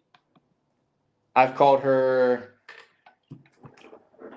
3 times and she's hung up on me. This time she finally let me talk to her for 2 minutes and 23 seconds. So making progress. But she just blows me off before I can even give her the information. I'm like, dude. She's like, I know he's not going to get anything, blah, blah, blah. I'm like, dude, you didn't even listen. You didn't even listen at all. What I was saying about David Duford, that guy is awesome. I love Dave. He's a powerhouse in this business. He's been super helpful and in helping build my career. And I've done a lot of stuff with him. I would personally not recommend going with another upline, and like if you weren't like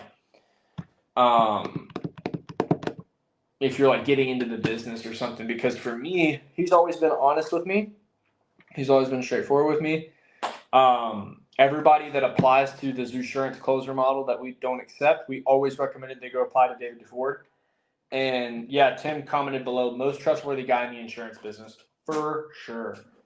We talked to a lot of guys, and that dude is in I don't know what, Tim, 2 years, 3 years, 2 years, a little over 2 years doing business with that guy. We have never had a single situation where he lied to us or we were like, whoa, what is this?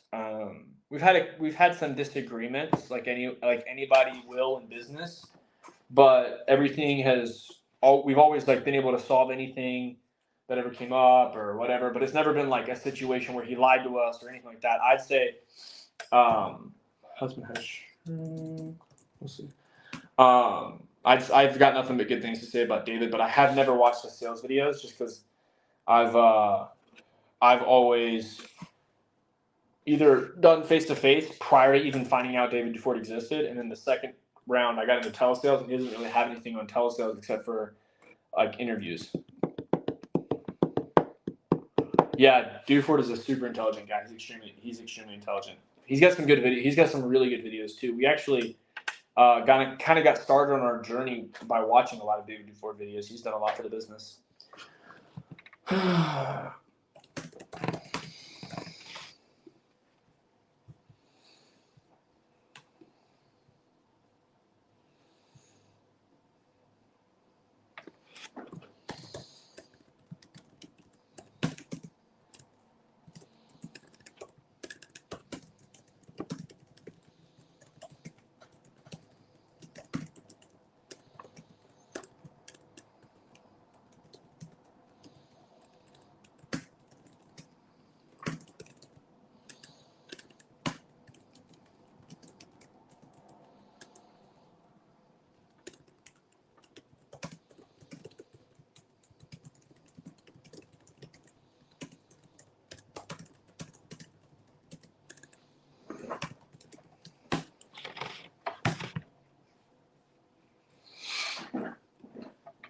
Mm-hmm. Honestly, DeFord and Cody have actually picked up some pretty decent things from those guys' interviews, to be honest with you.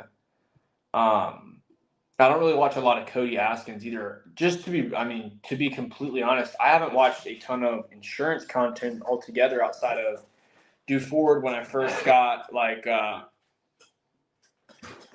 first getting into the independent world. I was like as ignorant can be. Me and Tim just went on a binge of David's content. I don't even think I found Cody, and I don't even know how I found Cody. To be honest with you. Let's see if this lady picks up again.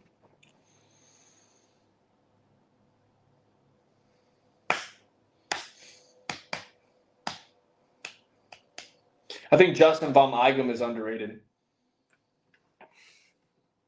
Hey, Ernestine?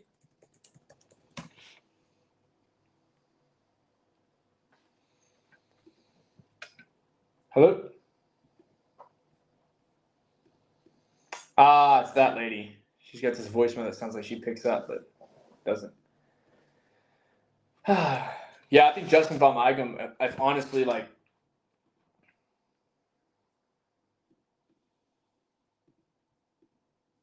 I don't really talk to Justin very much.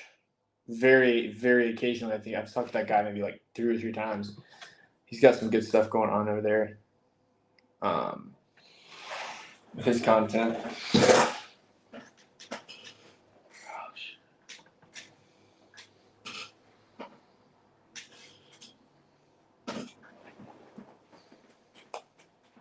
Jeff Root's got some good content out there too.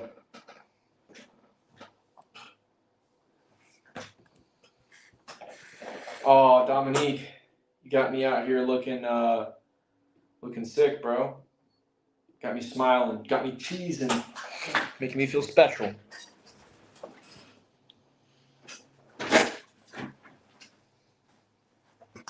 I've never watched Douglas Massey either. There's a lot of people I'd never even heard about until recently, to be honest. I feel like it's really hard to find life insurance content. Maybe I'm crazy. I don't know. Hey, Francisco? Yeah, can you hear me?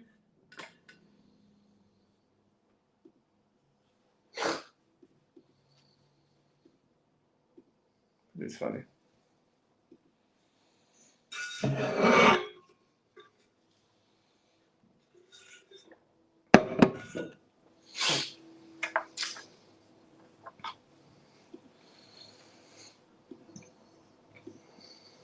Did anybody else get an app out here today?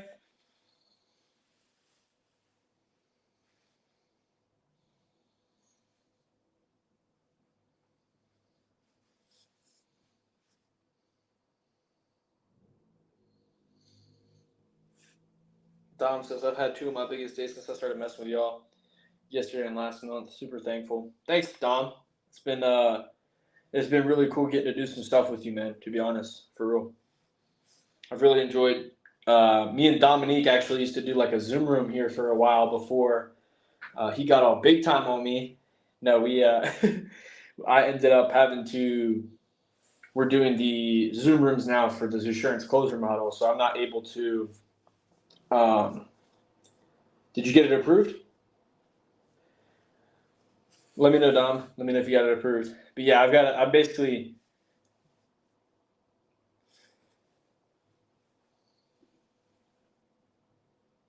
sorry, I thought she answered. But yeah, we're doing the Zoom rooms now with the Zoosurance closer model, so not able to run with Dom anymore in the trenches, but tell you what, I'd say we both have grown for the better having done those Zoom rooms. What's crazy is that I had done weeks where I had over 10K in commissions, but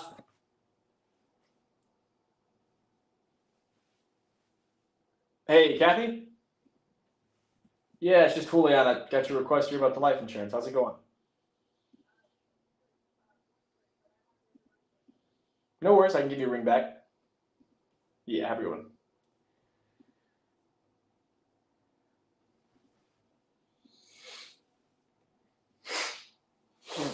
Just finished a day job, getting started with the insurance. Love to see it.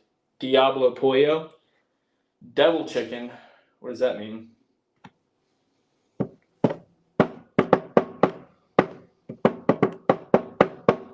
If you've got the mental stamina for it, you can actually make stupid cash on the side selling life insurance at night. Hey, Sharon?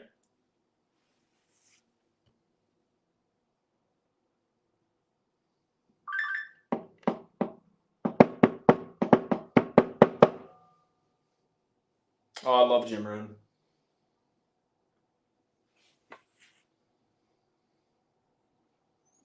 I don't know anything about Data Lot. All of ours are generated through the Zoosurance brand that we have that feeds our agency.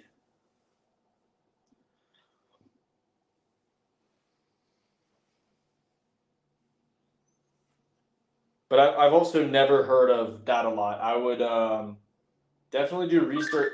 What the hell is this? What is going on? Sorry, y'all. I get tripped out sometimes when things start weirding out, bugging out. I don't know what's going on with this thing. It's like it's definitely user error. I don't know what I'm doing, but it's definitely not. I'm doing something wrong. Here we go. There you go. But yeah, I would definitely do research on your lead vendors before you jump into business with somebody and I'm just telling you, like, I'm not saying they're a bad company or anything, but I'm just telling you right now, like, that's funny. I'm just telling you, like, definitely do your research because there's like new lead shops that just pop up on the corner every freaking week. Dom will tell you about this. Dom's been in the business. He's been around the block too. These people just pop up shop day in, day out. You never hear about them, and then you never hear from them again. And I'm not saying that's that company.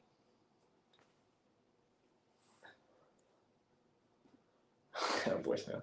But I would definitely look at like a bunch of different options ask around a lot and ask from producers who are actually writing business that sticks, not people that are like hype up, sign up, showboating, talking about making money. And I would also ask agents who are actively writing business. I would not ask an agency owner that does not write business or does not have a direct interest in you writing business, because a lot of agency owners get kickbacks on leads. So it's important to understand, like, hey, does this person actually write business on these leads? Do they actually have my best interest at heart? And just overall, like, is this going to be beneficial for me? Because at the end of the day, like, what it comes down to is when you're in sales, like, if you don't sell, you don't eat. And you have to take care of yourself, regardless of what lead vendor, what lead vendor is this or what lead vendor is that. I'm getting a ton of questions about our system. I'm getting a ton of questions about leads, about calls, about sales. Tim's going to drop a little apply below link for our agency. If you guys want to learn more about the Zoosurance closer model, comment below Zoosurance if you guys want us to put that down, and we'll drop it below. We're only accepting 2 agents. One of the spots has already been filled. We only have 1 spot left. The reason we do stuff like this is to make sure that we can actually invest in the agent and not just hype up, sign up, recruit everybody and their mom. It's not just a mill of producing agents. But comment Zoosurance below if you guys want me to drop that link. I'll ask him to do it. I'm on the phones right now.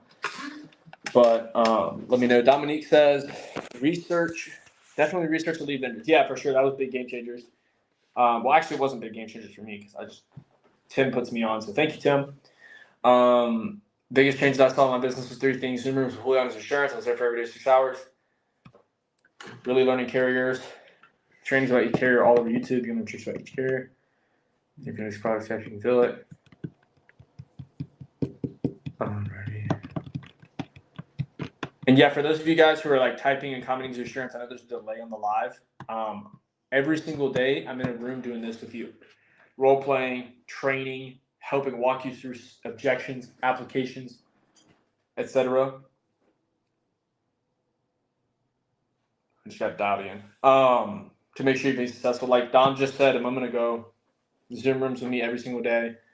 And I learned a lot from Dom too. Dom is a really good dude on the carriers. I honestly could probably know some of the little nuances of the carriers, but my biggest focus is like on the client. And I still know my carrier game like crazy. Don't get me wrong, but like I can get you an app approved and stuff, but like I kind of use the same carriers most of the time. Dom's got like 30 carriers. It feels like I run with the same like 13. Now those 13, I'm on it. But he's got these little sidebar carriers. Shout out to Dom for the underwriting on the sidebar carriers because I do not know that stuff.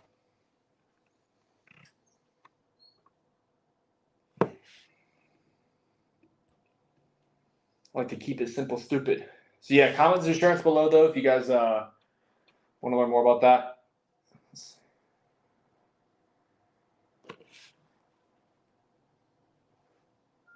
Zoosurance.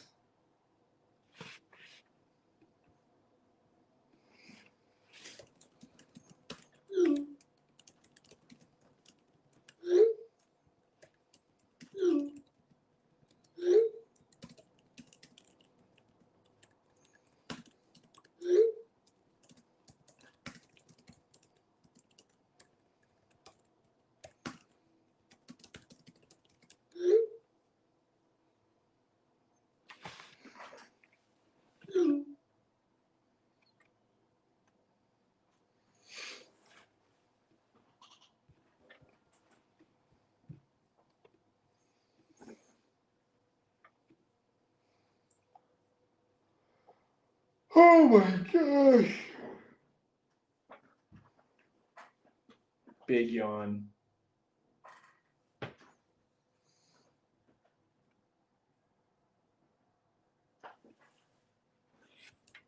Hey, Christine.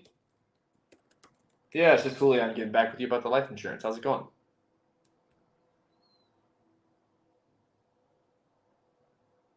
I don't have any records of that here. Uh-huh.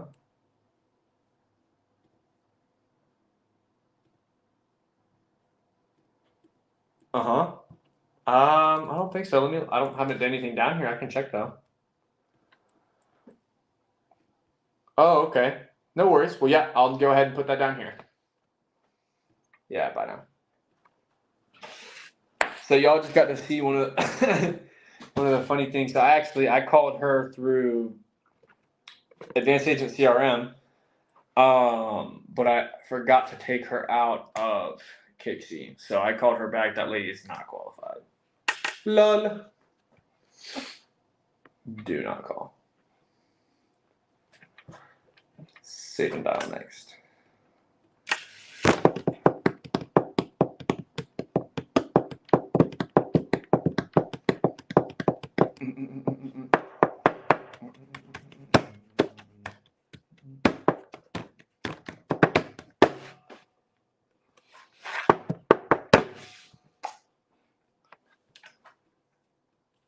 All right, y'all. So I think we said we would do this live for 8 hours today. Now, I am going to be calling longer than 8 hours. Comment below 8 hours if you guys think I should go past that time, or if you guys think I should just cut it off at 8.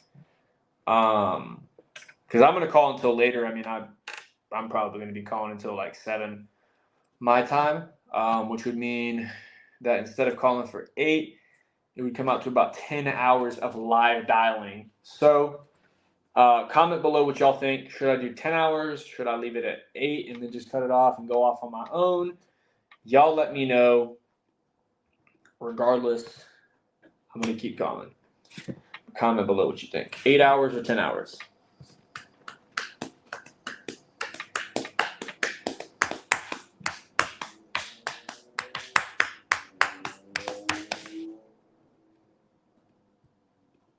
Starting to get that delirious feeling. I'm going to need to go get like an orange or something in a second for my blood sugar.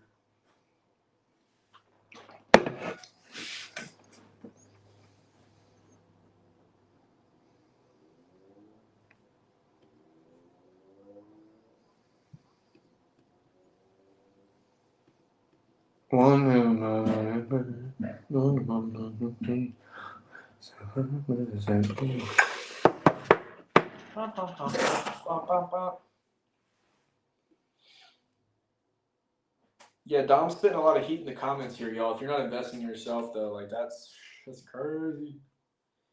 You gotta stay investing in yourself.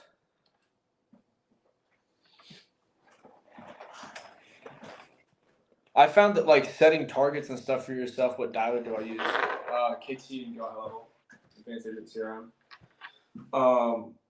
One of the things that I've always done that has helped me perform at a high level has been setting targets for myself and goals. I used, like, when I was in face-to-face, I'd be like, oh, I'm aiming for 10K this week, but I didn't even know if I could hit 10K on the model I was in. Coming into this year, I said I was going to hit 10K in a week, and I've done it that or more every single week since the start of the year.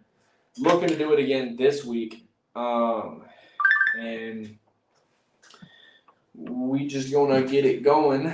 But so if you're setting targets for yourself, like Dominique's got some really good stuff in the comments there, but to add to that, like I would definitely set a target for yourself that, like, if you've never hit it before, aim for that. So if your best week ever was 1,000, if you're working part-time, for 2,000, just double it. Double whatever you're doing. Hey, Luella?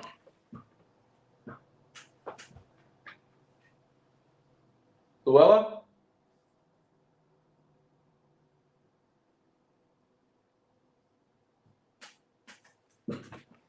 You. The silent answer. So Tim wants me to go for 10 hours. Is it anybody else? Because if y'all some lames, then we will cut it off. I'll cut it off right now just to say it is. Let me know. in the comments below, in the comments. Oh, man. I just flipped it over by accident. My bad, y'all. Blood sugar's getting low. My dog is getting crazy antsy, which is driving me nuts. The struggles of the day. I accidentally knocked something off of my desk, and I'm fixing it now. So give me 1 second. Oh, man. I wish I would have seen something like this getting into telesales, like 8 hours or maybe 10 of some producer just dialing and for like 8 hours straight just talking about random who knows what's. So we're gonna make up this little orange snack real quick. Whenever my blood sugar gets low, I start to get like brain dead. Yeah, shout out to Randy, guys. Has anybody else here been watching all day? Randy's been here all day. My goal is $2,000 a week. Love it. Let it go for 10 hours. Oh my gosh. 10 hours. We're getting a lot of 10 hours here. All right, all right. 12 hours. Ha! Not today, my friend. It is actually, like, believe it or not, 24 hours. I'm screaming. It's actually exhausting, believe it or not, y'all. I left my IMO Zoom for this. That's hilarious. I love it. Thank you for your attention. I appreciate it. It means a lot to us. Anybody who comes out to support us, we are always thankful. But yeah, just out here doing it. Wanted to give you guys the real and show you what's what out here. I went to a Zoom room one time. I used to do a Zoom room where at an unknown company that shall remain nameless without a name. And this was when I first got back into the biz on the phones while I was running advanced agent marketing. So the crazy thing that happened was went to the Zoom room, the rule was that you had to be quiet. And I was like, well, what the hell is the point of being in a Zoom if you were going to be quiet? I don't understand. That doesn't make sense to me. Because I want to interact. I want to ask questions. I want to learn. I want to grow. I want to hear people closing or not closing. And then in between calls, like somebody would just jump in and be like, leads are bad, or this wasn't like nobody was working our leads. I was the only one working our leads. And it was just an interesting dynamic because I think that's what a lot of Zoom rooms are in this industry, where it's just like negative energy is what's kind of brought to the table.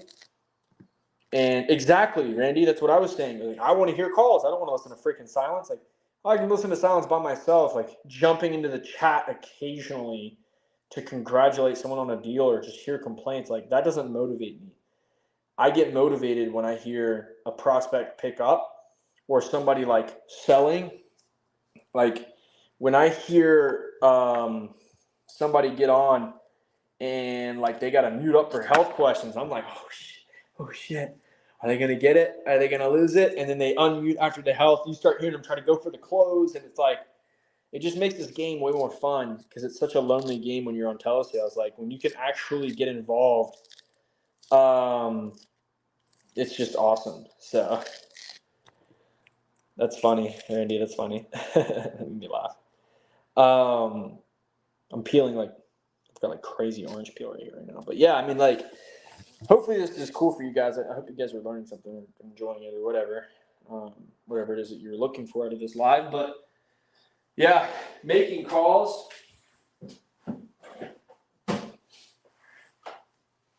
Like, I wish, like, if I could go back, I used to work at a gym in gym sales. Honestly, I take that back.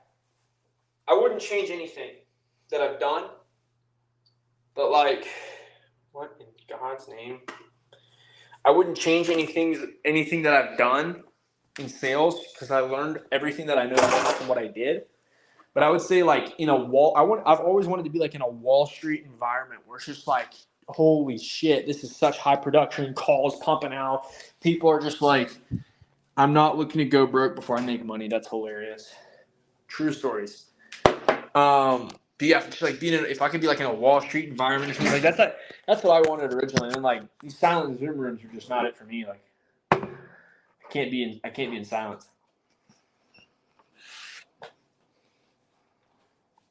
And you can't really build a culture in silence either. Like it's nice to have the company, but whenever you can actually like interact with people and learn, especially I like batting with people that are like that I want to learn something from someone else too, you know? And there's this quote, every man is superior to me in some way, and in that I learn of him. In silence, you can't learn nothing, right? I don't want to learn how to use the Zoom camera, so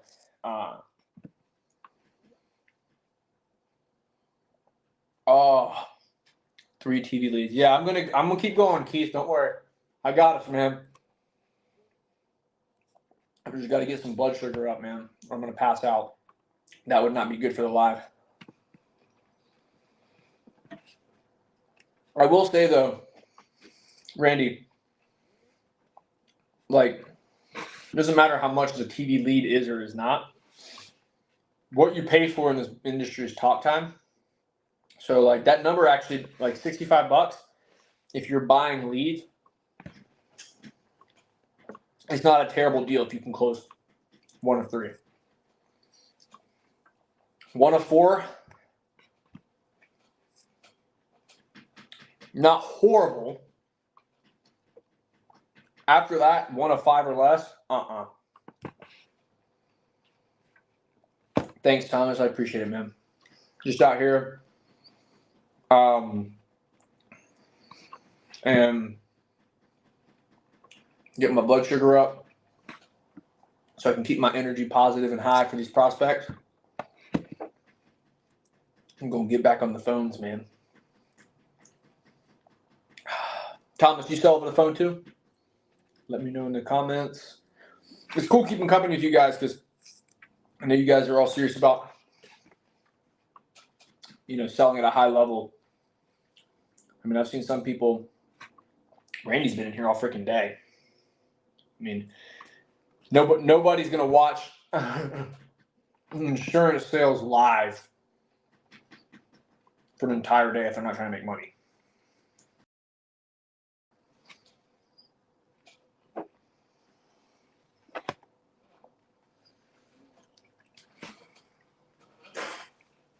Buying leads is definitely a mental hurdle to jump over.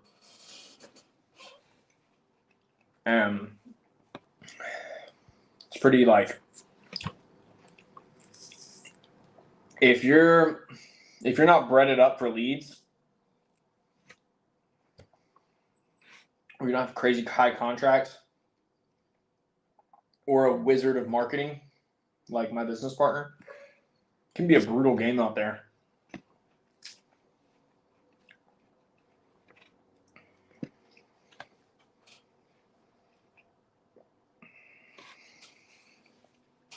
That's how kind of I started, Thomas. I mean, my first telesales were actually working referrals from my face-to-face clients that had family in the other part of the state. So I'd sell them life insurance on the beach. They'd have family in the mountains. I'd call them up. Sometimes it was the other way around. Sometimes they were just on the road and I was tired of driving. But one of the biggest things, if you can sell over the phone, the biggest thing I've found that holds people back is just confidence. So if you are 70% face-to-face, you want to be 100% telesales, dude, just bet on yourself, man. This is not financial advice. That's just what I did. But it paid off. I'm glad I did it.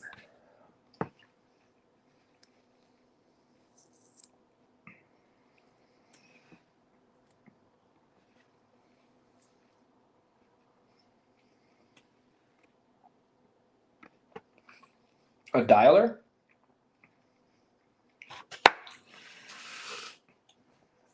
Like Kixie or like an appointment setter?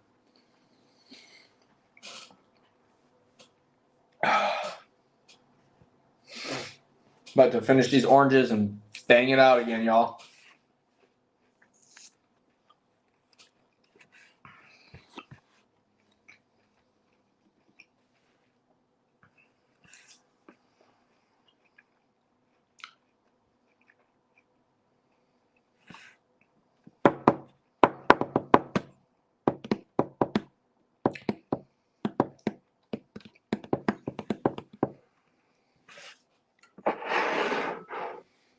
Why? I don't understand, Randy. Is he like anti-software? Or just pro call-in or what? I don't know. Everybody has their own philosophy in this business, so I never know what's going on. I'm curious. Let me know.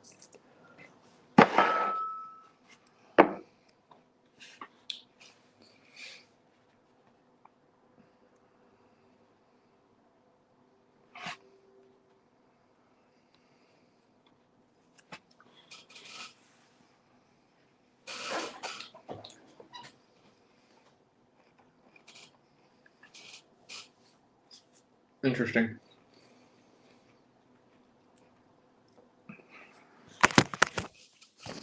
Very interesting. All right, y'all. So, back to real life. This is the world we live in. About to bring the doggo back inside because she's barking her head off and driving me nuts. Classic. Keeps the workday interesting, though.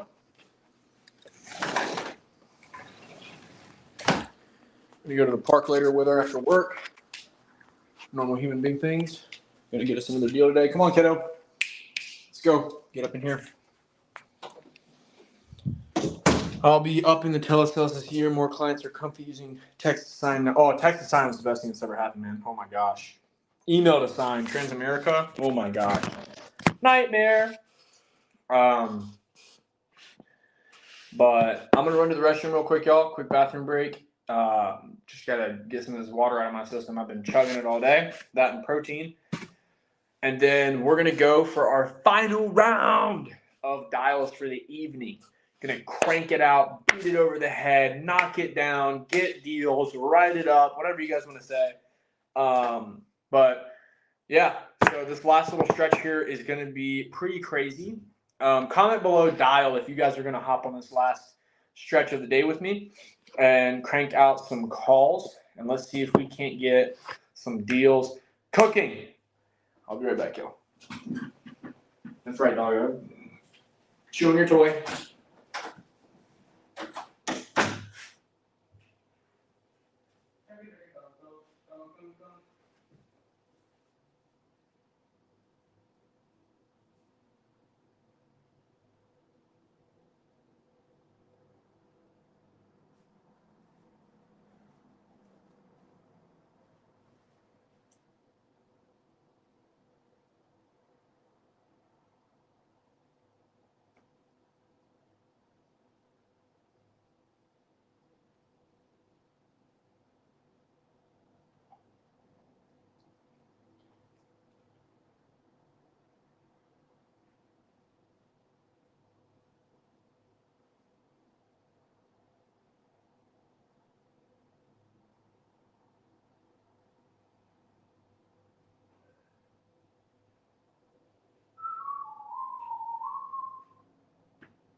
It's the final countdown.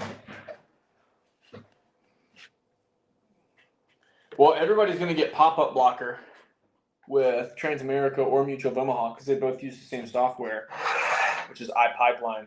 Alrighty, we're going to go get some dials. Transamerica is not bad to write outside of the e-signature. That's the only thing about them that I'm just not cool with. Only because no one can figure it out. They've got the little box scroll, and then you have to do like the click review app to sign, and then you got to click off, and then I think they have to do additional forms still, and then they have to click check to sign, and they have to sign with their finger. That's if they've gotten through the pop-up blocker. That's if they've also gotten through the login process, which requires them to put the dashes in between their social. It's overall really difficult to explain to someone who's not technologically savvy. I've had multiple clients that I've had to like have them call family members over and reschedule an appointment just to get them to be able to sign. Michelle, love to see that you're still on here. Let's get another deal. Let's see if we can't crack something out. Let me know if that guy pans out, the one that you quoted. Would love to see that. Seeing dial coming through, nightmare to write, blah, blah, blah, pot blocker, face-to-face is a nightmare. Within 25 pages of paper app. Oh, yeah, paper app. Remember those days?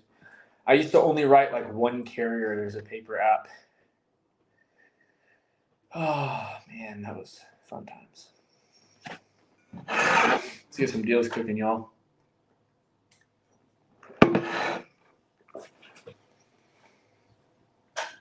It's the final countdown. Da, da, da.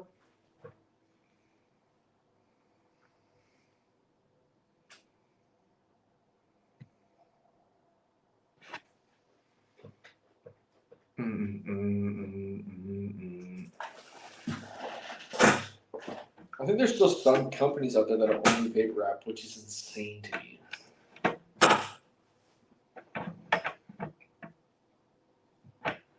In the world of business that we live in right now, too, which is what's crazy, we live in a world where whoever's going to be progressing the fastest is who's going to end up winning the business. I almost stopped writing Mutual of Omaha because of that email signature. And then they came out with the text signature and they put it back on the board. Now they're like, back towards the top of the totem pole. And it's really just going to come down to like what's most convenient for the client and what's like most financially worth it for the client as well, like what they can actually afford, right? So I mean, it's just interesting to see how this business is developing right now because things are changing, and we're going to see a very different insurance business than we did 5-10 years ago.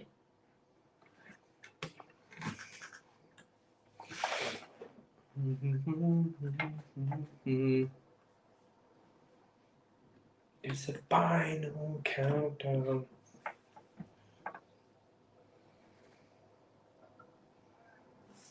Shit.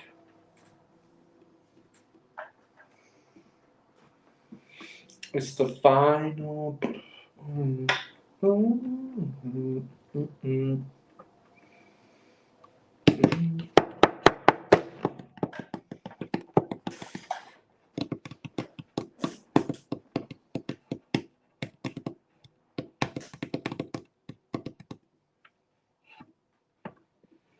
Cranking out these calls, baby.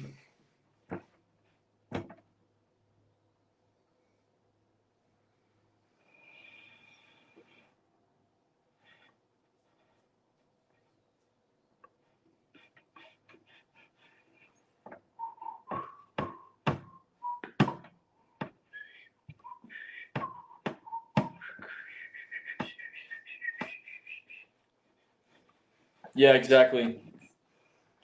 I kind of pulled back on AMM. AMM actually did improve their game by getting text and I think they always had email, but improving their game by getting that text signature cooking up. They did step their game up there. I'm about to call this lady back, see if she wants to get her insurance or not. What's going on? But yeah, after the pandemic, because I remember when I was doing like POS worksheets out in the freaking boonies, and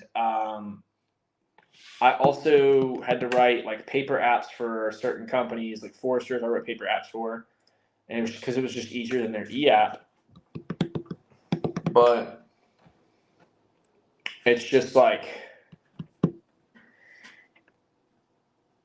some of these companies, especially the ones that are not using true Social Security billing, are going to start falling off on getting the new business, because it's just like it's more convenient for the client to be able to get billed on time and not get overdrafted.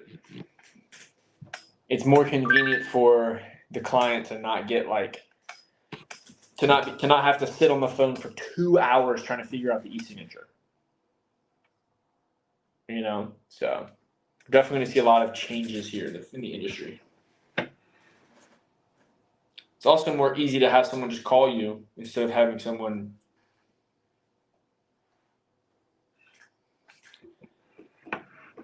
This lady went from I want insurance to ghost mode. Love that. They were a go-to at FFL, but they didn't have a weight restriction.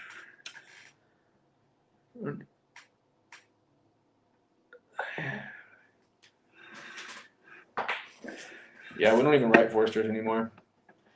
Yeah, start talking about Actical, I'm out. Bye. See ya.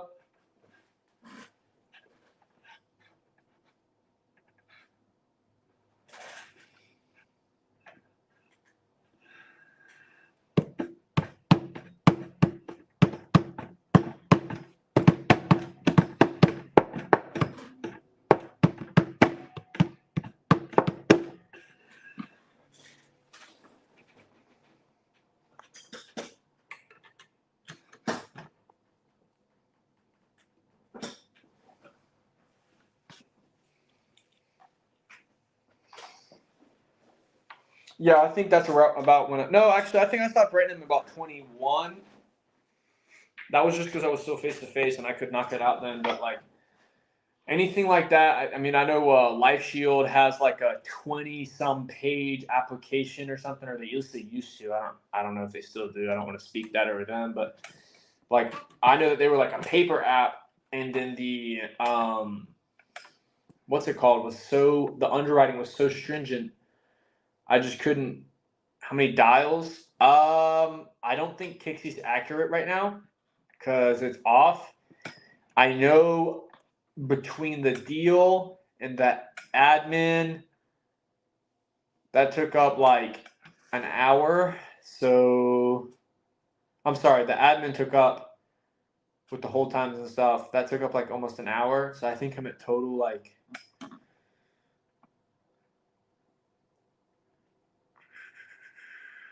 I'm trying to do the math on this because it's counting it weird.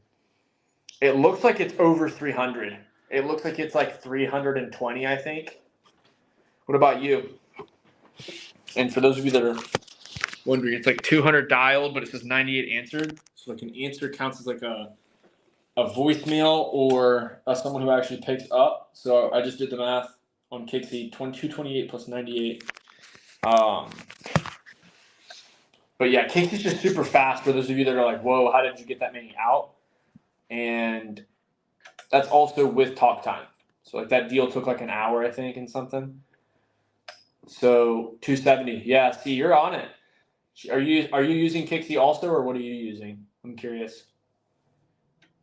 Let's see, I've got an appointment here in a second.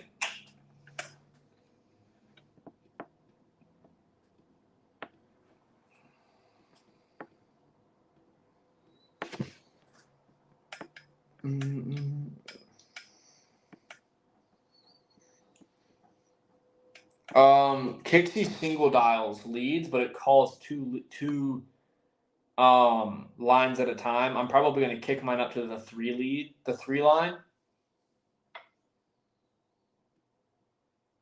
This lady's voicemail is listed up. But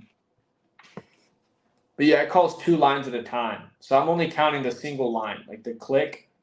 I'm not counting the multiple lines that it rings when I count these dials, by the way. But yeah, I guess it's technically a single dial, Diablo Pollo. But when I call like a new lead, I always double dial them.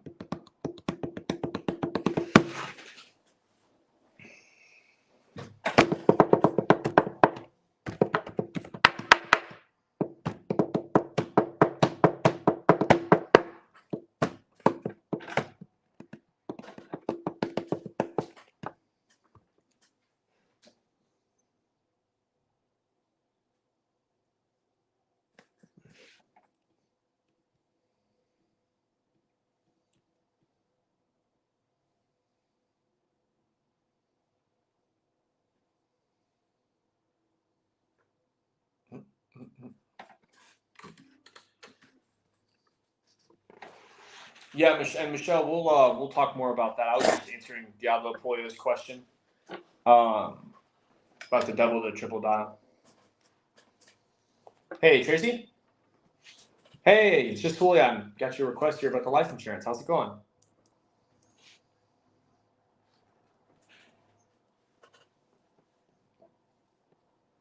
Okay, was there a better time for me to call you back? That lady's so pleasant. She just screams at me and yells at me every single time I call her. And then just tells me, regardless of the time of day, that we just call it a terrible time. I wish you would just call me back earlier in the day instead of late at night. She cracks me up every time. It's going to say call daytime. I'll put it down to give her a call here in the daytime.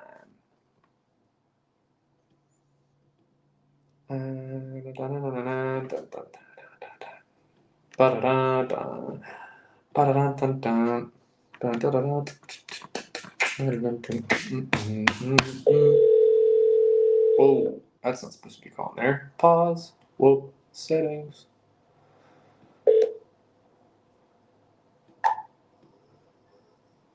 Skadoosh.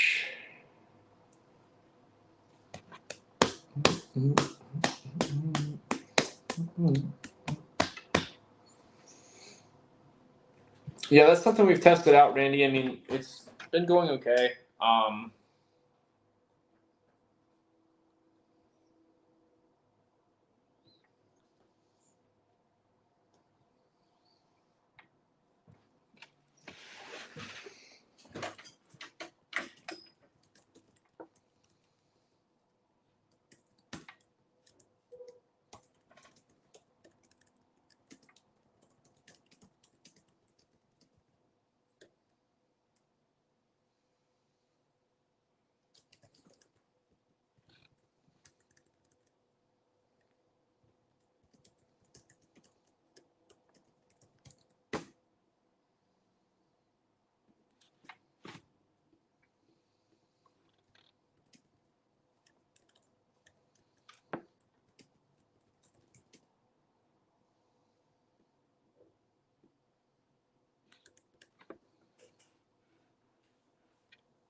They see me rolling, they hating, patrolling, be trying to catch me riding dirty.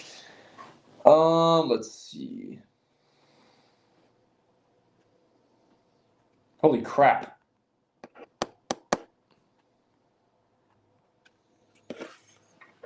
Trying to catch me.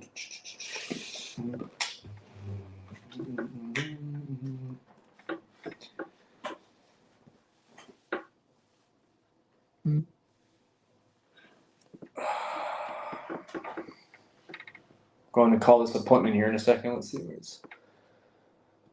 Gary. What's up, Gary? This guy seemed like he was pretty interested earlier. Let's see what's up with him.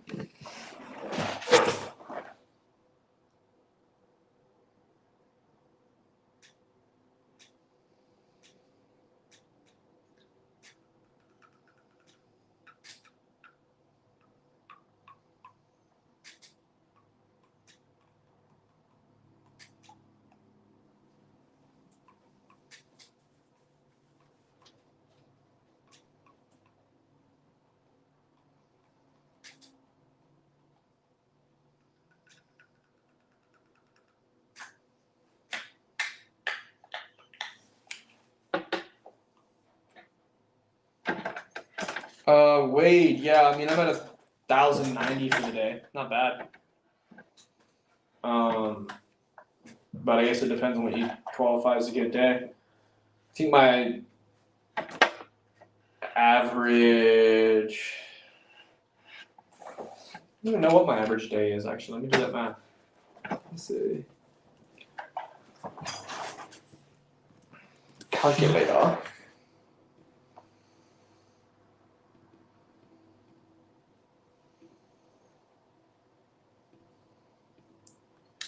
So yeah, my average per day in premium is usually about 1,700-ish, looks like, based off of the calculations I just ran.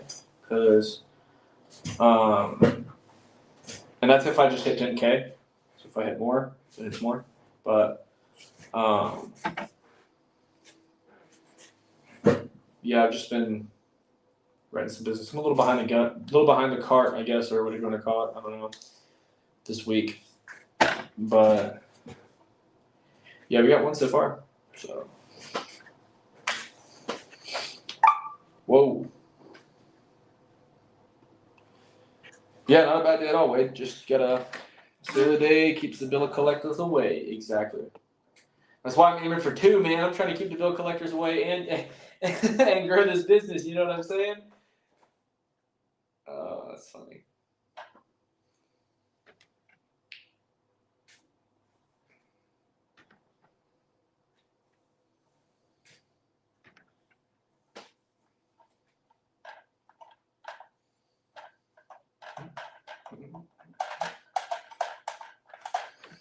All right, Gary, pick up the phone, man. So our friend Gary here, that's no-showing us like crazy right now, is trying to play games, and he wanted. I'm just gonna put him in the no-show. Get those automations cooking for him. Oh, Gary.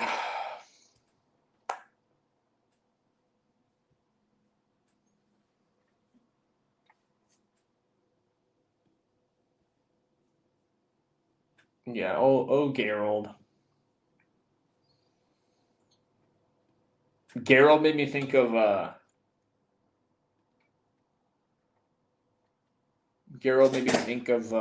what's it called? Witcher, like Geralt of Rivia.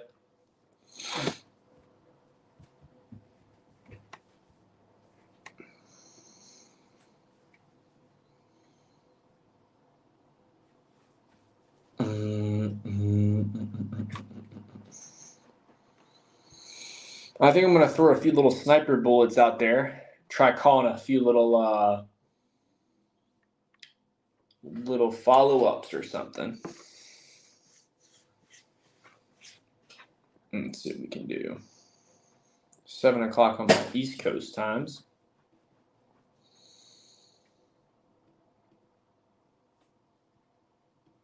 Let's see if Linda's phone works when I call from a local number.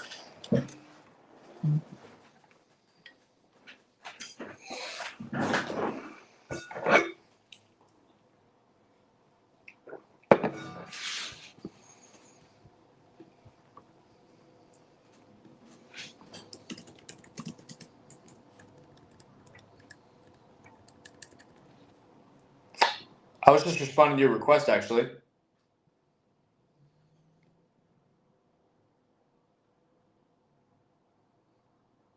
I was responding to your request that you sent us.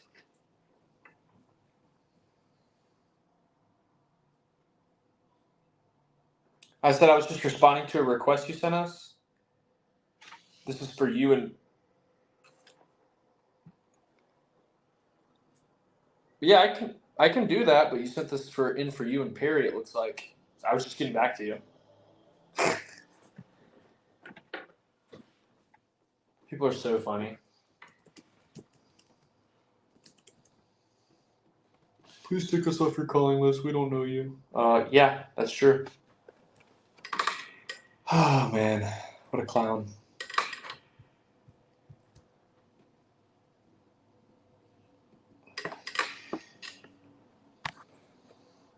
These are the same people that'll throw up a TikTok or something like, these insurance companies are evil. They never got back to us. Man.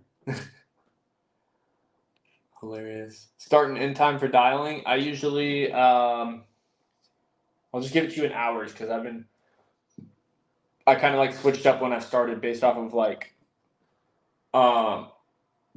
when I'm, training agents, because like some agents are in different time zones. Usually I'll call from 9 a.m. Arizona time to 7 p.m. Arizona time. I'm probably going to move that back an hour. There was a time where I was getting on there at I think it was 7:30 a.m. or something, my time.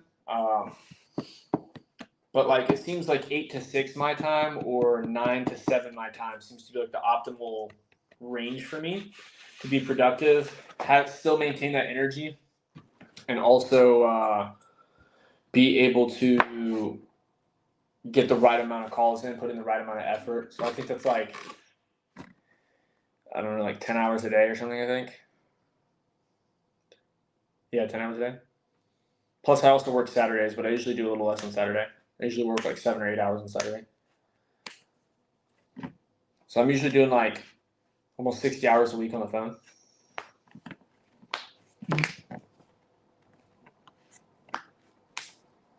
Yeah, someone stole my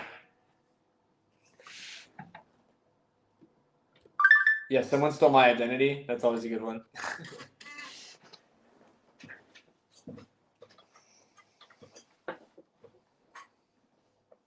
The weird thing was that last lead who was like, yeah, no, please take me off your call list. We don't know you. She sounded like a kid. Like shit's like, you know, those older people that have like, I've had a few leads come through in the last like week and a half. There's like 2 or 3 of them where they just sounded like kids. Just like a squeaky voice type deal. That shit always throws me off because I'm like, I don't know, just like it's just weird when I call someone and like I'm expecting an older person and then I just hear like a really small squeaky voice. It's like it always throws me for a loop. I'm just because I don't even, that never happens almost. So it's just always interesting.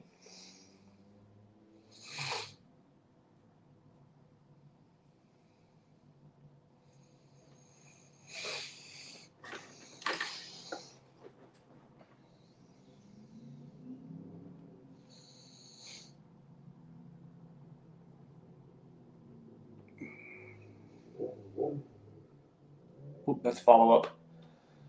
Let's see. I'm going through my no shows right now. There seems to be a lot of cash in the no show pile. It's pretty wild.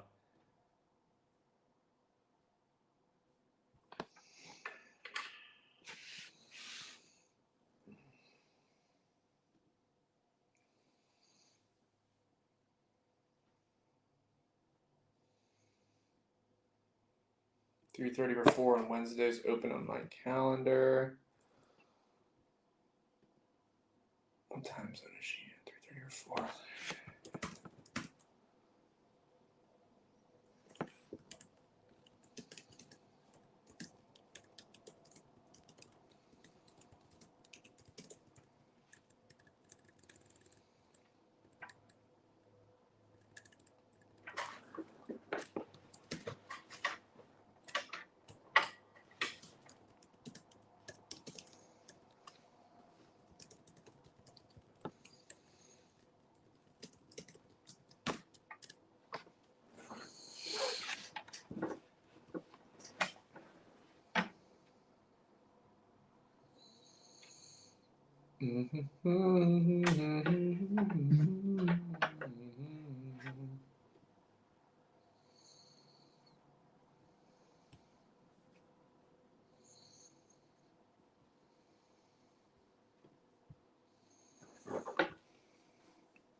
Oh, well, people will say anything. I've had people tell me they didn't fill it out. I'll call them back the next day and they'll tell me they filled it out and they'll buy. Like, doesn't happen as often as it did when we, like, that's like a very rare occurrence now with our current, like with the brand and the marketing that goes behind it. But like, when we first started generating our own leads, like, people would just say anything. A lot of times what I've found is that, and like that lady, for example, she was like, yeah, I don't know who you are. Like, please take us off your call list. And I was like, I was just getting back to your request. She stays on the phone in silence for like 30 seconds. And I'm just going to sit there and be quiet. And like, when I do that, like, you can't deny having sent in a request because they know they've sent in something, so they don't know what it like. That will usually buy you a lot of time. Now for her, she was unreasonable. She ended up hanging up on me, but like after I like said it a couple of times, this lady's got to stop playing games. She keeps no-showing me. I'm about to play her. But yeah, like those types of people that are just gonna hit you with the that type of crap, like definitely don't take them off the list because those are like some of your highest intent prospects. Sometimes a lot of times they're just nervous to talk to someone on the phone because they weren't expecting a call. That's what I've kind of found.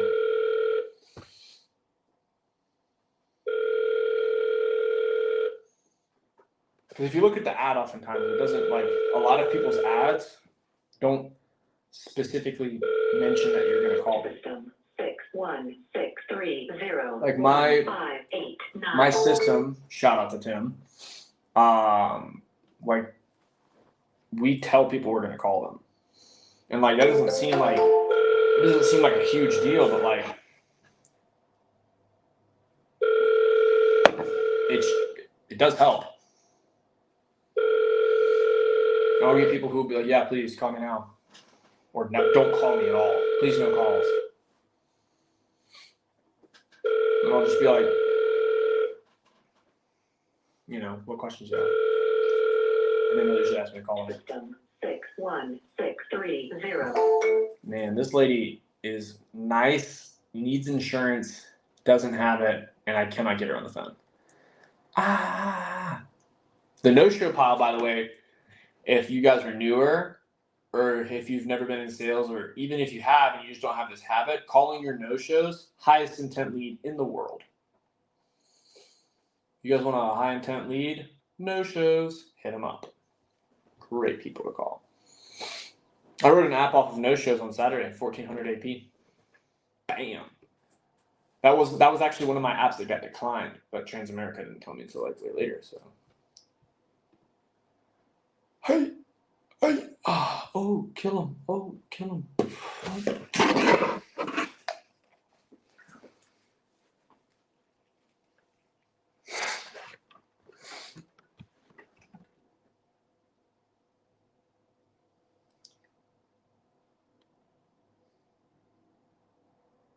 My favorite are the people that'll say like,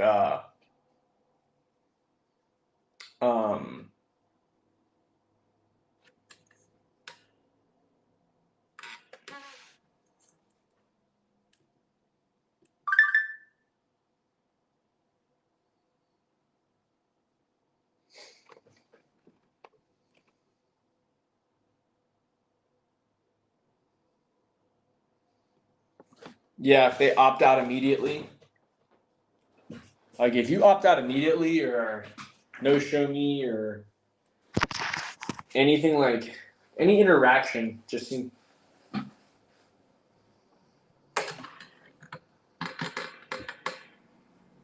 Do y'all ever have people who try to give poetry out in their voicemail box? That stuff cracks me up. Also, if you guys have a MacBook Pro or any form of Apple product, they have really stepped up their game on the backgrounds. I know that sounds lame, but that's the exciting stuff of adulting. So.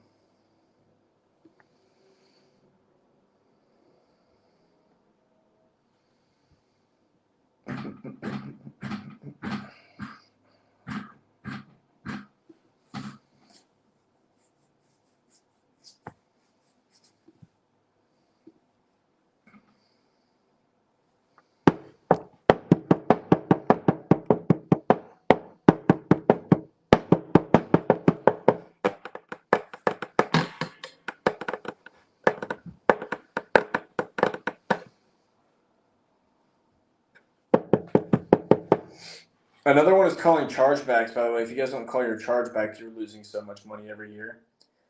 Apparently, like not everybody does that. But like, and honestly, like I'm not really even, this is a thing that's crazy.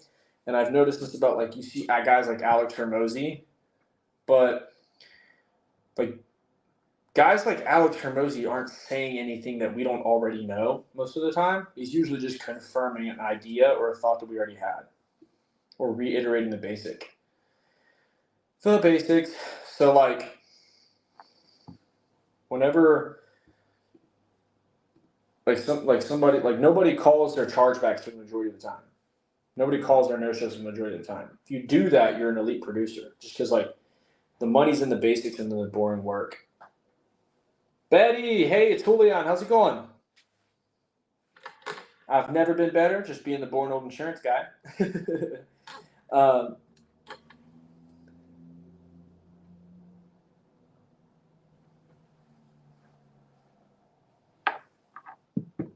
You just want to look at 5,000? Yeah, exactly. You just wanted to look at adding 5,000?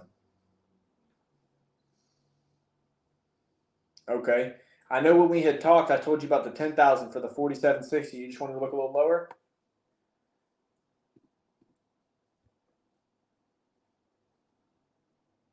That was only the 4760 we'd gone over. And I'm checking now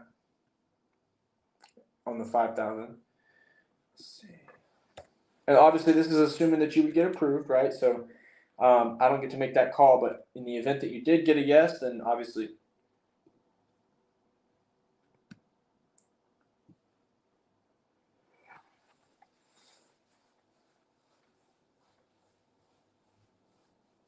No, I was getting back to you on the request that you had sent us. You asked me to call you back.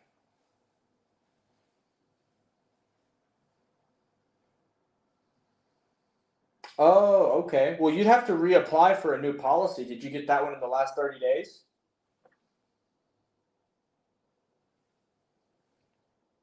Okay. Okay. And then if you said you were going to reach out to him, what got you to fill this out versus calling him to begin with?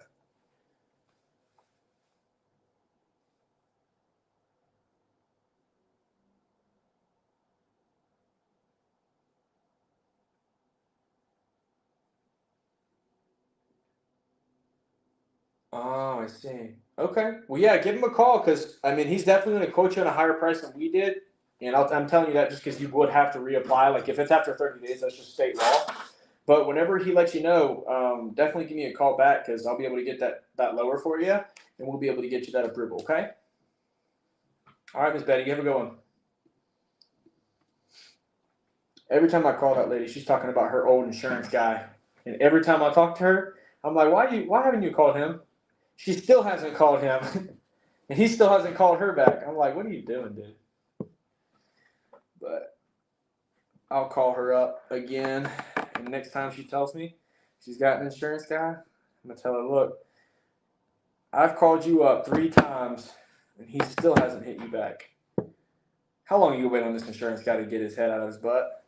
How long are you gonna keep waiting around for this guy to call you back? If they stand you up on a date and they don't call you back, they're not interested.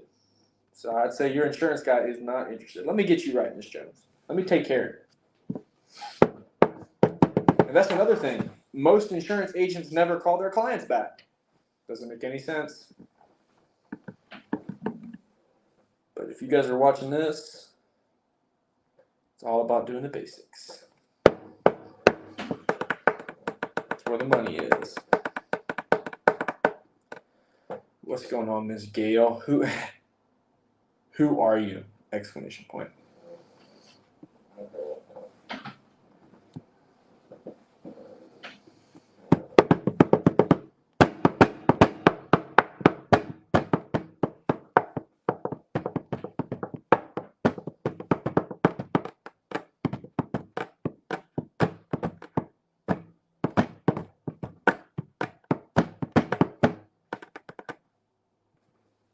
Hey, Gail? I gotta get this light on. I can't see jack.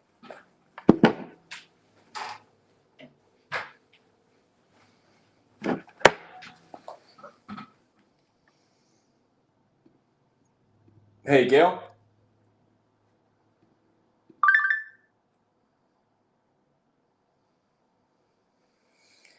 It's the final countdown.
We got a new lead right now.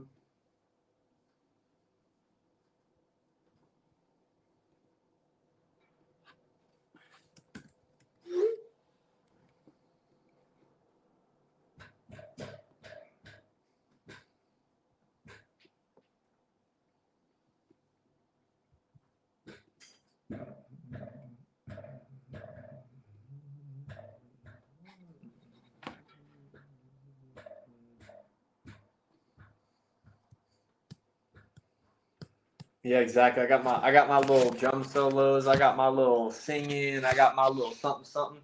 Man, that's the thing, man. Everybody in business wants to mess around and be boring and like I'm gonna have fun and just be myself. And if somebody doesn't like that, that's okay. You know what I'm saying? I'm gonna make money while I'm doing it. So let's get right. But you gotta throw it out, man. Just have a little fun with it. Because here's the thing: if I don't get in a rhythm and I don't get like jamming out and having some fun, like man, I would hate this job if I was just sitting in silence. Like if you get too serious about this, man, it sucks.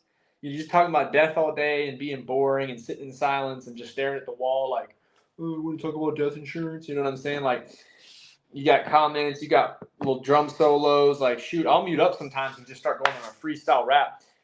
Right now, Michelle is going to be Royal Neighbors of America.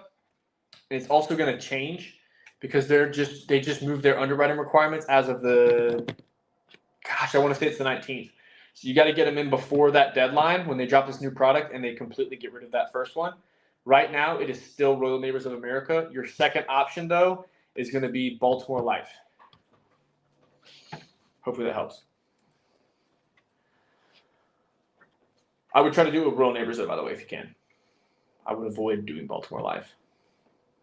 That should have been one of the contracts you got, too, also. They're usually pretty fast.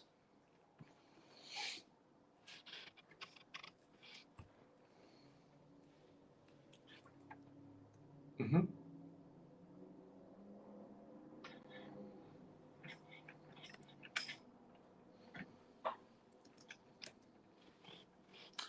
Just set an appointment via text. Y'all, by the way, text, game changers.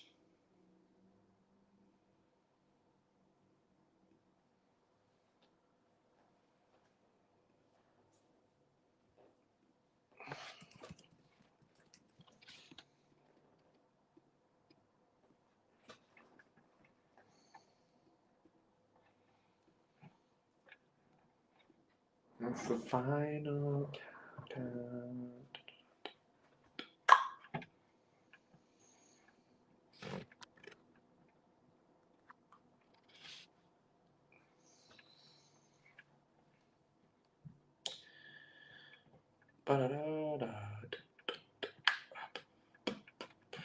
Let's see, my no-show apologized.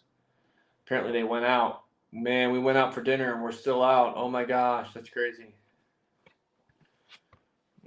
No worries. Let's reschedule.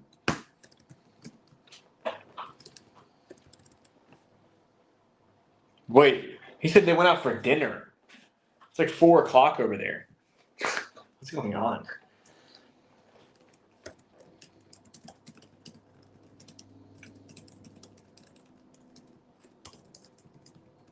It's looking like tomorrow's going to be shaping up to be a pretty good day with the way I'm doing all this leg work.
Yeah, Tim.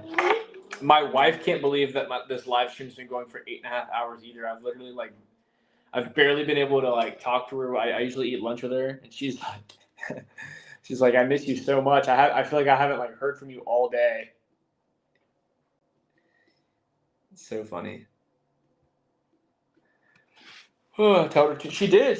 She was tuning in a bunch earlier. Right now she's slammed at work. It's like the busy time, so she can't. But yeah, she was still in the support. She was one of the first viewers on, checking in hour to hour. She's a real one.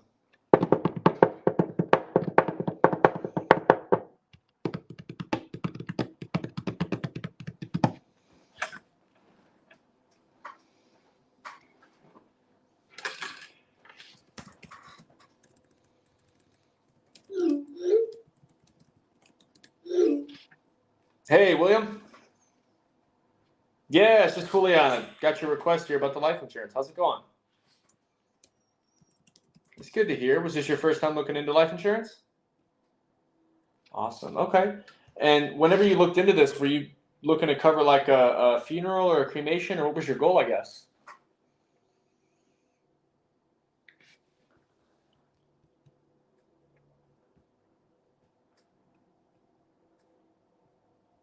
Okay, awesome. Well, yeah, let me look into that for you here.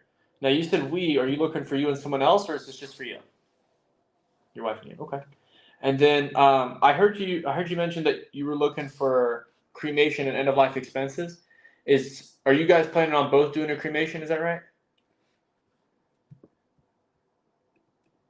Okay. Okay. Yeah, let me put this down here. I just want to make sure I can get everything together for you guys. So cremation for you, and then you said she was undecided or thinking about a burial. Okay. Awesome. Okay, let me get this put together here for you. So I basically got to do one at a time. Have you guys ever applied for life insurance before? Uh-huh. Oh man, you guys are really looking into the insurance, huh?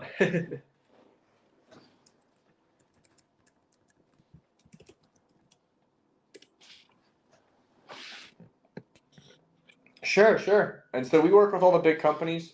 We don't do any business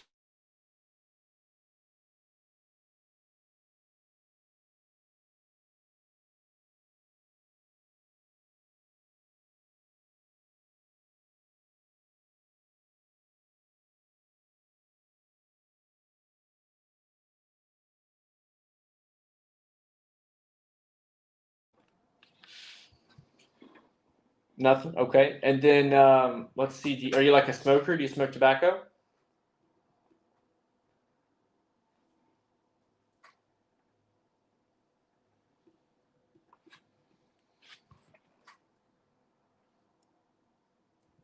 Okay.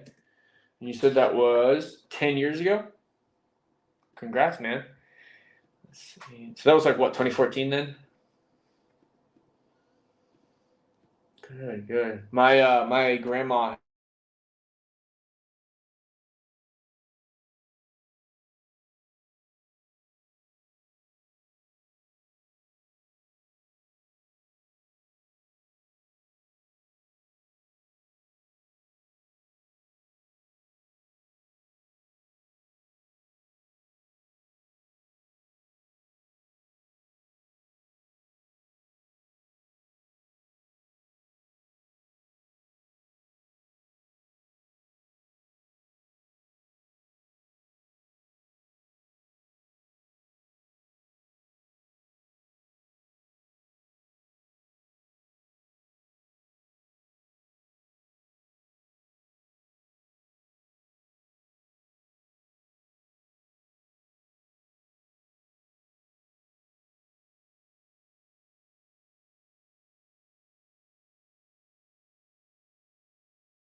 I mean, you were probably just looking at, like, whenever you had looked at Mutual of Omaha before, have you applied with them yet, or have you just looked at them?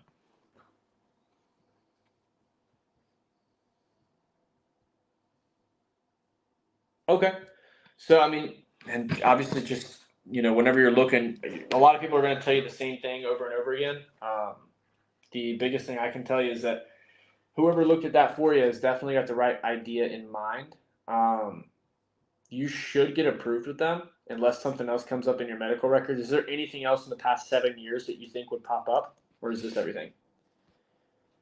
Good. Yeah. So based off what you're telling me, we don't actually get to make the decisions. The guys like me that call you, we're just what's called a field underwriter. So the people back at the home office are the ones who get to call the shots, but Mutual of Omaha is definitely going to have the lowest price for you. Did you already get quotes on that, or did you just heard about it?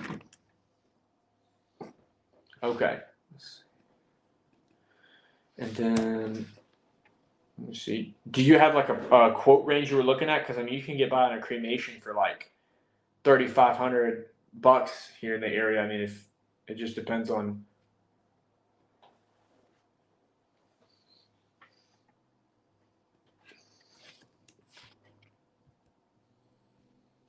You said 25,000. Okay, let me get you price ranges on that. And then just confirm that birthday was right for you. That should have been the. Let me see.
The second offer they gave me was 15,000, and then the third offer they gave me was 12,500 that you mentioned to me a moment ago.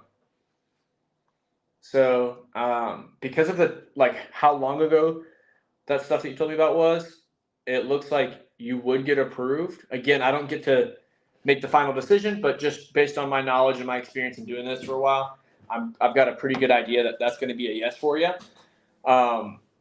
And obviously we can investigate your wife, but this is just specifically for you.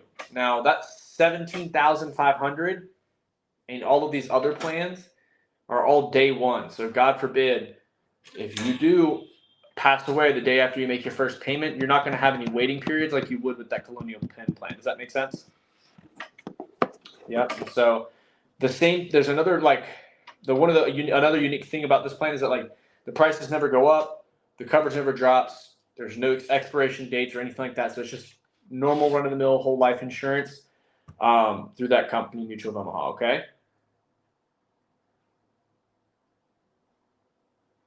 I'm always going to recommend you what's going to get the most coverage for the lowest price, and that just happens to be Mutual of Omaha for you. Yep, all whole life insurance, and then I just got these quotes put up for you here whenever you're ready. Okay, so that 17,500 came back at $96.44 a month. The 15,000 came back at $83.12 a month. And then the 12,500 came back at only $69.80 a month. Let me know if you got it.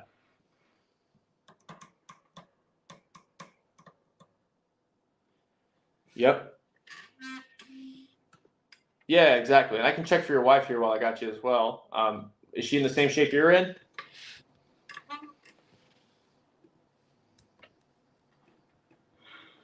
Uh-huh.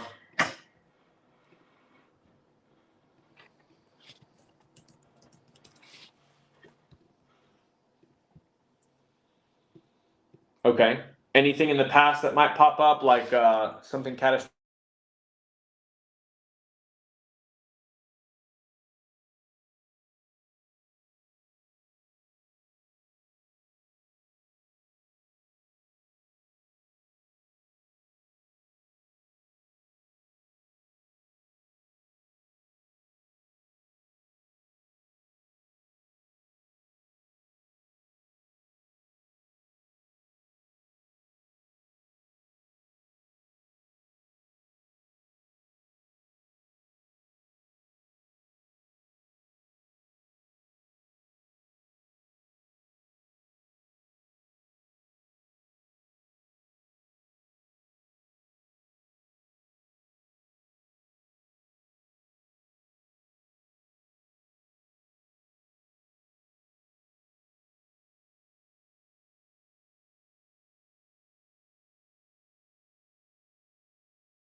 With her being wanting to get a burial done versus a cremation, we're going to need a little bit more for her. Okay.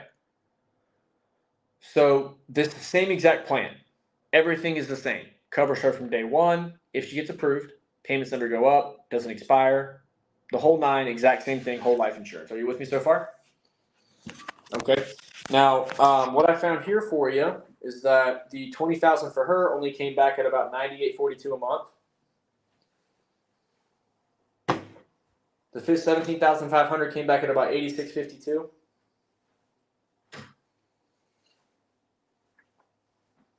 And the 15,000 came back at about $74.61. And let me know when you got it. Yeah, and so obviously, they're coming in. I work with all the big insurance companies. They're coming in lower than everybody. And if you guys want to keep them together, now, if you guys wanted to save about 60 cents a month, we could get your wife a different company. But if you want to keep them together, this would be the easiest way to do it. And you guys would keep your payments down. What questions did you have for me on this so far?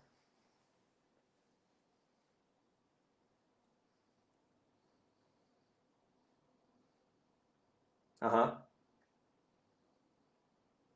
Uh-huh.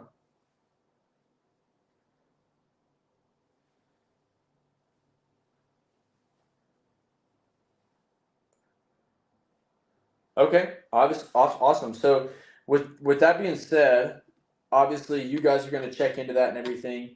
And you've got other calls coming up and such and such. I'm not the type of guy to try to rush somebody into making a decision. Is that okay? Yeah, can I get, I think I got your phone number on my cell phone, but your name again? My name is Julian. It's Julian. Yeah. Mm-hmm. And my cell, I'm going to give you my direct line. It's going to be 806 779 Yeah. 4701. Let me know you got it. Got it. Now, William, tomorrow at 3 o'clock, if this agent is worth his weight, he's going to give you the exact same quotes that I gave you. And the only thing that might differ is he's probably going to try to get you to get a higher policy. When that happens, I'm going to give you guys a call at 3:30 to make sure that after you've gone over everything with him, I'm going to be the first agent that you guys talk to after you've seen all the facts and all the information, seen it from other sources, and realized that Mutual of Omaha is the best way to go. Is that fair? That sounds good. Yes, sir. All right, Mr. William. Now, is there any questions you have for me left while I still got you on the line? Not at this time, no. All right, my friend. Well, you guys stay out of trouble. I'm going to give you a ring tomorrow at, you know what? I'm going to have to call you a little bit earlier because I'm booked at that time. I'm going to call you guys at 3:15. That way that other agent's gotten a chance to give you guys some words of wisdom on that, okay? Okay, sounds good. All right, my man. You stay out of trouble. We'll talk soon. Thank you, Julian. All right, see ya.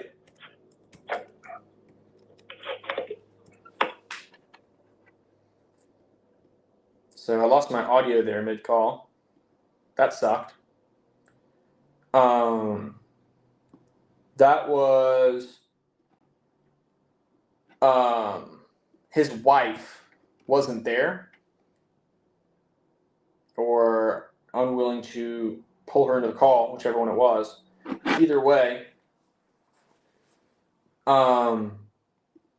they're like just going to talk to other agents. She's got other people calling her like in a few minutes. And they also have set up multiple appointments. They're looking up stuff online. They're like not moving anything at all. I mean, they're calling everybody and their mom about insurance. He's like, we're just going to go over this together, meet back at the table and put our notes together and see what happens. And he like needs her to make the decision with him.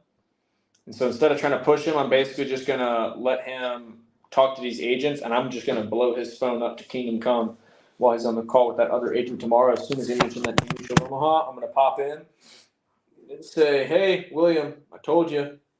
Let's see. I told you they were going to tell you about Mutual of Omaha. He's going to be like, well, yeah, but we haven't gotten the quotes yet. I'm going to be like, well, they're going to look the same. He's just going to tell you to get more insurance. And then, more than likely the agent's going to try to quote him a higher quote because that's just what agents do. And then I'm going to come in, swoop, and save the day and say, hey, I'm not going to try to oversell you type of deal.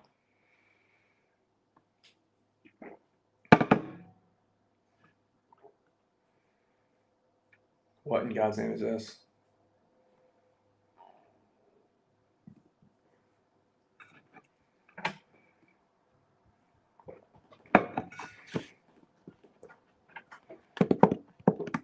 Well, that's the problem, Mr. Diablo Pollo.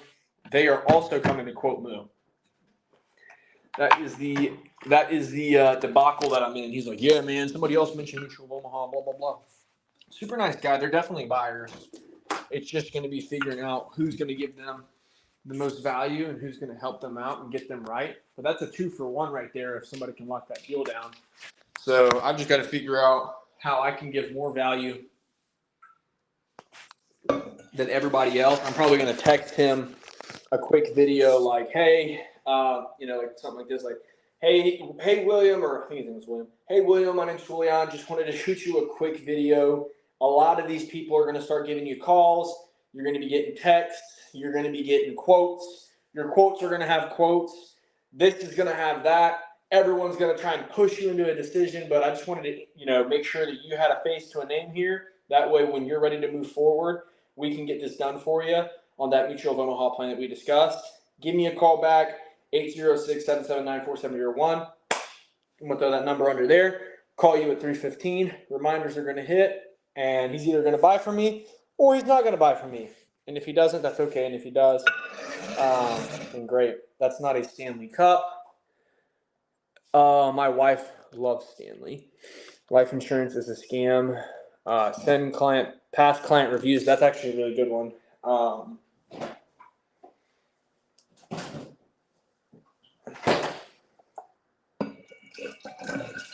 I don't usually work like that hard for like a client's business, simply because usually you don't have to. But when they tell me that they're like basically they're making a decision on this, and the only thing they're doing is talking to other people, I should just stand out from other people. Fill up this water real quick.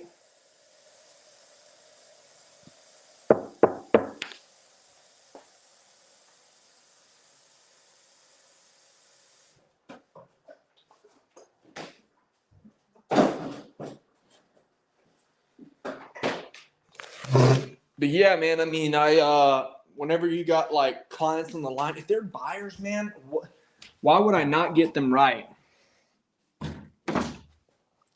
Plus, most people just want to be understood. So if I can tell them everything that's going to happen, you're going to get tons of calls. You're going to get tons of this. You're going to get higher quotes, this and that. Waiting periods with, because I mentioned Colonial Penn and some of the other big brands.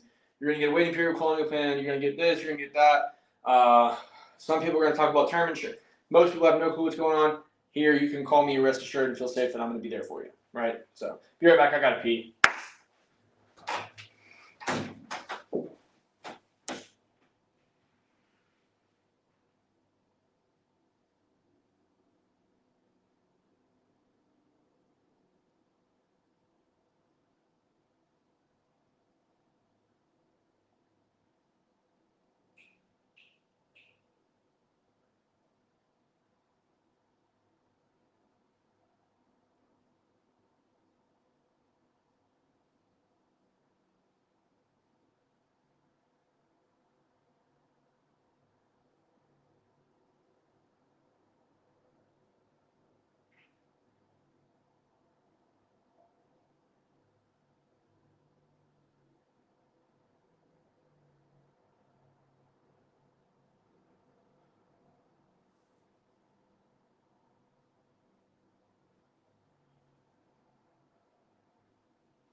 All right, y'all. I'm back. Probably going to schedule that text video out. I'm probably going to film it after I get off the phones at about 7 my time. I'm starting to get pretty brain dead here. Been going at it pretty tough. But I'm probably gonna schedule out that call or that video to go out to him at like 7:45 at night when most people stop calling, or like 8 o'clock at night. That way he's gonna get a text and be like, hey, it's the insurance man. Instead of a freaking video with it, he's just gonna be like, dude, what?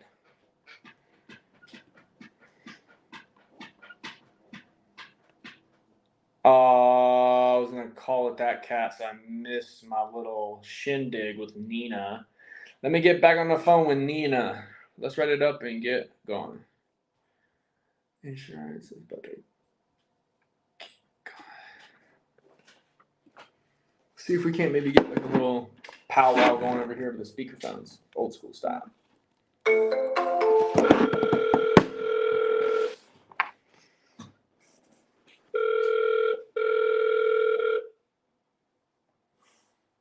System 313643. Nina doesn't want to show up anymore, but it was my fault because I didn't go.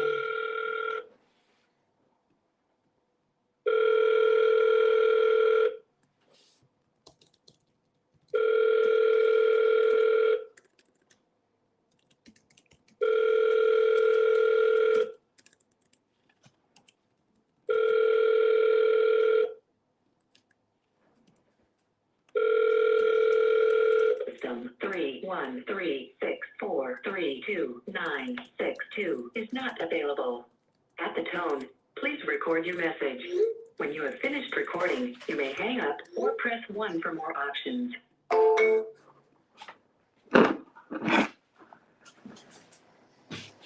Yeah, that's the cool thing. I didn't even know this until recently, but my my text I can schedule my texts out, which is pretty cool. So, oh Nina, I think that was my last appointment tonight. Yep, no more appointments. Deal.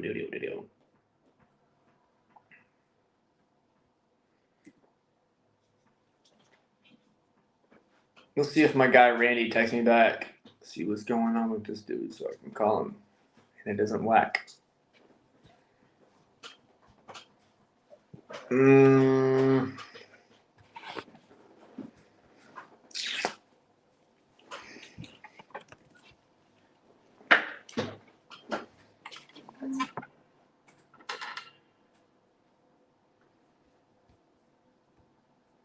Hey there, Mr. Robinson. Dun, dun, dun, dun, dun. Did I get your text? Did you text my CRM or what text? I don't think I have any text from you.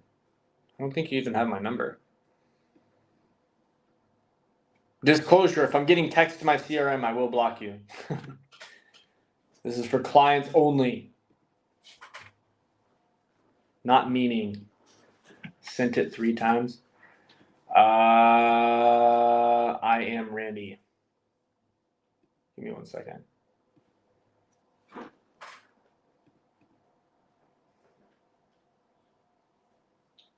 Holy shit.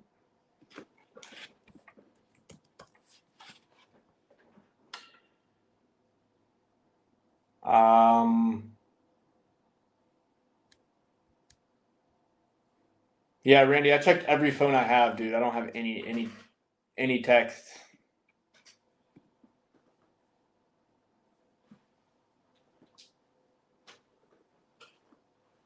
LOL, just kidding. Haha. That's funny. Oh my gosh.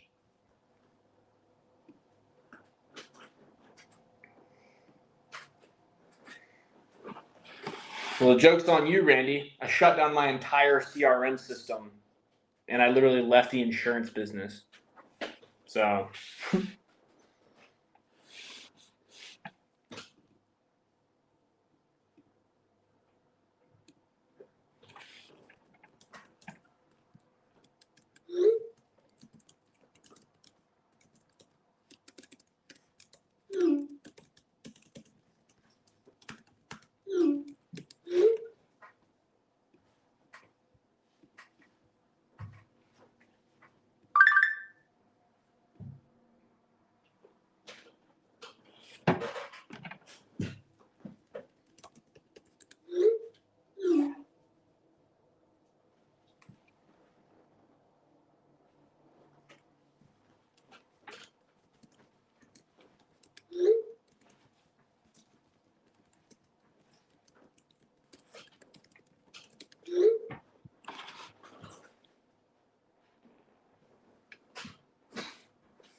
All right, update on Randy. He did not want to.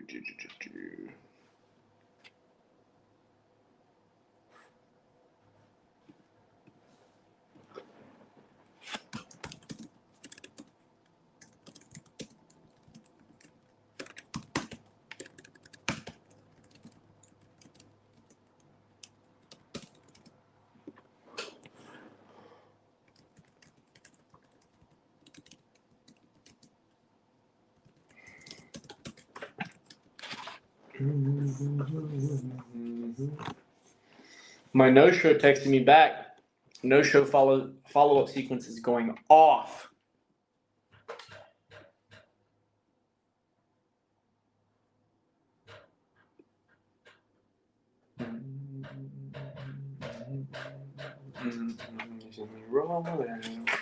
You hate him.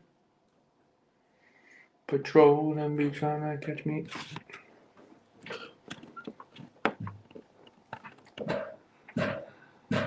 Mm-hmm. Mm-hmm.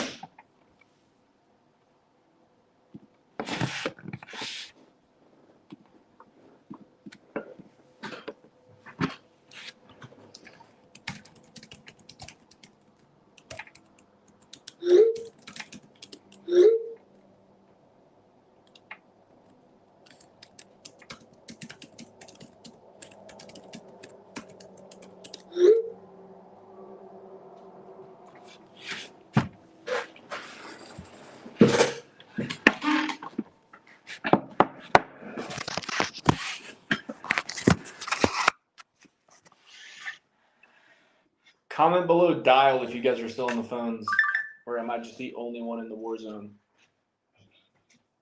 War zone.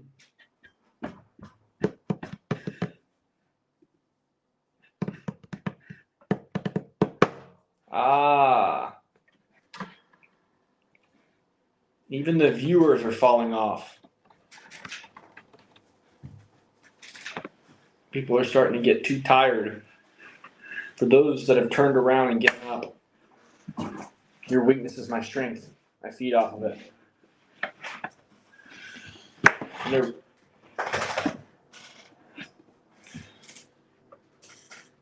Mr. Malcolm is still on. RJ's still on. That's what I'm talking about. Y'all are dialing with me. Yes, sir. Yes, sir. Anybody else calling, or y'all wrapped up for the day?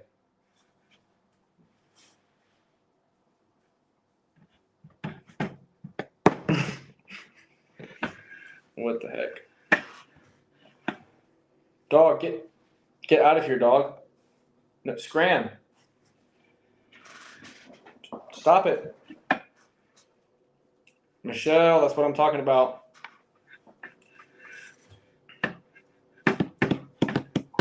My dog's like attacking my cord, trying to make dials with.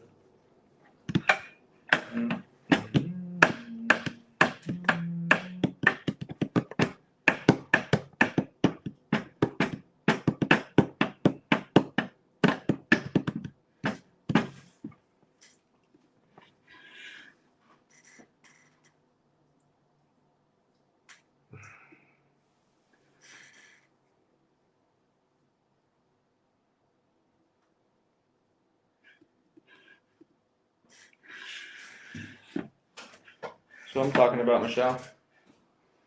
Diablo Pollo. Thank you for showing up, man. Thank you for coming. I appreciate the support, man. I'm gonna be looking for you more on the lives and stuff, man. Keep showing up. Excited to see your success. Keep us in the loop with how you're doing, man.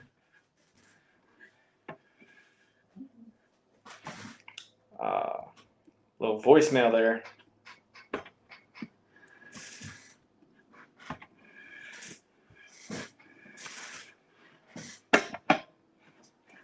Peace out, brother. Have a good one.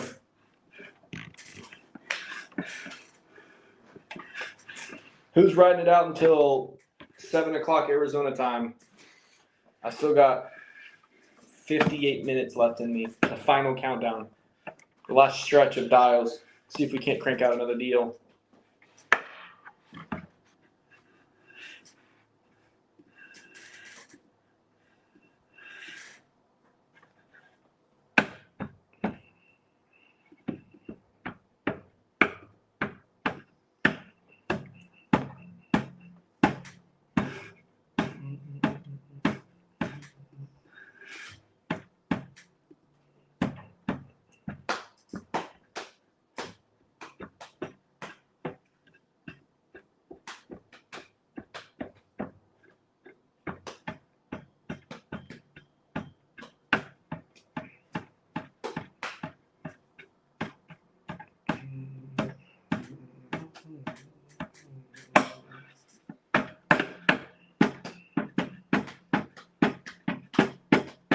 I appreciate it, Randy. We try to do a good job here, man.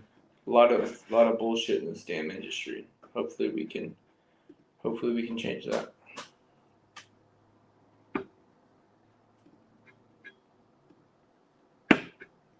Imagine if I got on here and I was just like going full on scumbag, like just trying to write anything. Y'all just saw like the dark side of the industry, like right in front of your faces, like holy shit, like this guy's a dog. He's just way out of control. That would have been crazy. Oh my gosh, that could have totally happened too in this business. It's wild. Yeah, it's 9 hours. I mean, nobody's more surprised than me. I've been streaming for 9 hours and I still have brain cells. Like, I'm literally like, I feel like I'm going like blind or something over here. It's just, it's one thing to dial, but streaming it is like, because I'm talking the whole. What? The lead I just called said, "You've reached the Container Lady Company." I'm like probably going to look that up. The Container Lady Company.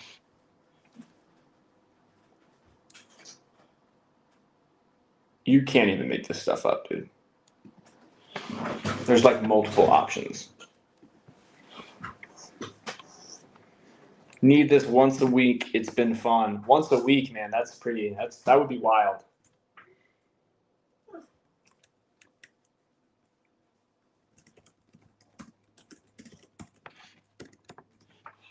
I'm like on the verge of sneezing, and I have been for like the last like 30 seconds. Oh my gosh.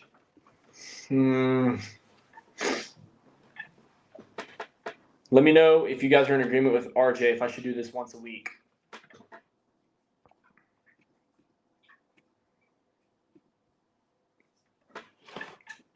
My voice is like kind of going out. I don't know if it's going out. It's like just kind of getting like irritated and stuff.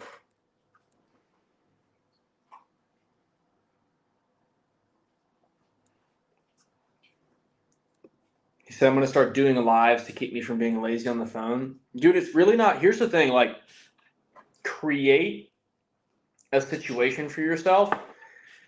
Like, create an environment of dialing. Most people get distracted from dialing.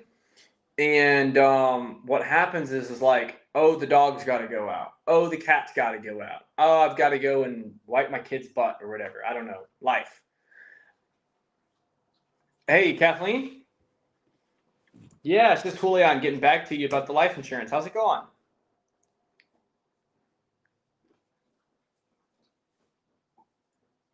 Oh my gosh, at work? What time do you get off? Okay, well, why don't we give you a call back later? Would that be better for you? All right, Miss Kathleen, we'll give you a call. You stay out of trouble while you're at work, okay? All righty. Me too, but no promises. All right, Kathleen. Bye-bye. But yeah, like, what I was saying is like, create an environment where like, I mean, I'm like crazy disciplined having this dog in here because she'll literally just start chewing on something. And like sometimes it's to the point where it's like, yo, she actually can't chew on my computer cord, and I'll just have to like jump on and like take her down.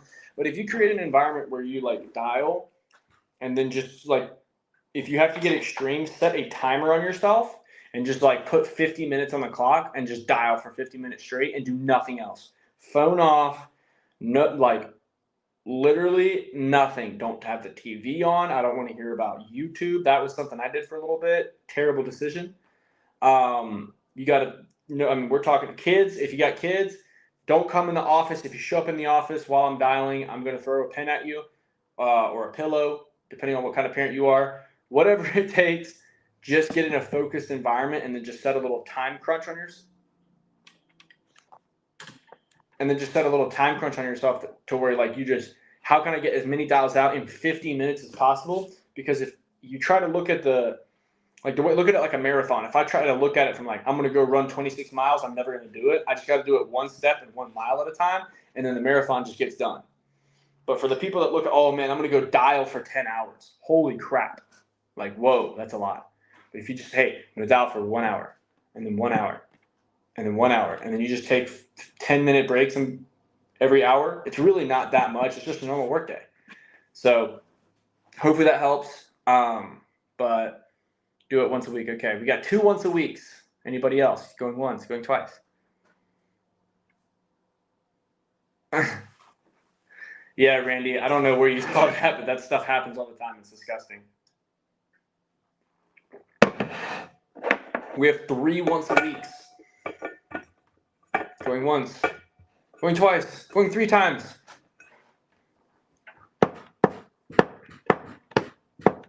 Could turn it into a reality show, the live dial reality show of life insurance.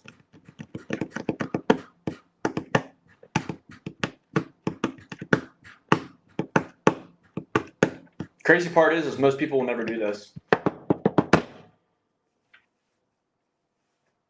Nobody in the sales business that I know of has ever done this before.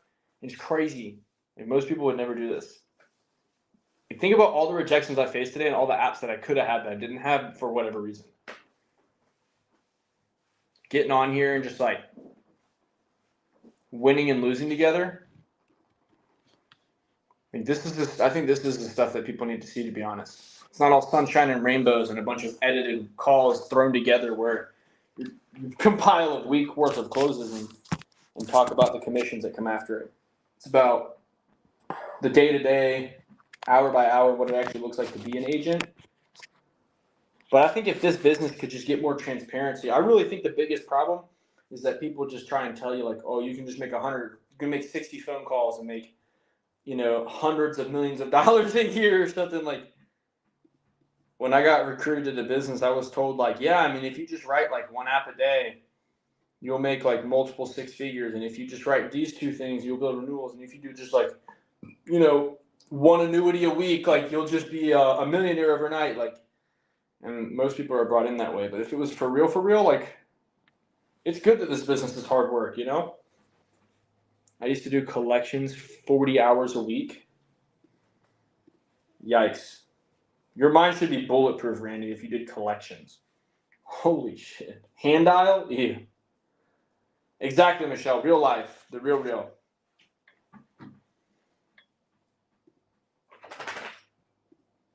If I'm reading this correctly, I'm like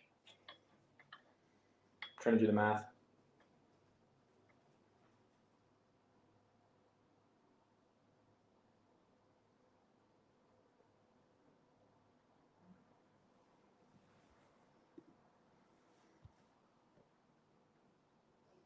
So that would be what?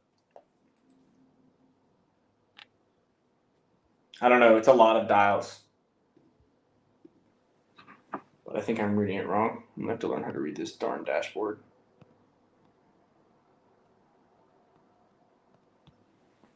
How much is Kixie?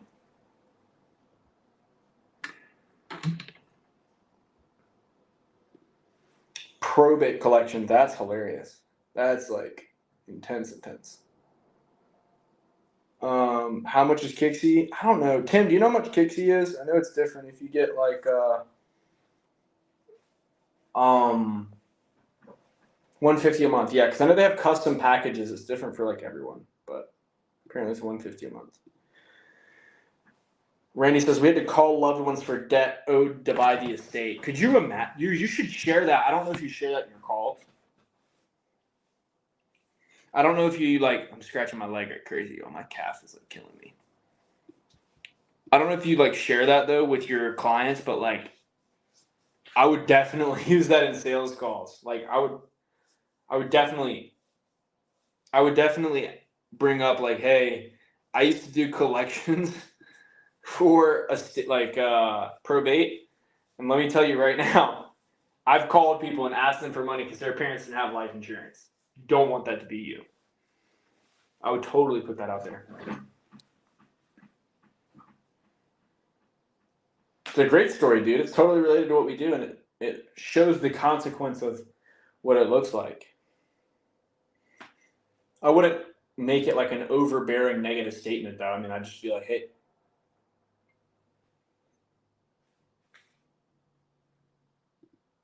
I would just hit him with like Hey, I used to do like, probates for, I used to do collections for probate, and like, I've seen what the dark side of this looks like with no life insurance. Like, it's great that you're looking into this kind of thing. I've had to call people up and ask them for money that their parents owed because they never got any life insurance. It's freaking crazy.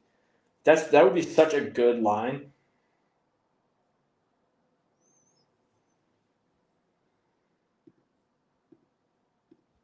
Yeah, exactly. Like, hey, and oh yeah, no, that's great. Yeah, I mean, I saw people, their assets were tied up in court for months, all because they didn't have life insurance. Like, literally, life insurance could have helped everything just go straight through and would have been smooth and would have dodged all the taxes. And people still need to pay the house payments. Like, I mean, dude, you're giving me more and more here. Like, as we go, like, I could, whew, I'm gonna go train for 2 weeks in probate collection, so I have a story about it.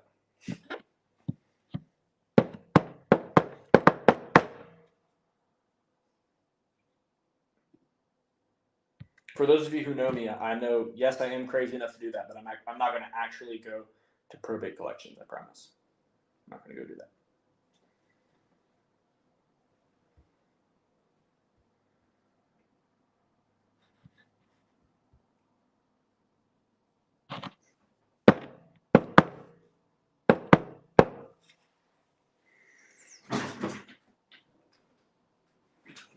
Hey, Lynn? Yeah, it's just Julian. I got your request here about the life insurance. How's it going? Yeah, I got a request here about looking into the life insurance plans in the area. Is this your first time looking into it?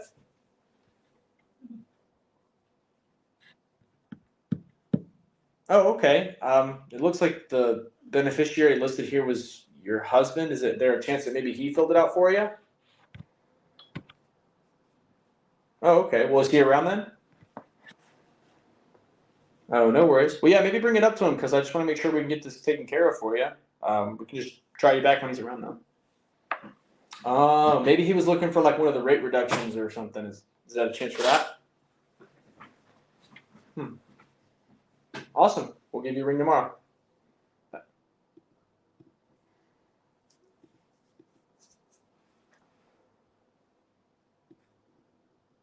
That lady's buying insurance. Mark my words. Oh man.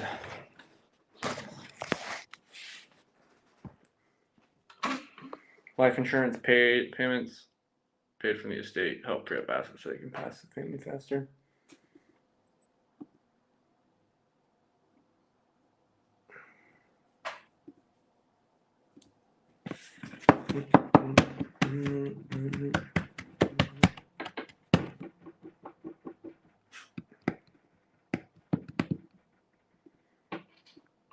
For those of you that were on earlier, that was another one of the ladies with the kid voice that came on in my in my pipeline of leads.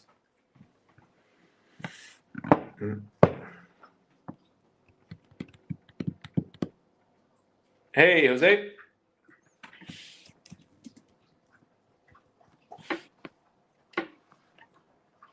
Yeah, can you hear me? It's just Julian getting back with you about the life insurance. How's it going? It's good to hear, my friend. Good to hear. So was this your first time like looking into life insurance? Yeah, take your time.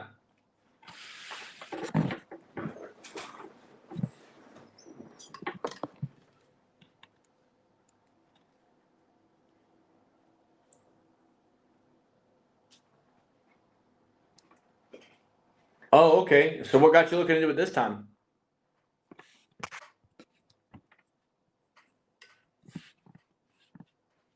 Okay.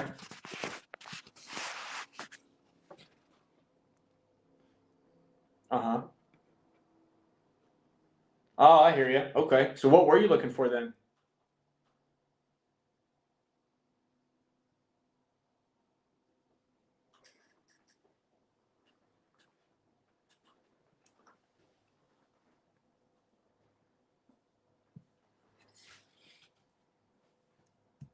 Well, I mean, with where you're at in life, I'd recommend that you look into whole life insurance, but is that what you've been looking into?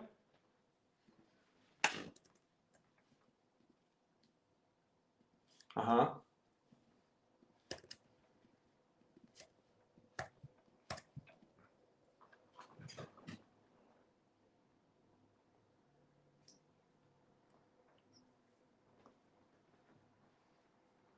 I mean, it depends. So there's a few things that you do want to look out for. I mean, some insurance plans have waiting periods, like 2 or 3 years. Some of them have like just depending on how deep you go down the rabbit hole. I mean, some are super expensive. It just depends all of what you qualify for. And so, like most of the reason that people like to do business with us is just because we work with all the big insurance companies.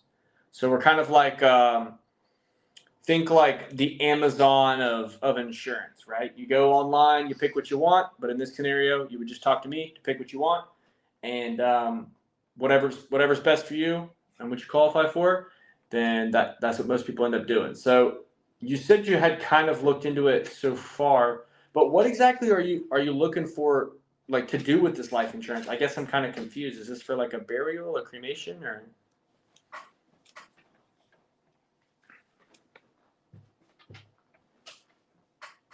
Just leaving some money behind?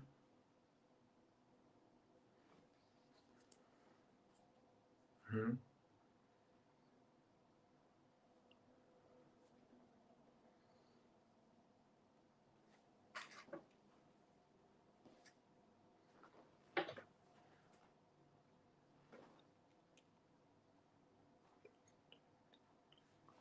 Yeah, congrats on that, man. So the coverage you have currently, like, is that like whole life insurance? It's permanent, or is it like a term insurance plan?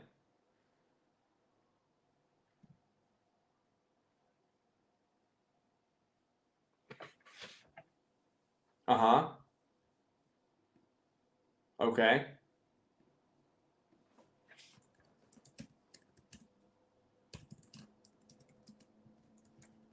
Okay.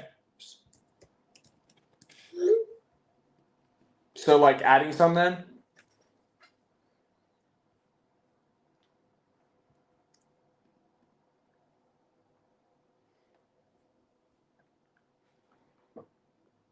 Okay.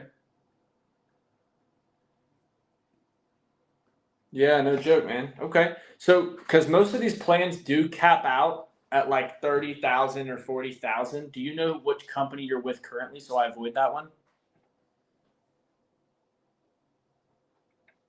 I'm sorry, it cut out. What was that? Oh, okay. Let me see.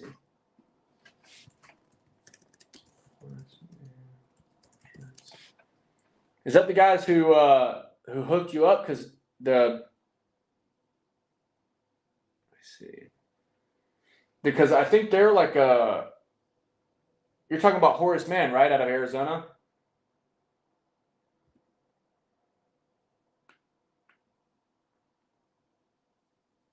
Okay, that makes sense. Because yeah, I live like 10-15 minutes away from their headquarters. That's insane. Okay, cool.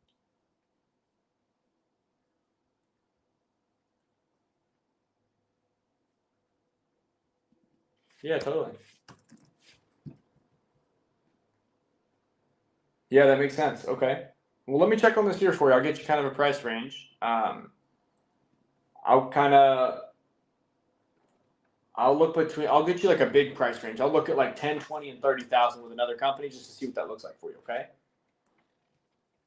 Now, do you have just so I know what I am looking at? Do you have any type of like any type of health conditions at all? Like any previous like heart attacks or strokes or cancer? Congrats, man. Let's see. And when did you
that you're currently treated for? I mean, any type of diabetes or inhalers, anything like that? Good. I do need to put that down, but it's not usually something that's gonna cause any problems unless, like, has it left you disabled in any way?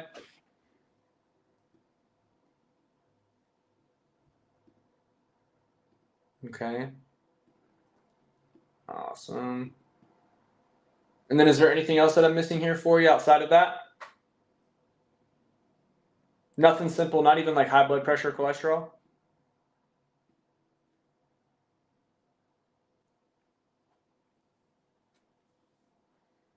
Okay. And they don't give you like any medications for that or anything?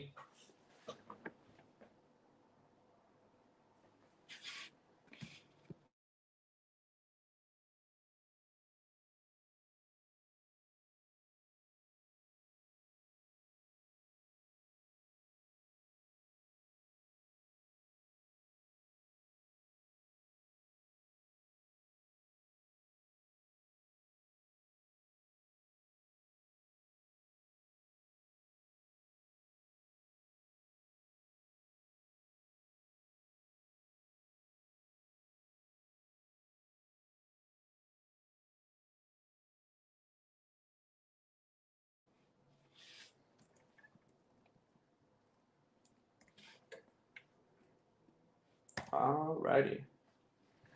No, man, at that height, you'd be too skinny. 135, you'd get blown away in the wind at that height. Let's see.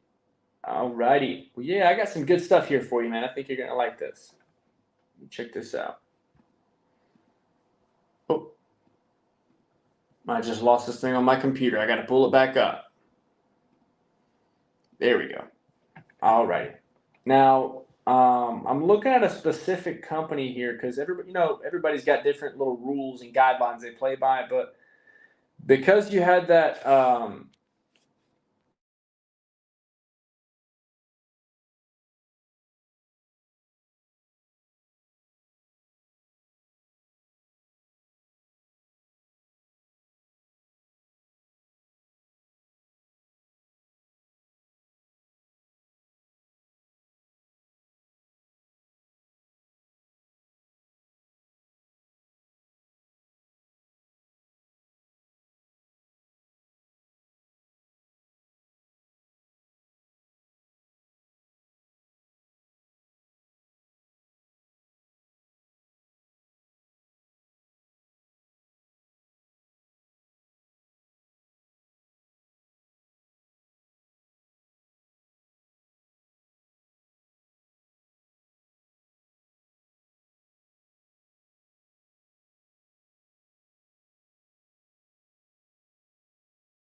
here for us. Give me 1 second. I know you said you're driving home. You still got a ways to go now. What if I give you a call in the afternoon? That way you got a chance to get some rest. Maybe like 2 or 3. Which works better? Yeah.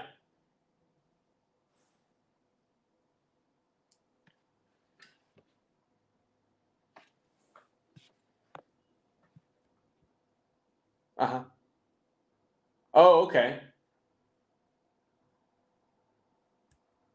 All right. Let me see what I got. All right. I'm all locked up until 6:30, so I could get with you at 6:30 or 7. Does that work for you? Which works better? 6:30? Okay. Awesome. Yeah, I got a packed afternoon tomorrow, so if I fall behind schedule, I'll shoot you a text in advance, but awesome. And it might come through on a different time zone, but I know we got it down for 6:30 your time. Sometimes the system goes crazy. And I'm going to call you from my direct line, which is an 806 number, which is where you'll get the text messages from, okay? All right, my man. You got any questions for me so far?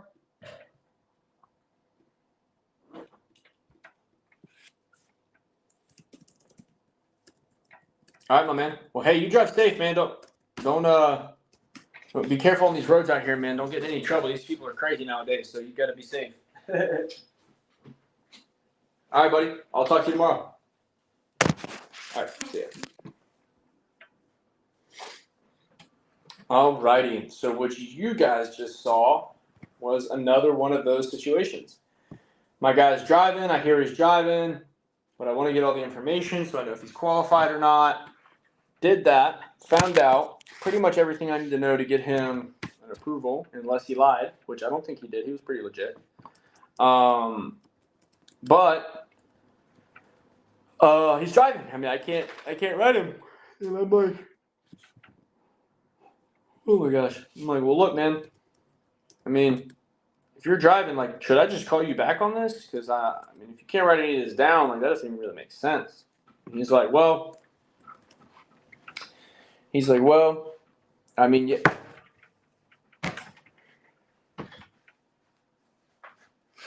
He's like, well, I mean, sorry, my dog's like attacking my cords. Oh my gosh, she's such a degenerate. I'm sorry, guys. She's like jumping all over the place and stuff. She's getting bored towards the end of the day here. But let's see.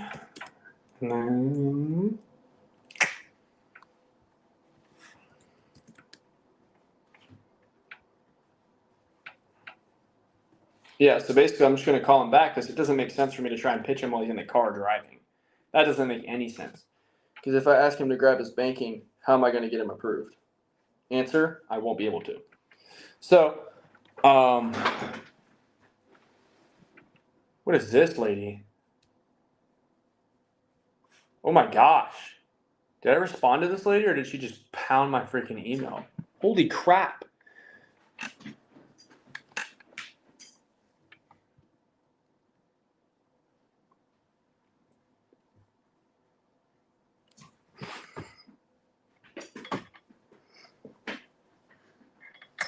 Get off my cord. Get off it. This dog's going to be deaf with these headphones.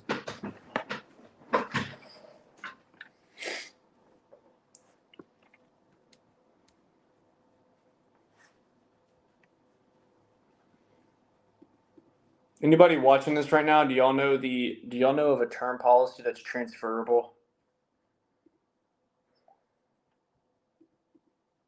I'm not transferable, I'm sorry, that can convert. Like with a conversion clause. I don't write a lot of term.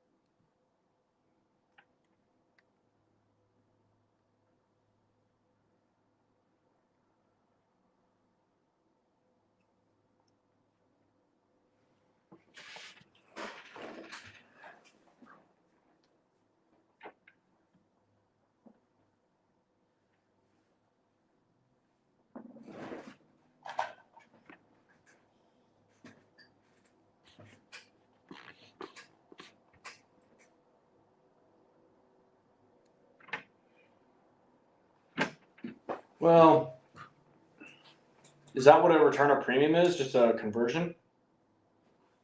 Because I know how to write those and do all that. I just didn't know if that was the same thing. I'm not a big term guy. Thank y'all, by the way, for throwing me some support here, because I'm just not a term guy at all. Oh, man. Let's see. Because if I could get a 20-year ROP off, I mean, that would work. Oh, man. I'm going to research it right now.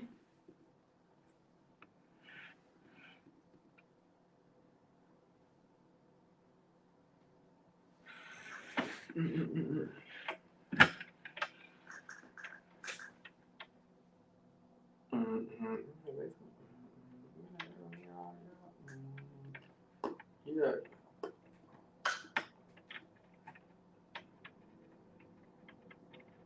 I guess it depends on the carrier. I don't know what's going on. Let's see. I know American Amicable's got a 20-year return of premium. My lady is age 60.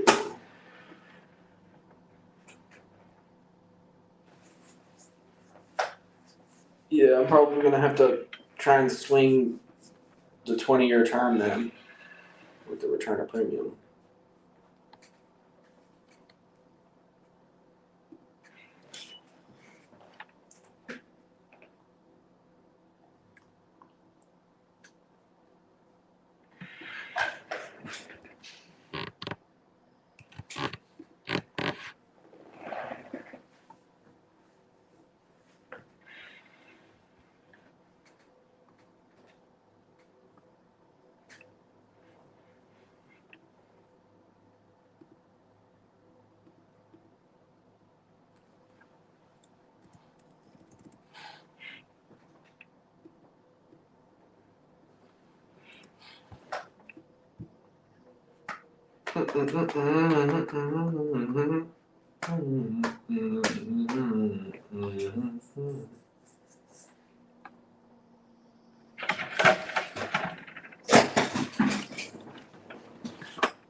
And Mutual of Omaha does it. We can get it like paid up. Pretty sure, if I remember correctly. I have to look at it. Don't take my advice for that. Don't take my word for that. I'm pretty sure they do, but I'm just reading on. I'm reading up on Easy Term right now with our friends over at American Amicable.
Researching this product real quick. Might have a little deals keys here. Our friend in the DMs. Or I guess the DMs. I'm so delirious. I meant the text messages. I'm crazy. That was so funny.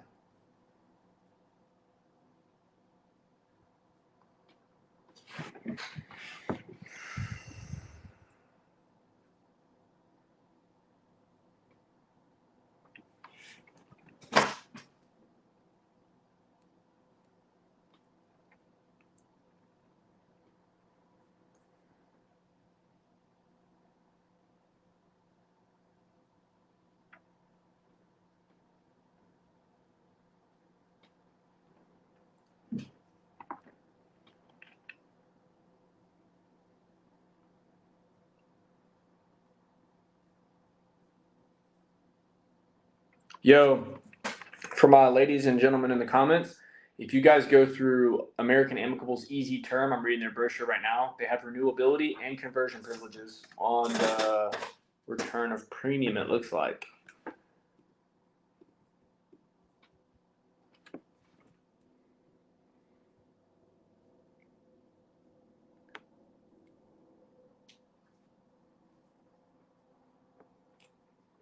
This thing is actually a monster freaking plan. Holy crap.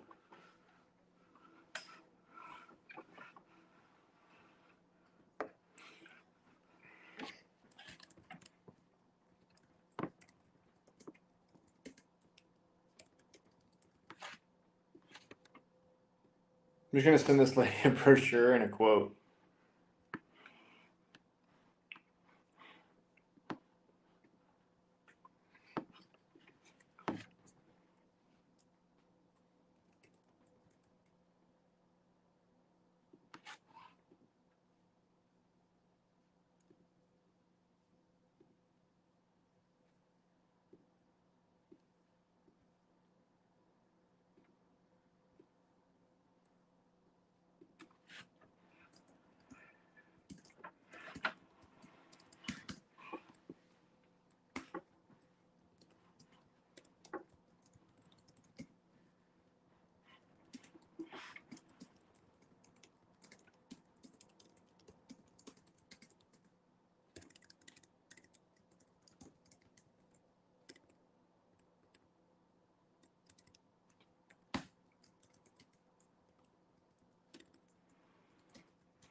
I think this lady's an absolute buyer, to be honest with you guys.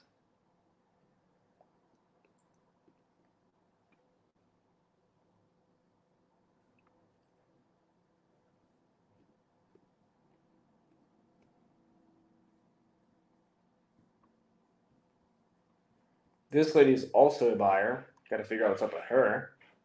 Ruh-roh. Got her declined.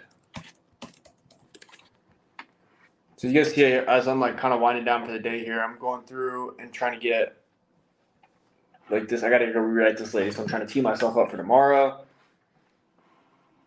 Yeah, I'm trying to get that lady through on the return of premium. Maybe she'll go for it, maybe she won't. If she doesn't, it doesn't matter to me.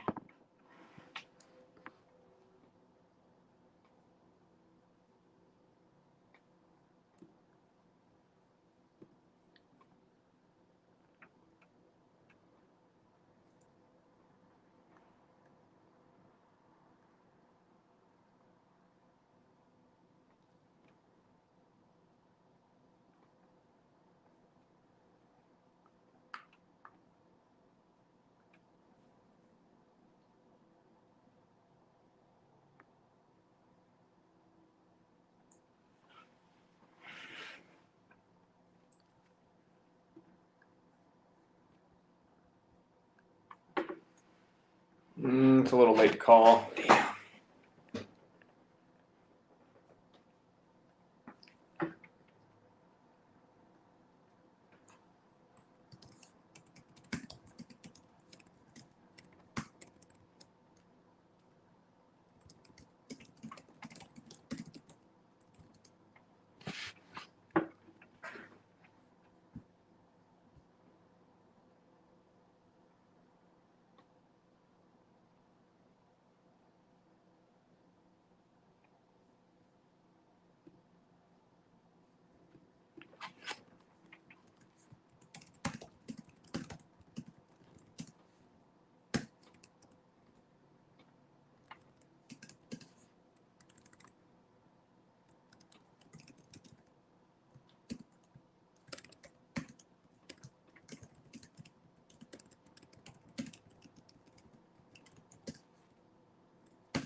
So yeah, guys, I'm just setting a.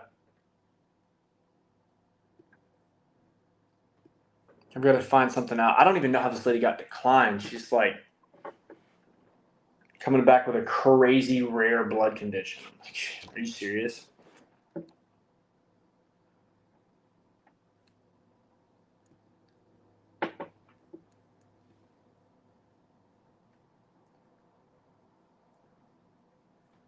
Also got to get this app pushed through real quick.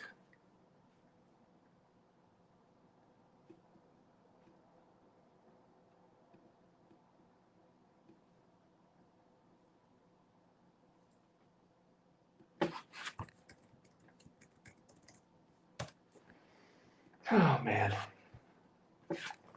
Take these off. I'll get this put through. So yeah, one of the things, guys, that I've noticed is like there's a ton of opportunity in your text messages. You get stacked up on leads. Text messages, email. This guy's checking his schedule right now. This lady's interacting with me, sending me emojis. Like if you really do interact with your clients via text, you can really run the bag.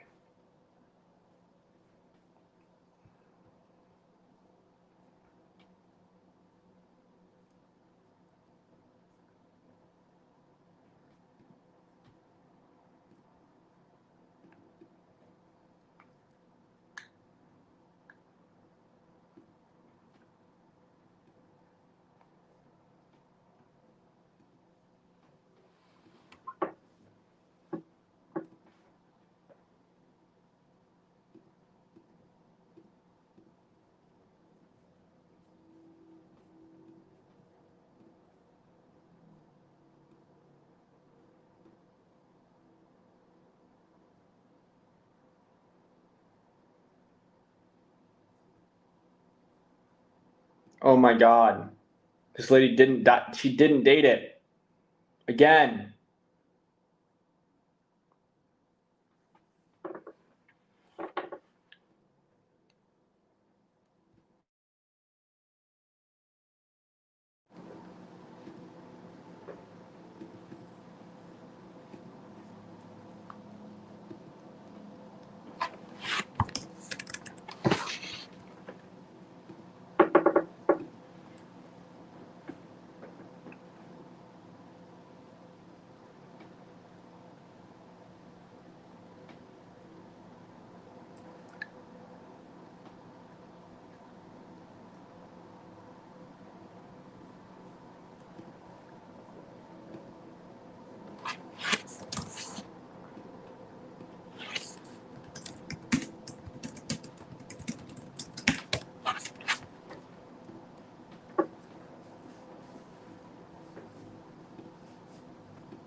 Okay, check this out here. So guys, we are winding down here for the day.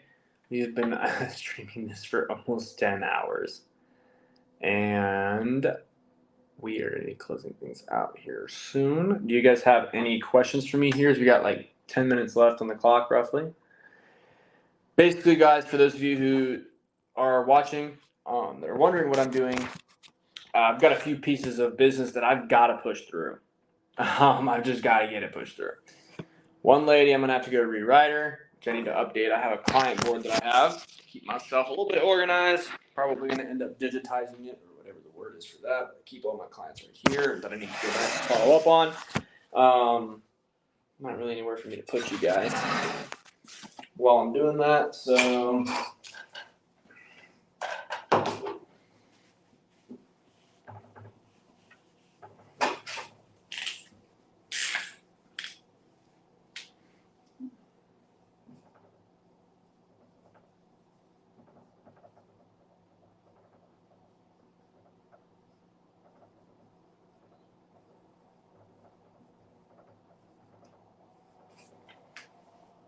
I basically got to get her put back on. Oh, you guys can't really see me. Hopefully you guys weren't looking at my butt the whole time. I just kind of gave you like a terrible view. I'm trying to give you guys a decent little thing here. So I've got 1, 2, 3, 4, 5, 6, 7, 8 policies that I need to cook up some work on.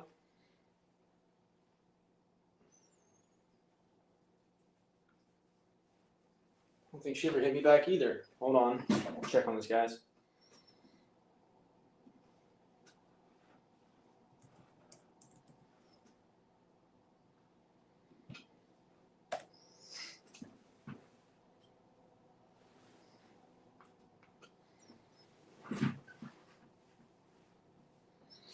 Let's see.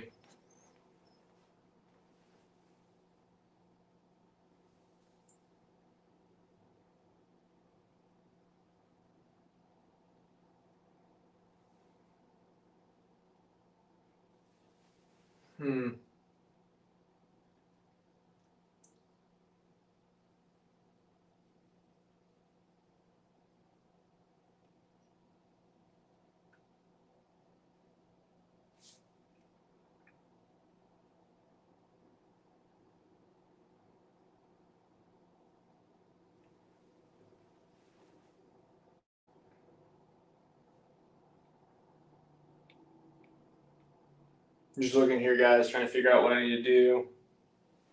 Because I've got a lot of business to follow up with. So basically, I've got some business to follow up with, more or less.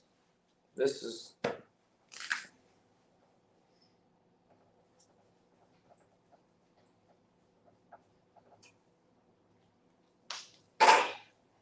for those of you who don't know my little friend, she's here. That's her little bed. I keep her here with me all day.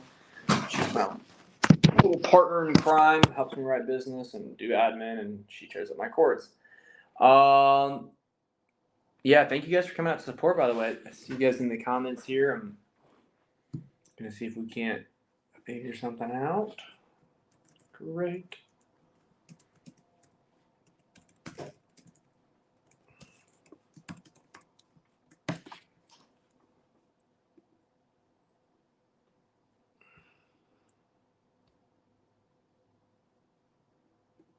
Just put another one on the books for tomorrow.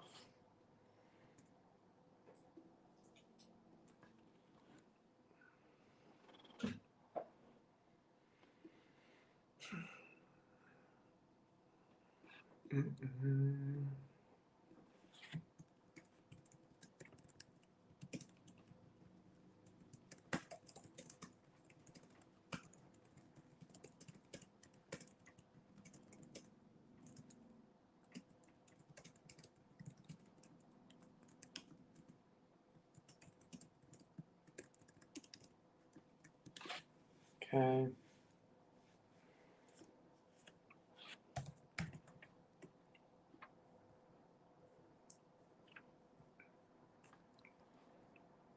I got so many emails today. I'm not even sure if this lady emailed me or not. I gotta go through and look.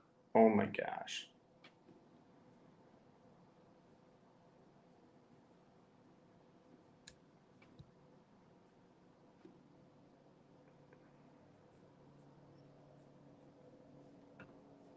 Katrina,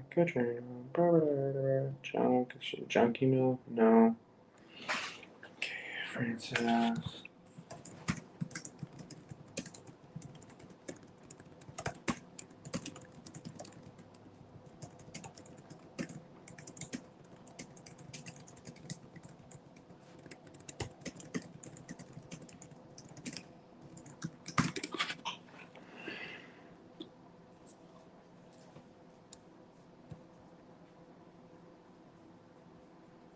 Damn it.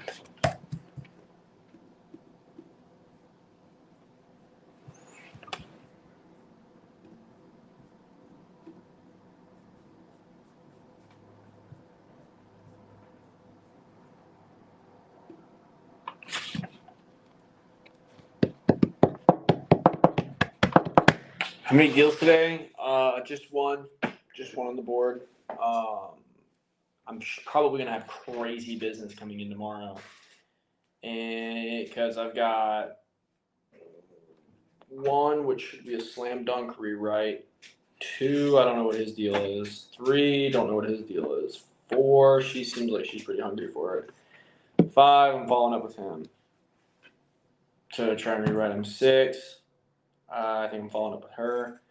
This person is supposed to be a slam dunk, and this guy seems pretty open to conversation. So I should have some decent stuff tomorrow coming. I'm just going to be calling as usual as well.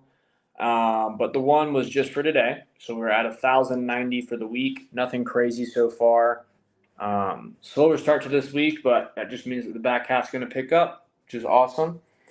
And I'm glad I saw a lot of comments about this stuff being helpful and whatnot. So I'm glad this was helpful. That was kind of the goal. I wanted to kind of see what this would look like for everyone. So now basically the end of my day here is pretty relaxed. I just go through basically trying to set my day up for the next day, getting appointments, organizing my client follow-up, like, hey, I need to get this person on the books or change this payment method or this or that or rewrite or get a letter through here or get a POA this or that or whatever.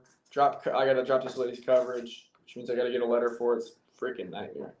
I got to get this one lady, her paper just needs to be dated. She just doesn't know how to date a letter. Or she's choosing not to.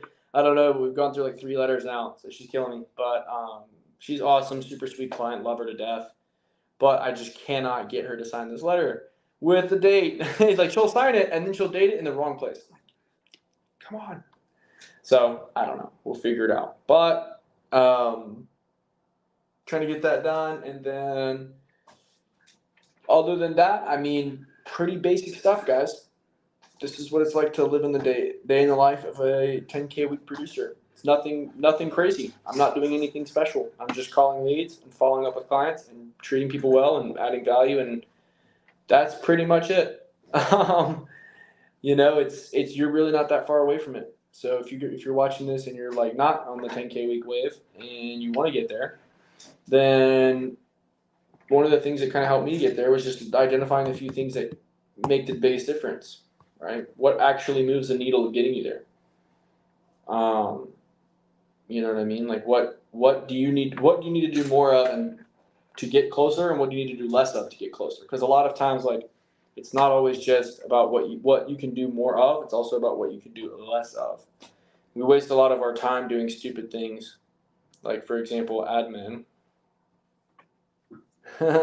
And so many people, they get like caught up in these random little tasks, like, for example, chasing down a POA letter, and it's that kind of stuff that we're going to be hiring people to take care of, especially in the insurance closer model, because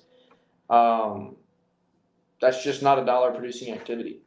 The dollar producing activity for an agent is making phone calls, talking to people, getting quotes off, making presentations, and getting deals closed, right? Everything else is the follow-up. Like, we're automating all of that, doing all those things. So figured I would kind of give us a little closeout here at the end of the day. We've got about 2 minutes left. I know the views are dwindling. It's getting late in some parts of the country. But if you guys have any questions here, I've got 1 minute left before I jump off. I'm going to go eat some food. I'm starving after this. My throat's hurting, I'm tired, but I'm excited for what's next. And I'm excited to jump into the day tomorrow. It's kind of weird, like, this just felt normal.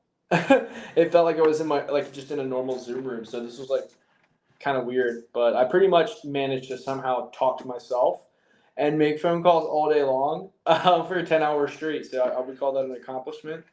And nobody's ever done a live entire day of sales that I've seen on YouTube before. That's pretty cool. So, yeah, it's pretty interesting stuff. So, see a couple comments coming in. Still here. How many deals today? Just the one. Yeah, we just got the one, Kyle. So we got. Hope I helped your channel algorithm. That's hilarious. I got one deal for 1,090 today. So yeah, like I said, slow day today. But we just got the one deal. So guys, I am going to wrap it up here. We got about 15 seconds left on the countdown. And for those of you that showed up and stayed for the whole day and came out to support us and continue to support us, thanks for showing up. We like having you here, and we hope to make a really positive impact here on this industry and on this business. And yeah, Randy, I just got to get it up, man. I got to get that higher. But yeah. So guys, wish you the best of luck in your businesses, and hit it hard tomorrow. I definitely took note of the people that said that I should do this regularly, and you know, I'm going to see if that's going to be something that's going to be possible or not as we build this closer model here at Zursurance, and we'll keep you guys in the loop with everything. I'm going to keep dropping videos. I want to see you guys be successful as possible, and yeah, that's pretty much it. So I'm going to go grab me some dinner. Good night, guys. You have a good one. Michelle, I'll see you in the morning. I'll shoot you a Slack message. But I'll catch you guys in the next one. We'll see you.